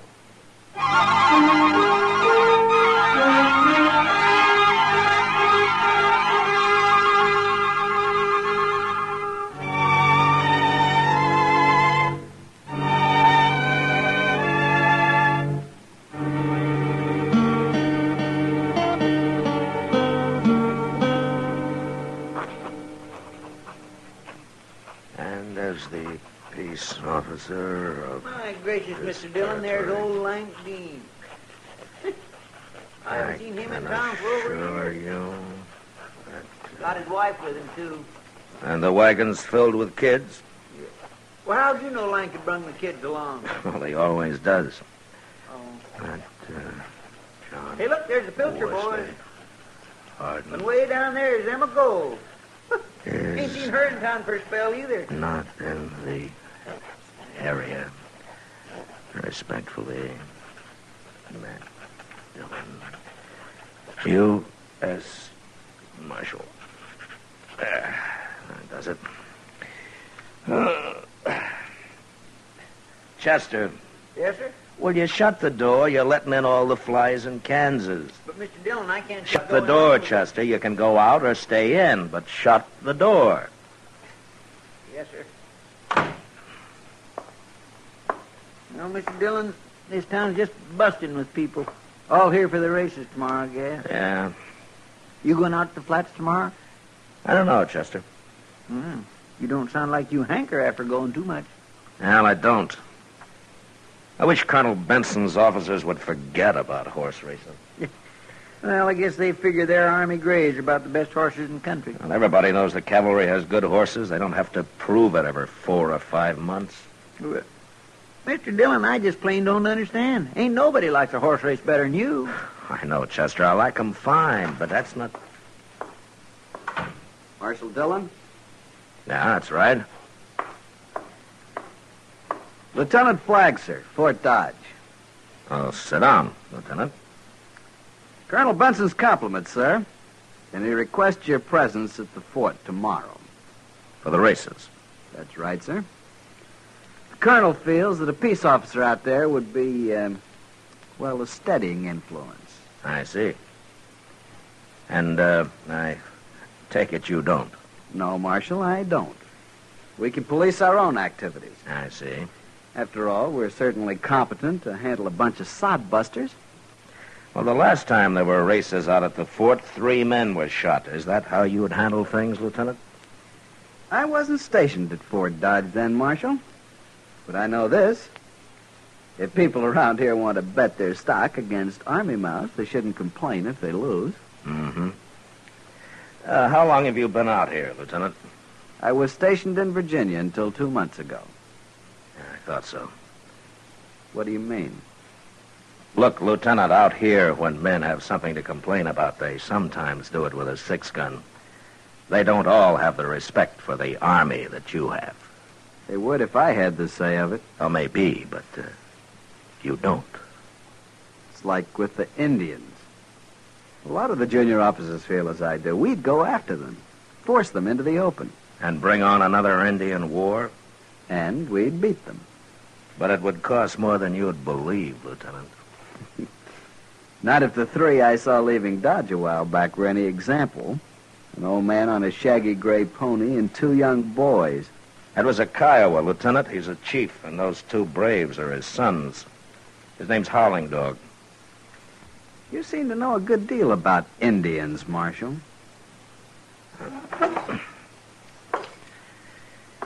Lieutenant Flagg, you're a young officer. You're ambitious and you're eager, but you talk too much, and you don't even know part of what you're talking about. Now, look here. Tell Colonel Benson I'll be out there tomorrow. Very good, Marshal. And, Lieutenant. Yes? I've known Howland Dog ever since I came to Kansas. He's old, but he isn't stupid. So, don't guess wrong about him. His pa sure must have hated the world, Mr. Dillon. Ah, he's young, Chester. He'll learn. Yes, sir. But you know, sometimes fellas grow up and don't improve a bit. Oh, there you are. Well, hello, Matt. Chester. How are you, Doc? I passed a young lieutenant on the way out. Is Chester enlisting in the Army, Matt? Oh, Chester in the Army. My gracious, Doc. What's on your mind, Doc? Oh, well, just thought you'd know. I won't be around town tomorrow. I'm taking the day off. Oh, is that so? Yep, I'm going out to the fort for the races. Might even work up some business. Thought you was taking the day off. Chester. Say, Matt, that fella Hunter out there, regimental surgeon, you know. Yeah? Well, he thinks he's the only good doctor around these parts. Well, ain't he? He... Oh, well... Now, Matt, if you were going to be out there, you might push a little practice my way. The last time, Hunter got 6 cases out of 7. The only man he let me have was dead. Well, look, Doc, I'll tell you, if Lieutenant Flagg was running things, maybe we could arrange a whole massacre for you. Well, who's Lieutenant Flagg? The lieutenant you seen leaving. Yeah, Colonel Benson sent him in, Doc. Seems I've got an official invitation just to make sure the civilian element don't get to shooting each other. Oh, now, Matt, you don't think they'd do that again, do you? No, Doc. If there's any trouble out there this time, it won't be the townspeople that start it. It'll be Lieutenant Flagg and his crowd. Oh, is that so? Well, how's that, Matt? Well, he's got no use for anything but Army. And he'd just as soon shoot an Indian as see one. Well? Howland Dog's in this part of the country again, Doc. Oh? And I wouldn't be too surprised but what he shows up at the races tomorrow.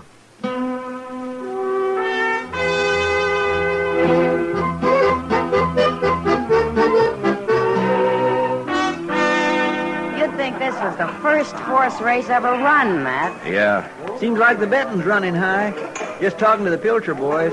They're betting everything they own on a Missouri mare they brought out here. Well, I've seen her, Chester. She's a good mare. Oh, I've never heard so much horse talk in my life as I have tonight. Pasterns, stifles, gaskins, forequarters, hindquarters, short couples, long barrels. Well, I tell you, Matt, it kind of makes a girl wonder. Oh, don't you worry, Kitty. There'll be other nights. Well, there better be. Hey, Matt, look there, coming in the door. What? Oh, it's that Lieutenant Flagg and some other officers. Yeah. They're down here to fan the fire, I guess. What do you mean? Now, the more they get this crowd worked up, the higher the betting will be. Oh, jinkies, I wish I had some money to bet. Well, just be glad you haven't, Chester. Good evening, Marshal. Lieutenant Flagg, Miss Russell. How do you do? Miss Russell. Lieutenants Dryden, Lawson, Mao. How do you do? Well, gentlemen, is anyone drinking? I think we all are.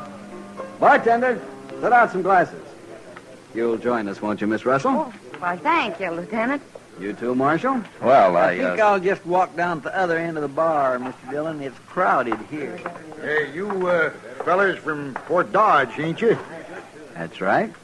You own some of them Army Grays that are going to run tomorrow? We do. Hey, well, my name's Pilcher, Cy Pilcher. I got some money to bet on my mare. I'll match her any way you say. Well, I'll take your bet, Mr. Pilcher. Name it. Gentlemen? $500 silver. Run 3, 4, 500 yards. That's a lot of money. You mean you ain't got it? I'll go with you, Flagg. All right, it's a bet then. Good. I'll see you tomorrow then. Out to the fort. Well, gentlemen, Easy as here's sticking a pig. That fella wouldn't know a horse from a Missouri mule. Maybe that's what he's got. From his looks, he could be running himself. Here now, you dirty pig. All right, hold it, Pilcher. There ain't no man can name me like that. Hold it, I said. You, wearing a uniform, calling yourself a soldier.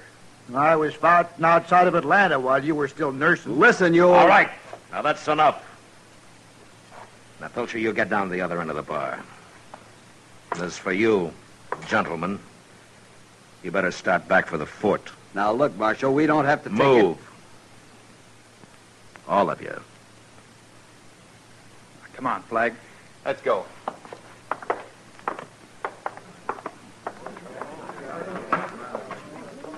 Well, at least they paid for the bottle before you ran them off. You want a drink? No, Kitty, not for me, thank you. You go ahead. Look, Matt, you can't stop trouble every time before it starts. No, I can't, Kitty. But I wish tomorrow was done with.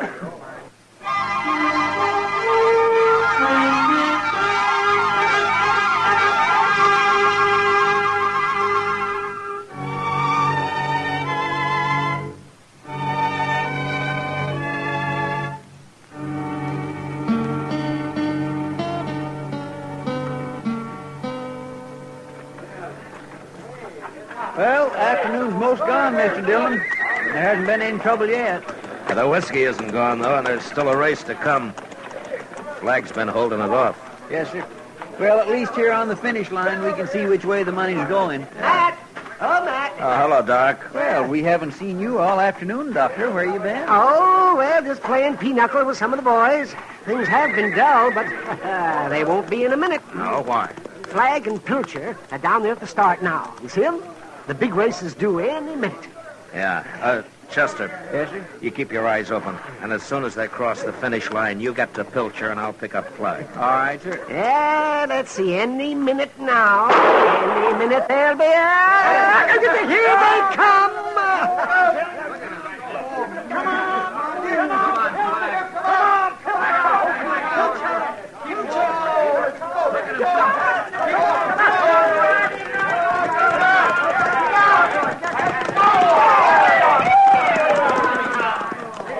All right, get moving, Chester. I'll find Flag. Yes, sir. All right. Pardon me, will you... Excuse me, please. Yeah. Will you pardon me, please? Walk that horse good, Sergeant. Well, Lieutenant, you got a fast horse there. Fastest on the post. Yeah. Now, the Pilcher boys lost about everything they had just now. You preaching at me, Marshal? No, Lieutenant, I've seen horse races before. Yeah, and he won easy, Marshal. I guess he did, Lieutenant Mall. And he could have won from any other horse just as easy. Maybe. Well, Flag, you beat my mare. Thought maybe I might have won, but you got a good horse. Real good horse. You getting ready to talk me out of my money? You're not much of a man, but you got a good mount, and I'm paying you. Here. $500 silver. Come on, Tom, let's go home. Well, Marshal, the races are over.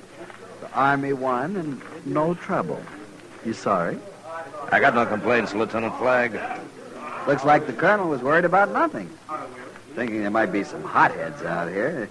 Matter of fact, I was kind of hoping for some fun along with the running. Maybe you are a steadying influence, Marshal. Now, you look here, young fella. Soldier boy Chester, or no soldier? take it easy. Hey, Flag, look over there. Well, if it isn't that old Kiowa, howling dog. Well, you want some fun? Why not? Flag. He's going to challenge into a race, Marshal. He's an old man, Lieutenant. Come on, Mal. We'll go talk to him. What are you going to do, Mr. Dillon? We'll go over, too. Flag's feeling mighty big right now and looking for trouble. All right, sir. Well, it looked to me like folks was all leaving a minute ago. Now they seem to be drifting back. Yeah. What do you think old Howling Dog's going to do? I don't know, Chester. This is Lieutenant Mao. I know Army officers. You speak good English for an Indian. I am chief of tribe. Chief? I hear you Kiowa ride good horses. Yeah. Horses help us hunt. And I hear they're fast. Now, you've been sitting here all afternoon. You saw the races. Yeah, I saw. You saw my horse run. You think any of your horses could beat him? Yes. Which one, Howling Dog? Your son's horses or the one you're riding? Anyone. Any one of these three? There isn't one of them could run 400 yards and live. All right. All right, now stop deviling him, Flag. I'm not doing anything, Marshal. He tells me his horses can beat mine. I don't think they can. If you want a race, set one up, but don't fun him. Will you race my horse, Howling Dog? I will race. Which horse? The one I ride. Hey, Flag, did you ever see a sorrier sheep? You want to bet on the race, Howling Dog? Kiowa got no money. Well, you must have something. If I lose, I give you horse. I wouldn't want it. But I'll take that little beaded sack you're wearing around your neck. Yeah, that Indian medicine. You say you could beat me, so there's nothing to worry about.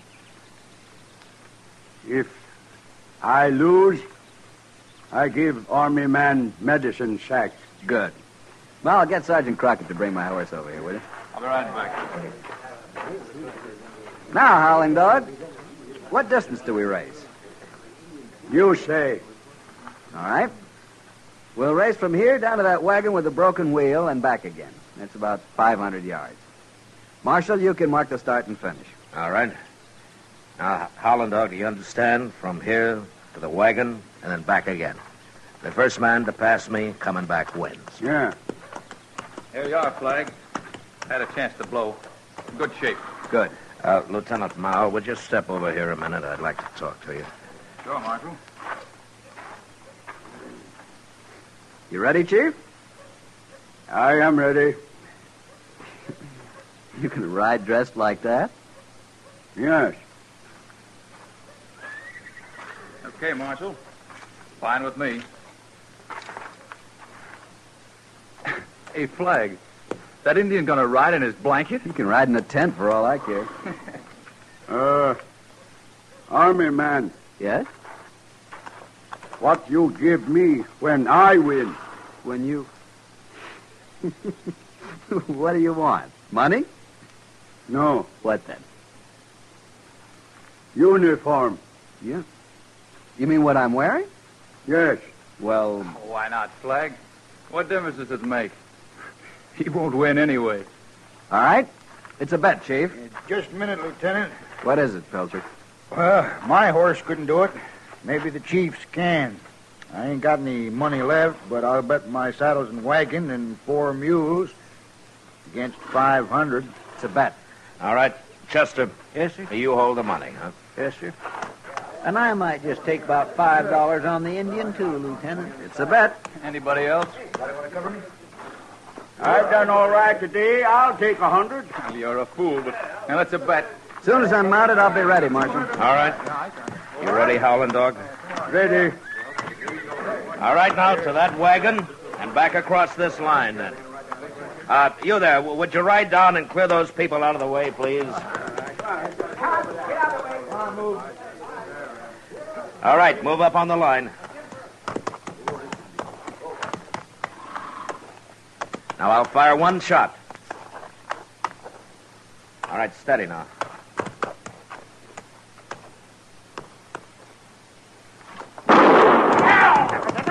Look at him go, Mr. Dillon. Come on, Howling Dog. Can he do it? I don't know, Chester. Looks like Flag's ahead. Yeah, he's swinging wide for the wagon. Looky there, that ugly little pony can sure run. Yeah. Well, they're into the turn, Chester. Hey, Mr. Dillon, what happened?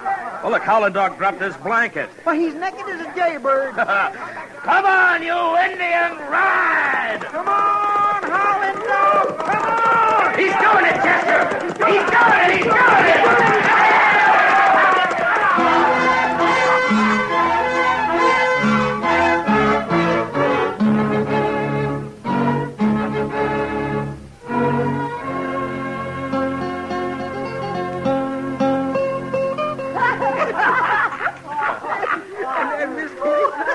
To laugh so hard, I got the hiccups. Oh, my. Oh, it was a sight, I tell you, there's nothing quite as ineffectual as a man in long johns.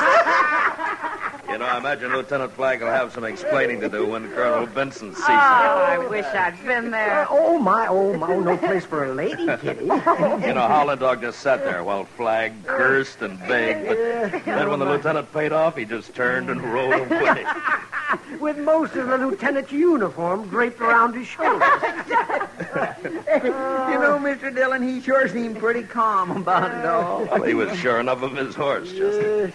Sure he'd win, you mean? Well, sure, that's right. Well, why, Matt? Army horses are pretty good stock. Well, sure they are, Kitty, but there's always one around somewhere that's better, and Howland Dog has it. Well, if that horse is so good, Matt, why doesn't Howland Dog clip him up some so he don't look like a goat? Doc, let me tell you something. Howland Dog's been winning races with that horse for a long time now. He's been to half the army posts on the frontier. What? He has? Well, that's right. Well, why don't people learn not to bet against him then? Well, Chester, because lots of them are like Lieutenant Flagg. They gotta make fun of somebody that looks weaker or different than they do. Well, now, Matt, you said you knew about this before. Yeah. Did you know old Howling Dog was going to win today out there? Well, Doc, I was just sure enough to win a $50 bet from Lieutenant Mull. Sam, Yeah, Mark. see what the gentleman will have.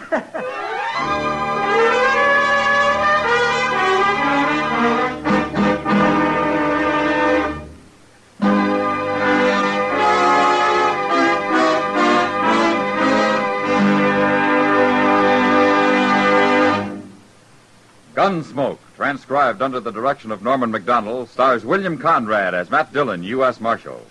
Tonight's story was specially written for Gunsmoke by Mr. Macdonald, with music composed and conducted by Rex Corey. Featured in the cast were Harry Bartell, Ralph Moody, Paul Savage, and John Daner. Harley Bear is Chester, Howard McNear is Doc, and Georgia Ellis is Kitty. Gunsmoke has been selected by the Armed Forces Radio Service to be heard by our troops overseas. Join us again next week as Matt Dillon, U.S. Marshal, fights to bring law and order out of the wild violence of the West in Gunsmoke.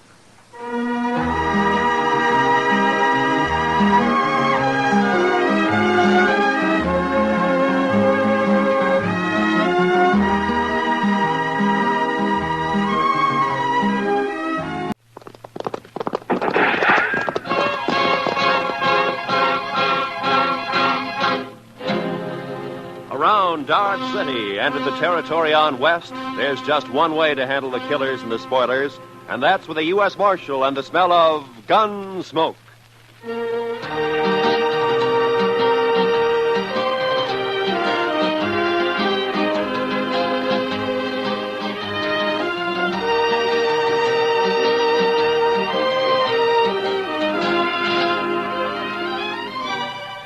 Gunsmoke, starring William Conrad.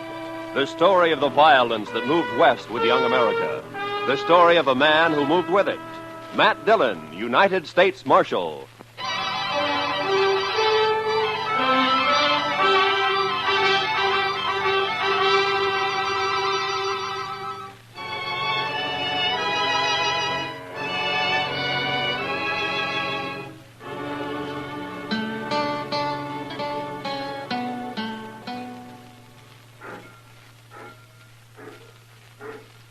Mr. Dillon, Yeah, Chester. you want to see the prettiest sight north of the Pecos? Huh?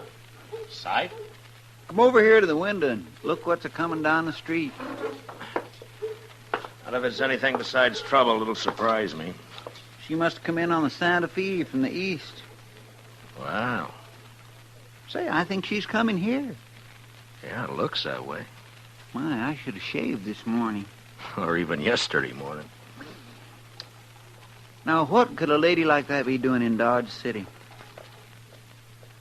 Say, maybe she's going to work in one of the saloons, Mr. Dillon. No, I hope not, Chester. Good morning, ma'am. How do you do? I'm looking for the United States Marshal. Well, I'm the, my name's Dillon, Matt Dillon. I'm Catherine Blair, Mr. Dillon. Oh, it's a pleasure, Miss Blair. May I introduce my deputy? This is Chester Proudfoot. How How do you do? I just got in on the train from Boston, Mr. Dillon. Oh? The station master said that you might be able to help me. Well, I'll be glad to. I'm looking for my brother, Martin Blair. Why, say, Mr. Dillon... Chester, will you punch up that fire? It seems a little chilly in here. Chilly? Yeah, sure. Right away, Mr. Dillon.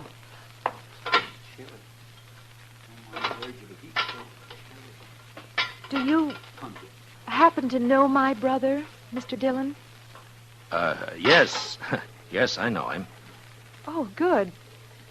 Then you can tell me where to find him. Well, I'm not too sure that I can. You see, he moves around a lot. Yes, I know.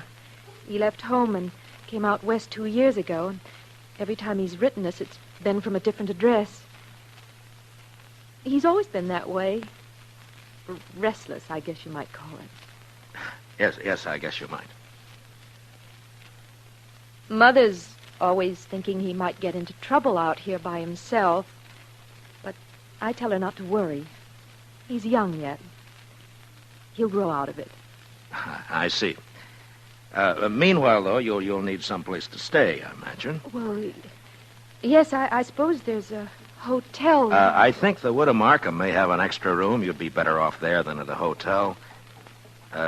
Your baggage at the station? Yes. Chester, will you go to the station with Miss Blair and then take her over to Widow Markham's and get her settled in a room? Sure thing, Mr. Dillon. This is awfully nice of you. Not at all. And, Chester, will you explain the situation to Miss Markham? I mean that we don't know where Miss Blair's brother is at the moment, Chester? Yes, sir. I'll explain it to her, Mr. Dillon. After you, ma'am. Oh, thank you. You're very kind, Mr. Dillon. Goodbye.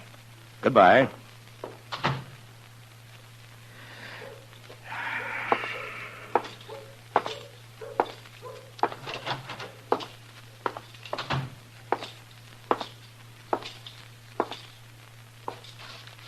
Jack? Wake up, Jack. I'm not asleep, Marshal. What do you want? The jail cell usually softens a man up. Not this one, Dillon. Not now or 20 years from now. Yeah, I know. You want something, or are you just making conversation? Your sister's in town, Martin. Kathy? Kathy's here in Dodge? She just left the office. She's looking for you. What'd you tell her? Nothing. Yet. Seems like a fine girl. You gotta get her out of here, Dillon. Don't let her find out. Get her on a train and get her out of here. No? Why? Maybe I'm no good, but there's no reason why Kathy should pay for it. It's got nothing to do with me. Then you won't help. You won't keep her from finding out? I don't know if I can, Martin. But I'll think about it.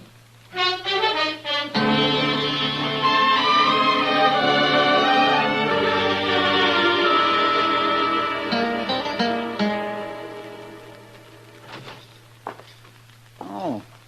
Evening, Mr. Dillon. Hello, Chester. Anything come up? No, sir.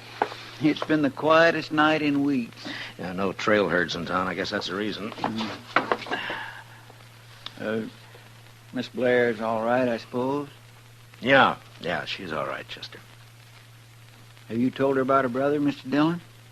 Well, I told her that he's out of town. We're trying to get word to him. The truth's bound to get to her somehow, sooner or later. Yeah, I know.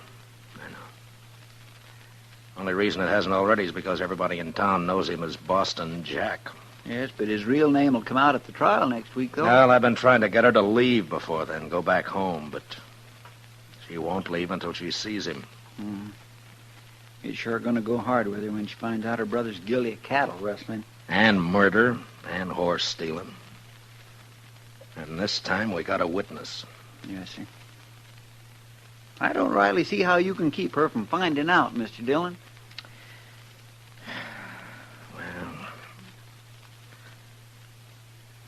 Come on, Chester, let's have a talk with Martin.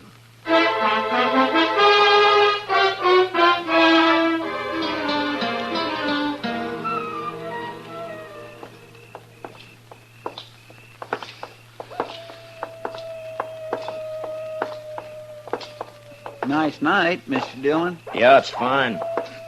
Great night for taking a walk. Don't you think so, Martin?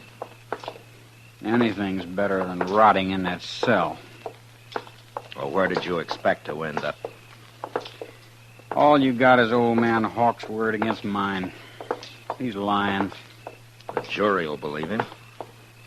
If he could see me so plain, how come he couldn't tell you who was with me? It was dark. He saw your face in the gun flash when you shot his foreman in the back. That's a lie. As far as that's concerned, I know who was with you, but I haven't got a case against him. Red Poley. Wasn't it? I wouldn't know. I wasn't there. Mm-hmm. Well, suppose we leave it to the jury. Here's the Widow Markham's place, Mr. Dillon. Yeah. All right, Martin, let's get it straight now. You're here because you want to keep your sister from knowing the truth about you. Now, we're going in there and talk to her. Then you're going back to jail. You know the story I'm planning to tell her. I know. I just want to make one thing clear. You are going back to jail. Chester will stay on the front porch and cover you through the window, and I'll be inside with you, also wearing a gun. Don't try anything foolish. I wouldn't want to kill you in front of your sister, but if it comes to it, I'll do it. You understand? Sure. I understand. All right, let's go. I'll be there at the first window, Mr. Dillon. The parlor's on the left. All right, Chester.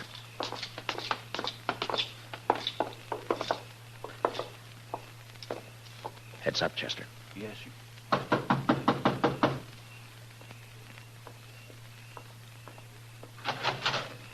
Good evening, Miss Blair. Oh, why, Mr. Dillon. I've brought you a visitor.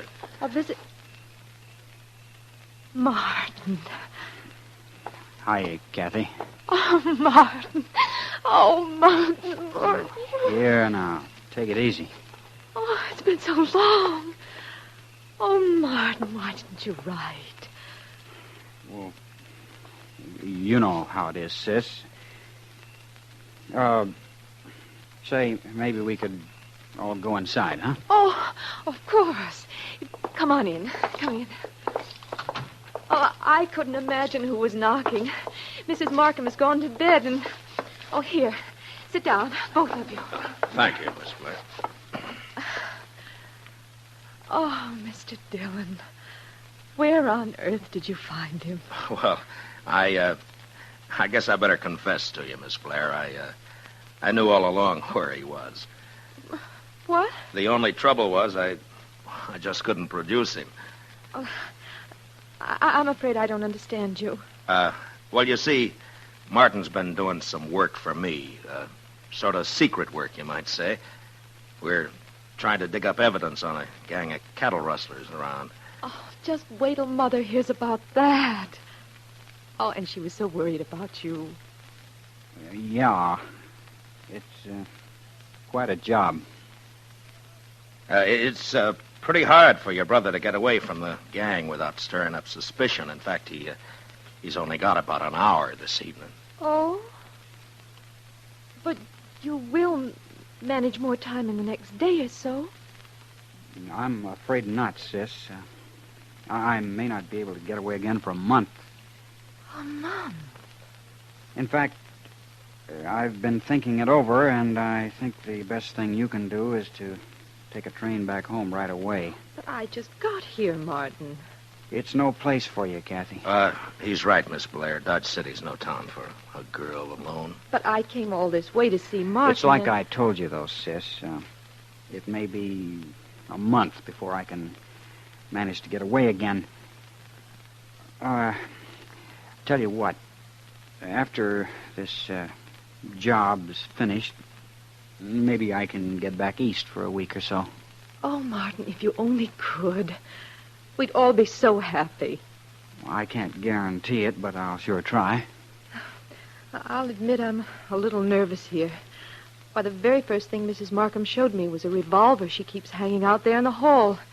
In case of intruders, she said. Good heavens. Well, this is the frontier, Miss Blair. The law is still pretty much for the man who shoots first. Except sometimes. Yeah. That sounds awful. Martin, you will be careful, won't you? I'm always careful. I suppose I had better take your advice and arrange to leave in the next day or two. But meanwhile, we have an hour at least. Tell me about yourself, Martin. Tell me everything you've been doing.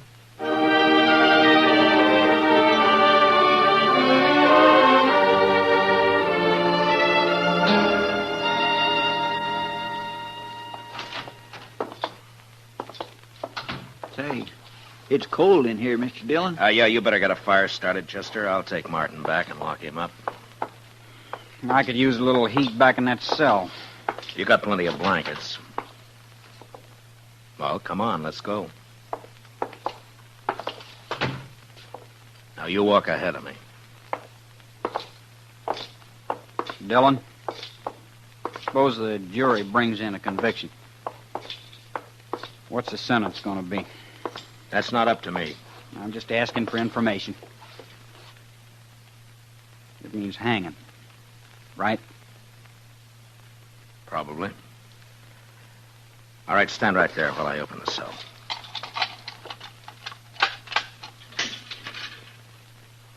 I don't want much to hang, Marshal. Nobody does. All right, Martin, get in. Slow and easy, Dillon. Put your hands up slow. Good. Now keep them that way.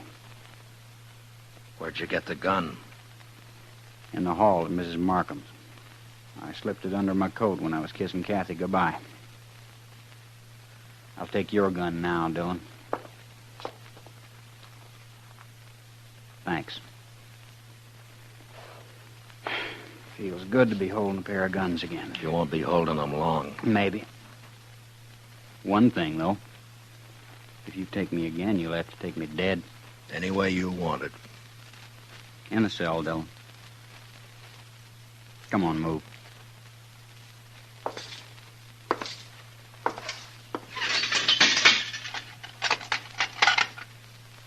Tell Chester goodbye for me, will you? I think I'll just go on out the back way. What about your sister? I guess she wouldn't want to see me hang either, when you come right down to it. So long, Dillon.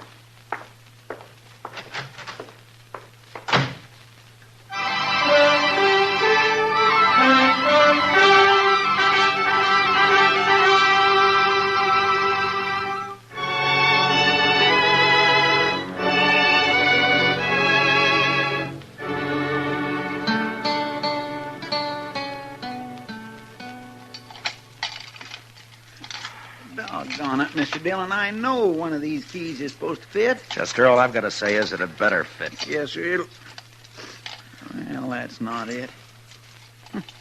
It would be a fine how-to-do if we had to call in a blacksmith to get you out of your own jail. Chester. It'd be sort of like the time... Never mind, Chester. Just get the door open.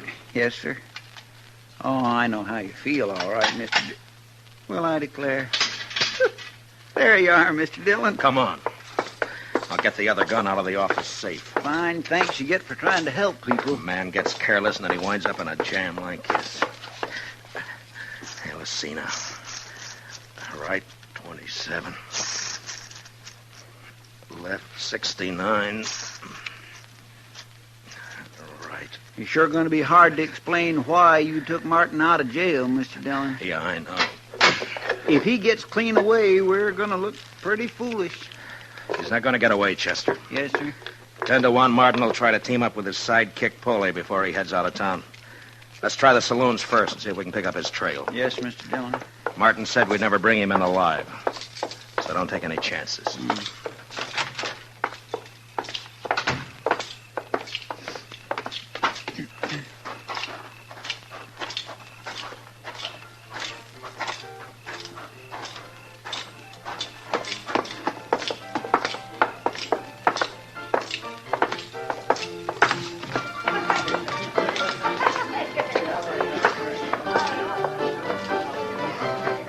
Well, sir, no sign of him in here, Mr. Dillon. Not unless he's in the back room. Let's walk over toward the bar. That's bad business, Chester. Martin's already shot one man in the back. We'll never catch him in the open, if he's got anything to say about it. Yes, sir, I've been thinking about that. Kind of makes a man's spine crawl. Hiya, boy. Heavenly day out. You act as though you were caught robbing a bank, Chester. I've always suspected Chester of having a shady past, kid. Have a drink, man? No, we haven't got time. We can't stay. We're looking for a fellow. By the way, who went bail for Boston Jack? What do you mean? Well, he was in here about 10 minutes ago. He was in here, huh? Yeah, he talked to Red Poley, and the two of them left together. I thought he must You know where they went, Kitty? Well, no, Matt, I haven't got any idea, but they sure left here in a hurry. He broke out of jail, huh? There's 40 ways from Sunday they could have ridden, Mr. Dillon. Yeah, I know. But if they're not in Dodge, there's only one way they'd head. The Circle B. Yeah. Martin knows Hawks is the only witness I've got against him. Come on, Chester.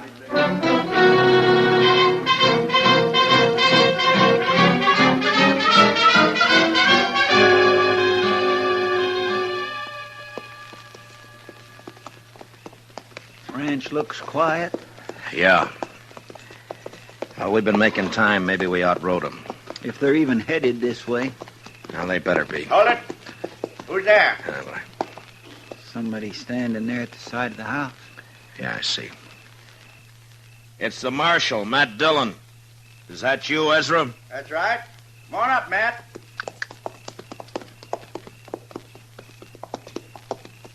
What brings you way out here this time of night, Matt? Well, I'm sort of counting on an old acquaintance of yours showing up here sometime tonight. What are you talking about? Boston Jack. Out of jail. Matt, how'd that happen? Well, I doubt if it'd serve any good purpose to go into that right now. He hasn't been here, I take it. No. Matt, he's a mad dog. Ought to be shot long time ago. I'd kill him on sight. Well, I came out here to make sure he doesn't kill you. Chester, put our horses in the barn. Get them out of sight, huh? All right, Mr. Dillon. And, you may as well stay there, Chester, and cover the yard. Yes, sir. Well, what about us, Matt? What are we going to do? Go inside the house and put the lights out and wait. That's all, just wait.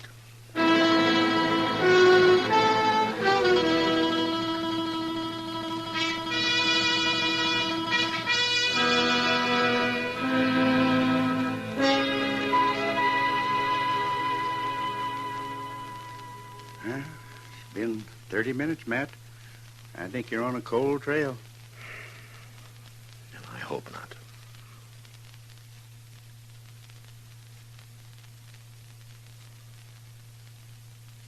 Yeah, you've had enough time to get here. Maybe not enough courage, though. They figure the odds are 2-1 in their favor. Shouldn't take much courage. People who've never killed anybody don't understand. The killer's worst enemy is his own nerve. Yeah. I'll take your word for it, Matt.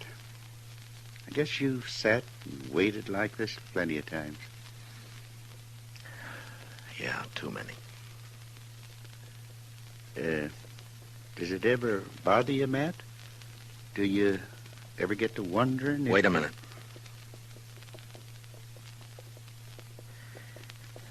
Well, there they are, Ezra. Where, Matt? Over there by the corral. You see? They're walking the horses into the yard. Slow and quiet. Yeah. Yeah, I see him. What are you going to do, Matt? Go out and call them? Oh, they'll fire from the dark without no warning. Yeah, I know. They're getting off their horses. Gonna walk up here, I guess. All right, Ezra. Stay in the house and keep out of this. Chester and I can handle them. Now, Matt, good luck. Thanks. Martin, Polly, you're under arrest. Dillon! Be careful, Matt. Heads up, Chester. I dropped Polly. Martin's running into the corral. Yes, sir, I see him, Mr. Dillon. You're trapped, Martin. Now climb out of that corral. I told you how it would be, Dillon. Come on in and get me. Sure, Martin. I'm coming.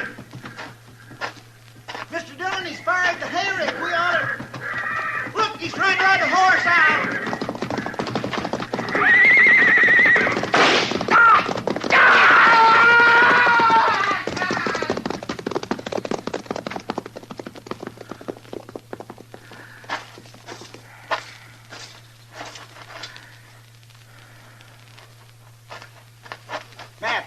Matt, are you all right? Yeah. Yeah, I'm all right. Is he... You didn't shoot him, eh? No. He fell off right in front of the stampede. They went right over him.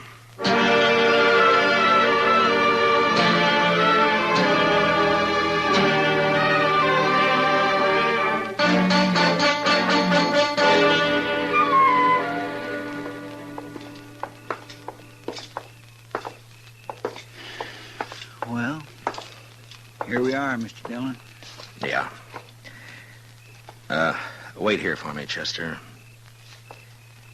I'll go in and tell her. All right, sir. I hope she believes me. Don't worry, Mr. Dillon. She will. I'll be out in a couple of minutes.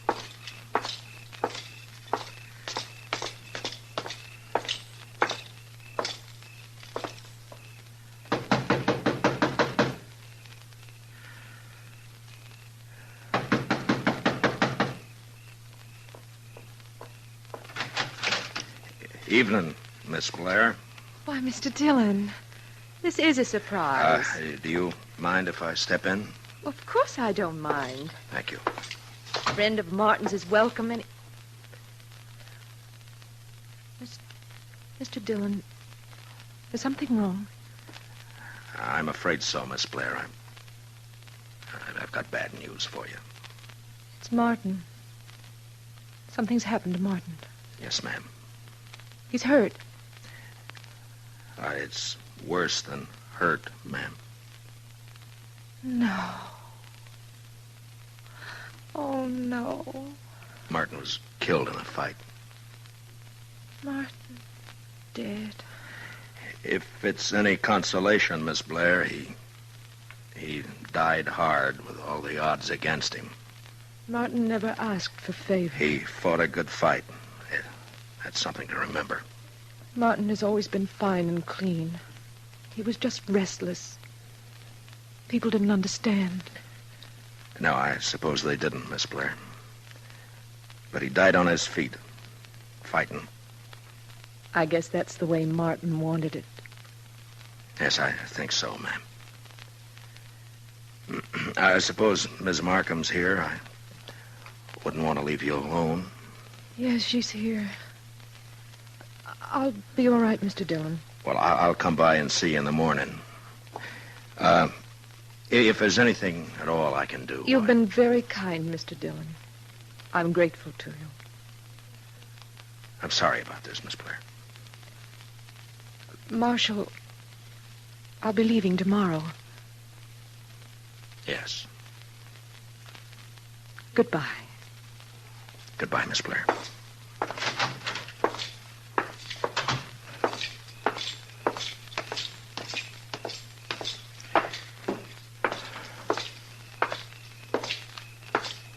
You all right, Mr. Dillon? I think so, Chester. Did she believe what you told her? What I told her was true. Well, there's no harm in letting her think the best of it. Martin paid his debt. No reason his sister should suffer. That's right, Mr. Dillon. Chester, if I remember correctly, Kitty offered us a drink earlier this evening. That's right. Well, let's go.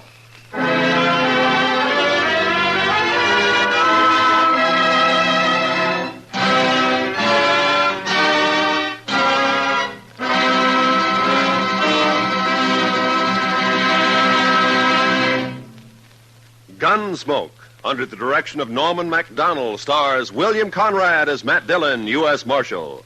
Tonight's story was specially written for Gunsmoke by Les Crutchfield, with music composed and conducted by Rex Corey. Featured in the cast were Gene Bates, Sam Edwards, and Ralph Moody. Parley Bear is Chester, and Georgia Ellis is Kitty. Gunsmoke is heard by our troops overseas through the worldwide facilities of the Armed Forces Radio Service. Join us again next week as Matt Dillon, U.S. Marshal, fights to bring law and order out of the wild violence of the West in Gunsmoke.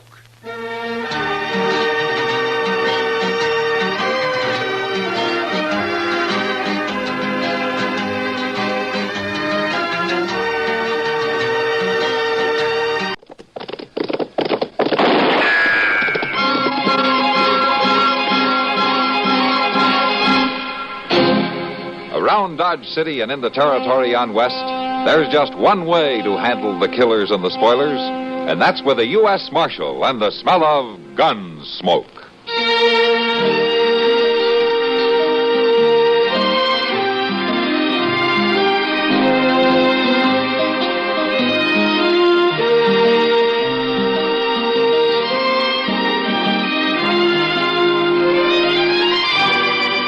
Gunsmoke, starring William Conrad, the story of the violence that moved west with young America, and the story of a man who moved with it.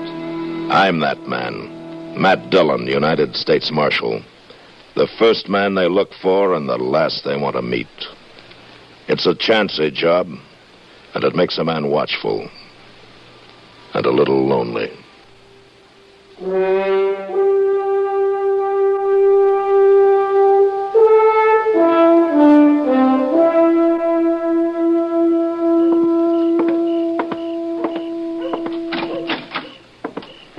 Chester. Oh, come on in, Doc.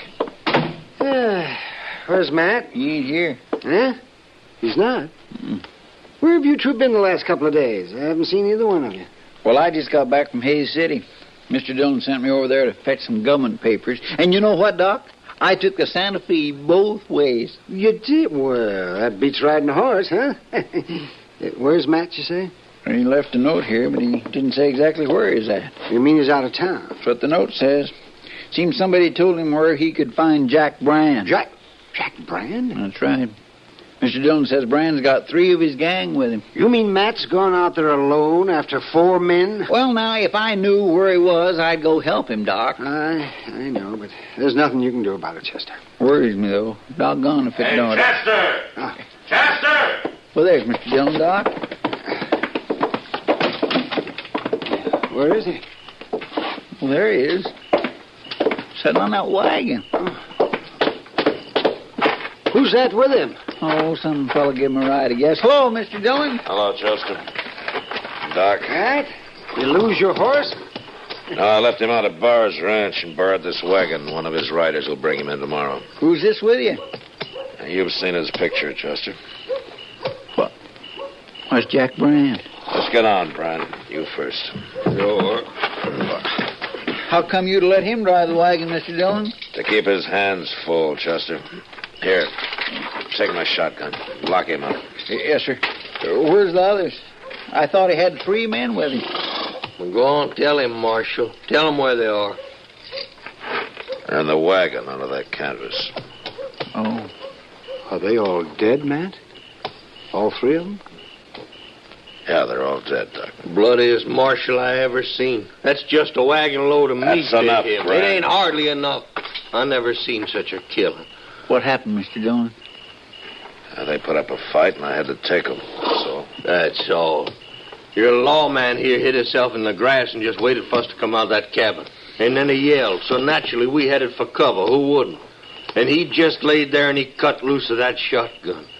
Tore up 2 of the boys that way. Then he stood up and cut down Hank Smith with a 6-shooter. How come you got out of it, Brian? I jumped back in the cabin and I give up. You blame me? I suppose you're trying to say that you wouldn't have shot him. Sure, we tried to shoot him. Any man got a right to defend himself. I never heard of resisting arrest called self-defense. I never heard of no marshal shooting down everybody on the landscape. Lock him up, Chester. Get going, Brian. Think he was killing a hog, not a man. Bloodiest marshal I ever seen. Shut up and keep walking. Oh, Matt, see, you were mighty lucky. Taking on 4 outlaws that way. Yeah. And you killed 3. Say, wait till people hear about this. Brand's right, Doc. It's a lot of killing. An awful lot. Oh, now, don't get to thinking about it too much, Matt. It's your job. You did it, and so it's over. It's over, huh? Wait till tomorrow or the next day. There'll be somebody else. And there's always another man to kill. Oh, no, Matt, I never heard of you shooting anybody you didn't have to. No, I never did. But sometimes that doesn't help much. Say, you look tired, man. Well, I haven't slept since I rode out of here 2 days ago. Yeah, now you're going to get some rest. Then you'll feel better.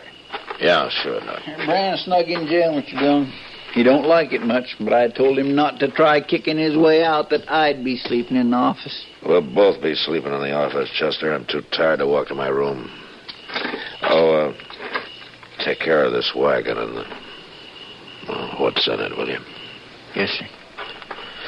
You and Doc can identify those men. We'll write it on paper in the morning, huh? All right, sir. I'll be coming to bed about midnight, but I'll be real quiet. Yeah, nothing can wake me, Chester. Not tonight.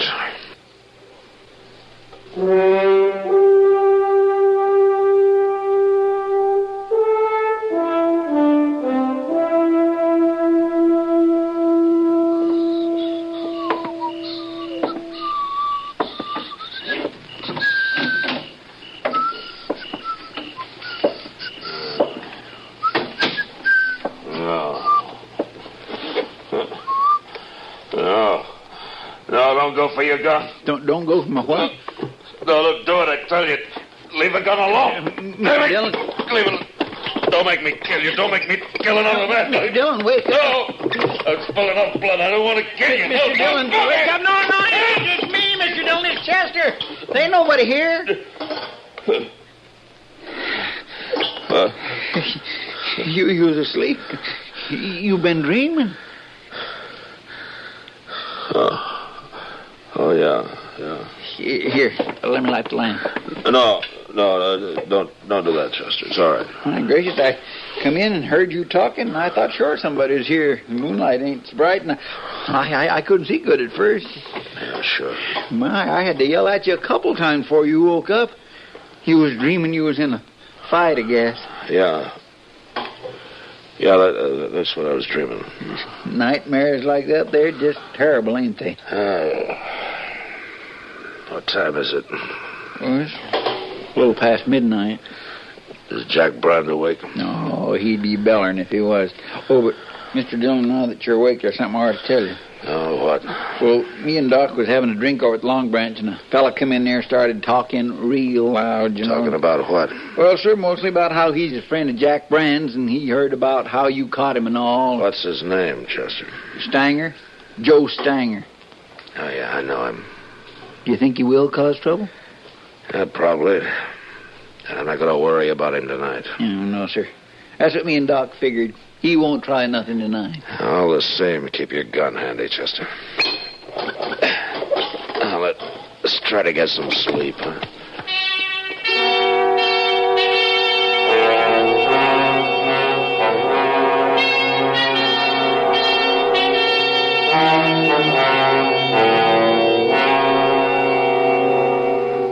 Chester! Oh, Chester, come on out of here. Oh, my God. Wake up, Chester. Time for breakfast. Chester. Oh, will you go shut him up, Chester? It's hardly dawn. I'd like to throw a bucket of water on him. Will you shut up, Brand? I'm coming. Well, it's about time. Cut out that cussed yelling, Brand. What's the matter? Come on over here and unlock his case, kid. What? I've got a gun on you. Can't you see it? Where'd you get that gun? Come over here, I say. The keys ain't over there. They're hanging on the wall down here. I'll get them. Well, don't you take your own sweet time about it. I've been in this chicken coop long enough. All right, drop it, Brand. But... Oh, my hand. You're not hurt. I hit the gun. I got the keys, Mr. Dillon. I'll get his gun out of there. All right, go ahead. Oh, my head. Now stand back, Brand. Well, you like to bust my Stand hand. back, I said. You're lucky. Yeah, lucky you didn't kill me, I suppose. It's like it kill everybody. You shut up. I got it, Mr. Dillon. Ain't no good anyway. Not now. Where'd you get this gun, Brand? I made it, Marshal. Now, don't be smart. Oh, Wait a minute.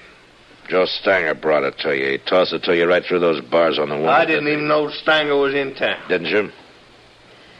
Chester, got some boards and nail them over the window so nothing can get through. Oh, now, wait, Marshal, that's the only window in here. You can't board that up. You'll get enough air. Oh, no. When you get it fixed, Chester, we'll go to breakfast.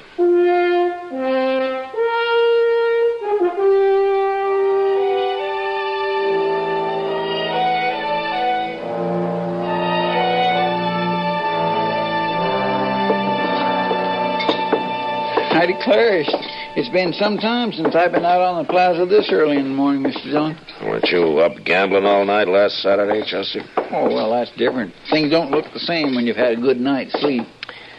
No. You didn't have no more nightmares last night, did you?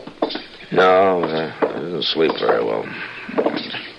You ought to take some time off. Go out buffalo hunting or something, Mr. Dillon.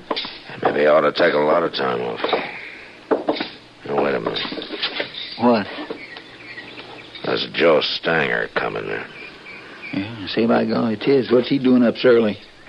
Maybe he wants to find out why Jack Brand hasn't shot his way out of jail yet. Well, he won't be throwing Brand no more guns. Not the way I got that place boarded up now. Chester, step out of the way, will you? Yes, sir.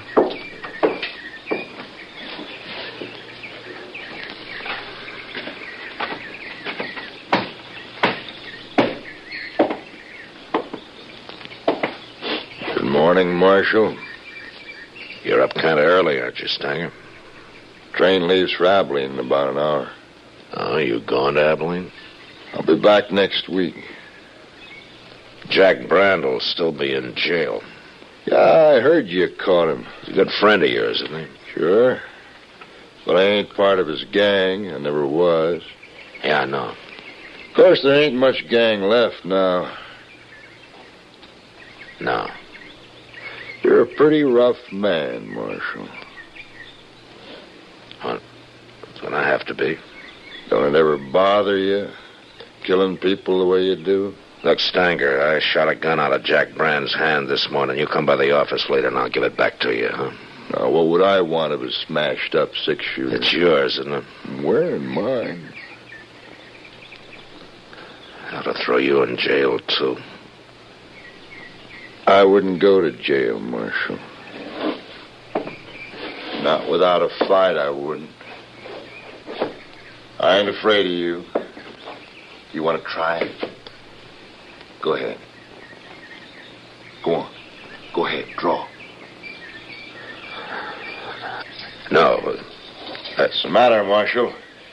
I thought you liked killing men. What's holding you back? You're going to have to fight me sooner or later. Get out of here, Stanger. Go get on your train. Wait till I tell everybody about Matt Dillon. Now he's lost his nerve. Get out of here, I said. Well, I don't want to shoot down a man that won't draw. Not today, anyway. But I'll be back, Marshal. Next week. Why don't you shoot him, Mr. Dillon? He ain't nothing but a big bluff. Chester. You go on to breakfast. I'm going back to the office. What? Well, you told me You only heard 5 what I minutes said, ago. didn't you? Yes, sir. Okay, Mr. Dillon.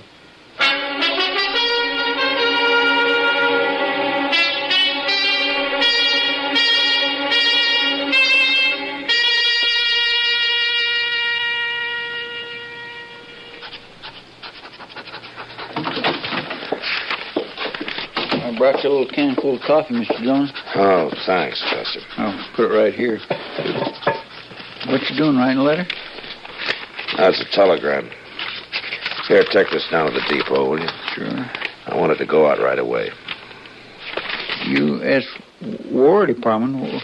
That's my resignation, Chester. What? I'm quitting right now. Well, you can't do that. I've done it.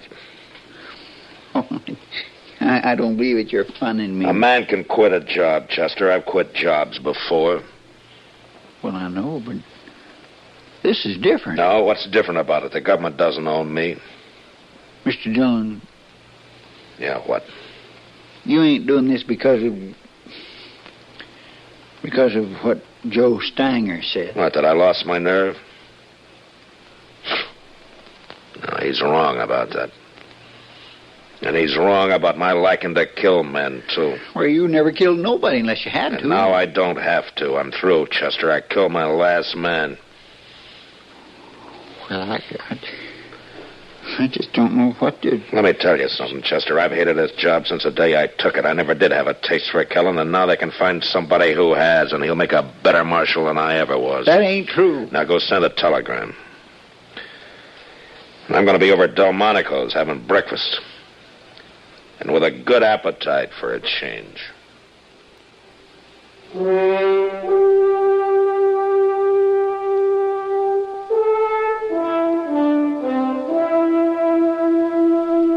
Washington, as usual, was pretty slow answering my telegram. A week later, I still hadn't had an answer, but I didn't care. I'd quit, and that was that. I even began to enjoy myself for a change.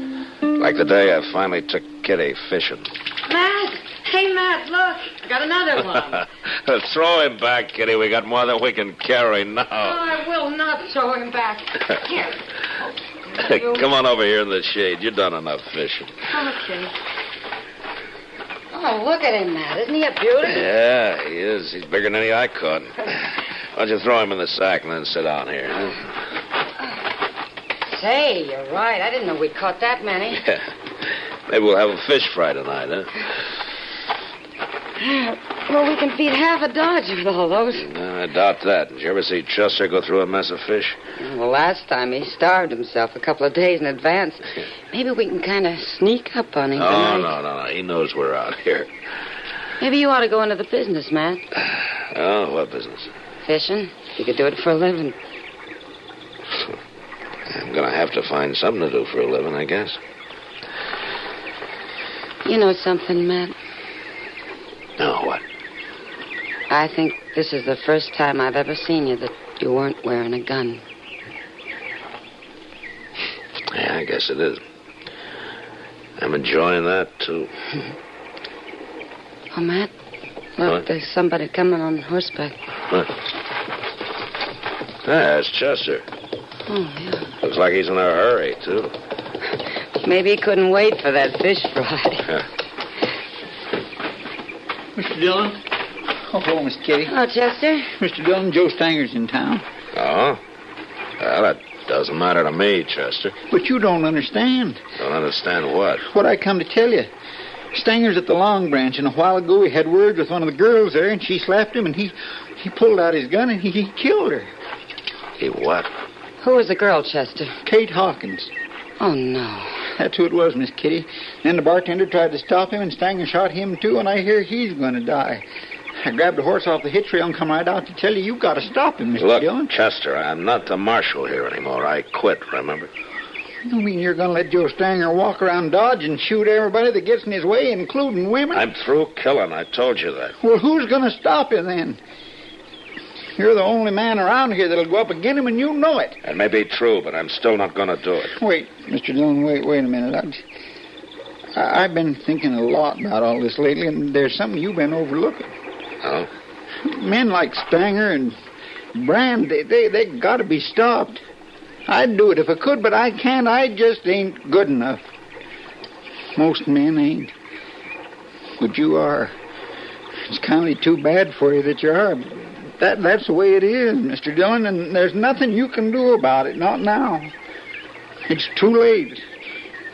It's way too late.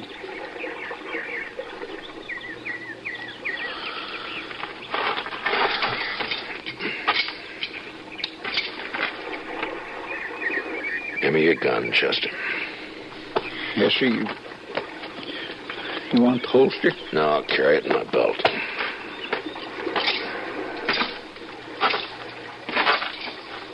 Oh, Kitty? Chester will help you carry the fish back. Sure, Matt. Sure. Oh.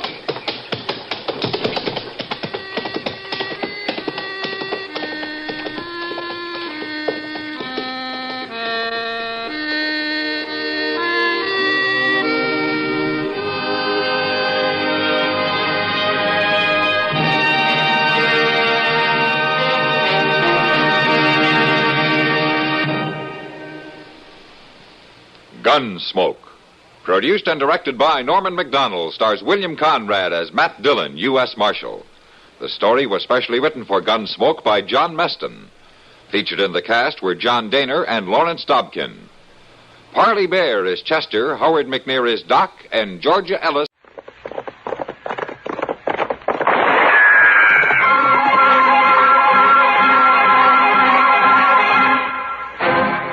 Around Dodge City and in the territory on West, there's just one way to handle the killers and the spoilers, and that's with a U.S. Marshal and the smell of gun smoke.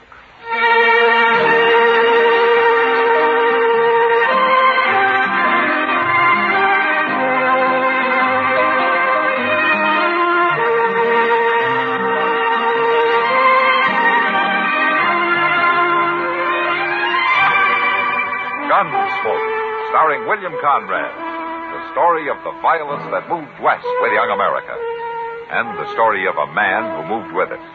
I'm that man, Matt Dillon, United States Marshal. The first man they look for and the last they want to meet. It's a chancy job, and it makes a man watchful and a little lonely.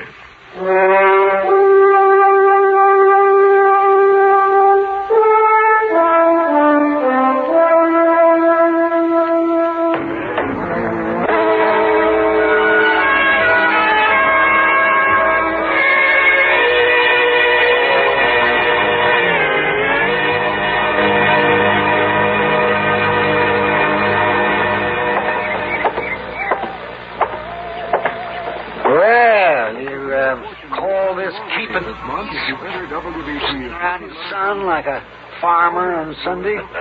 Hello, Doc. Yeah, I wish I was a U.S. Marshal. Get paid whether you work or not. What's the matter, Doc? Did you lose a couple of patients last night?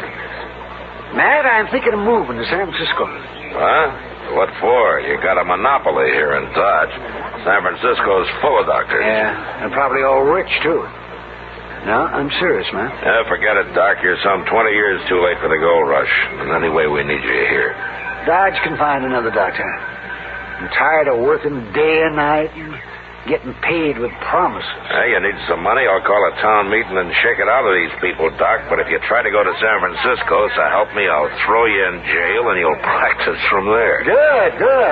And you'll have to feed me, too. Gladly, Doc, gladly. If you can stand Chester's cooking. Yeah, well, I take it all back, man. Last time I ate one of Chester's meals, I was groggy for 3 days. And, speak of the devil, here he comes. Hey, Chester. Hello, Doc. Yeah, Doc wants to know where you learned to cook, Chester. Why, my Uncle Leander learned me, Doc. I basked with him for a time when I was a boy. Poor old fellow, he died soon after that. I'll bet he did. Well, that stage is kindly late today, ain't it? Huh? Well, the way Hank's driving, it oughtn't to be, but I haven't got time to loaf around greeting stagecoaches. I'll see you then later. So long, Doc. Bye, Doc.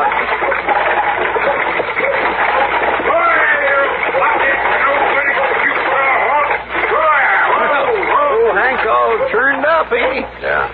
Wait there, Marshal. I gotta talk to you. I'll get right down. Maybe something's wrong. Hey, B. We run into a fight, Marshal. Huh? Anybody hurt?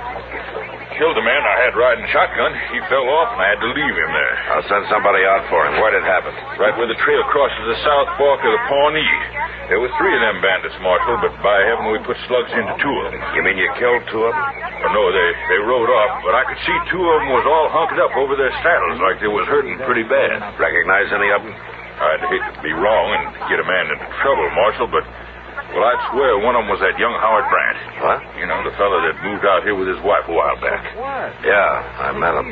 They got a place up near Turkey Creek, Mr. Dillon, but I ain't never saw it. Well, let's ride up and see how they're making out, Chester. I'll go get the horses.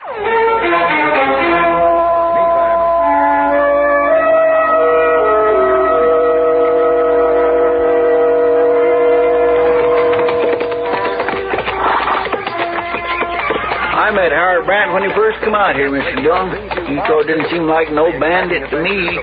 Real gentle, easy-going fella. That's like a horse that won't buck when you first get on him, Chester. He's waiting to come loose when you least expect it. Yes, sir. Look yonder. There's Miss Brandt now. She must have saw us coming. Yeah.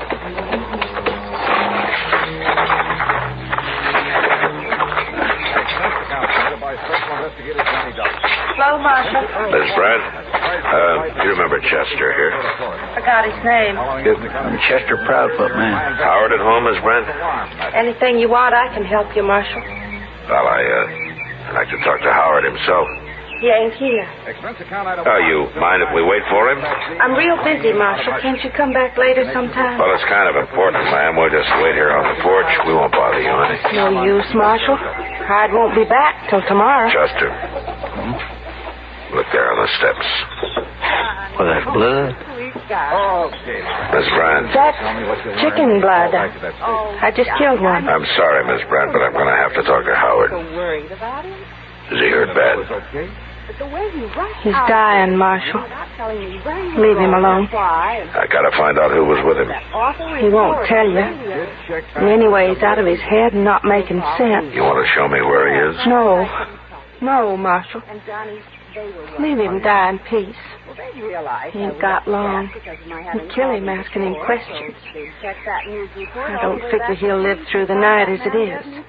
Howard and his friends held up the stage, Miss Brandt. They killed a man. Wait, Marshal. I'll tell you. All right. Jed Butler planned it all. Does he live around here, Miss Brandt? Howard knew him down in Oklahoma Territory, Marshal. He and a man named Blake come by here one night a few weeks back. They didn't come into the house, so I can't tell you what they looked like. But they talked Howard into holding up the stage, is that it? I didn't know nothing about it, Marshal, till today. I was inside redding up the house, and I heard a shout, and I come out and found Howard laying in the dirt. They just dumped him there and rode off. Which way they ride? I don't know, Marshal. I didn't bother to look. I'm telling the truth. I wish you'd catch him. You think they forced Howard to go along? No. He probably wanted to go. I kind of like that guy, too. He disappointed me, Marshal. I thought Howard was an honest man. Maybe it's just as well he's dying. Sure, of course it is. I'm going into him now, Marshal. You want me to send Doc out? No. Wouldn't do no good. Well, if there's anything I can do for you, Miss Brandt, let me know. Thanks, Marshal. But I reckon it's too late now.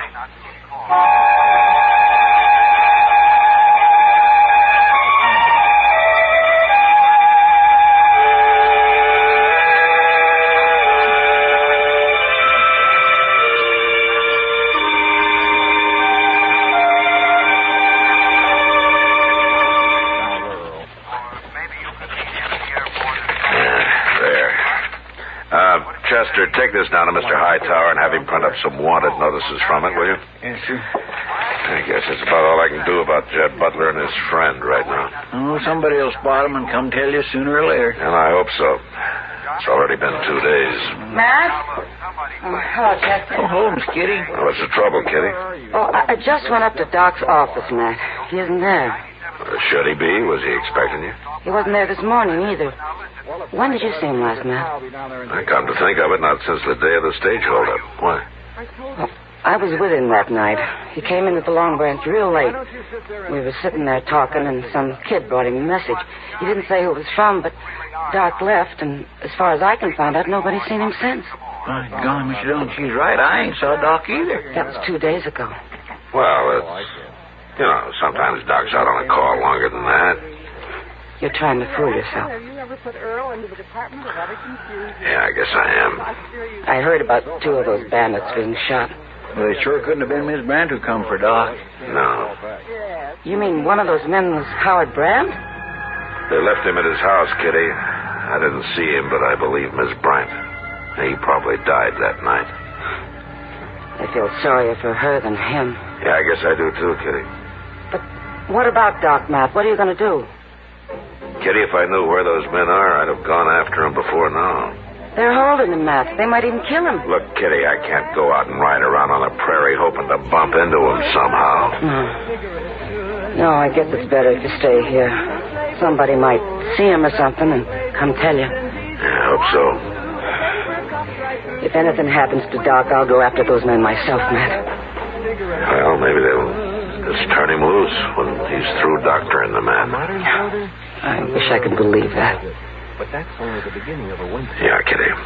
So do I.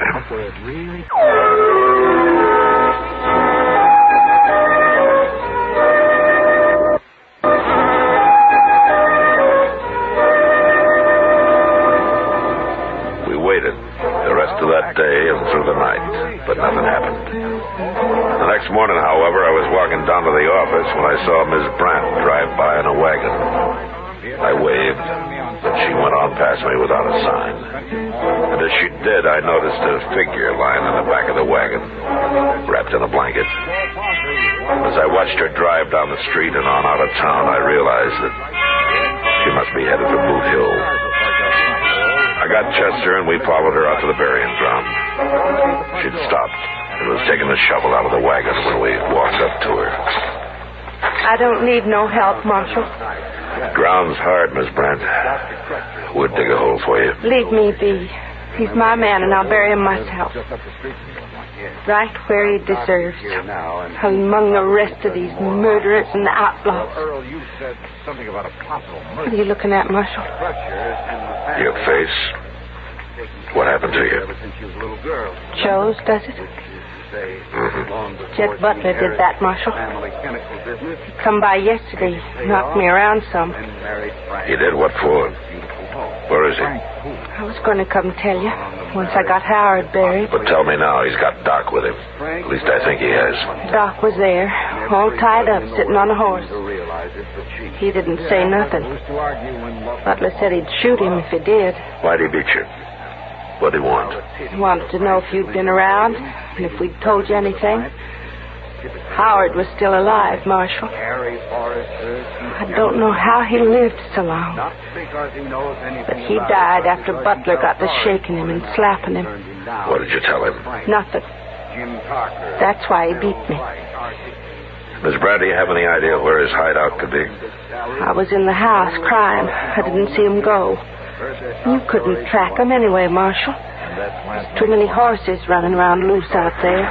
Well, at least we know for sure he's got Doc with him, Mr. Dillon. Yeah, but we're no closer to finding him.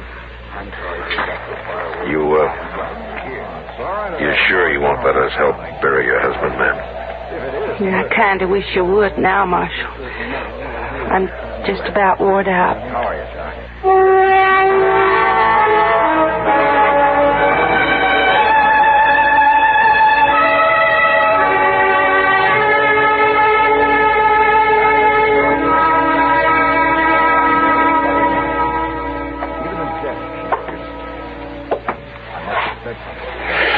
I swear, Mr. Dillon, I just can't stand this waiting around doing nothing much longer. Can't we organize a posse or something? Butler'd get scared if he got wind of a posse, Chester.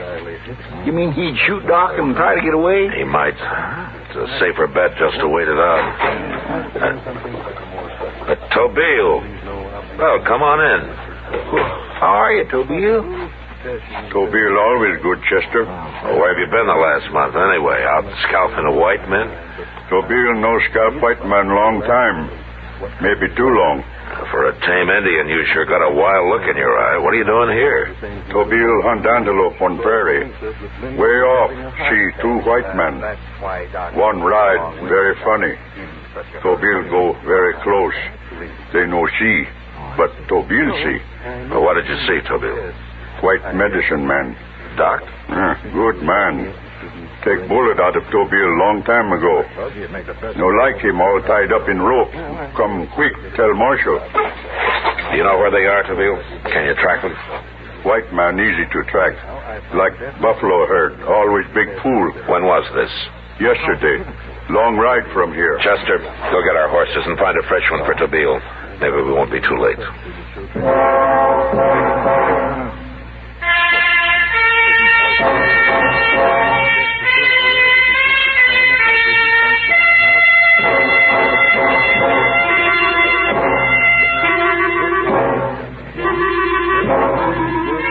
It was 60 miles to where Tobile had seen Doc and Jed Butler. But we rode hard and covered it in a very few hours. From there on, however, with Tobile tracking, we had to slow down. It was growing dusk when the trail finally led to the edge of a small bluff and then turned and dropped down around to the side of it. We dismounted, followed it the rest of the way on foot, to where we could see a small cabin hidden in a clump of box elder at the base of the cliff. There we waited for the dark. When it came, we sneaked up to the cabin. Stood close to the wall, listening.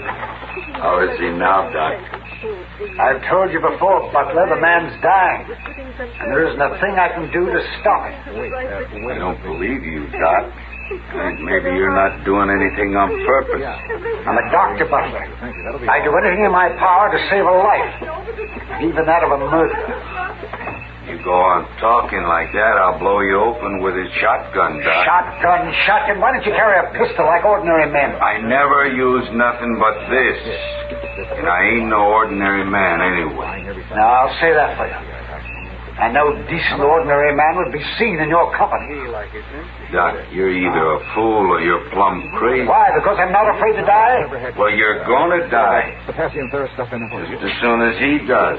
Okay, now we're on. I ain't gonna leave you around to spread no tales. Gonna kill you and get out of here. It won't be very long, Butler. Your friend will go most any minute. Maybe I ought to shoot you now. Just leave him here. Chester, Tobile, let's get back. Man He's gonna kill him, Mr. Dillon. We better bust in there before it's too late. No, he killed Doc. Sure we do that. Yeah, Tobiel's right, Chester. But we can't just leave him there. Maybe if we make a big noise, Butler'd come out. No, he's too smart for that. But we gotta do something. Doc said himself that wounded man's gonna die any minute. I'm thinking, Chester. If plenty time, could wait and shoot when come out in morning. But we ain't got time. There might be a chink somewhere in that cabin I could poke a gun through. Man say him very spooky now.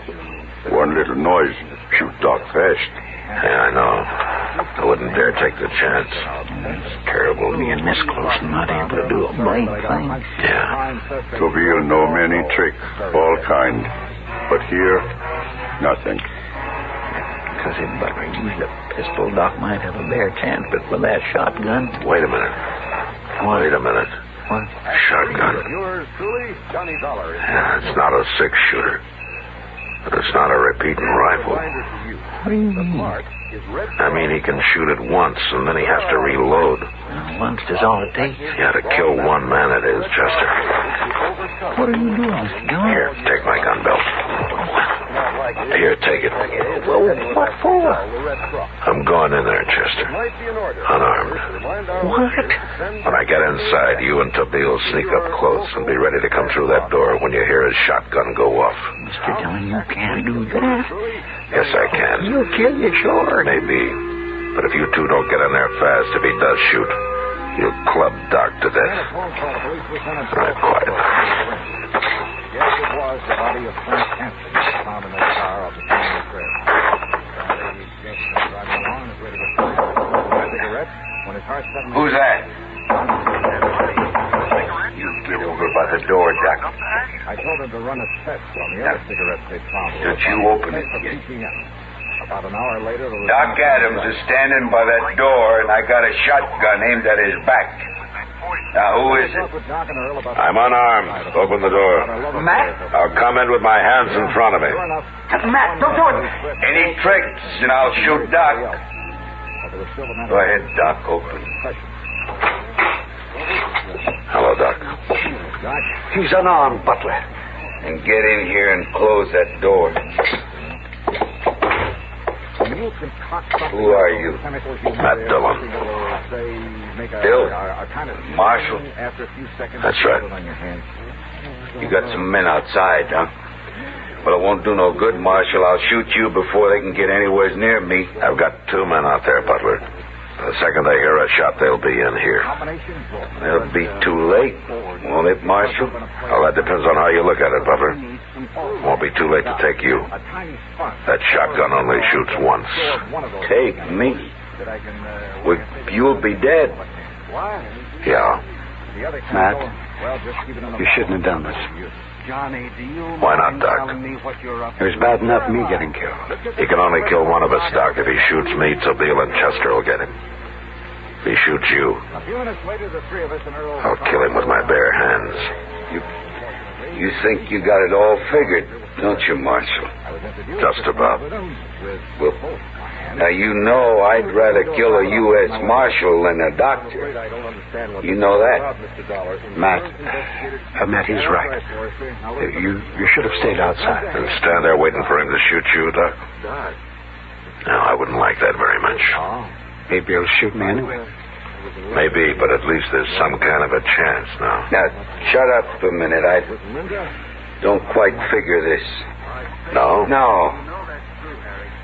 You mean you come in here knowing I'll probably kill you rather than Doc?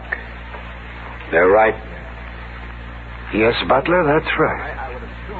That's what he did. Why? Well, no reason, Butler. There's no reason at all. Except we're friends, I guess. Something like that. What's being friends got to do with it? You wouldn't understand, Butler. Of course you would. After all, you were nice to mine and her affections. He's willing to die for you. A ambitious guy like you. You didn't even break the place? Of course I did. Never heard of nothing like that. Him a marshal and everything. And you just happen to know. He's willing to die. That's your friend, Butler. I better take a look at it. That is a chemist? You aren't sure? Well, of course we have it. I've never had occasion to go near this stuff. Never? You're sure that's absolutely... Blake's dead. Quite frankly, I'd be afraid of any Well, proximity to such a... make up your mind, Butler. Never. Just don't understand a man like that. Greater love hath no man than this, that a man lay down his life for his friends. Oh. Here. No. What's that? You ain't saying that. That comes from something scripture, huh? Oh, that's all right. Is that what it is? Already begun to do its work. What's that bluish tint? You know, Blake's the only friend I ever had. Friend? Yeah. And a while ago, you were willing to leave him here to die alone. Why, you don't know anything about friendship, Butler. No. I guess I don't. Anyway, if I was in a spot like you, there ain't nobody in the world who'd have walked in here to do for me what the marshal's willing to do for you. Well, then I feel sorry for you, Butler. Real sorry. Yeah, so still give you pleasure to shoot. Go ahead. No. No, I'd just get killed anyway.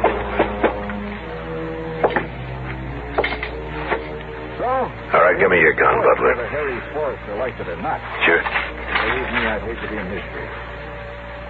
I just never knowed people like you and Doc before, Marshal. You sure you ain't crazy or something? Maybe. Maybe we are a little, Butler. Who knows?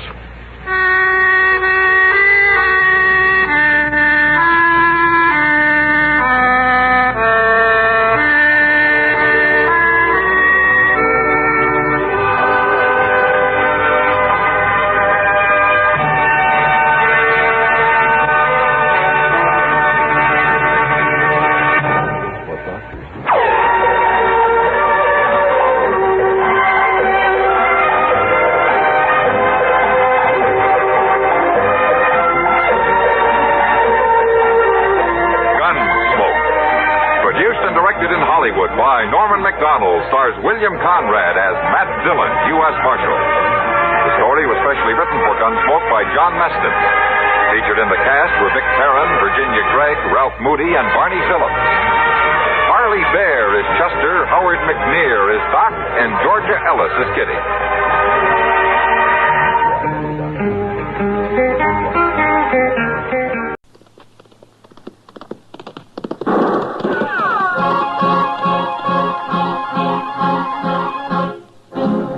Around Dodge City and in the territory on West, there's just one way to handle the killers and the spoilers, and that's with a U.S. Marshal and the smell of Gunsmoke.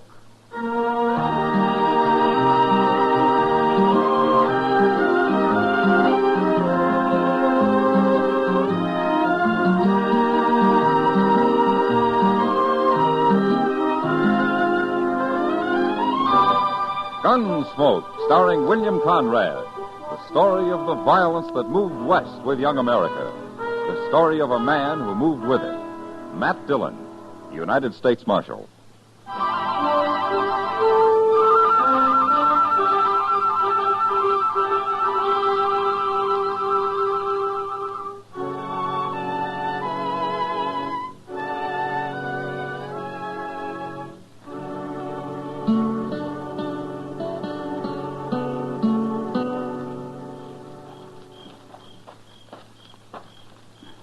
What are you building up the fire this time of night for? More light? See better? See what? Nothing. I just want more light, that's all. Mister, ever since we met on the trail back there this afternoon, you've been watching me. We're strangers, ain't we? Sure. You've been watching me, too. I did at first, but I trust you now. Crawl back in your blanket. Okay.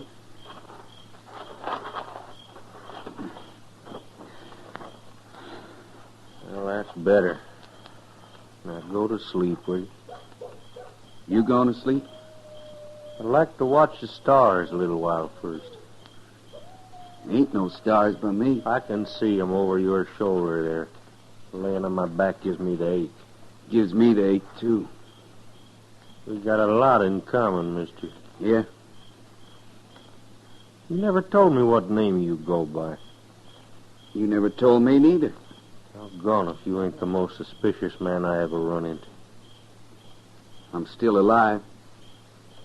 You ought to quit worrying so much. You get old before your time. My pa taught me to worry. Who's your pa? He's dead.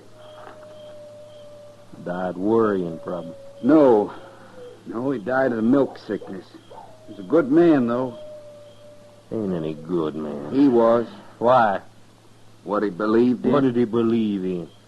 Well, he always said he believed in foot washing, saving your seed potatoes, and paying your honest debt. Your pa was crazy. I'm going crazy if I don't get the bugs out of this blanket. Shake 'em out. I'm going to.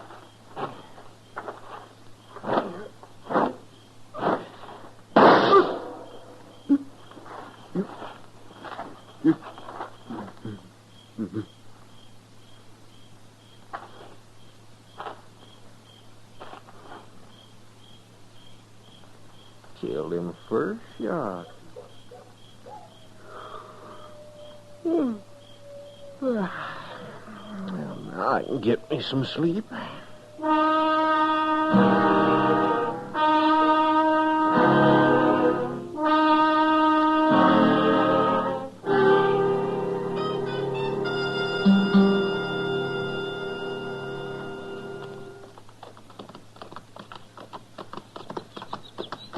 It beats me how you know which way to go, Mr. Dillon. That's easy, Chester. Yeah, but all the fella said was he'd found a man's body some 20 miles east of Dodge. You've been riding like you knew right where it was laying. Well, he was a teamster, Chester. I just been following his wagon tracks, that's all. Oh. I don't know, Mr. Dillon. Maybe I shouldn't never leave Dodge. Chester, there he is, straight ahead there. You see? Yes, sir. That must be it, all right. Come on. Oh.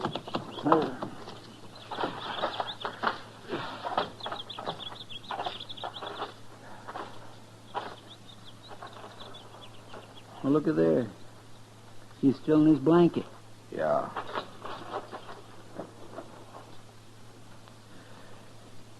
Looks like he was shot right in the heart.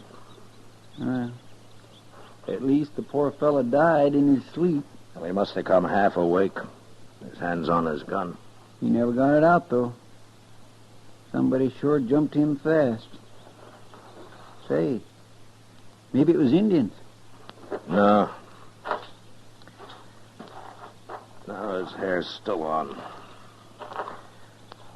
And besides, somebody was sleeping over here. I declare.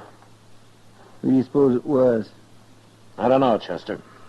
But he couldn't be a very brave man. No, sir, he sure couldn't. One dirty coward. Go get that shovel off your saddle, huh, Chester? Yes, sir.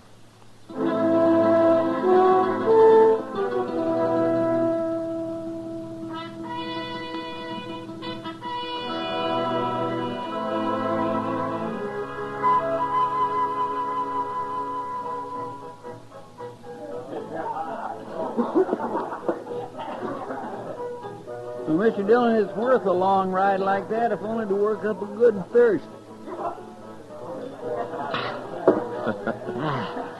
I've seen you work up a good thirst just sitting around, Chester. Yes, sir.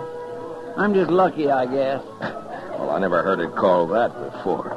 Give me a glass of beer, barkeep. Beer, nothing. Give him whiskey. I don't want whiskey. Ain't you man enough to drink whiskey? Drink it when I want it. I don't believe you do. Drink some now. I ain't bothering you. Can a man come in here and have what he wants? Cowboy, ain't you? What's wrong with being a cowboy? Nothing. Only I always thought it took a man to be a cowboy. You trying to start trouble, mister? I listened to him. What's so funny about that? I killed a man once for telling me not to laugh. I ain't telling you nothing. Mister, I think you're a coward. You got a gun in your belt. Go ahead, use it. What for? So you can kill me and call it self-defense? All right, that's enough. Leave him alone. What are you mentioning this for? I don't like gunfighting around here. You don't like it. I'm a U.S. Marshal. Oh, Marshal. Now, what's your name, stranger? I'm called Krigo. All right, Krigo, move down the bar. Go on, move. I'll see you later, cowboy.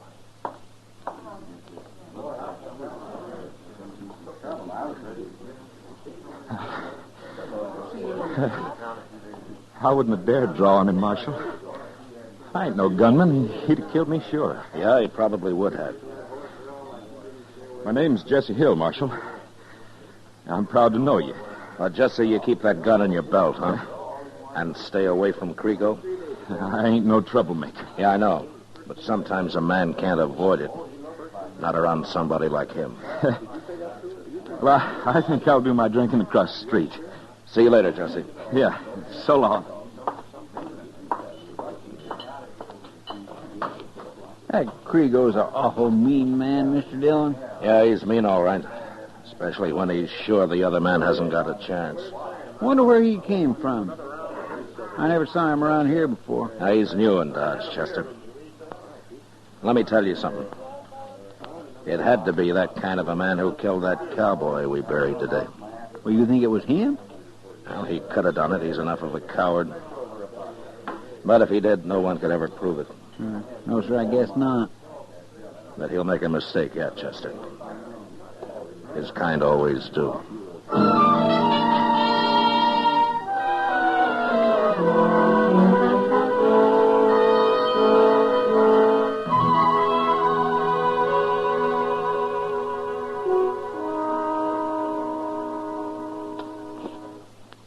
Like that material, Kitty? I'd like to make a dress of it. Is this all you have, Mr. Jonas?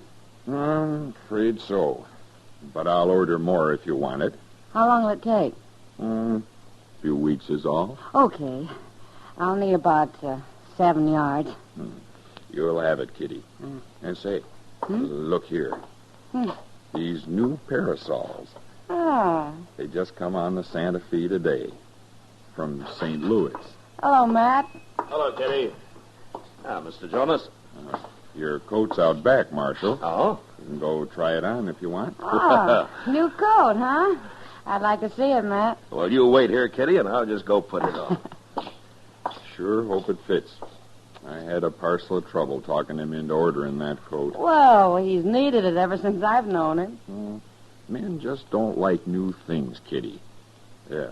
Now, is there anything else? No. That's all for today. How much do I owe you? Let's see here. I'll have to add it up. Well, now, there's a right pretty girl. Go on back to your hogs, mister. Salty, too. I like that. Oh, now look here, stranger. Don't pay any attention to him, Mr. Jonas. You got it figured? Well, it comes to about $2.40, Kitty. I'll pay it. What? I says I'll pay it. You'll do nothing of the kind. Put it on my bill, Mr. Jonas. There you are. I like to buy things for pretty girls, providing they let me carry the package home for them. Now get out of here and leave me alone, or I'll hit you again. Maybe you're a little too salty. Maybe what you need is Go ahead, Krigo. Finish what you were going to say. It's no business of yours. I want to hear what you were going to say. She slapped me. You saw her. Get out of the way, Kitty. Gladly. Now, let's not fight. Be quiet, gentlemen. Mr. Jonas. Yes, sir. Krigo, I think you're a coward. I'm going to prove it. What are you up to? That cowboy Jesse wouldn't draw on you. But I will. Are you ready? No. There, I got my gun out, and you didn't do a thing, did you? I ain't drawing on you. All right, now get out of here, Kriego. And if I ever see you anywhere near Miss Kitty again, I'm going to break your neck. Now go on, get out.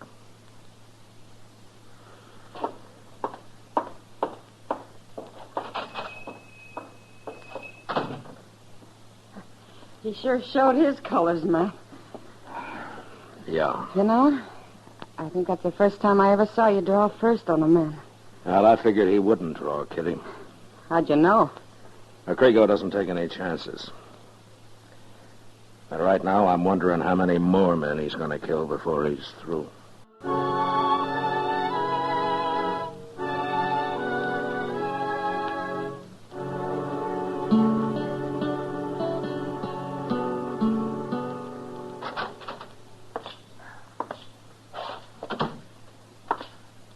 Chester?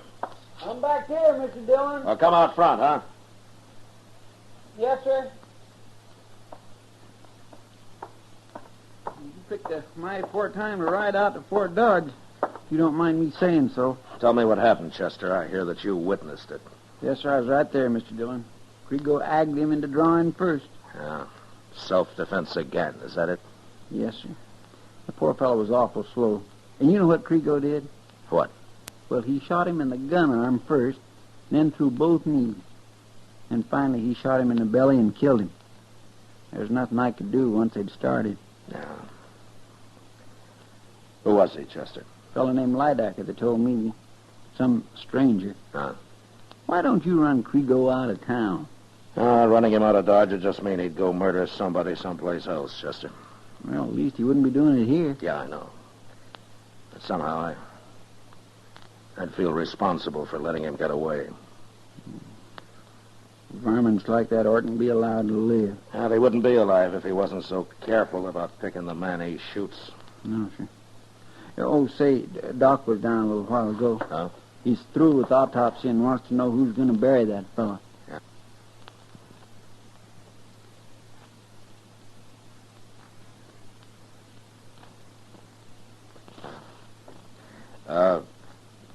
Did he have any friends? Yes, sir.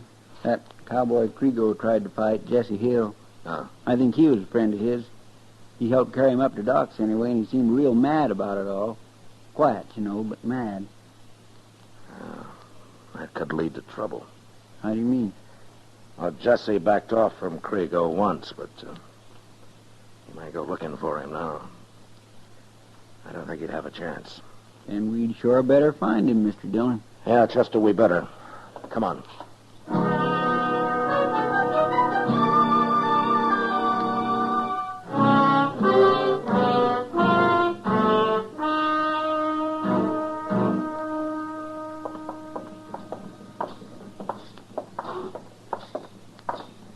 Maybe Jesse left town, Mr. Dillon.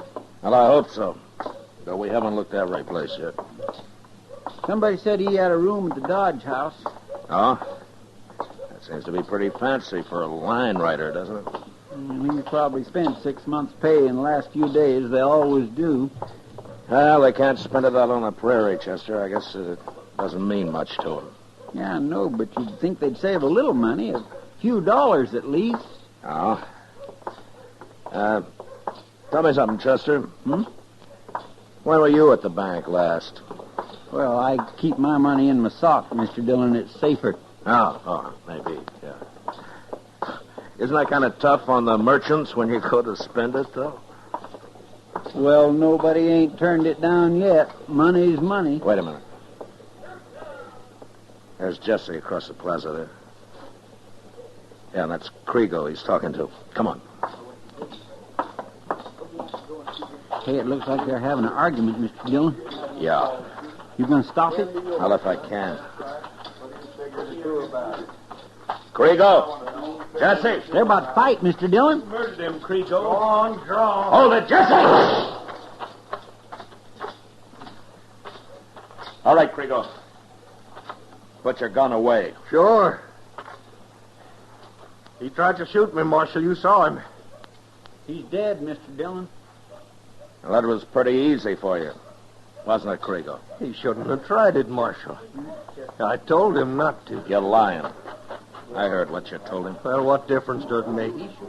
He drew first. I shot him in self-defense. Yeah, sure. Kriego, did you know that man you killed the other night was Jesse Hill's friend?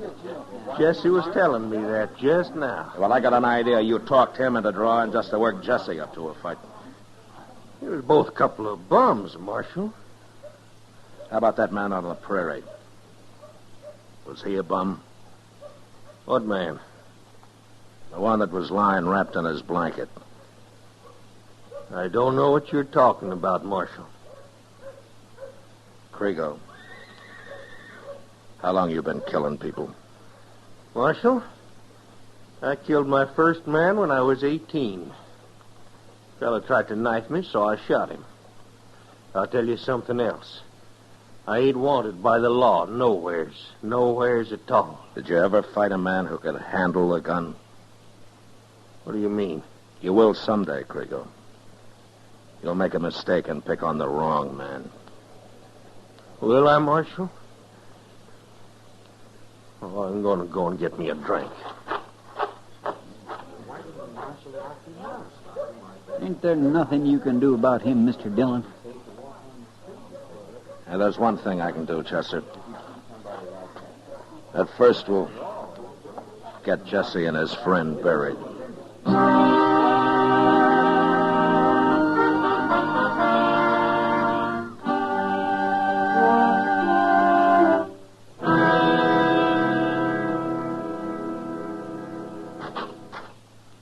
Krigo's still standing at the bar of the Alphaganza, Mr. Dillon. All right, Chester. You gonna take him in? No, I'd just have to turn him loose sooner or later. Well, what are you gonna do? Something I've never done before, Chester. But if it works, it'll save some lives. How? Now, you'll see. He was bragging about already killing 2 men since he's been in Dodge. Well, he'll go right on killing men if he isn't stopped. He's like one of them hound dogs that gets a taste of blood in his mouth and sort of goes crazy with it, ain't he? Yeah, that's what he's like. Okay. Here we are. Is there anything you want me to do, Mr. Dillon? Yes, there is, Chester. What? Well, you'll know when the time comes. But stay out of the way. Yes, sir.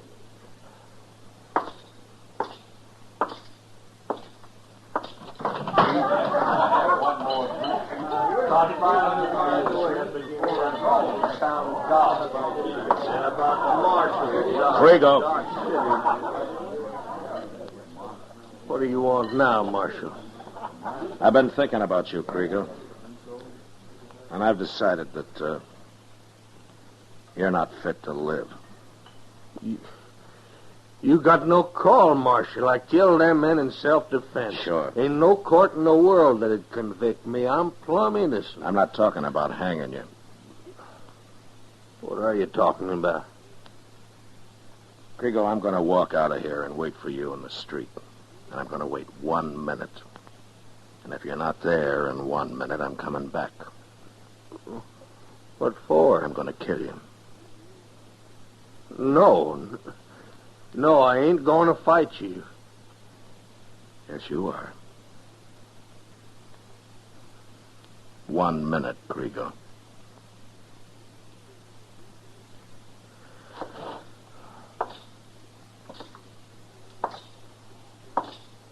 Mr. Dillon!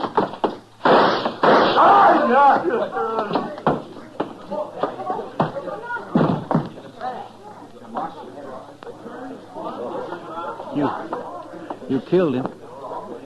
Yeah. He had his gun out. He'd have shot you right in the back. Thanks for letting me know, Chester. Oh, my goodness. Is that what you wanted me to do? Yeah, that was it.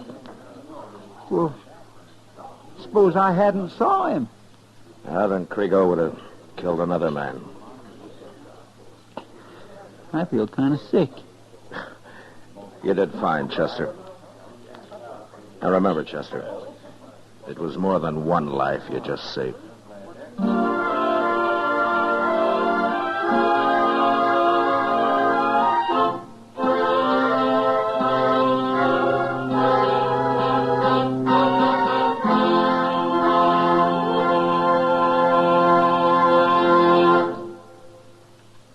Gunsmoke, under the direction of Norman Macdonald, stars William Conrad as Matt Dillon, U.S. Marshal. Tonight's story was specially written for Gunsmoke by John Meston, with music composed and conducted by Rex Corey. Featured in the cast were Lawrence Dobkin, Vic Perrin, Howard Culver, and Richard Deacon. Parley Bear as Chester, and Georgia Ellis as Kitty. Gunsmoke has been selected by the Armed Forces Radio Service to be heard by our troops overseas. Join us again next week as Matt Dillon, U.S. Marshal, fights to bring law and order out of the wild violence of the West in Gunsmoke.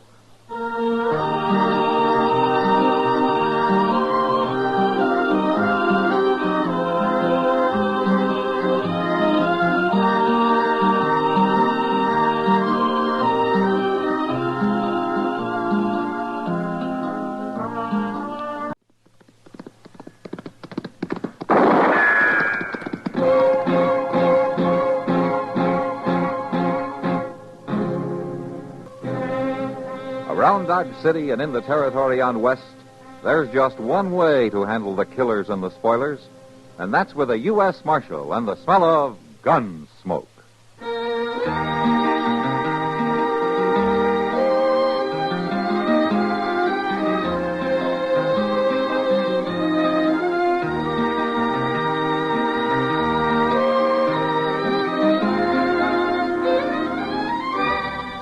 Gunsmoke, starring William Conrad, the story of the violence that moved west with young America, and the story of a man who moved with it.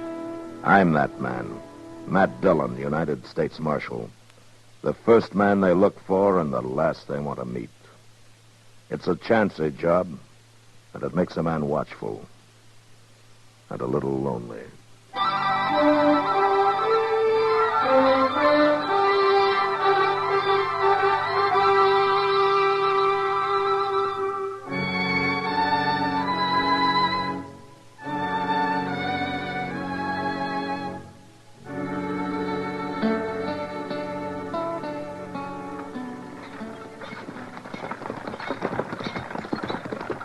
Oh, there.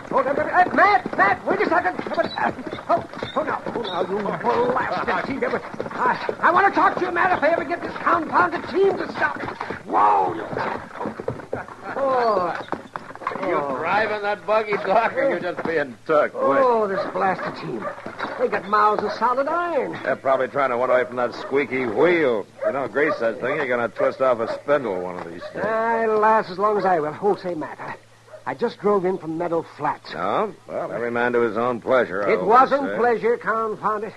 Now I got something that'll wipe that grin off your face, too. That's so? Yes. Burke Reese and that ornery boy of his. They've been kicking up their heels again. Oh? Who are they after this time? Pezzy Neller and his wife. They've got that homestead, next to the Reeses. Yeah, I know the place. What happened? Well, it seems Burke Reese and his boy kind of hoorah'd him a little bit last night. They burnt one of Pezzy's chicken houses and fired off a few shots, and Pezzy's acting real funny about it. How you mean? Well, he didn't want me to say anything about it. He claims he doesn't want any trouble. Doc, with Burke Reese after him, he's already got trouble.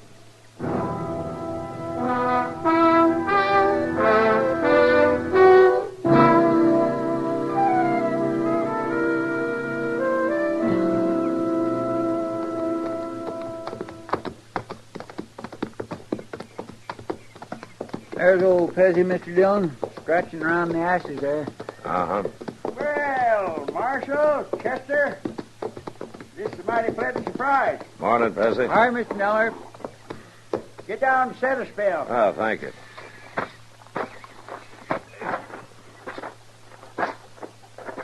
Cora's got some coffee on. Be ready directly. Oh, fine. We could do with some. Oh, looks like you might have had a little trouble out here last night, Pezzy. Trouble, Marshal? Well, that chicken house burnt right down to the ground. Oh, yeah. Yeah, but the studding ain't hurt much. He no chore to fix it up. Lose many chickens? Oh, about a dozen, I reckon. Got most of them out, though. You were mighty lucky. Yes, sir. That's just the way I look at it, Marshal. Mighty lucky. It's a downright hollering shame, if you ask me. As I understand, there were some shots fired last night. Look, Marshal, you hadn't ought to rode clear out here just on account of this little go-around. Well, it didn't amount to a hill of beans. You're a patient man, Pezzy. Just can't abide trouble, I guess. Never could for some reason. Too bad the Reeses don't feel the same way. Isn't that who it was? Burke Reese and that bullying son of his, Spike? Well, I just wouldn't rightly know for sure. It was awful dark last night, Marshal. There was two fellas on horseback. That's all I could tell. Uh-huh. You been bothered before? Oh, a couple of nights this week. Might be the same two fellas. Might not. Hard to say. What'd they do? Oh, just galloped around the house a couple of times, shooting off their guns. Didn't do no harm much, though. Has Burke Reese been trying to buy you out, has he? Well, he did make me an offer last week. Only about a third of what the place is worth, though. Anyhow, I ain't aiming to sell. Neither was Ed Talmadge. He had the homestead north of Reese, remember? Yes, I remember. Reese bought that place for about a third of what it was worth, has he? From Ed's widow. You know, I never could figure who Drygulch did that night. Look, Pezzy, if you'll sign a complaint, I'll have both the Reeses locked up inside an hour. Won't do no good, Marshal. It is dark. I couldn't swear in court it was them. And you know what'll happen. You don't even pack a gun, Pezzy. Guns just lead to trouble, Marshal. I'm a mild sort of man, I reckon, and a believer in nature. Like with their herd of cattle. Storm comes up, they just turn their tails to the wind and wait it out. A man can learn a whole lot from animals. Sure he can, Pezzy. But Burke Reese learned his from a mountain lion.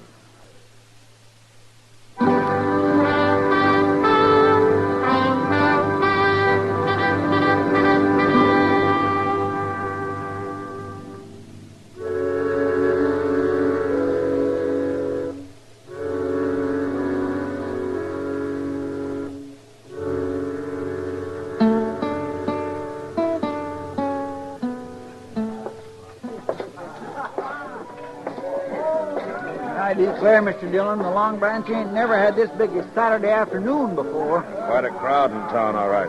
I don't even think we can get up the bar. Oh, they edge along the side here.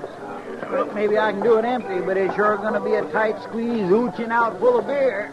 You get that full, Chester, and I'll leave you here. Imagine you in here in daylight. Chester needed a beer, Kitty. Oh, he brought you along to chaperone him, huh? Well, I got a hunch he brought me along to pay for it. How you been? No complaints. Look at this crowd. You ever see such a mob? Yeah, from the looks of things, the fights will be starting even before dark. Yeah. Want to have a beer with us? No, thanks. It's too early for me. But if you're around about 3 a.m., I'll have some supper with you. Sounds good. Try to make it. Well, he seems happy enough. That's old Burke Reese, Mr. Dillon. Yeah. And Spike along with him. Now, there's a pair that's due for hanging. They're overdue, Kitty. Well, howdy there, Marshal. Mighty nice to find you on the job. Ain't that right, Spike, huh? You know, I can usually find some good in anybody, but those two. Especially after they murdered Ed Talmadge last year. There was no evidence, Kitty. No witnesses. Well, all right, Matt, but everybody knew they did it. Yeah, but the law has to go on proof, or it stops being the law. But people are afraid of them, Matt. They're afraid even to go into court and tell what they know. Matt? No? Matt, come here. Just a minute, Doc. Come on, Chester. Let's see what he wants. I'll talk to you later, Kitty. Don't forget, Matt. Supper at 3. Yeah. Out there in the street, Matt, some folks got themselves in a peck of trouble. Oh. Pezzy Neller and his missus. When they come out of Jonas's store and started to drive off, the team pulled the front axle out from under the wagon. Let the whole bed drop right down into the street. I see. Look, you better stay here, Doc. Excuse me. Would you let me through here, please? Stand back. Excuse me, please. Oh, now, ho there, ho. Looks like you had a little trouble there, Pezzy. Oh, hello, Marshal. Yeah, I reckon the kingpin must have fell out. Kingpins don't fall out, Pezzy. They fit in from the top. Just to do with that. Well, then it must have bounced up and fell out over the top somehow. Uh-huh. Did you see Burke Reese take that pen out? No, sir, can't say I did, Marshal. Me and Cora was inside the store there. All right, what about the rest of you? Any of you see Burke Reese or anybody else fooling around this wagon? Not one of you saw a thing, huh? Don't bother about it, Marshal. We just lost a little flowers, all. About all we bought, in fact, except a roll of heavy wire for a clothesline. Of course, it wasn't hurt none. You all right, Miss Noah? It ain't nothing, Marshal. Just cut my mouth a little. You better let Doc take a look at it. Oh, the bleeding's pert near stopped. Reckon I bumped it on the kickboard when I got throwed out. Pezzy, if you don't care about yourself, you might think about your wife here. Now, don't you go plaguing him, Marshal. Pezzy's been taking care of me for a good lot of years now. And he ought to keep on doing it, ma'am. Pezzy's got his principles, Marshal, and I respect him for 'em. He's a mild man, and he can't abide violence. All right. All right. Some of you men give him a hand there, will you? Come on, Chester. Yeah, you sure can't help him much when he won't lift a hand to help himself. There's one way I can, Chester. I don't like doing it, but somebody's got to. What's that? I'm going to show Burke Reese up for the coward that he is.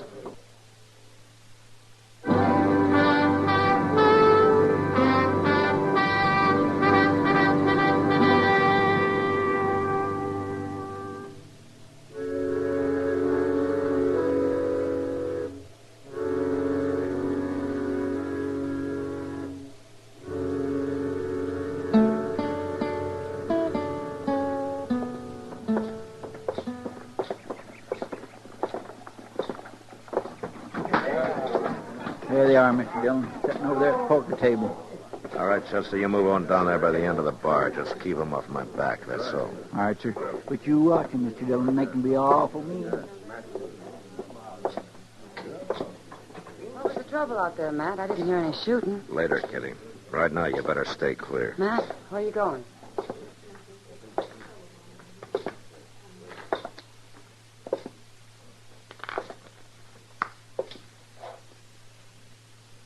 Well, Marshal, me and the young'un's getting up a little game. Like to sit in, would you? Reese, you're a filthy murdering coward. Now, you got no call to talk like that, Marshal. You shot Ed Talmadge in the back last year so you could buy out his homestead. That so? Now you're after Pezzy Nuller.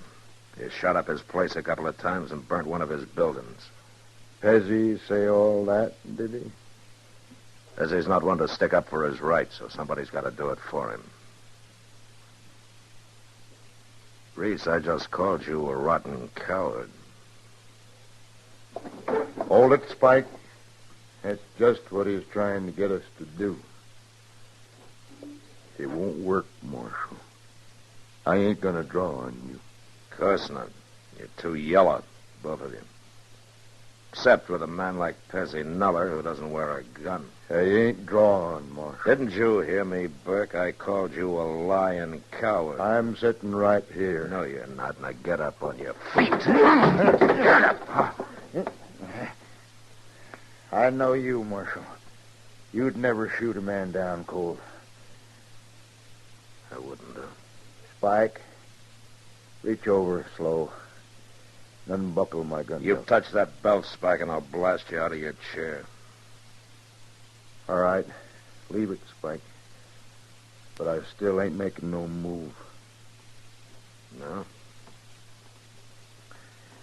Well, maybe this will do it.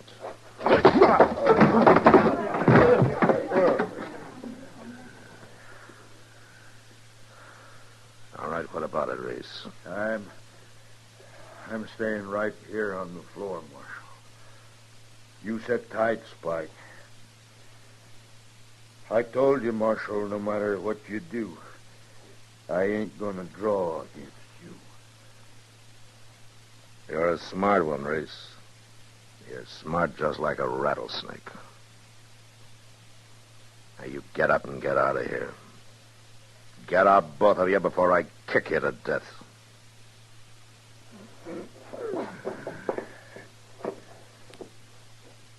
Come on, Spike.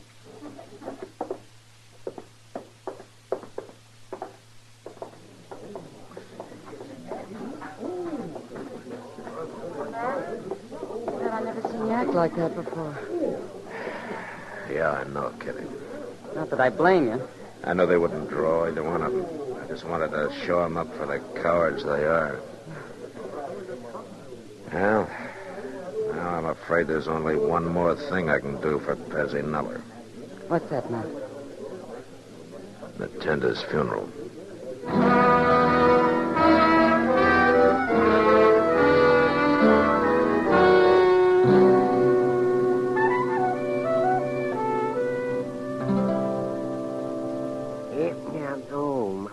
Old Chester, this is the worst coffee I ever tasted. I drunk better embalming fluid. Well, you kept your mouth shut, Doctor, after you'd swallowed 3 whole cups. Well, no wonder my throat was still paralyzed from the first swallow. You're sure losing a lot of sass for being paralyzed in the neck. You want some more, Mr. Dillon? Oh, not right now, Chester. By Jim, you complain about it, Doc, but I notice you always come hot-footing over here first thing when you wake up. It's a trial by torture, Chester. If I can live through Chester's coffee, I can face anything the day brings. Well, forevermore, what do you know? Yeah? What is it, Chester? Pezzy Nuller, coming down the street there in his wagon. No? Well, Matt, how do you figure a man like that? He doesn't want any trouble, he says. He can't abide violence. He don't even realize he's on borrowed time. I guess not, Doc. All he was worrying about yesterday afternoon was getting back home and putting up a clothesline for the missus. Just a couple of babes and a forest of wolves. He stopped right out in front here, Mr. Dillon. Marshal Dillon. Now, let's see what he wants. Morning, Pezzy. You're up early, aren't you? Reckon I am at that, Marshal. Oh, hello, Doc. Mighty glad to find you here. There's something wrong? Well, in a way, I guess there is, Marshal. Had a little accident out at our place during the night. Accident? Who? Doc, I reckon you better take a look there in the wagon bed. Just throw back the cover. All right. Give me a hand here, Chester. All right, Doc. Mighty sorry to have this happen, Marshal, but it's just one of them things that couldn't be helped, I reckon. Mr. Dillon, it's the Reeses. What? They're dead, Matt. Both of them. Their necks have been broken. There's marks across their throats. It's like they've been hanged. Yes, sir. That's exactly what I said to Cora this morning when we found him laying there. Looked like they'd been hanged, what I said. Found them where, Pezzy? What happened? Well, sir, me and Cora woke up last night and heard some shooting and hurrahing like them other times. Yeah? Only it stopped all of a sudden and the horses galloped off, so we went back to sleep. This morning when I come out, I found these two laying right there in my chicken yard that are in doornails. Go on. Well, I figured it was that doggone clothesline, Marshal. I put it up good and solid, 'cause Cora always hates to have her wash get down in the dirt. And I reckon these two just didn't see it in the dark that way. They rode right into it, huh? Man's got a number 20 rigging cable hooked under his chin and a galloping horse stretching his feet in the stirrups. Well, sure don't do his neck no good. No, sure doesn't. Well, you better take him down to the undertaker's. Yeah, all right. I'll ride along with you, Pezzy. Might as well earn my fee. Well, I'm sure sorry to put you fellas out this way, but man can't be expected to go around warning all his neighbors every time he puts up a new clothesline. No, I guess not, Pezzy. At that, I got to change the darn thing when I get back home. Put it a foot and a half too high for some fool reason. Well, Cora can't even reach it. Come on, get boss. Stop in to see us, Marshal, whenever you're out our way. Yeah, I will, Pezzy. Well, Chester, never sell a mild man short. Well, you said them Reeses was overdue for hanging, Mr. Dillon. Yeah. They're sure not overdue anymore.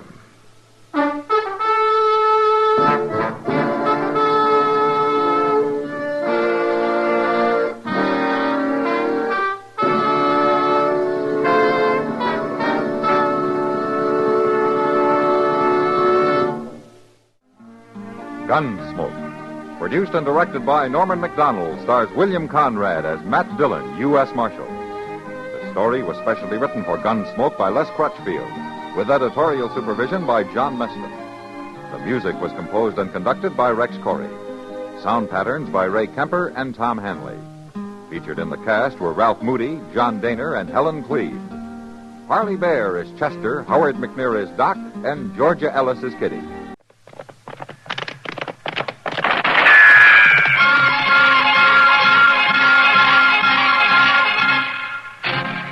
Around Dodge City and in the territory on West, there's just one way to handle the killers and the spoilers, and that's with a U.S. Marshal and the smell of Gunsmoke.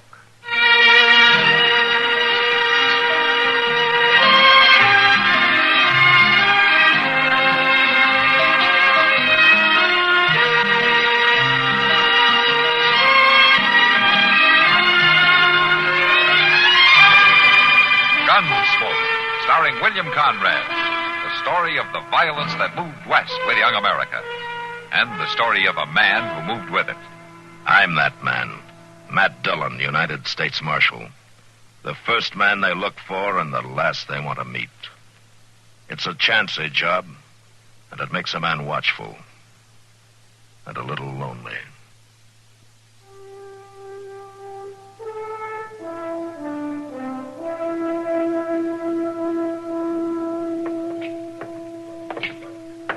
My, a morning like this makes a man feel mighty perky, Mr. Dillon. Yeah, it looks to be a nice day, Chester. Sun shining, fine breeze starting up, and breakfast waiting right down the street there.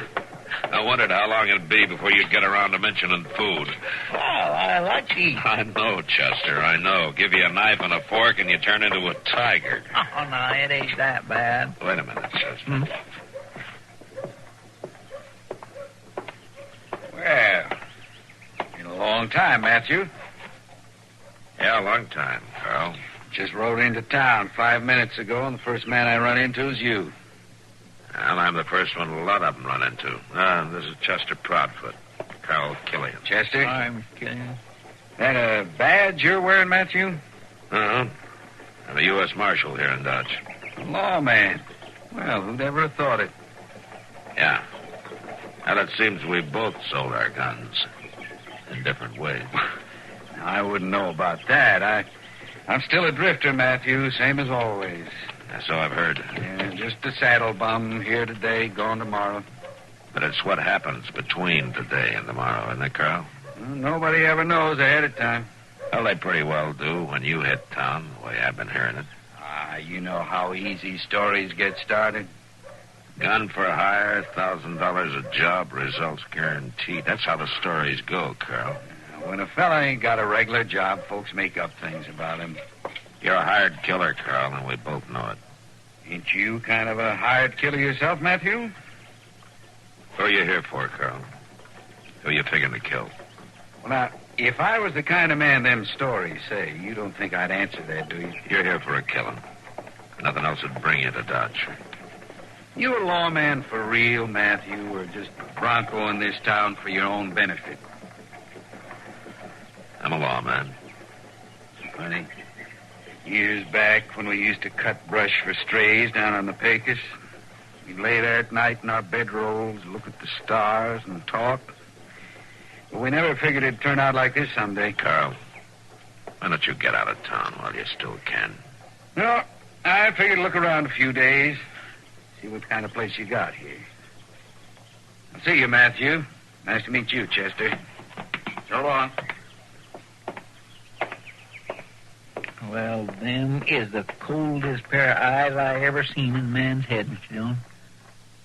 He got married the year after we worked together, Chester, and some fence cutters burned his place one night, killed his wife. He run them down, shot them, all four of them. And then he couldn't seem to stop after that. Who do you reckon he's after? I don't know. Well, it gives you the creeps, not knowing when or who. Forget it, Chester. Come on, let's get some breakfast, huh? You go on ahead, Mr. Dillon. For some reason, I guess I just ain't hungry.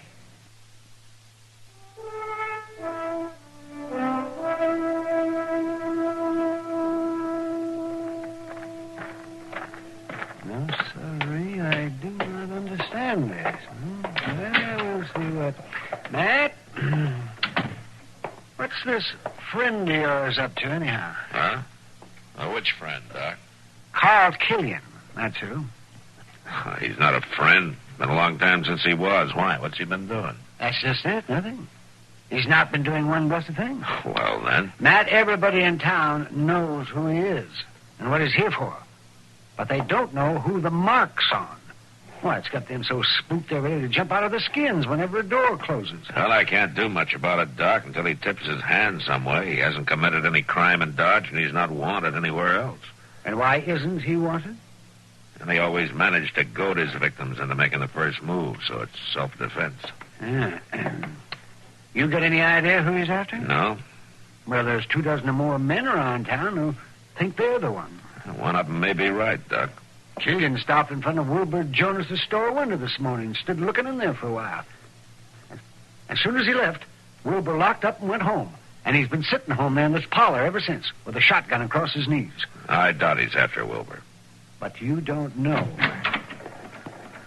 One of you men the marshal? Yeah, I am. Come on in. Marshal, there's a man here in Dodge that's fixing to kill me. Oh? Well, what's your name? Tex Bartow. This man calls himself Carl Killian. He's been hired to follow me here and do me in. Well, half the town thinks that same thing, Tex. Yeah, but I know. I seen him in Pueblo 2 weeks ago, and now he turns up here. Pueblo, huh? I got in some trouble there, Marshal. Not with the law. I was cleared. But I killed a man in a fight, and his friends swore they'd get me one way or another. How does Killian figure in it? He was there. He seen the fight. I didn't know who he was then, but I remember his face all right. And they hired him. I know they have. He ain't here just by accident. You might be right, man.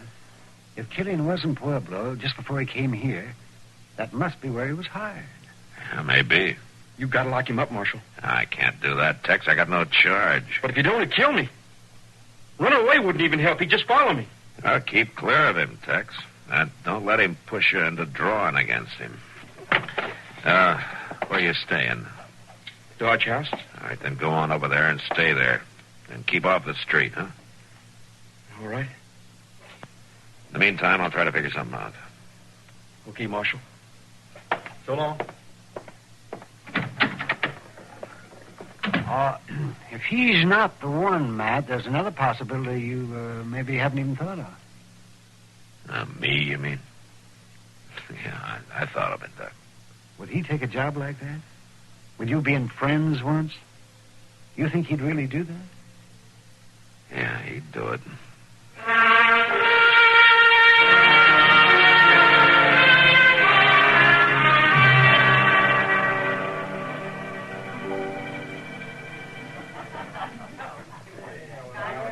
Matt, if you don't run that man out of town, I might as well close up here and take a vacation.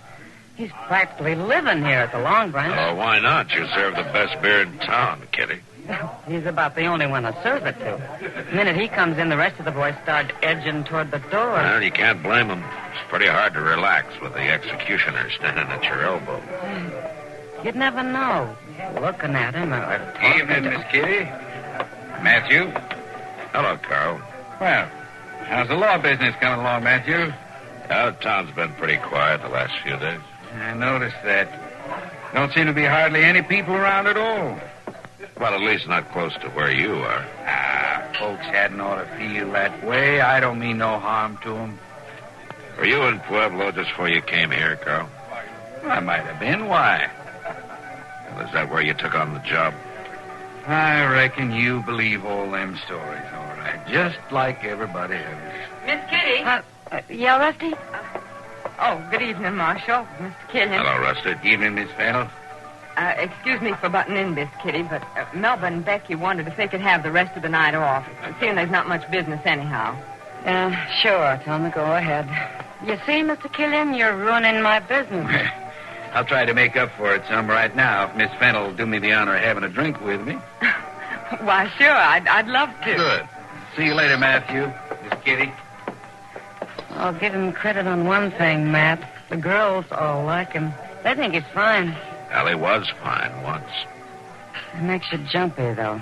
Way he moves around, not saying much, but always watching. Well, it started some of the citizens thinking, all right. Well, everybody's guilty of something, Matt. I even catch myself wondering if I'm the one he's after. Yeah, that's not likely, Kitty. But even you're not sure. No. You see? You know, I almost wish it'd hurry up and happen so we'd know, so we'd have it over with. Well, I guess a lot of people feel that way, but there's nothing they can do. Hey. What is it, man? Tex Bardo, that kid that came to see me this afternoon. He's got a gun. All right, Killian! Hold it, Bardo!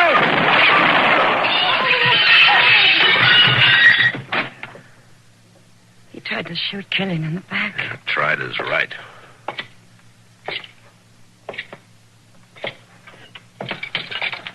Bardo?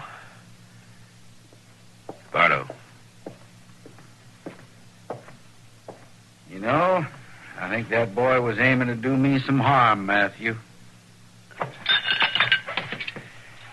Well, he's dead, Killian. I didn't have much choice the way he come at me. Oh, you're in the clear. It was self-defense. I saw it myself. Just another job done according to order. What are you talking about? He was the one you were after, wasn't he?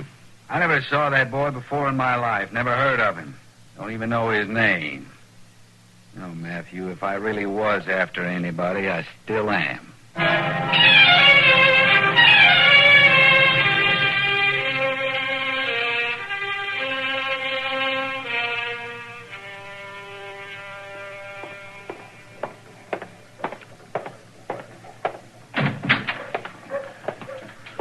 Evening, Mr. Dillon. What are you doing back here, Chester? When I gave you the night off, I didn't figure to see you till morning.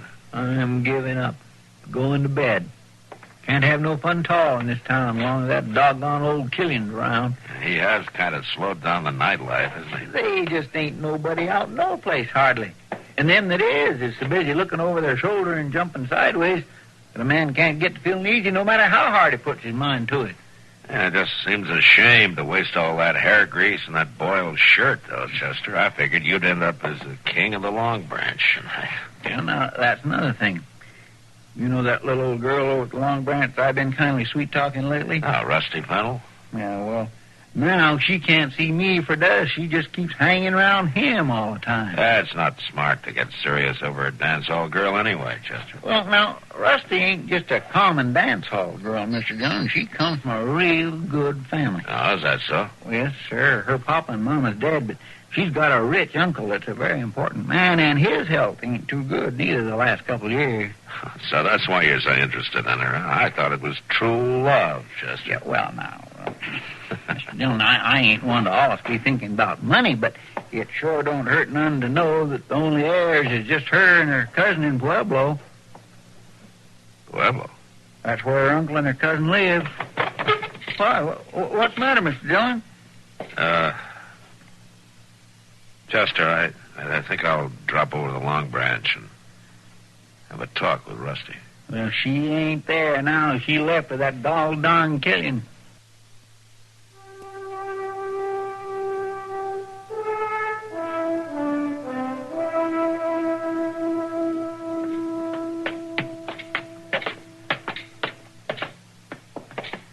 Is that a room? Yes, sir. Second door down the hall, the landlady said. All right, Chester, you wait here by the stairway. I'll see if she's come home. Yes, sir.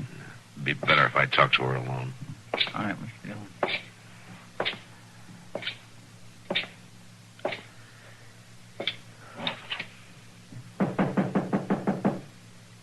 Who is it? Marshal Dillon, Rusty. I'd like to talk to you for a minute.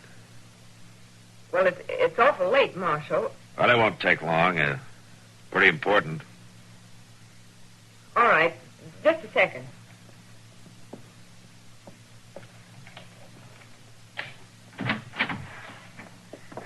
What is it, Marshal? Mind if I come in? I guess it's all right. Thanks.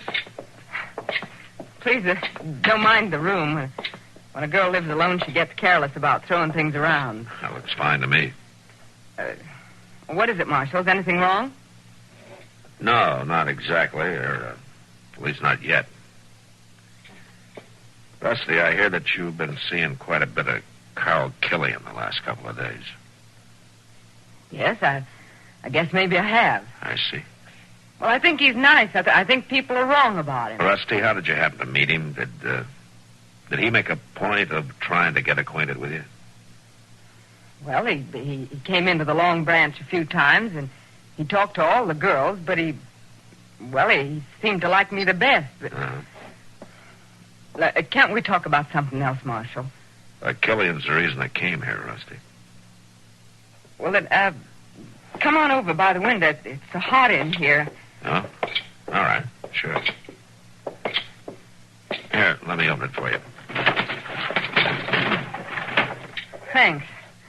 This is better, isn't it? Yeah, that's fine. You got a nice view of the street from here. That's one reason I took the room.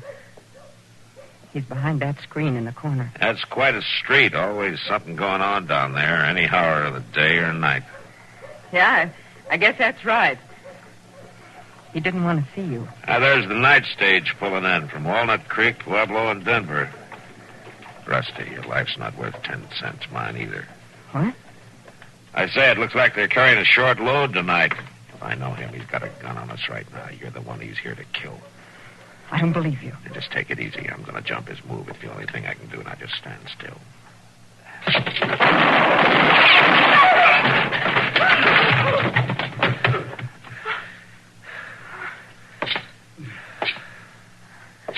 Well, I was right. He did have his gun in his hand. But why? Why did he want to kill me? Your cousin hired him. Your uncle died in Pueblo 2 weeks ago. I checked by telegraph an hour ago. With you dead, too, your cousin would get the whole estate. You all right, Mr. Dillon? Yeah, I'm all right, Chester. Carl? Carl, I'm sorry. That was a fast draw, Matthew. Thanks. Thanks. They just give me the name. Rusty Fennel. I didn't know it was a woman. Not till I got here. I never took a job like that before. Who hired you, Carl? Young fella in Pueblo. A cousin, I think he said. I'd have turned it down if I'd known it was a woman. Had to go through with it, though. Matter of honor. Now, you call it honor if you want, Carl. It's all right, Matthew. I'm finished. I'm glad of it. I like the girl. It's funny. Only job I ever failed on was the last one. The only one I ever failed.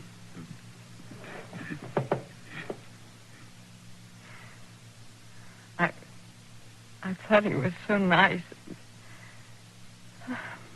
He was just waiting for a chance to kill me. Well, he'd had 4 days to do it, Rusty, and he hadn't tried. You know, sometimes a man can win by failing. And maybe he got just what he wanted.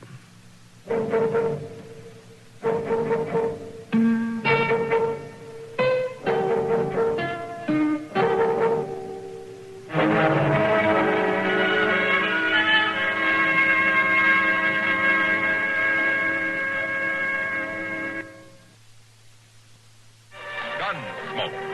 Produced and directed by Norman Macdonald, stars William Conrad as Matt Dillon, U.S. Marshal. The story was specially written for Gunsmoke by Les Crutchfield, with editorial supervision by John Meston. Featured in the cast were Vic Perrin, Dick Crenna, and Virginia Christine. Harley Bear is Chester, Howard McNear is Doc, and Georgia Ellis.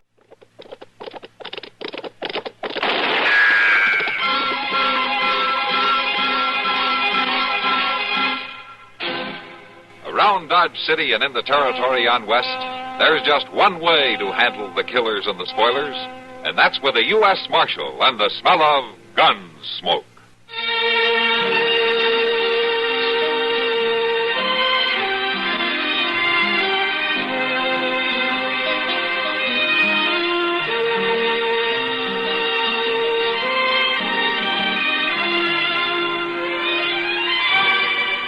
Gunsmoke, starring William Conrad. The story of the violence that moved west with young America. And the story of a man who moved with it. I'm that man. Matt Dillon, United States Marshal. The first man they look for and the last they want to meet. It's a chancy job, and it makes a man watchful. And a little lonely.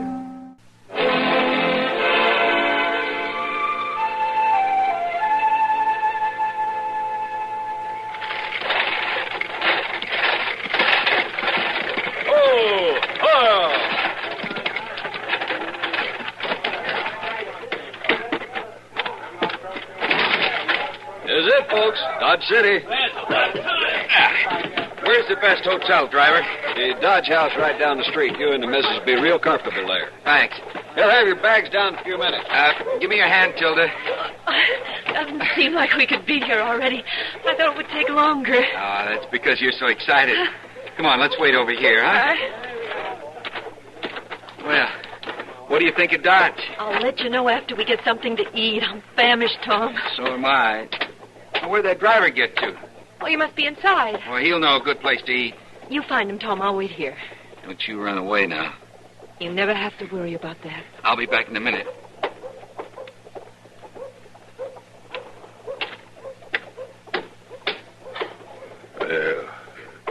Hello there, Missy. I beg your pardon. You're the prettiest little thing I've seen around here. How about you and me having a little drink somewhere? Got a pocket full of money. Hey, what? What's the matter? You a school marm or something, huh? Well, that don't matter. I like school marm. Why don't you go back to your trough, mister? Why, you little hussy. You... It's golden here. I ought to slap you. Hey, you. Get your hands off her. People don't shove me, mister. Don't they? You all right, Tilda? Did he hurt you? I'm all right. He's just a drunk. He's more than just a drunk, ma'am. What do you mean? He's Ed Ivers' partner. Well, I never heard of Ed Ivers. He and Varden here run a cattle outfit just across the river. Ivers is kind of a dangerous man. He had quite a reputation back in Texas. A gunman, you mean? Yeah, they say he was real handy. Oh, Tom. Varden's going to be pretty mad when he comes, too. Nobody's going to insult my wife. I don't care whose partner he is. Just too bad it had to happen. Well, I'm not going to worry about it.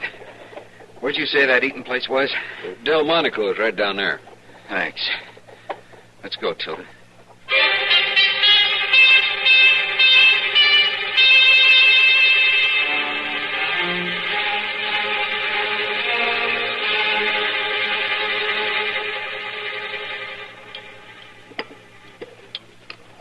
A little more coffee, Tom. Thanks. Tilda, I don't know I like this idea you're going to work here in Dodge. Just for a while, Tom. Till we get on our feet a little. Besides, I'd like to work in a general store like that. Well, how do you know he needs anybody? I could tell by looking in the window. He's got lots of lady wear to sell. Well, if it'll make you happy. And just think, I'll be making money, too. We add it to what you'll make at the loading pens, and we'll be able to get our own place that much sooner. What's the matter? Nothing. That man been staring at you. It doesn't matter, Tom. These people in Dodge got to learn something. Please, Tom, don't make trouble. He's the one making it.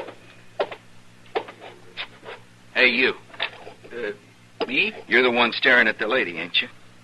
Yes, I guess I was kind of looking her way. She's my wife, and I won't stand for it, mister.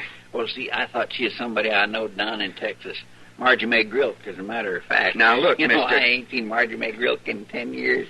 She's just a little bitty old thing then. I probably wouldn't know her even if I did see her. Now, that ain't the You know, point. your wife looks something like her. That's all. I didn't mean no offense. I ain't been in Dodge an hour, and I've had nothing but trouble with you people. I said I didn't mean no offense. Well, you just watch your step. My goodness, Mr. Dillon, he sure is a hothead.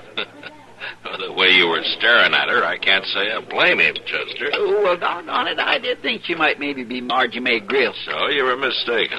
Well, He's just looking for trouble, Mr. Dillon. Chester, finish your coffee.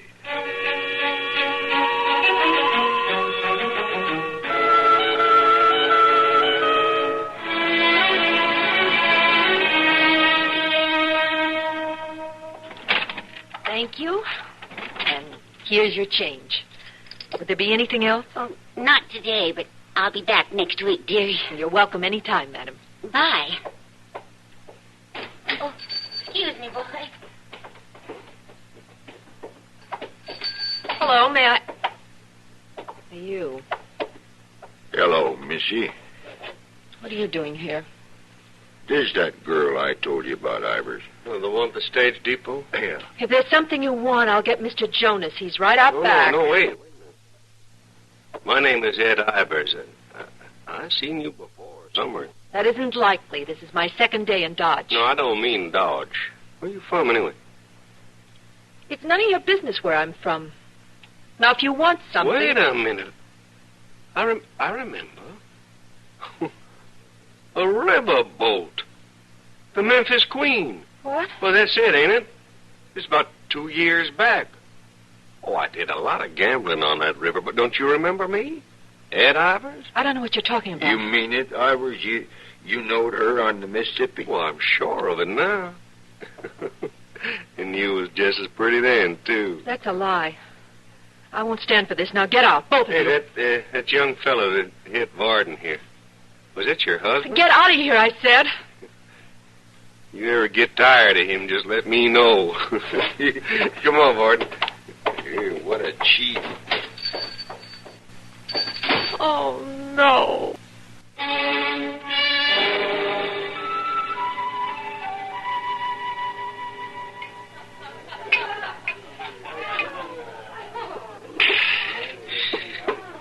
I sure am glad I haven't by the loading pens today, Tom. Oh, I'm awful hot-headed sometimes, Chester. I'm sorry. Nah, ain't no harm done, but I must admit I sure didn't take much of a liking to you yesterday.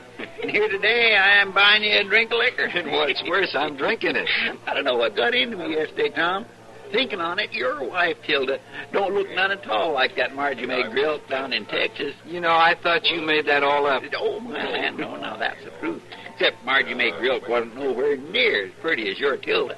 Oh, so that's her name. What? Tilda. You remember the name, Ivers? Oh, no, the name don't matter. What is this? Ed Ivers here met your wife today, young fella. Look, mister, I don't take to men like you trying to be friendly with my wife. You should have learned that yesterday. And I'd just as soon you didn't mention her name in a place like this. Ain't he something? I mean it, mister. Oh, don't get yourself all riled up, boy. Yeah. Just that your wife's no better than she ought to be. I'll kill you for that. Well, now. He ain't armed, Ivers. So he ain't. I can get my gun. What's the matter with you two anyway? Now you leave him alone. Keep out of this, Chester. Your being a gunman don't bother me at all, mister. Well, now, I guess nothing bothers you, does it? Marrying a woman off in a riverboat. You watch what you're saying. Your wife, Tilda, is it? Worked on the Memphis Queen. I rode it down the Mississippi several times. Mister, I'm gonna have to kill you now. You couldn't kill me even if you had a gun. And it ain't worth your life trying. Not over no cheap riverboat woman. You wait right here. I'll get my gun and I'll be back. No, I ain't got time, boy. We gotta get back out the place. I'll come after you. There's no need for that. I'll be back in town sometime tomorrow, and you can live till then. All right. All right, I'll meet you right here. Now, I'm telling you, she ain't worth dying for, boy. But I'll be here.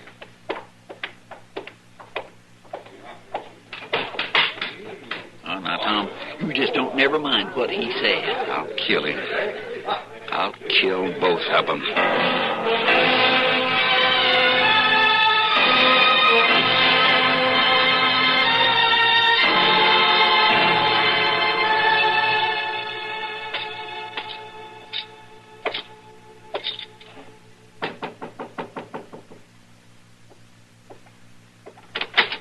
Tom Cook? Yes? What do you want? I'd like to talk to you. I'm Marshal Dillon. Oh, come in. Thank you. Tilda, this is Marshal Dillon. Marshal Dillon? Hello. Maybe I ought to talk to you alone, Tom. Oh, that's all right, Marshal. I can guess why you're here. Tilda and me have no secrets from each other. I told her all about it. I see. Did you know Ed Ivers is an ex-gunman? I can't let any man talk like that about my wife. He'd be a hard man to beat. That ain't important, Marshal. You get killed, what'll happen to Tilda? She'd be better off than having a coward for a husband, wouldn't she? Look, you're both young. You got a long life together if you play it right. I was just going down for a bottle, Marshal. Wait a minute, Tom. Maybe you'll join us in a drink before supper. Providing we talk about something else. Give him a chair, Tilda.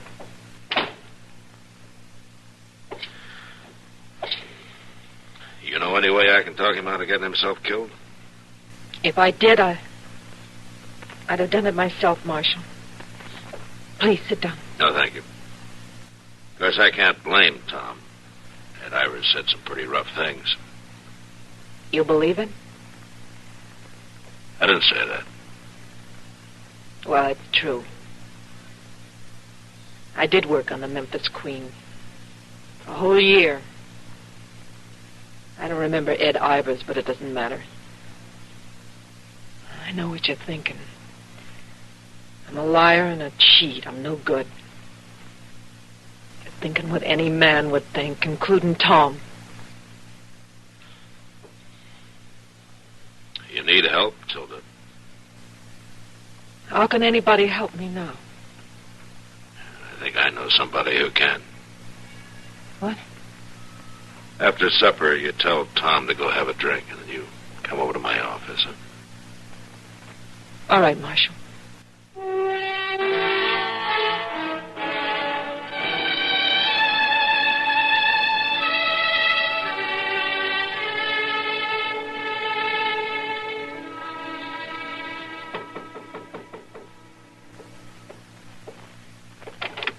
Hello, Matt. Kitty, this is Tilda. Hello, Tilda. Hello, Kitty. I'm leaving you in good hands, Tilda. I'll see you later, Kitty. Sure, Matt. Thank you, Marshal. Come in, Tilda. Sit down. Drink? No. No, thanks. Matt told me everything, Tilda. You've got quite a problem, haven't you? And there isn't a thing I can do about it. How much do you love your husband? Oh, Kitty. Do you think he loves you? I know he does. He's going to find out about me someday. He won't love me then. Well, how do you know? What man would? Tell me about the Memphis Queen, Tilda. That riverboat. Just what did you do while you worked on it? I sang a little. Got men to buy drinks. That's all. Still, it gives the girl a bad reputation, doesn't it? According to men like Ed Ivers. Well, a lot of people think the same way. How about your husband? Tom? Tom doesn't know, Kitty. No, he doesn't, does he? Well, I guess it doesn't matter anyway, Tilda. He can't amount to much. What? Who can't amount to much? Tom. I mean, if you don't trust him, have faith in him, you can't be much good, can he? Trust him? I'd trust him with my life. Would you? Of course I would. Then why haven't you told him the truth?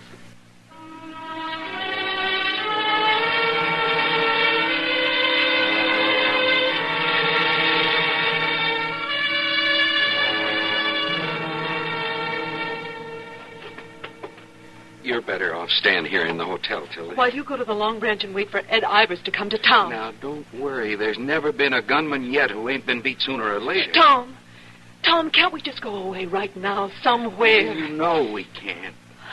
Tom. Oh, here now. Tom, I gotta tell you something. Now, don't get all upset. Everything's going to be all right. What Ed Ivers says is true. What? It's true. I did work on the Memphis Queen. Well, now, what are you saying? You gone crazy? It's true, but it wasn't like you'd think. Stop that now. I'm not lying to you now. I couldn't tell you before. I tried. You mean it, don't you? Yes, I mean it. Tom! Tom!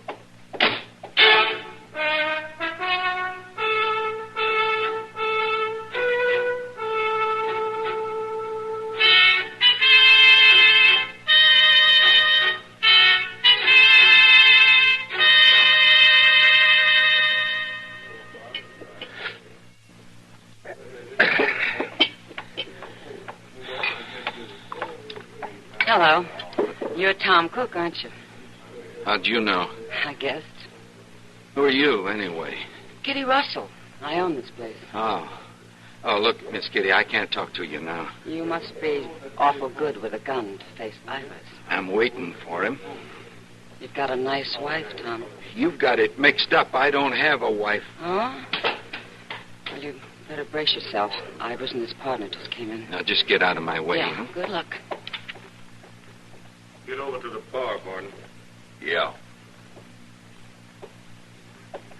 Well, boy, it's your move. Go on, draw. I got no reason. What? What you said about Tilda. It's true, Ivers. You doggone. I found out you was right. You found out just in time. Now, it ain't that I'm afraid of you. No, of course not, boy. I never said you was. Well, come on, let me buy you a drink. No, thanks. I got one. Barkeep, you set out a bottle here. Matter of fact, make it 2. 2 bottles? Yeah, we're having us a drink, Barton. To Tom Cook. Now, there's a real man. He can admit when he's wrong. And it ain't everybody can do that, is it? So he found out his wife come off a riverboat after all, did he? Yeah, that's right. Here, boy. You just go ahead and have yourself a drink on Ed Ivers. No, thanks. He ain't very friendly, is he? Well, you can't blame him. After finding out about his wife, it must be quite a blow. Oh, yeah. He's well out of it, you ask me. That's right. Hey, I know them women. And they are plumb bad all over. Oh, yeah. Now, you can't trust them riverboat cheats, nary a one. No. You sure found that out by now, ain't you, boy? Ain't you, boy? I've heard all I want to hear. That did it, boy. You forced me, Ivers. Go ahead. Bring your gun up, boy. I'm waiting. Drop it, Ivers. Oh, now, you're a cool one. You shoot that boy again, I'll blow your head off with a shotgun. I'll put a bullet in you before you can squeeze the trigger. You wouldn't reach the door alive. Who says I wouldn't? I do. Drop the gun, Ivers. This ain't your fight, Marshal. Drop it, I say. All right. All right, some of you men get Tom up to docks. He drew on me first, Marshal. Get out of here, Ivers, and take Barton with you. I said he drew first, you hear? Don't push your luck, Ivers. You taking over for that boy? I am. Well, he sure ain't worth it. Come on, Bart.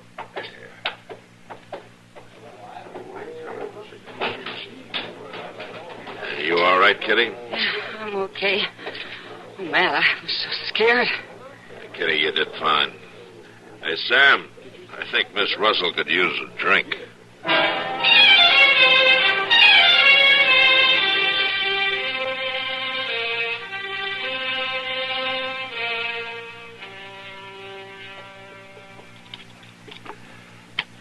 Well, that does it, Tom. You're going to be all right. You haven't a thing to worry about. Oh, yes, I have, Doc. I'll be in the other room if you need anything. Tilda. Is it all right if I talk to him now, Doc? Sure. Thanks.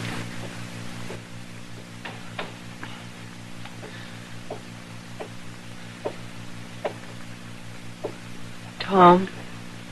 I didn't know you were here. I've been here the whole time. Doc didn't want me to bother you at first. Says I'm going to be all right.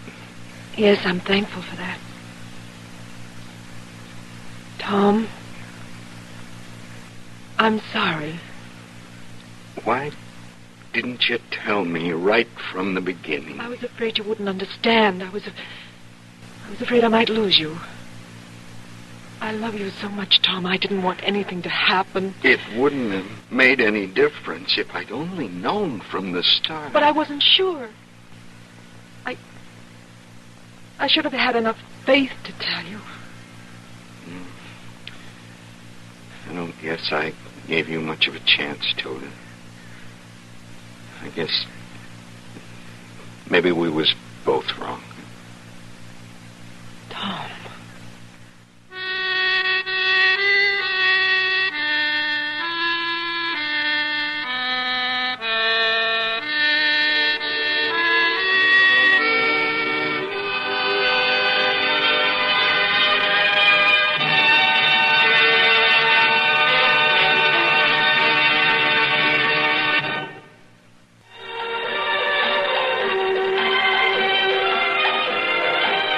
Gunsmoke. Produced and directed in Hollywood by Norman Macdonald, stars William Conrad as Matt Dillon, U.S. Marshal. The story was specially written for Gunsmoke by John Meston and adapted for radio by Frank Paris. Featured in the cast were Vic Perrin, Gene Bates, John Daner, Lawrence Dobkin, and Harry Bartell. Harley Bear is Chester, Howard McNear is Doc, and Georgia...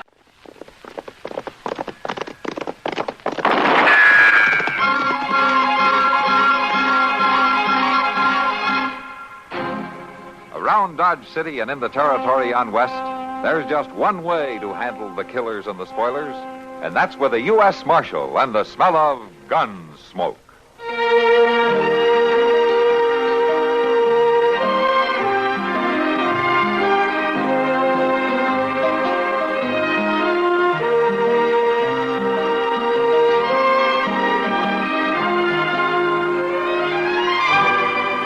Gunsmoke, starring William Conrad, the story of the violence that moved west with young America, and the story of a man who moved with it.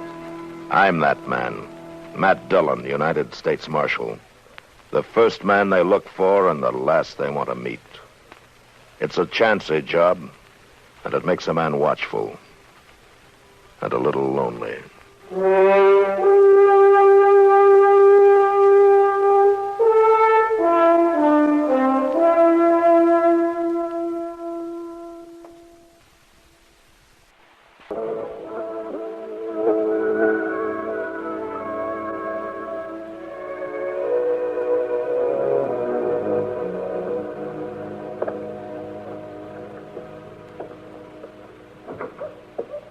Well, your horse is ready, Mr. Dillon. He's tied out in front. Okay, Chester.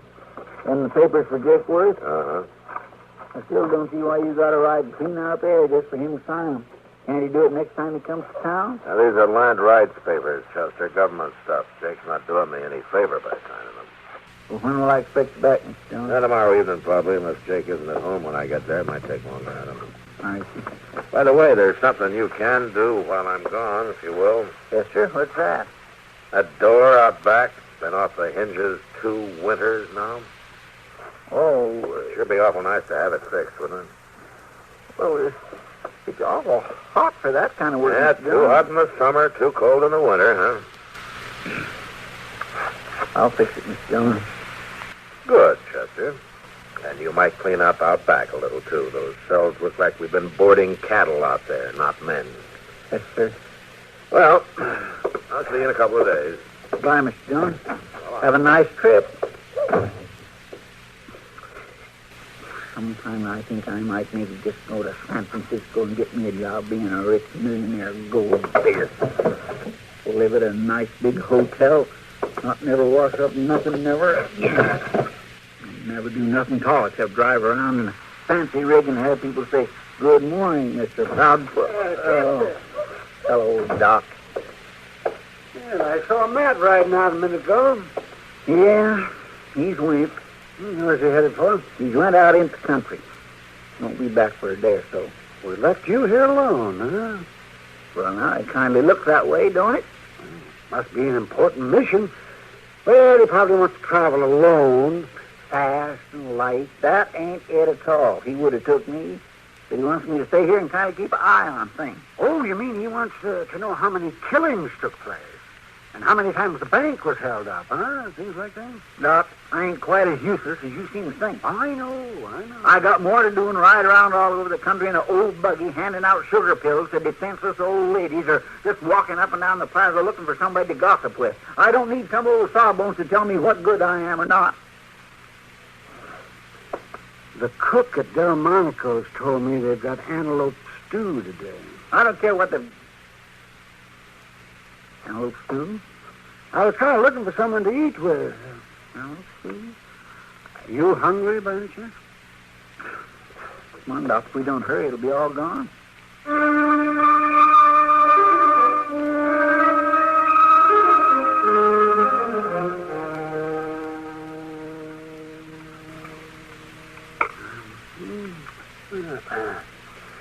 Oh, sure you don't want some more stew?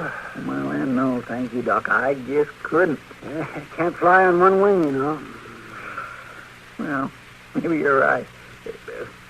Spoon out just a little dab more, please. All right, sure. There you are. Thank you.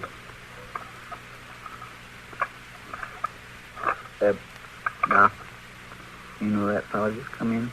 Huh? No. Why? Well, he's sure looking at you funny. He's coming over here. I'm Bryce Harp, Judge. What? I said my name's Bryce Harp. You remember me. Well, no, I'm sorry, I don't. You got a convenient memory, Judge. Judge? What's this judge business? He ain't no judge, mister. It's a whole lot more likely he'd be on the other side of the bench. Pure luck I run in. Now, wait a minute, mister. I'm a doctor. I'm not a judge. What? A doctor, I said. Oh, he's a doctor, sure enough, mister. And if there's something wrong with your horse, he can prove Oh, it. shut up, Chester. So that's it. You're hiding out. Now, wait a minute. What in the world are you talking about? Judge Kennebrew, big man in Wyoming, horse doctor in Kansas. What happened, Judge? They tell you I was getting out? I haven't the slightest idea what you're talking about, my friend. I'm talking about 7 years in state prison. 7 long years you sentenced me to, Judge.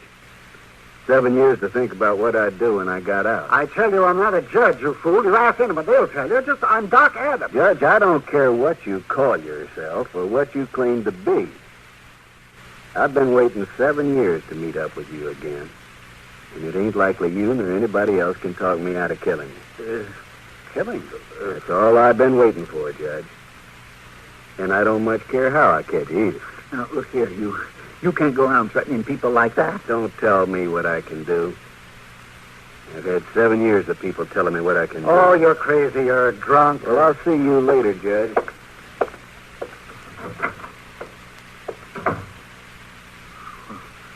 I'll be doggone. Well, I've been called a lot of things in my life, but never a judge.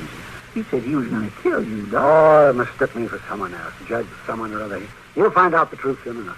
Oh, yeah, but he thinks you're just covering up with this doctor business. No, I don't think there's too much to worry about, Chester. This Bryce Harp is just another pilgrim gone off balance with a hard life out here. He was mighty pale for a prairie man, Doc. Hey, prison pallor?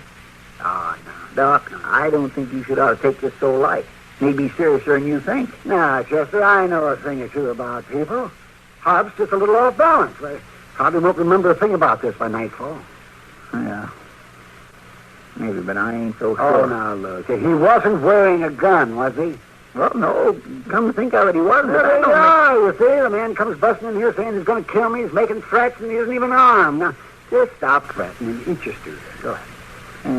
Okay, Doc. Yes, you know. But I don't mind telling you I sure will be easier when he leaves town. Or Mr. Dillon gets back. Why, rather.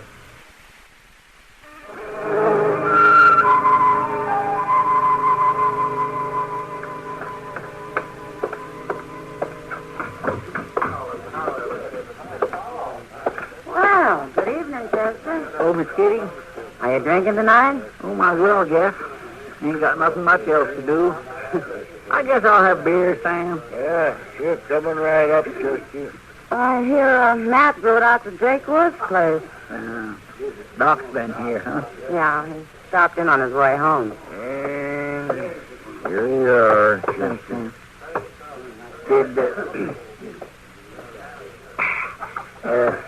Did Doc tell you about being mistook for a judge? Yeah, having his life threatened. That man must be crazy. Doc says he's harmless. He don't even carry a gun. Well, it's a good thing. Fancy Doc as a judge. I sure would hate to come up before him if he was. If he got through chewing on you, there wouldn't be enough left to send to jail. Oh, no, he's not that bad. You don't know him like I do. Give me a beer, barkeep. That's him. That's Bryce Harp right there. No, he doesn't look like any tiger to me. Maybe not, but he's still kind of hard to figure out. Hey, you need that whole bar to drink that miserable glass of beer? Huh? You need the whole saloon to show off in? Huh? What's that? You heard me, mister. I don't believe it. You just ain't got enough blood in you to stand there and talk like that. You're wearing a gun, and I'm going to use it to split your head in two. Pull it right there. Oh. Did you see that? He said he didn't have a gun. Hey, just take it easy, mister. Get out of here. Fast. Sure. Sure, I'm going. Forevermore. Well, I was sure wrong. That man's quite a tiger after all. Why, the way he run Bob Forrest out of here. Well, I guess he ain't as harmless as Doc thought. That man is a real menace. Chester, how soon did you say Matt would be back?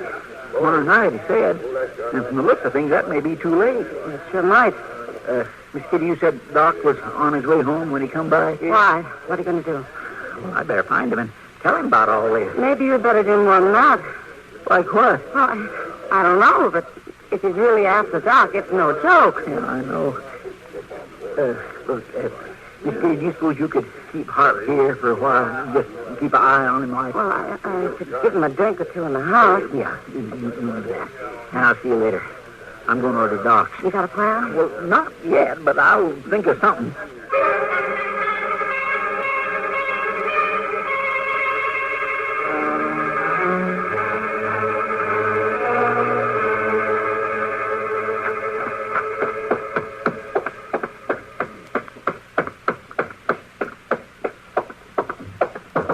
Doc? Oh, Doc? Doc? Well, for heaven's sakes, Chester, what are you doing here this time of night? Come on in. Doc, as a matter of fact, I'm glad you came. I was looking over some unpaid bills here. Doc. Your name is pretty prompt. Never mind that now. Never mind it. Chester, you've owed me way back. Doc, you ain't going to live long enough to collect it if you don't listen to me. Oh, all right, what are you talking about? It's Bryce Harp, Doc. I just seen him in action, or at the Long Branch. In action? Well, he didn't kill nobody, but he's got a gun, and he's awful professional with it. Well, he run Bob Forrest out of that saloon like he was a schoolboy in a pumpkin patch. He ran that bully out, huh? He sure did. And, Doc, I think he aims to come here and kill you, and ain't no two ways about it. Oh, Chester, I told you the man's off balance. That's the whole trouble, Doc. If he was an ordinary man, just a plain gunman, it wouldn't be so bad, but he ain't.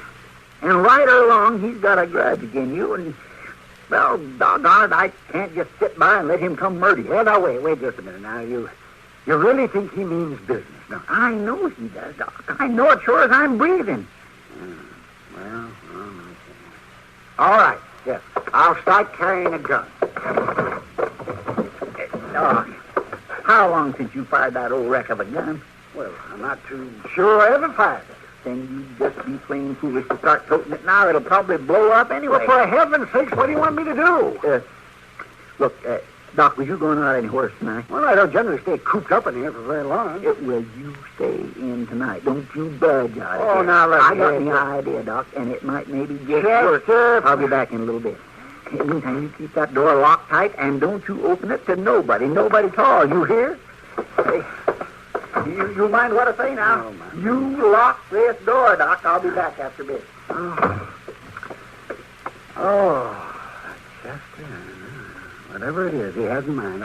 I might as well go along. Lock the door. Now, I'll say one thing. Now he's got the bit in his teeth. He's really running.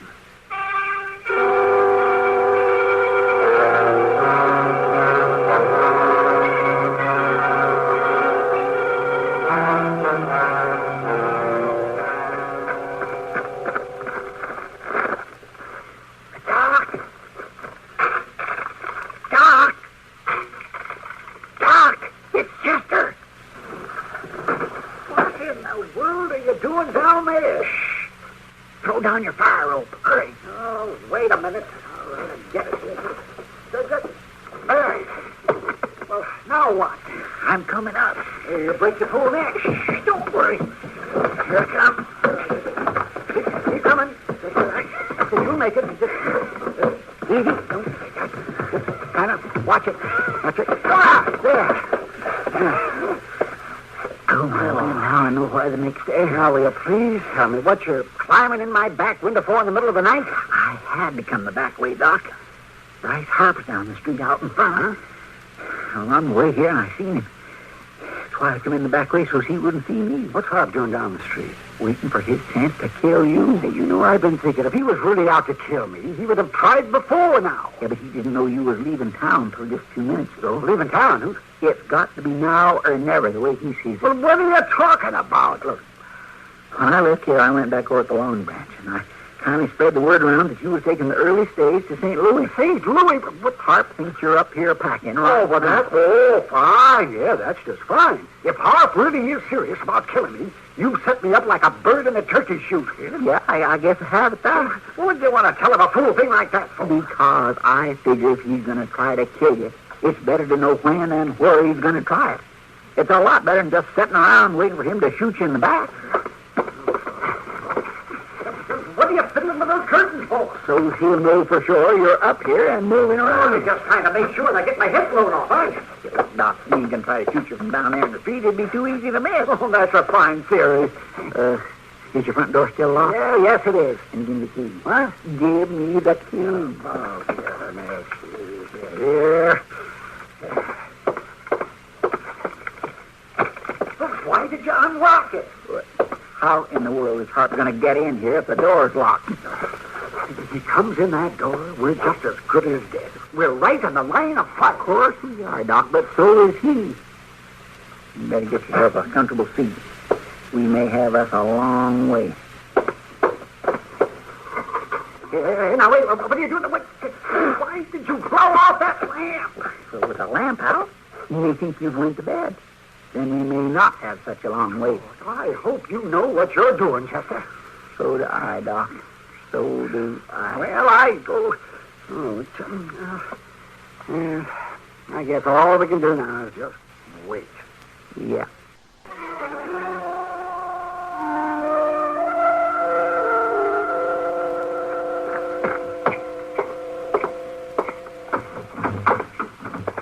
Well, for heaven's sake. Hello, Kitty. Sam. Hey, where's you? Thought you weren't coming back till tomorrow. I run into Jake Worth at the Benson place. Saved me a day's ride. You closed for the night? Oh, yeah. But we can always find a drink for a good customer. It'd help cut the dust, all right. Beer or whiskey? A little coffee, I think. We got some. Bring it over the table, will you, Sam? You're sure, Miss Kitty?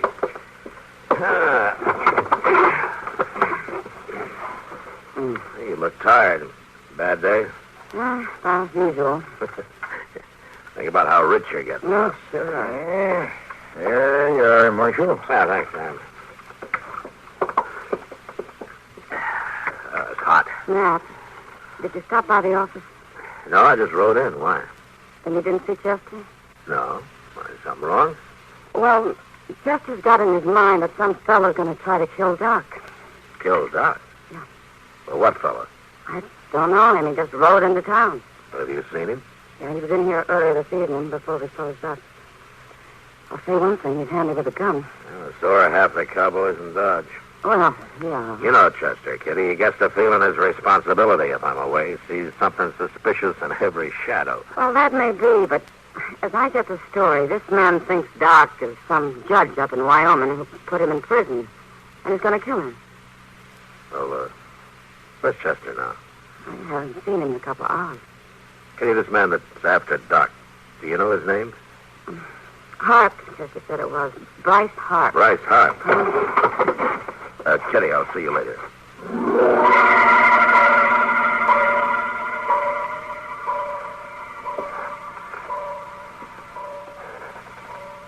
Is Harp still down there, Chester? Yep. Just standing there. Wonder how long he's gonna... Doc? What? He's coming. He's starting for the stairs.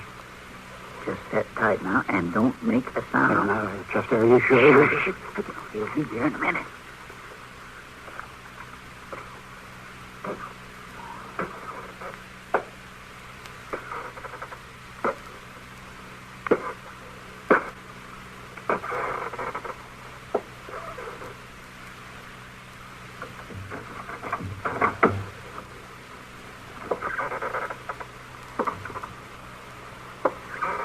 All right, Hart, throw up your hands.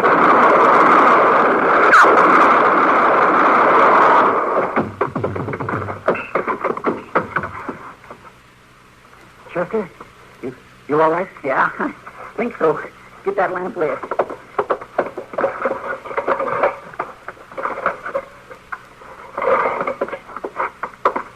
Looks like you got nipped. No, it ain't nothing. You better see the hands off.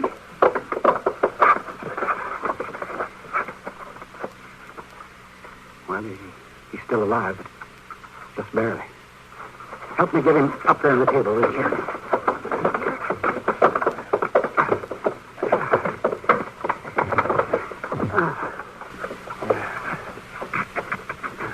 How is he, Doc? Reckon you'll make it? He took a bullet in the shoulder, but it went on through.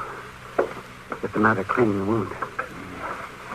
But this other bullet, here, it's still there, and it's got to come out. What do you think? Well, I don't know, Chester. It's too soon to know just how bad off he is. You know, it don't give you a very good feeling to shoot a man, even a bad man. Well, he may be all right if gangrene doesn't set him. Hey, what's happened? So this fellow came up here to take a shot at me, Matt, and Chester put a couple of bullets in him. I heard the shooting from the other end of town. It sounded like somebody was fighting the Battle of Chickamauga Creek all over again. Oh, Chester got nicked in the bargain. You all right, Chester? Yes, sir. I can tell you one thing, Matt. I'm mighty glad you got back. I swear I've aged a year since yesterday. Well, from the looks of things, you two got along pretty well without me. Oh, it's a terrible thing, man. A man getting shot up like that. I wouldn't feel too sorry for Bryce Harp, Doc. Well, you know him? If Chester hadn't stopped him, Harp might have killed you. Well, who is he, Mr. Dillon? I've never seen him before, but I know his reputation, and I've seen his picture. He killed 3 men in a gunfight in Wyoming. He got off with 10 years and broke out after 7 of them. Killed 2 guards. Well, there's nothing more I can do here. I think I'll go on home. Yeah, you do that. I'll go along too, Doc. Yeah, I've got work to do. You two go on. Get out of here. Yeah, see you tomorrow, Doc. Oh, Chester. Yeah?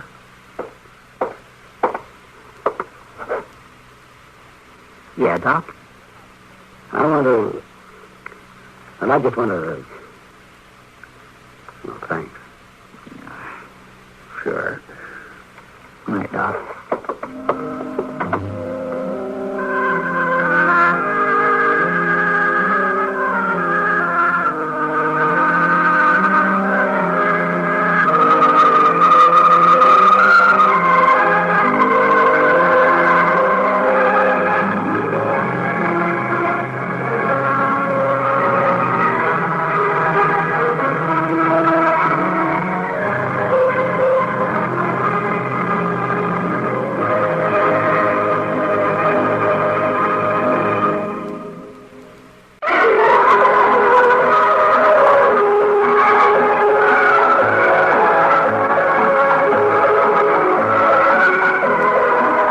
Gunsmoke. Produced and directed in Hollywood by Norman Macdonald, stars William Conrad as Matt Dillon, U.S. Marshal. The story was specially written for Gunsmoke by John Meston and adapted by Mr. Macdonald. Featured in the cast were Harry Bartell and James Nutter. Harley Bear is Chester, Howard McNear is Doc, and Georgia Ellis is Kitty.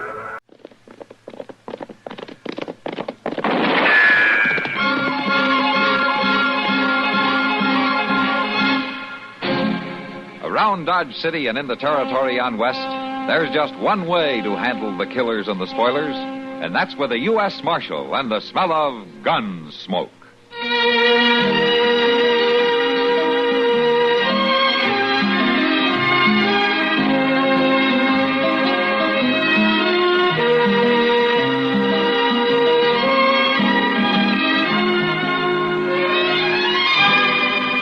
Gunsmoke, starring William Conrad. The story of the violence that moved west with young America. And the story of a man who moved with it. I'm that man, Matt Dillon, United States Marshal. The first man they look for and the last they want to meet. It's a chancy job, and it makes a man watchful and a little lonely.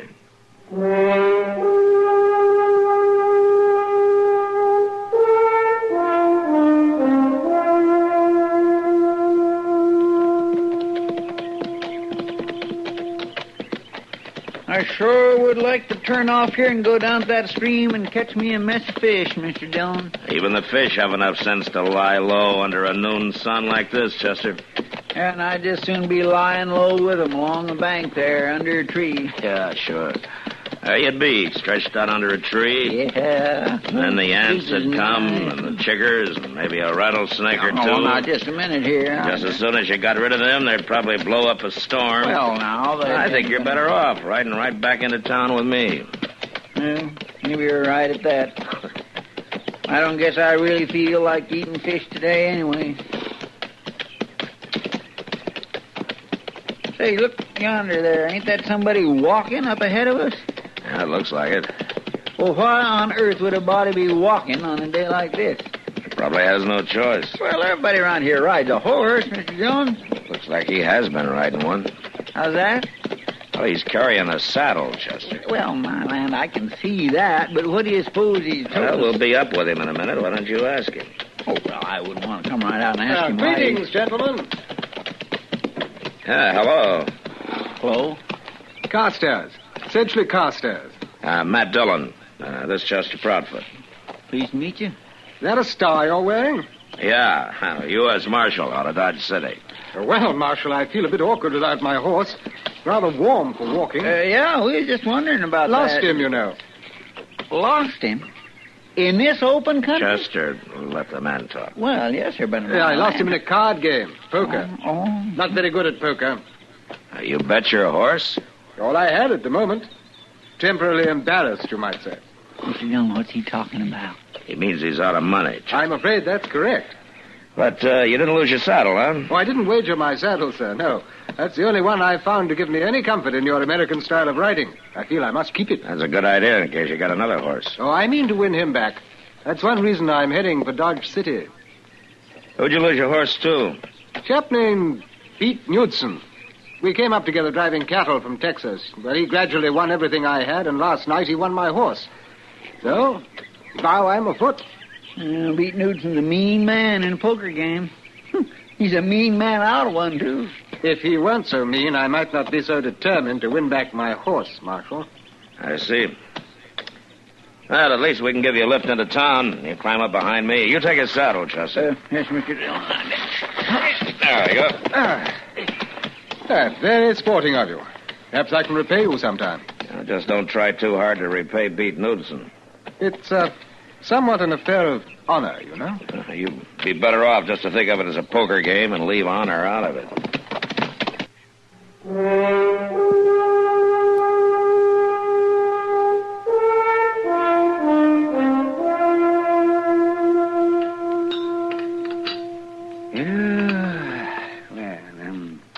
You want something more, Chester? Like maybe another piece of pie? No, thanks, Doc. Just a little more coffee. I'll buy. No, I've had plenty. Had plenty of that Carstairs fellow, too, come think of it. Oh, is that so? What's the matter with him? Well, now, Doc, what kind of a man would have a name like Sedgley Carstairs? Anyway, I don't trust him at all. Oh, now, a man can't help his name, Chester. Chances are in England, a name like Sedgley Carstairs is every bit as common as Chester Proudfoot is over here. Oh, Proudfoot. Maybe so, but I tell you, Doc, he talks so fancy, it's just plain silly. Oh, he's not trying to talk fancy, Chester. That's just the way Britishers talk. He was born in England, wasn't he? Well, what's he doing over here, then? Why didn't he stay at home where folks could understand him? Oh, no, I expect he's here for about the same reason the rest of us are. What reason? To make it a living. Oh, now, Doc, I don't believe nobody who talks like he does knows how to make a living. Leastways, he sure don't know how to keep a horse. Say, you know, I've run into a couple of these fellas before. They're what they call second sons. Second son? What's that? Well, it's the second son born into a British family. You see? Usually a wealthy family. Well, sometimes even a titled family. You mean lords and dukes and queens and all such as that? Could be. Well, say, then, this Carstairs fellow might be rich, huh? You can't be sure. In England, it's the first sons who get everything. Doc, you mean them lords and dukes and stuff don't give their second boys nothing? Sometimes not, unless maybe they send them something a couple of times a year to keep them from hanging around the estate, raising a fuss. You mean they bribe their boys to stay away? It's been done. Sometimes those second sons turn out to be kind of ornery once they find out that they're not going to get their share of the family loot. Oh, it's a dirty trick. You can't rightly blame them for that. Say, Doc, you reckon this Carstairs feller's getting paid to stay away? Can't tell, Chester. Well, something to think about, though.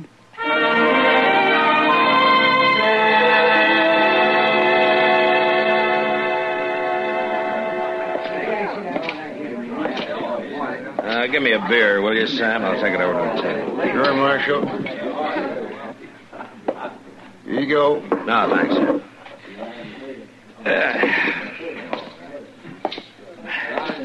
Well, evening, Kitty. Hello, Matt. Sit down. Thank you. What, are you going to talk to me, or are you just going to look around the room? Huh?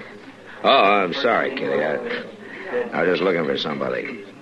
He's over there at the far table. You can't see him too well with all the crowd standing around. Yeah. Now, how'd you figure I'd be interested in Carstairs? Well, everybody's interested in him. I hear he's the willingest poker player to hit Dodge since the Santa Fe Railroad gangs. And the willingest loser. He doesn't seem to care who he loses it to. So he keeps on playing. I wonder where he gets his money. Well, they say all he has to do is walk into the bank and he comes out with all the money he wants. It could be gossip, you know. Yeah. He was down to betting his horse a few days ago. You worried about him, Matt? No, not exactly worried, Kitty. But he's a likable fella. I just hate to see him losing all his money. I wonder why he's doing it. He wants to learn to play good enough poker so that he can sit in on another game with Beat Knudsen. He wants to win his horse back. Well, you can't blame him for that. But if Knudsen hears about the money, there'll be a lot more involved than a horse. No, gentlemen, no. The game's breaking up. Yeah, looks like it. Opens tomorrow. Then I'll be only too glad. Hi, hello, Marshal. Miss Kitty. Hello, Sedge. Mighty pleasant chaps in here, Marshal. Oh, why shouldn't they be pleasant? I understand you're supporting them. I am losing a good deal of money, that's true. But I'm learning, Marshal. I'm learning.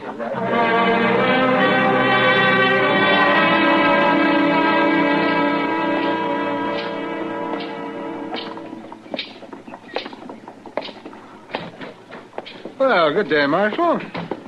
You must have opened the bank this morning, Sedge. Oh, no, Marshal. Mr. Botkin was there, and the bank was open for business, but... Oh, you're joking me, huh? You better get that money out of sight. Seems hardly worthwhile, does it? I lose it as fast as I get it. Yeah. Sedge, I'd like to talk to you about that. Oh, it's my money, Marshal. Nothing shady about it. I'm not worried about that. I just think maybe you ought to be more careful, that's all. Careful? Yeah, there's talk all over town that you're a rich man. For somebody as free and easy with his money as you are, it could be dangerous. Then you haven't a worry in the world. I'm certainly not a rich man. And maybe you ought to quit acting like one. Oh, it's just that my latest bank draft was waiting for me here when I got to town. Bank draft? Yes, from London. They send me a remittance check twice a year, Marshal, to keep me safely on this side of the ocean. But it'll be gone soon. Well, it's your business. Just make sure that you don't lose more than your money. Well, thank you for your interest, Marshal. Now, if you'll excuse me... Yeah. See you later, Serge.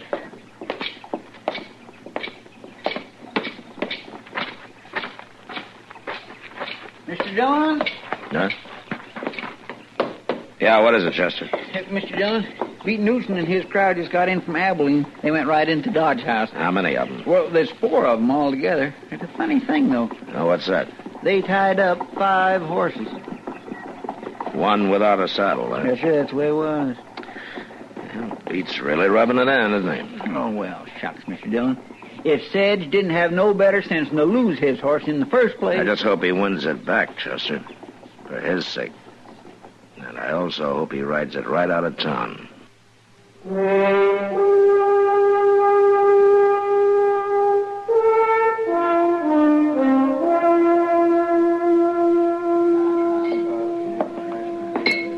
Hello, Knudsen. Oh, it's about time you showed up. I thought you'd be down to the Long Branch by now. What do you mean by that? Well, the whole town's been waiting for you to come in so you could play poker with that English fella. Why should I play poker with him? I already cleaned him out. I even got his horse. Yeah, that's what he wants to win back. I don't know why he put such a store by it, though.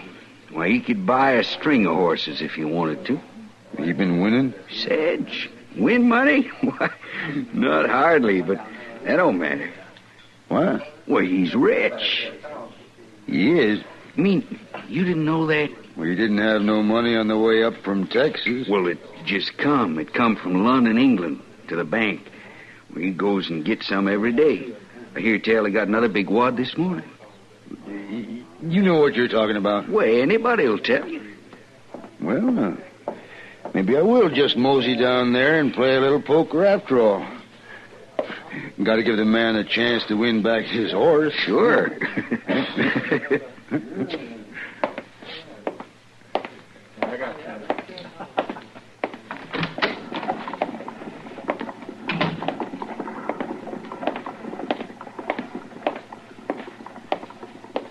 Hey, Knudsen. Well, if it ain't the marshal. You heading for the Long Branch? I didn't know I had to report to you. You don't. But there are a lot of stories been going around town, Knudsen. I just don't want any trouble. You got a law against playing poker? Well, there ought to be, the way you play it.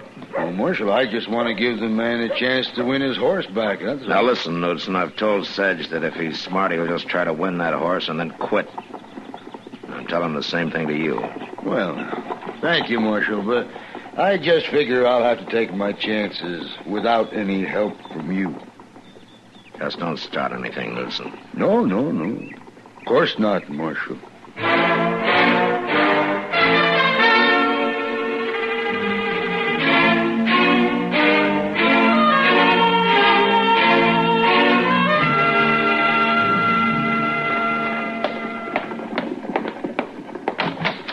Mr. Dillon, there's something downright peculiar going on around here. What?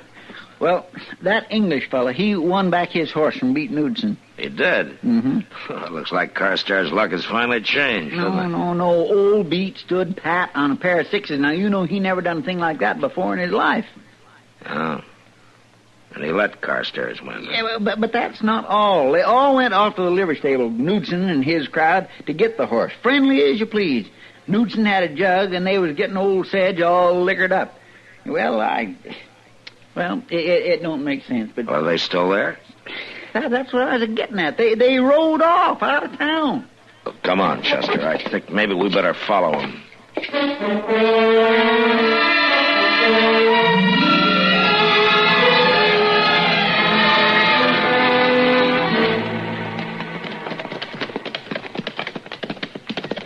You reckon they took the road to Hayes City? Now they headed off this way towards some cover. Come on.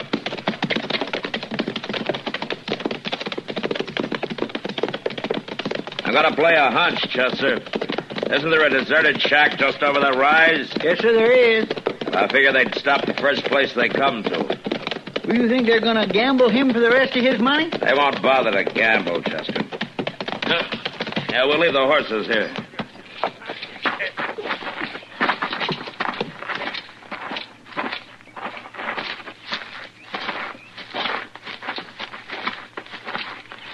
Yeah, there it is. 4 horses out in front. All right, listen, Chester, you keep low and you go up to the window on the left side there, see? You think you can make it? Yes, sir, I can make it. All right, good. Now I'll go around to the front. When I get to the door, you cover me through the window. All right, you ready? I'm ready. Come on, then.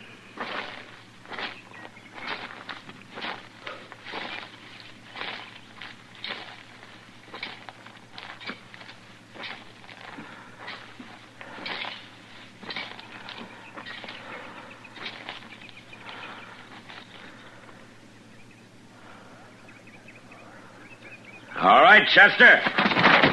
You're covered, Knudsen. Drop your gun. Why, no. Either of you two want to argue? Not me, Marshal. All right, climb through the window and get their guns, Chester. Yes, sir. Now stand them up against the wall. Yes, sir, I will. All right, step lively. You move along, both of you. Come on.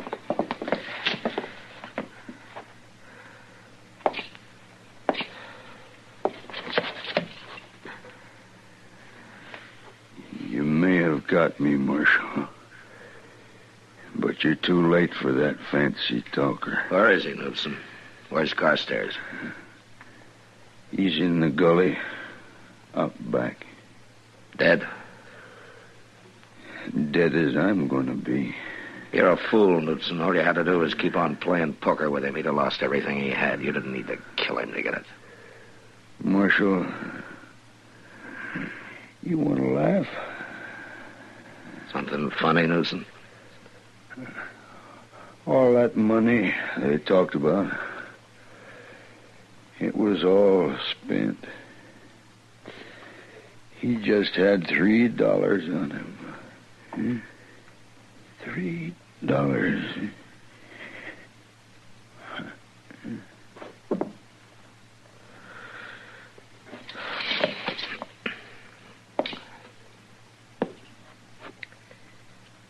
Mr. Dillon? You know, Chester,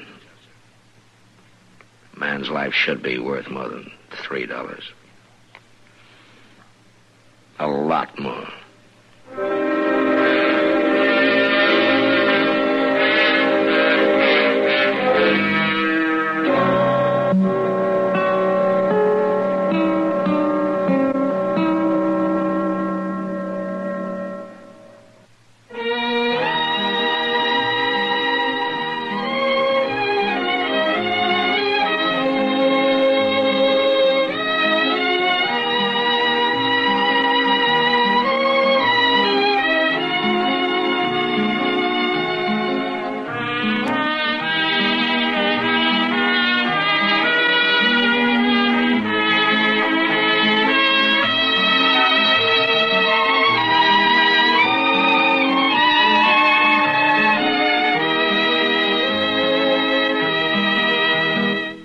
Gunsmoke. Produced and directed by Norman McDonald.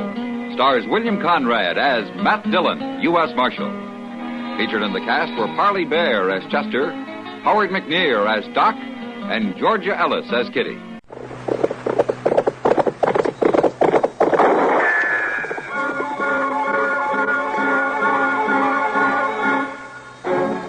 Around Dodge City and in the territory on West, there's just one way to handle the killers and the spoilers, and that's with a U.S. Marshal and the smell of Gunsmoke.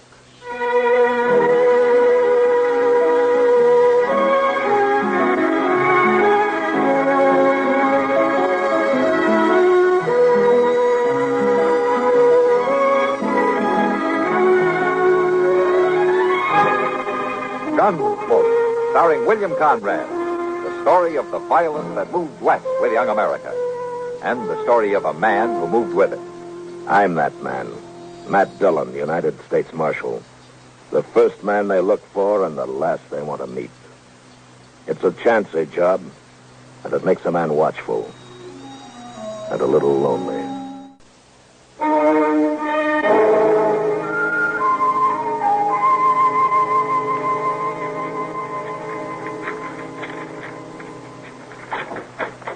Marshal Dillon? Oh, hello, Major Randall. Marshal, I want to talk to you about last Saturday's affair. Well, Saturday was a pretty lively day around here, Major. Which affair do you mean? You surprised me, Marshal. 2 United States Army soldiers were murdered while driving a supply wagon from here to Fort Dodge. The government payroll was stolen. And you seem to have taken no interest in the matter. Oh, now, Major, protecting the Army isn't exactly my job. The Army can protect itself. Well, if that's true, Major, how come there were only 2 soldiers carrying your payroll? You got plenty of men out there and plenty of guns. Where were they? On maneuvers. On maneuvers? In my command, Marshal, troops remain in garrison as little as possible. There are only 5 men left behind this time. And then you were asking for trouble, Major, knowing that there was a payroll coming in. The arrival of the payroll was secret. Even the 2 men carrying it didn't know what it was. Well, the word must have got out somehow. Obviously. What I want to know is what you intend doing about this crime. Nothing. Nothing? If I knew who did it, I'd make the arrest, but I don't, so there's nothing I can do. I see. Well, Marshal, I regard this crime as a demonstration of your inability to control these Dodge City ruffians. Therefore, I shall do it myself. How's that, Major? If no arrests are made in this matter, I'll give these bad men of yours a taste of martial law. We'll see how they like that. I wouldn't try that if I were you. These streets will be patrolled 24 hours a day. Now, you listen to me, Major. You don't know these men. Sure, there are some bad ones here, but most of them are just wild. Free and wild. But you run the Army in here, and they'll all fight. Let them. You know, Major, your job is like mine, to keep the peace, not to start trouble. Save your advice, Marshal. Then there'll be trouble, Major. Bad trouble. Nonetheless, the Army will take over within the week. Or before, if there are any more crimes committed against it. Good day, Marshal. Hey,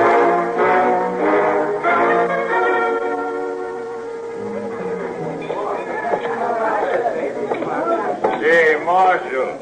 Come here. Yeah, what is it, Shiloh? There's talk of Dodge being run by the Army, Marshal. So? So I don't like it. I and most of the men here got out back in 65. We had all the Army we want. I know that. Maybe things will work out, though. And if they don't work out, which side are you fighting on, Dillon? Where do you stand? I'm hired to keep the peace, Shiloh, not to answer fool questions. You calling me a fool? Well, see it. You're drunk, Shiloh. You telling me I'm drunk, Marshal? I'll show you how drunk I am. Now, when he comes around, you tell him that I took his gun. He can get it back first thing in the morning. And if he objects to that, you tell him to look me up, and I'll throw him in jail.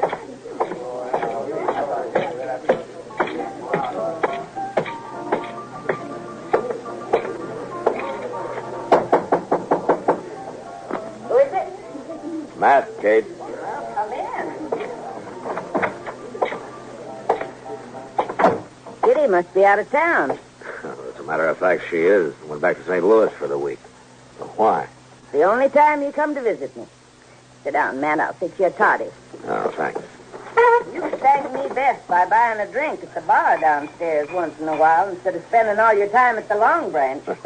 Why should I buy whiskey? I get better whiskey for free up here. Matt, you ought to get yourself a girl. Oh, no, Kate, don't start on Kitty with me. Oh, thank you. All right, then. Someone else. Someone like, say, Connie Dell. Yeah, there's a real pretty girl. Spirited, too. I'm not looking for a wife, Kate. Connie's been dancing here about 3-4 weeks. But every time you come in, I notice she keeps one eye on you. There's a lot of fire in that girl, Matt. Sure, Kate, sure. I think she spends so much time with that corporal from the fort just to try to get a raise out of you. Oh, you're sure a conniving old woman, Kate. You're just no good at all. Yeah, you're going to say worse than that. What do you mean? I told Connie she could come have a drink with us next time you showed. Oh? Well, all right, if it pleases you. It does. She's just down the hall. Connie? Yes? There's fresh cigars in that box by your chair, Matt. Had them brought in by the railroad all the way from St. Louis. Evening, Miss Kate. Come on in, Connie. I've corralled the marshal for you. Sit down and I'll fix you a drink. Don't you let her talk bother you, Connie. I won't, Marshal. Here you are, Connie. Oh, thank you, Miss Kate. Well, good luck. Yeah, good luck to you. I guess a profession like yours means you've always got some kind of trouble, doesn't it? Oh, most always, yeah. Like this army business now. Yeah. The civilians downstairs are in a pretty mean mood about it. Will it be bad, Marshal? Well, that depends, Connie. On what? If Major Randall finds out who killed and robbed those 2 soldiers, he might calm down a little bit. Were you going to help him? Oh, how can I? Only a soldier could have passed the word about that payroll money coming in. No, I figure it this way, Matt. The Major's in trouble, and he's trying to cover it up by threatening to take over Dodge. Any more difficulties, and he'll do it, too. Hey, Connie, your corporal been in. Oh, he left a while ago. What does he say? How do the soldiers feel about all this? Well, I don't think they want to mix it with all these buffalo hunters and the like, but Miss Kate, he's not my corporal. He's just a lonely kid. All right. It seems like he spends more time here than at the fort. How does he manage it? Well, they made him a clerk, sort of a bookkeeper. His time's pretty much his own. He's lucky. A good, safe job, too. I suppose it is. Well, I'd better get back. Now that we've met, Marshal, you might stop and buy me a drink the next time you come in. Oh, it'd be a pleasure, Miss Connie. Good night, Marshal. Thanks, Miss Kane. Good night. Well, Matt? Kate, what's the name of this corporal that's been sniffing around? That's a funny thing. I honestly don't know. Well, then find out for me, will you? If you want me to. In the meantime, let me warm that toddy for you.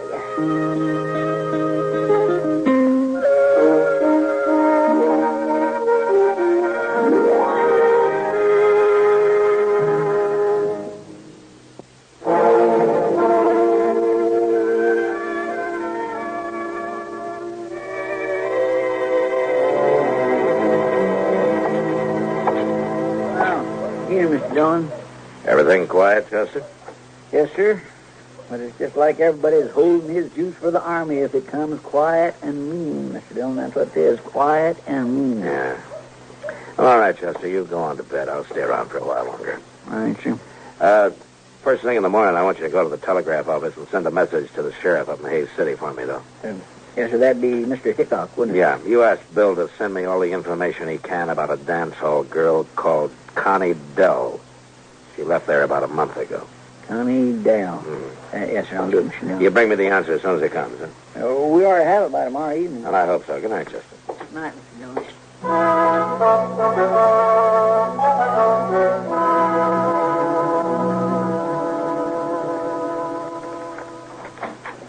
I got it.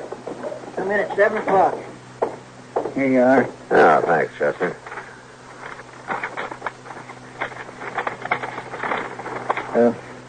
What's it say? Don't you know already? No, I don't. Old Charlie wrote it out, sealed it up, and never told me nothing. No? Here's what it says. Connie Dell worked Golden Horn Bar here. Left about a month ago with a stranger called Billy Grounds. Nothing against girl, but believe Grounds a wild one. Hasn't anybody shot you yet. Regards, Hickok. What's that? Well, I don't know, Chester. I don't quite know. Tell you what, you go over and ask Big Kate if she's heard anything about this Billy Grounds, huh? Come on, Chester. Right down there by the alley. Yeah.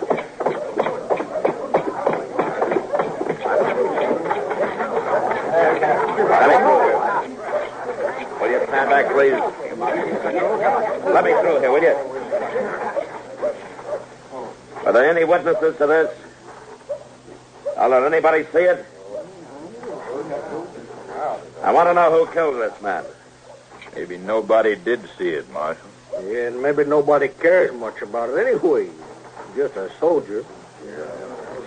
All right, you men, I'm telling you this. If I don't find out who shot this man, the Army will move in here for sure. Not the whole Army, Marshal. They won't all move in. Why not, boys? My Sharp's rifle killed Bull Buffalo 200 yards. I reckon it'll kill soldiers at 3. Hello, Mac. Well, what have we got this time? Soldier. Yeah. He needs an autopsy just like anybody else.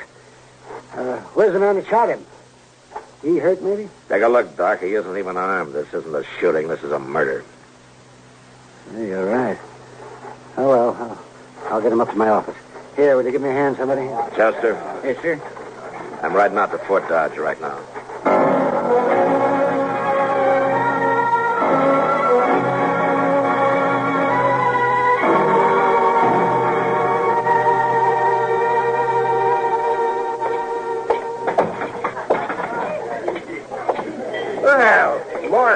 back. Now, what'd the major say, Marshal? Huh? I can see them soldiers now, all in a bunch, just like a stand of buffalo. They're not coming, Boaz. The major's going to hold off for 48 hours. Now, Marshal, you didn't go and spoil our fun. I heard Doc Adams was in here. Where is he? Down there in the bar. Oh, he made arrangements back down. Well, Doc? Oh, hello, Mac. Sir Mac, the boy's name was Bone, according to the letter I found on him. Anything else? Yes, it dug a couple of slugs out of him. Funny thing, too, Matt, I haven't happened on lead like this since 65. What do you mean? I'd swear that boy was shot with a cavalry pistol. I'll see you later, Doc. Sure, Matt.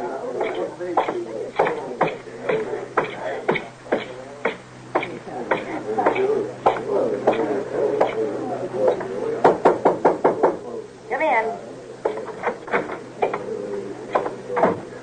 Well, you're a dusty-looking peacemaker, Matt. You want a drink? No, kid. I got work to do. Chester see you?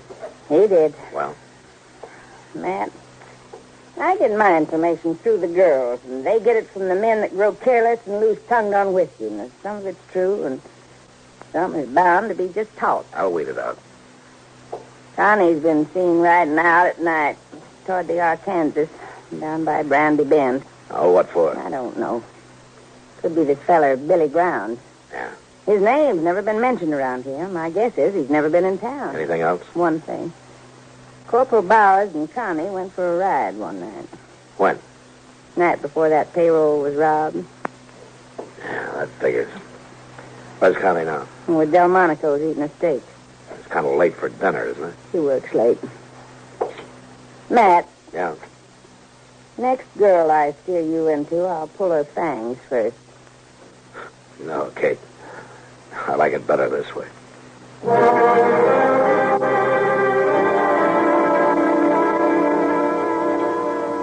Good evening, Connie. Well, this is a surprise, Marshal. Mind if I sit down? Of course. You, sure Corporal Bowers won't mind? Don't be silly. Anyways, at the fort. What time did he leave, Connie? I don't know, about 7, I think. Why? Anybody with him? Some private called Bone. What is this, Marshal? A Bone was shot before he got out of Dodge, and I think I know who did it. Oh, I heard about the shooting, but I didn't know it was Bone. Marshal, you think Bowers did it, don't you? You know any reason why he should, Connie? Well, no, he and Bone were friends, worked in the bookkeeping office together. I see. Tell me, Connie, Bowers say much about his job there, what he does and all? No, Marshal, he never talked about it. Handle expenses for supplies and the like, figured out the payroll. I don't know. Bowers would be in a good spot to know when to expect payroll money in, wouldn't he? Even when it was kept secret. You'd have to ask him, Marshal. I don't know anything about the Army. But, this isn't why you found me here, is it? No, of course not, Connie. I'm sorry. You look real pretty tonight. Why, thank you, Marshal. You really mean it? Sure I do. I have to work late tonight, but I can get off tomorrow evening. Marshal, would you go for a ride with me? There'll be a moon. So where would we ride to, Connie? I don't know, anywhere. Maybe along the Arkansas. I know. Let's ride down toward Brandy Bend. All right, Connie. We'll ride down toward Brandy Bend.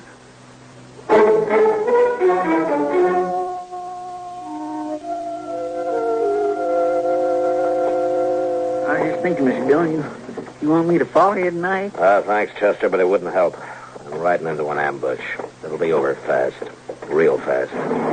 All right, that's the way you want it. That's the way it's got to be. As soon as I leave with Connie Dell, I want you to ride out to Fort Dodge and see the major. What about? Tell him to arrest Corporal Bowers for the murder of Private Bone. I think Bone found out where the leak about that shipment of payroll money came from, and Bowers had to shut him up. Major won't like that, will he? You tell him I'll prove it. And anyway, I think Bowers will confess fast enough when the time comes. Well, when'll that be, Mr. Dillon? When I get back to town with Billy Grounds, you better get started for the fort soon. Yes, sir.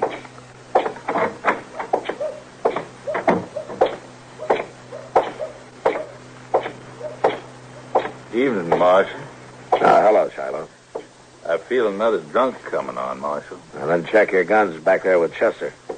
What if the Army comes tonight? I'll need my gun. Then stay sober. If the army don't come, I'll have stayed sober for nothing. Well, every man's got his problems, Shiloh. But if I see you drunk and wearing your guns, you're going to wake up broken-hearted in jail tomorrow. Some night, I'm going to get drunk enough to draw on you, Marshal. Oh? And some night you're going to die, Shiloh.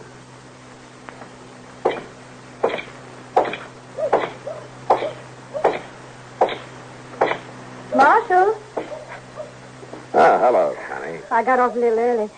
Shall we go now? Anytime. I keep my horse at the National. Meet you at the edge of town? Oh? You ashamed to be seen with me? Oh, no, Marshal, but, well, you know how people talk. Sure. All right, I'll wait for you just on the trail. I'll hurry.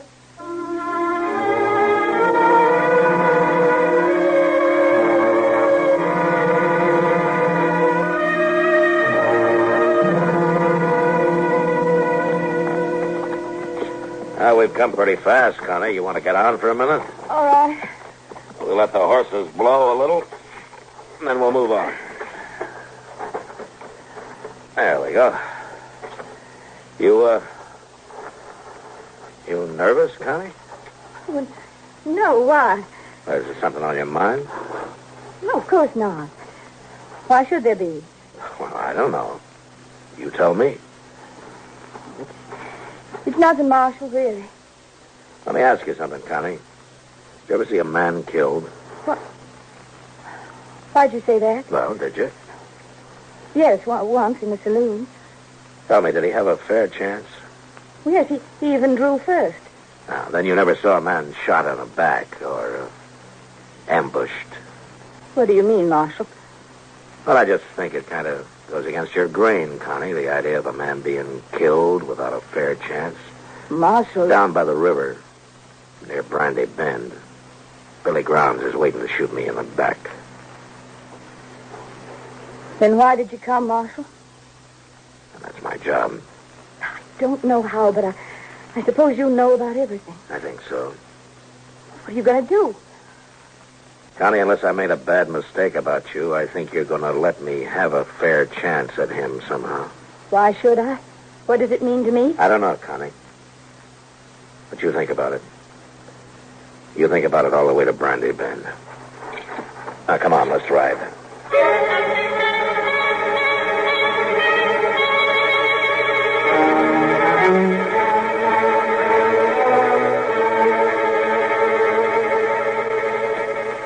Make a nice camp down here. Plenty of wood. Get your water right out of the Arkansas. Don't you think, Connie? Man could hide out for a long time down here. Marshal. You could be safe here, even while the Army was trying to move into Dodge. And a lot of men were being killed back there. It's peaceful here. And quiet. Marshal, I can't do it. All right, just tell me, Connie. Big cottonwood up ahead on the left. Yeah, I see it. All right, just keep moving. Now, when we get there, I'm going to ride fast. I'll hang onto the off side of my horse for cover, and when I start, you turn around and get back out of gunfire, huh? Yeah, sure is pretty down here, Connie. Maybe someday we can come down and go fishing, huh? The river's full of catfish. You ever eat a catfish dinner? They can be mighty good if they're small enough. Go on back, Connie.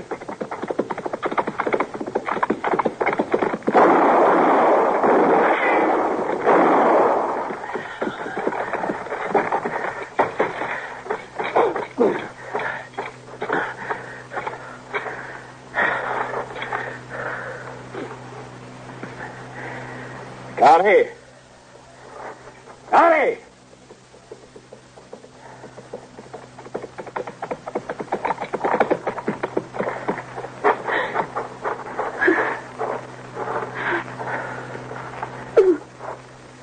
He's dead, Connie. Take it easy now. I'm all right, Marshal. I'm sorry about this, Connie. I'm sorry I had to do it. I'll show you where the money is. Then you can take me back to Dodge. To jail.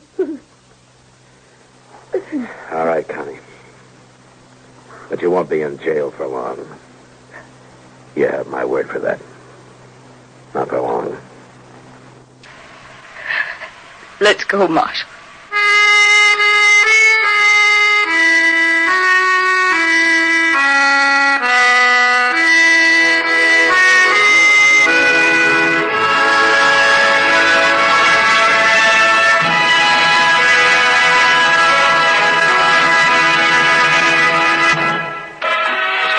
Specially written for Gunsmoke by John Meston.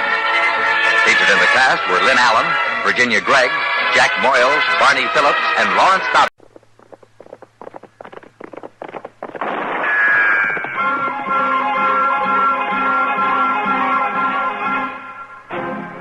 Around Dodge City and in the territory on West, there's just one way to handle the killers and the spoilers, and that's with a U.S. Marshal and the smell of Gunsmoke.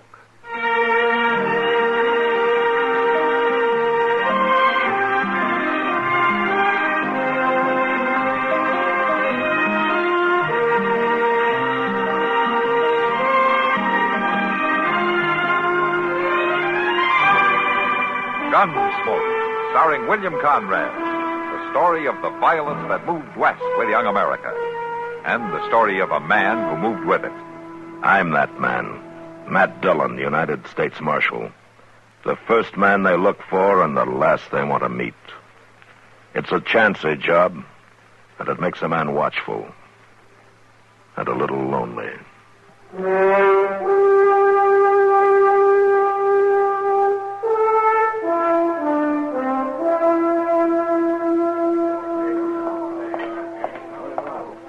Marshal? What? Marshal, I've been looking for you. Oh, hello, Tush. I just want to ask you one question. All right, go ahead, ask.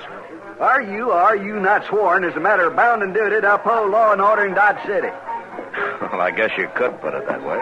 Then why don't you get up from that there table and go out and find that cow? Cow? Goodness, you think all Mr. Dillon's got to do is go around hunting some scrawny old cow? You keep your mouth shut, Chester. No, just a doggone minute here. Ain't nobody going to smart off at Sit you down, like that. Chester, sit down. You too, Tush. You keep waving your arms like that, you're going to get apoplexy. I ain't got no time to sit down, Marshal. I got 1,400 head of cattle over across the river, bawling and a frothing.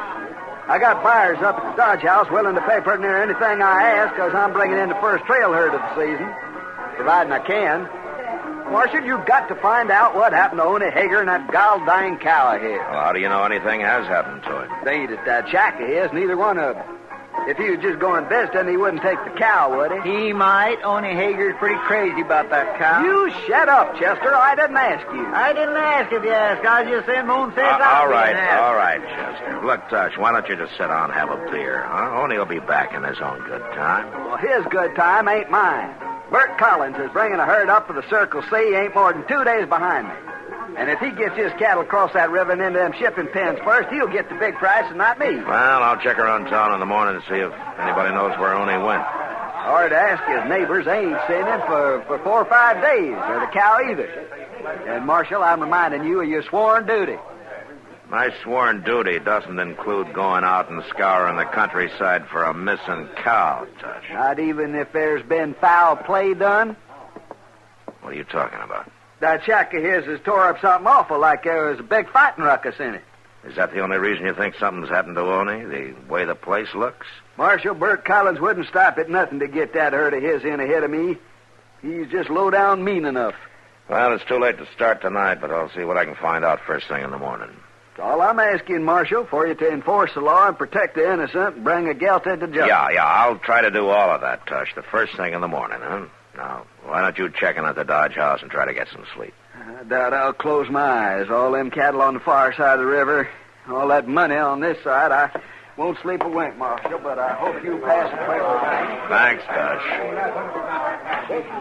My goodness, Mr. Dillon, all that fuming and fretting over a 16-year-old cow that's a dang skinny, her hip bones stick out like a hubs on a wagon wheel. Yeah, but she comes in handy, though, for a job like this. Oh, Matt. Chester. Oh, hello, Kitty. Oh, Kitty. Sit down. You like to have some beer? Yeah, thanks. All right. What's Tush Lee all worked up about, Matt? Oh, he's got a trail herd that he wants to bring across the river. He's pretty upset because he can't find Oni Hager and that cow of his. What's Oni Hager's cow got to do with it? Well, for land's sake, Miss Kitty, everybody knows you got to have a cow or a steer that's a good swimmer and that'll take the lead if you want to drive a herd across water. Well, I didn't know it. Is that true, Matt? Yeah, that's true. See, a lot of herds have a natural leader or two, and they'll take to water. The rest of the cattle will follow them across. But you try to force the herd in, the chances are they'll panic, and half of them will drown. Huh. I never heard of it. Oh, Oni Hager makes a lot of money every season just leading the herds across the Arkansas. That old cow of his takes to water like a duck. Well, then it's not a joke. Without that cow, Tush is in trouble. Sure, he's in trouble. When Bert Collins hits here in a couple of days with his herd, there's going to be more trouble. But he's already here, Matt. Collins? Yeah, I seen him on the street this afternoon. Ain't he due in yet? No. He must have had a gun ahead. Mr. Dillon, Tush said that shack of Oni's is all tore up like they'd been a fight. Yeah. And Oni's not one to go off on sudden trips. You know something, Kitty? I think you're right. It's not a joke.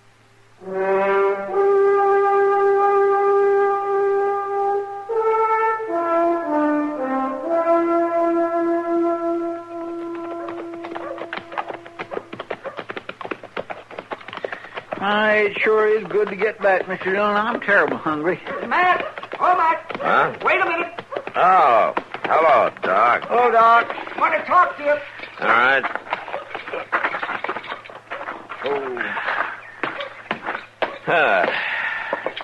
Chester, you go on ahead if you want. I'll meet you at the restaurant, huh? Well, I am feeling pretty empty, Mr. Dillon. Yeah, I'll go on in. I'll see you later, Doc. Yep, right, Chester.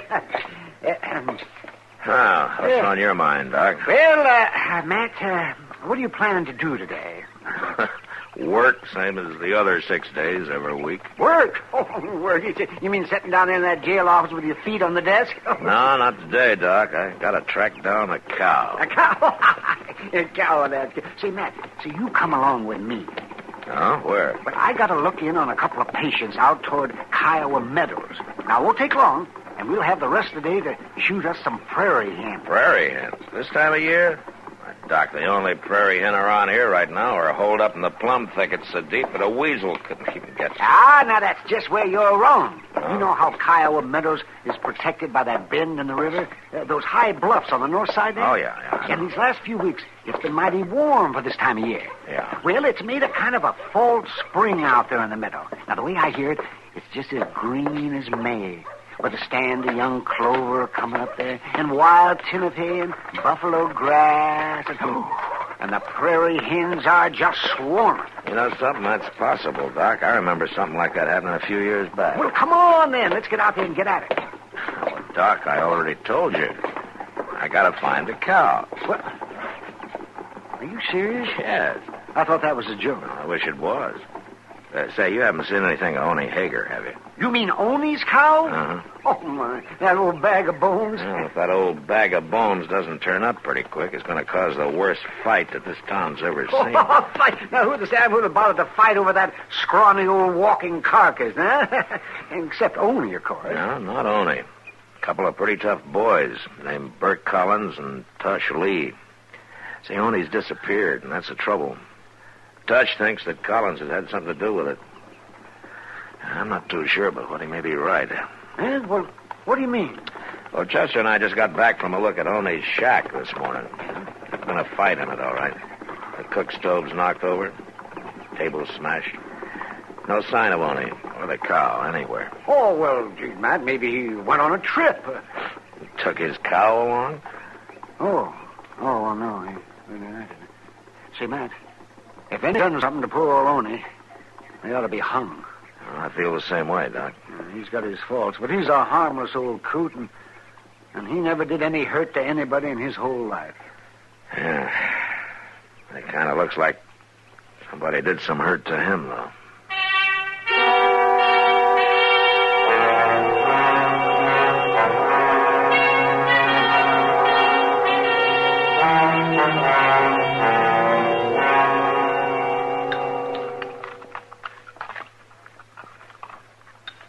I just don't seem to have no appetite at all lately, Mr. John. Yeah, I noticed that, Chester. You only had 6 eggs. Well, I don't mean I don't eat exactly, but I just don't seem to relish it so much anymore. Oh, I see. Or maybe if you cut down on the quantity a little bit, maybe... No, it ain't that, I don't think. Oh. See, it's just more like I've been feeling poorly lately. Nothing particular, exactly, just kind of sore all over.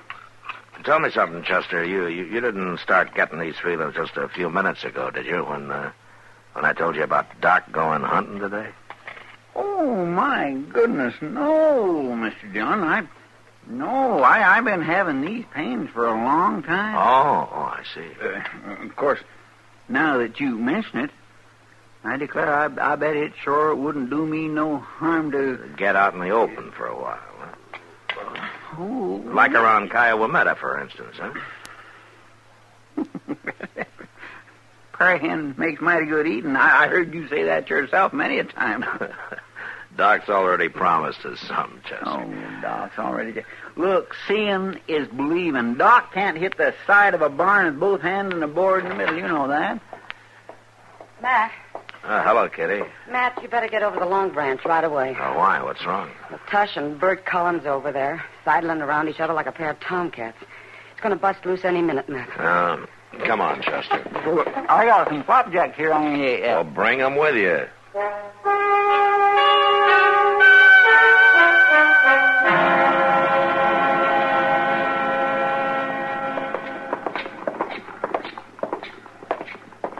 You know how to say nothing about nobody. There they are, Mr. Dillon.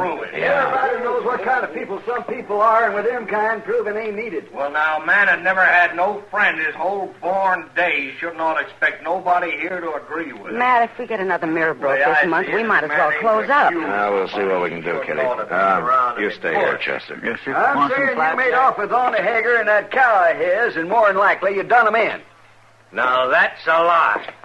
And I'm going to break you in pieces for it. Well, you can start whenever you're All ready. right, hold it, both of you. Huh? Well, there's a murderer, Marshal. Do your duty now. Marshal. A man shouldn't ought to go telling lies about somebody, had he? What are you doing in town, Collins? I thought your herd was still a day or so south of the river. Well, I rode in ahead. Wanted to talk to them cattle buyers. Come in to steal that cow and murder Orna Hager. That's what he done. Have you seen Oni, Collins? Why'd I want to see him? I got 2-3 good swimmers in my herd. You gonna arrest him or ain't you, Marshal? I'm afraid I haven't got much reason to, Tush. All right. I'm gonna take the law into my own hands. I wouldn't advise that, Tush. I give you your chance, Marshal. If you ain't gonna do your job, I'm gonna bring my boys into town. We'll do it for you. Tush, come back. Well, now. Crazy fool. A man is going to be attacked. He shouldn't ought to just stand around and do nothing to protect himself, should he? Now, wait a minute, Wait Collins. nothing. I'm going to camp and get some of my boys, Marshal. Doggone old cow sure is causing a lot of trouble, ain't he, Mr. Dillon? Yeah. And it's going to get worse.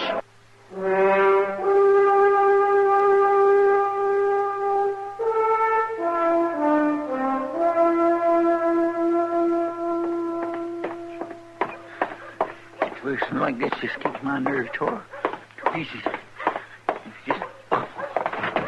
Mr. Dillon? Mr. Dillon? Shut the door, Chester. Oh, Hester.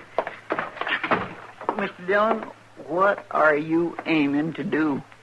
Sit here and digest my breakfast? Why? But they're going to be at it any minute now. Who is? Tush Lee and Bert Collins, you ain't forgot about them, have you? No, but I wish I could. Well, they're in town right now, both of them, and they got their men with them. Yeah, I know. Well, if you already know, why don't you do something? Like what, Chester? Well, my land, you could... At least you could go... Well, maybe if you couldn't do that, you...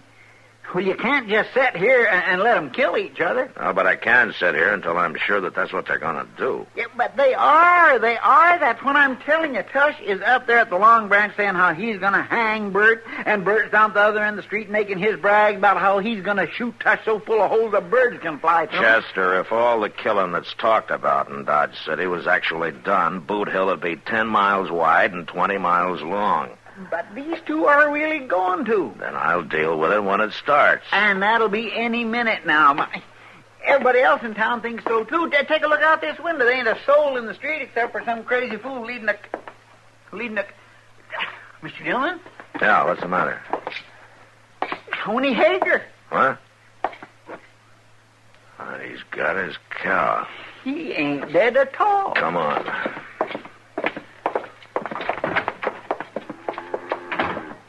Hey, Arnie! Wait up a minute, will you? And look, there's Tush at the door of the Long Branch there. Yeah. And there comes Collins and his men. It's him. Morning, Marshal. Chester. Morning. Looking up to be another mighty pleasant day now. Or wouldn't you say so? Yeah. It's a fine, fine day, Arnie. Where have you been? You know, me and Ida Bell here has been up to Kiowa Meadows for a few days. Kiowa Meadows? Oh, my goodness, it's just like spring up there. It's all new grass and fresh clover, and Ida Bell ain't at nothing but dry feed all winter. He's just done her a world of good. Ain't that right now, dearie? Hush! What? Come on out here. You too, Collins. And both of you come alone. You had any excitement around town while I've been gone, Marshal? Excitement? Oh, no. None to speak of, Oni. Things have been pretty quiet. Oni, did you see any prayer hand up in Kiowa Meadows? Oh, my, yes. There was just scads of them. I'm mighty glad you got away from him, Oni. Did he hurt you bad? Oh, now shut up and listen to me, both of you. Before you start taking the law into your hands again, Tush, you better stop and think for a minute. Oni's only been away on a little trip. Collins here had nothing to do with it. What? It's true. Tell him, Oni. Well, I don't know what you're talking about, but me and Ida Bell's been up to Kiowa Meadows. Well, there you are, Tush. Like I told you. Well, how was I to know? Well, you didn't know. And it's like I said, a man hadn't ought to say what he ain't sure of. I reckon I was kind of in the wrong, all right. Well, that's for dang sure. And you made me look real bad, Tush. Yeah, I guess I did. Bert, I might set up drinks if you was a mind to. All right. You ain't got to say that but one time. Let's go. Honey, will you have that cow down the river in a couple hours? I got a job for her. Well, I'm mighty sorry, but Ida Bell can't do no swimming today. She can't? Well, why not? Well, she ate too much green clover, and she ain't going to be fit to go in the water before tomorrow. Tomorrow may be too late. Oh, forget it, Tush. Throw your herd in with mine. We'll swim them across together. Well, then we'll hold out for the same price with them cattle buyers. Fair enough. Oh, all right. Come on, let's get that drink. Okay. Say, Oni. Yeah? If you went off on a trip on your own choice, now how come your house was all tore up so bad that way? Yeah? Well, that was on account of Ida Bell. She didn't know where we was going, and she put up an awful ruckus before I convinced her. But it wasn't the barn that was tore up, it was the house. Well, of course it was. Where do you expect me to keep her, outdoors? No, Oni. Nobody would expect you to keep that cow any place except right in the house.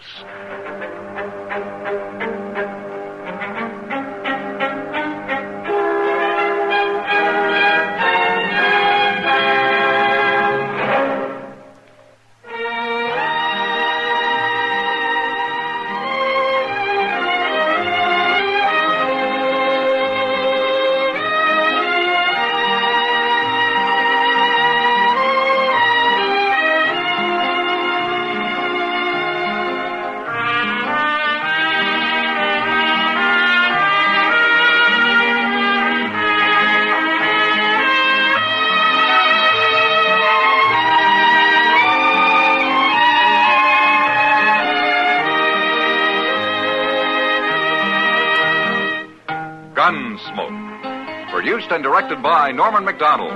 Stars William Conrad as Matt Dillon, U.S. Marshal.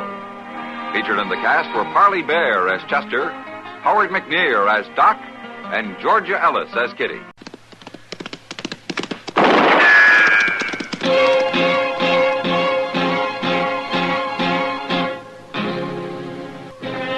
Around Dodge City and in the territory on West, there's just one way to handle the killers and the spoilers, and that's with a U.S. Marshal and the smell of Gunsmoke.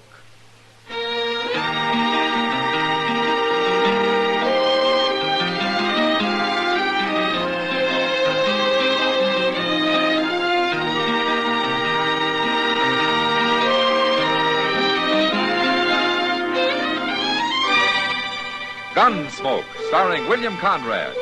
A transcribed story of the violence that moved west with young America. And the story of a man who moved with it. I'm that man. Matt Dillon, United States Marshal. The first man they look for and the last they want to meet. It's a chancy job, and it makes a man watchful. And a little lonely.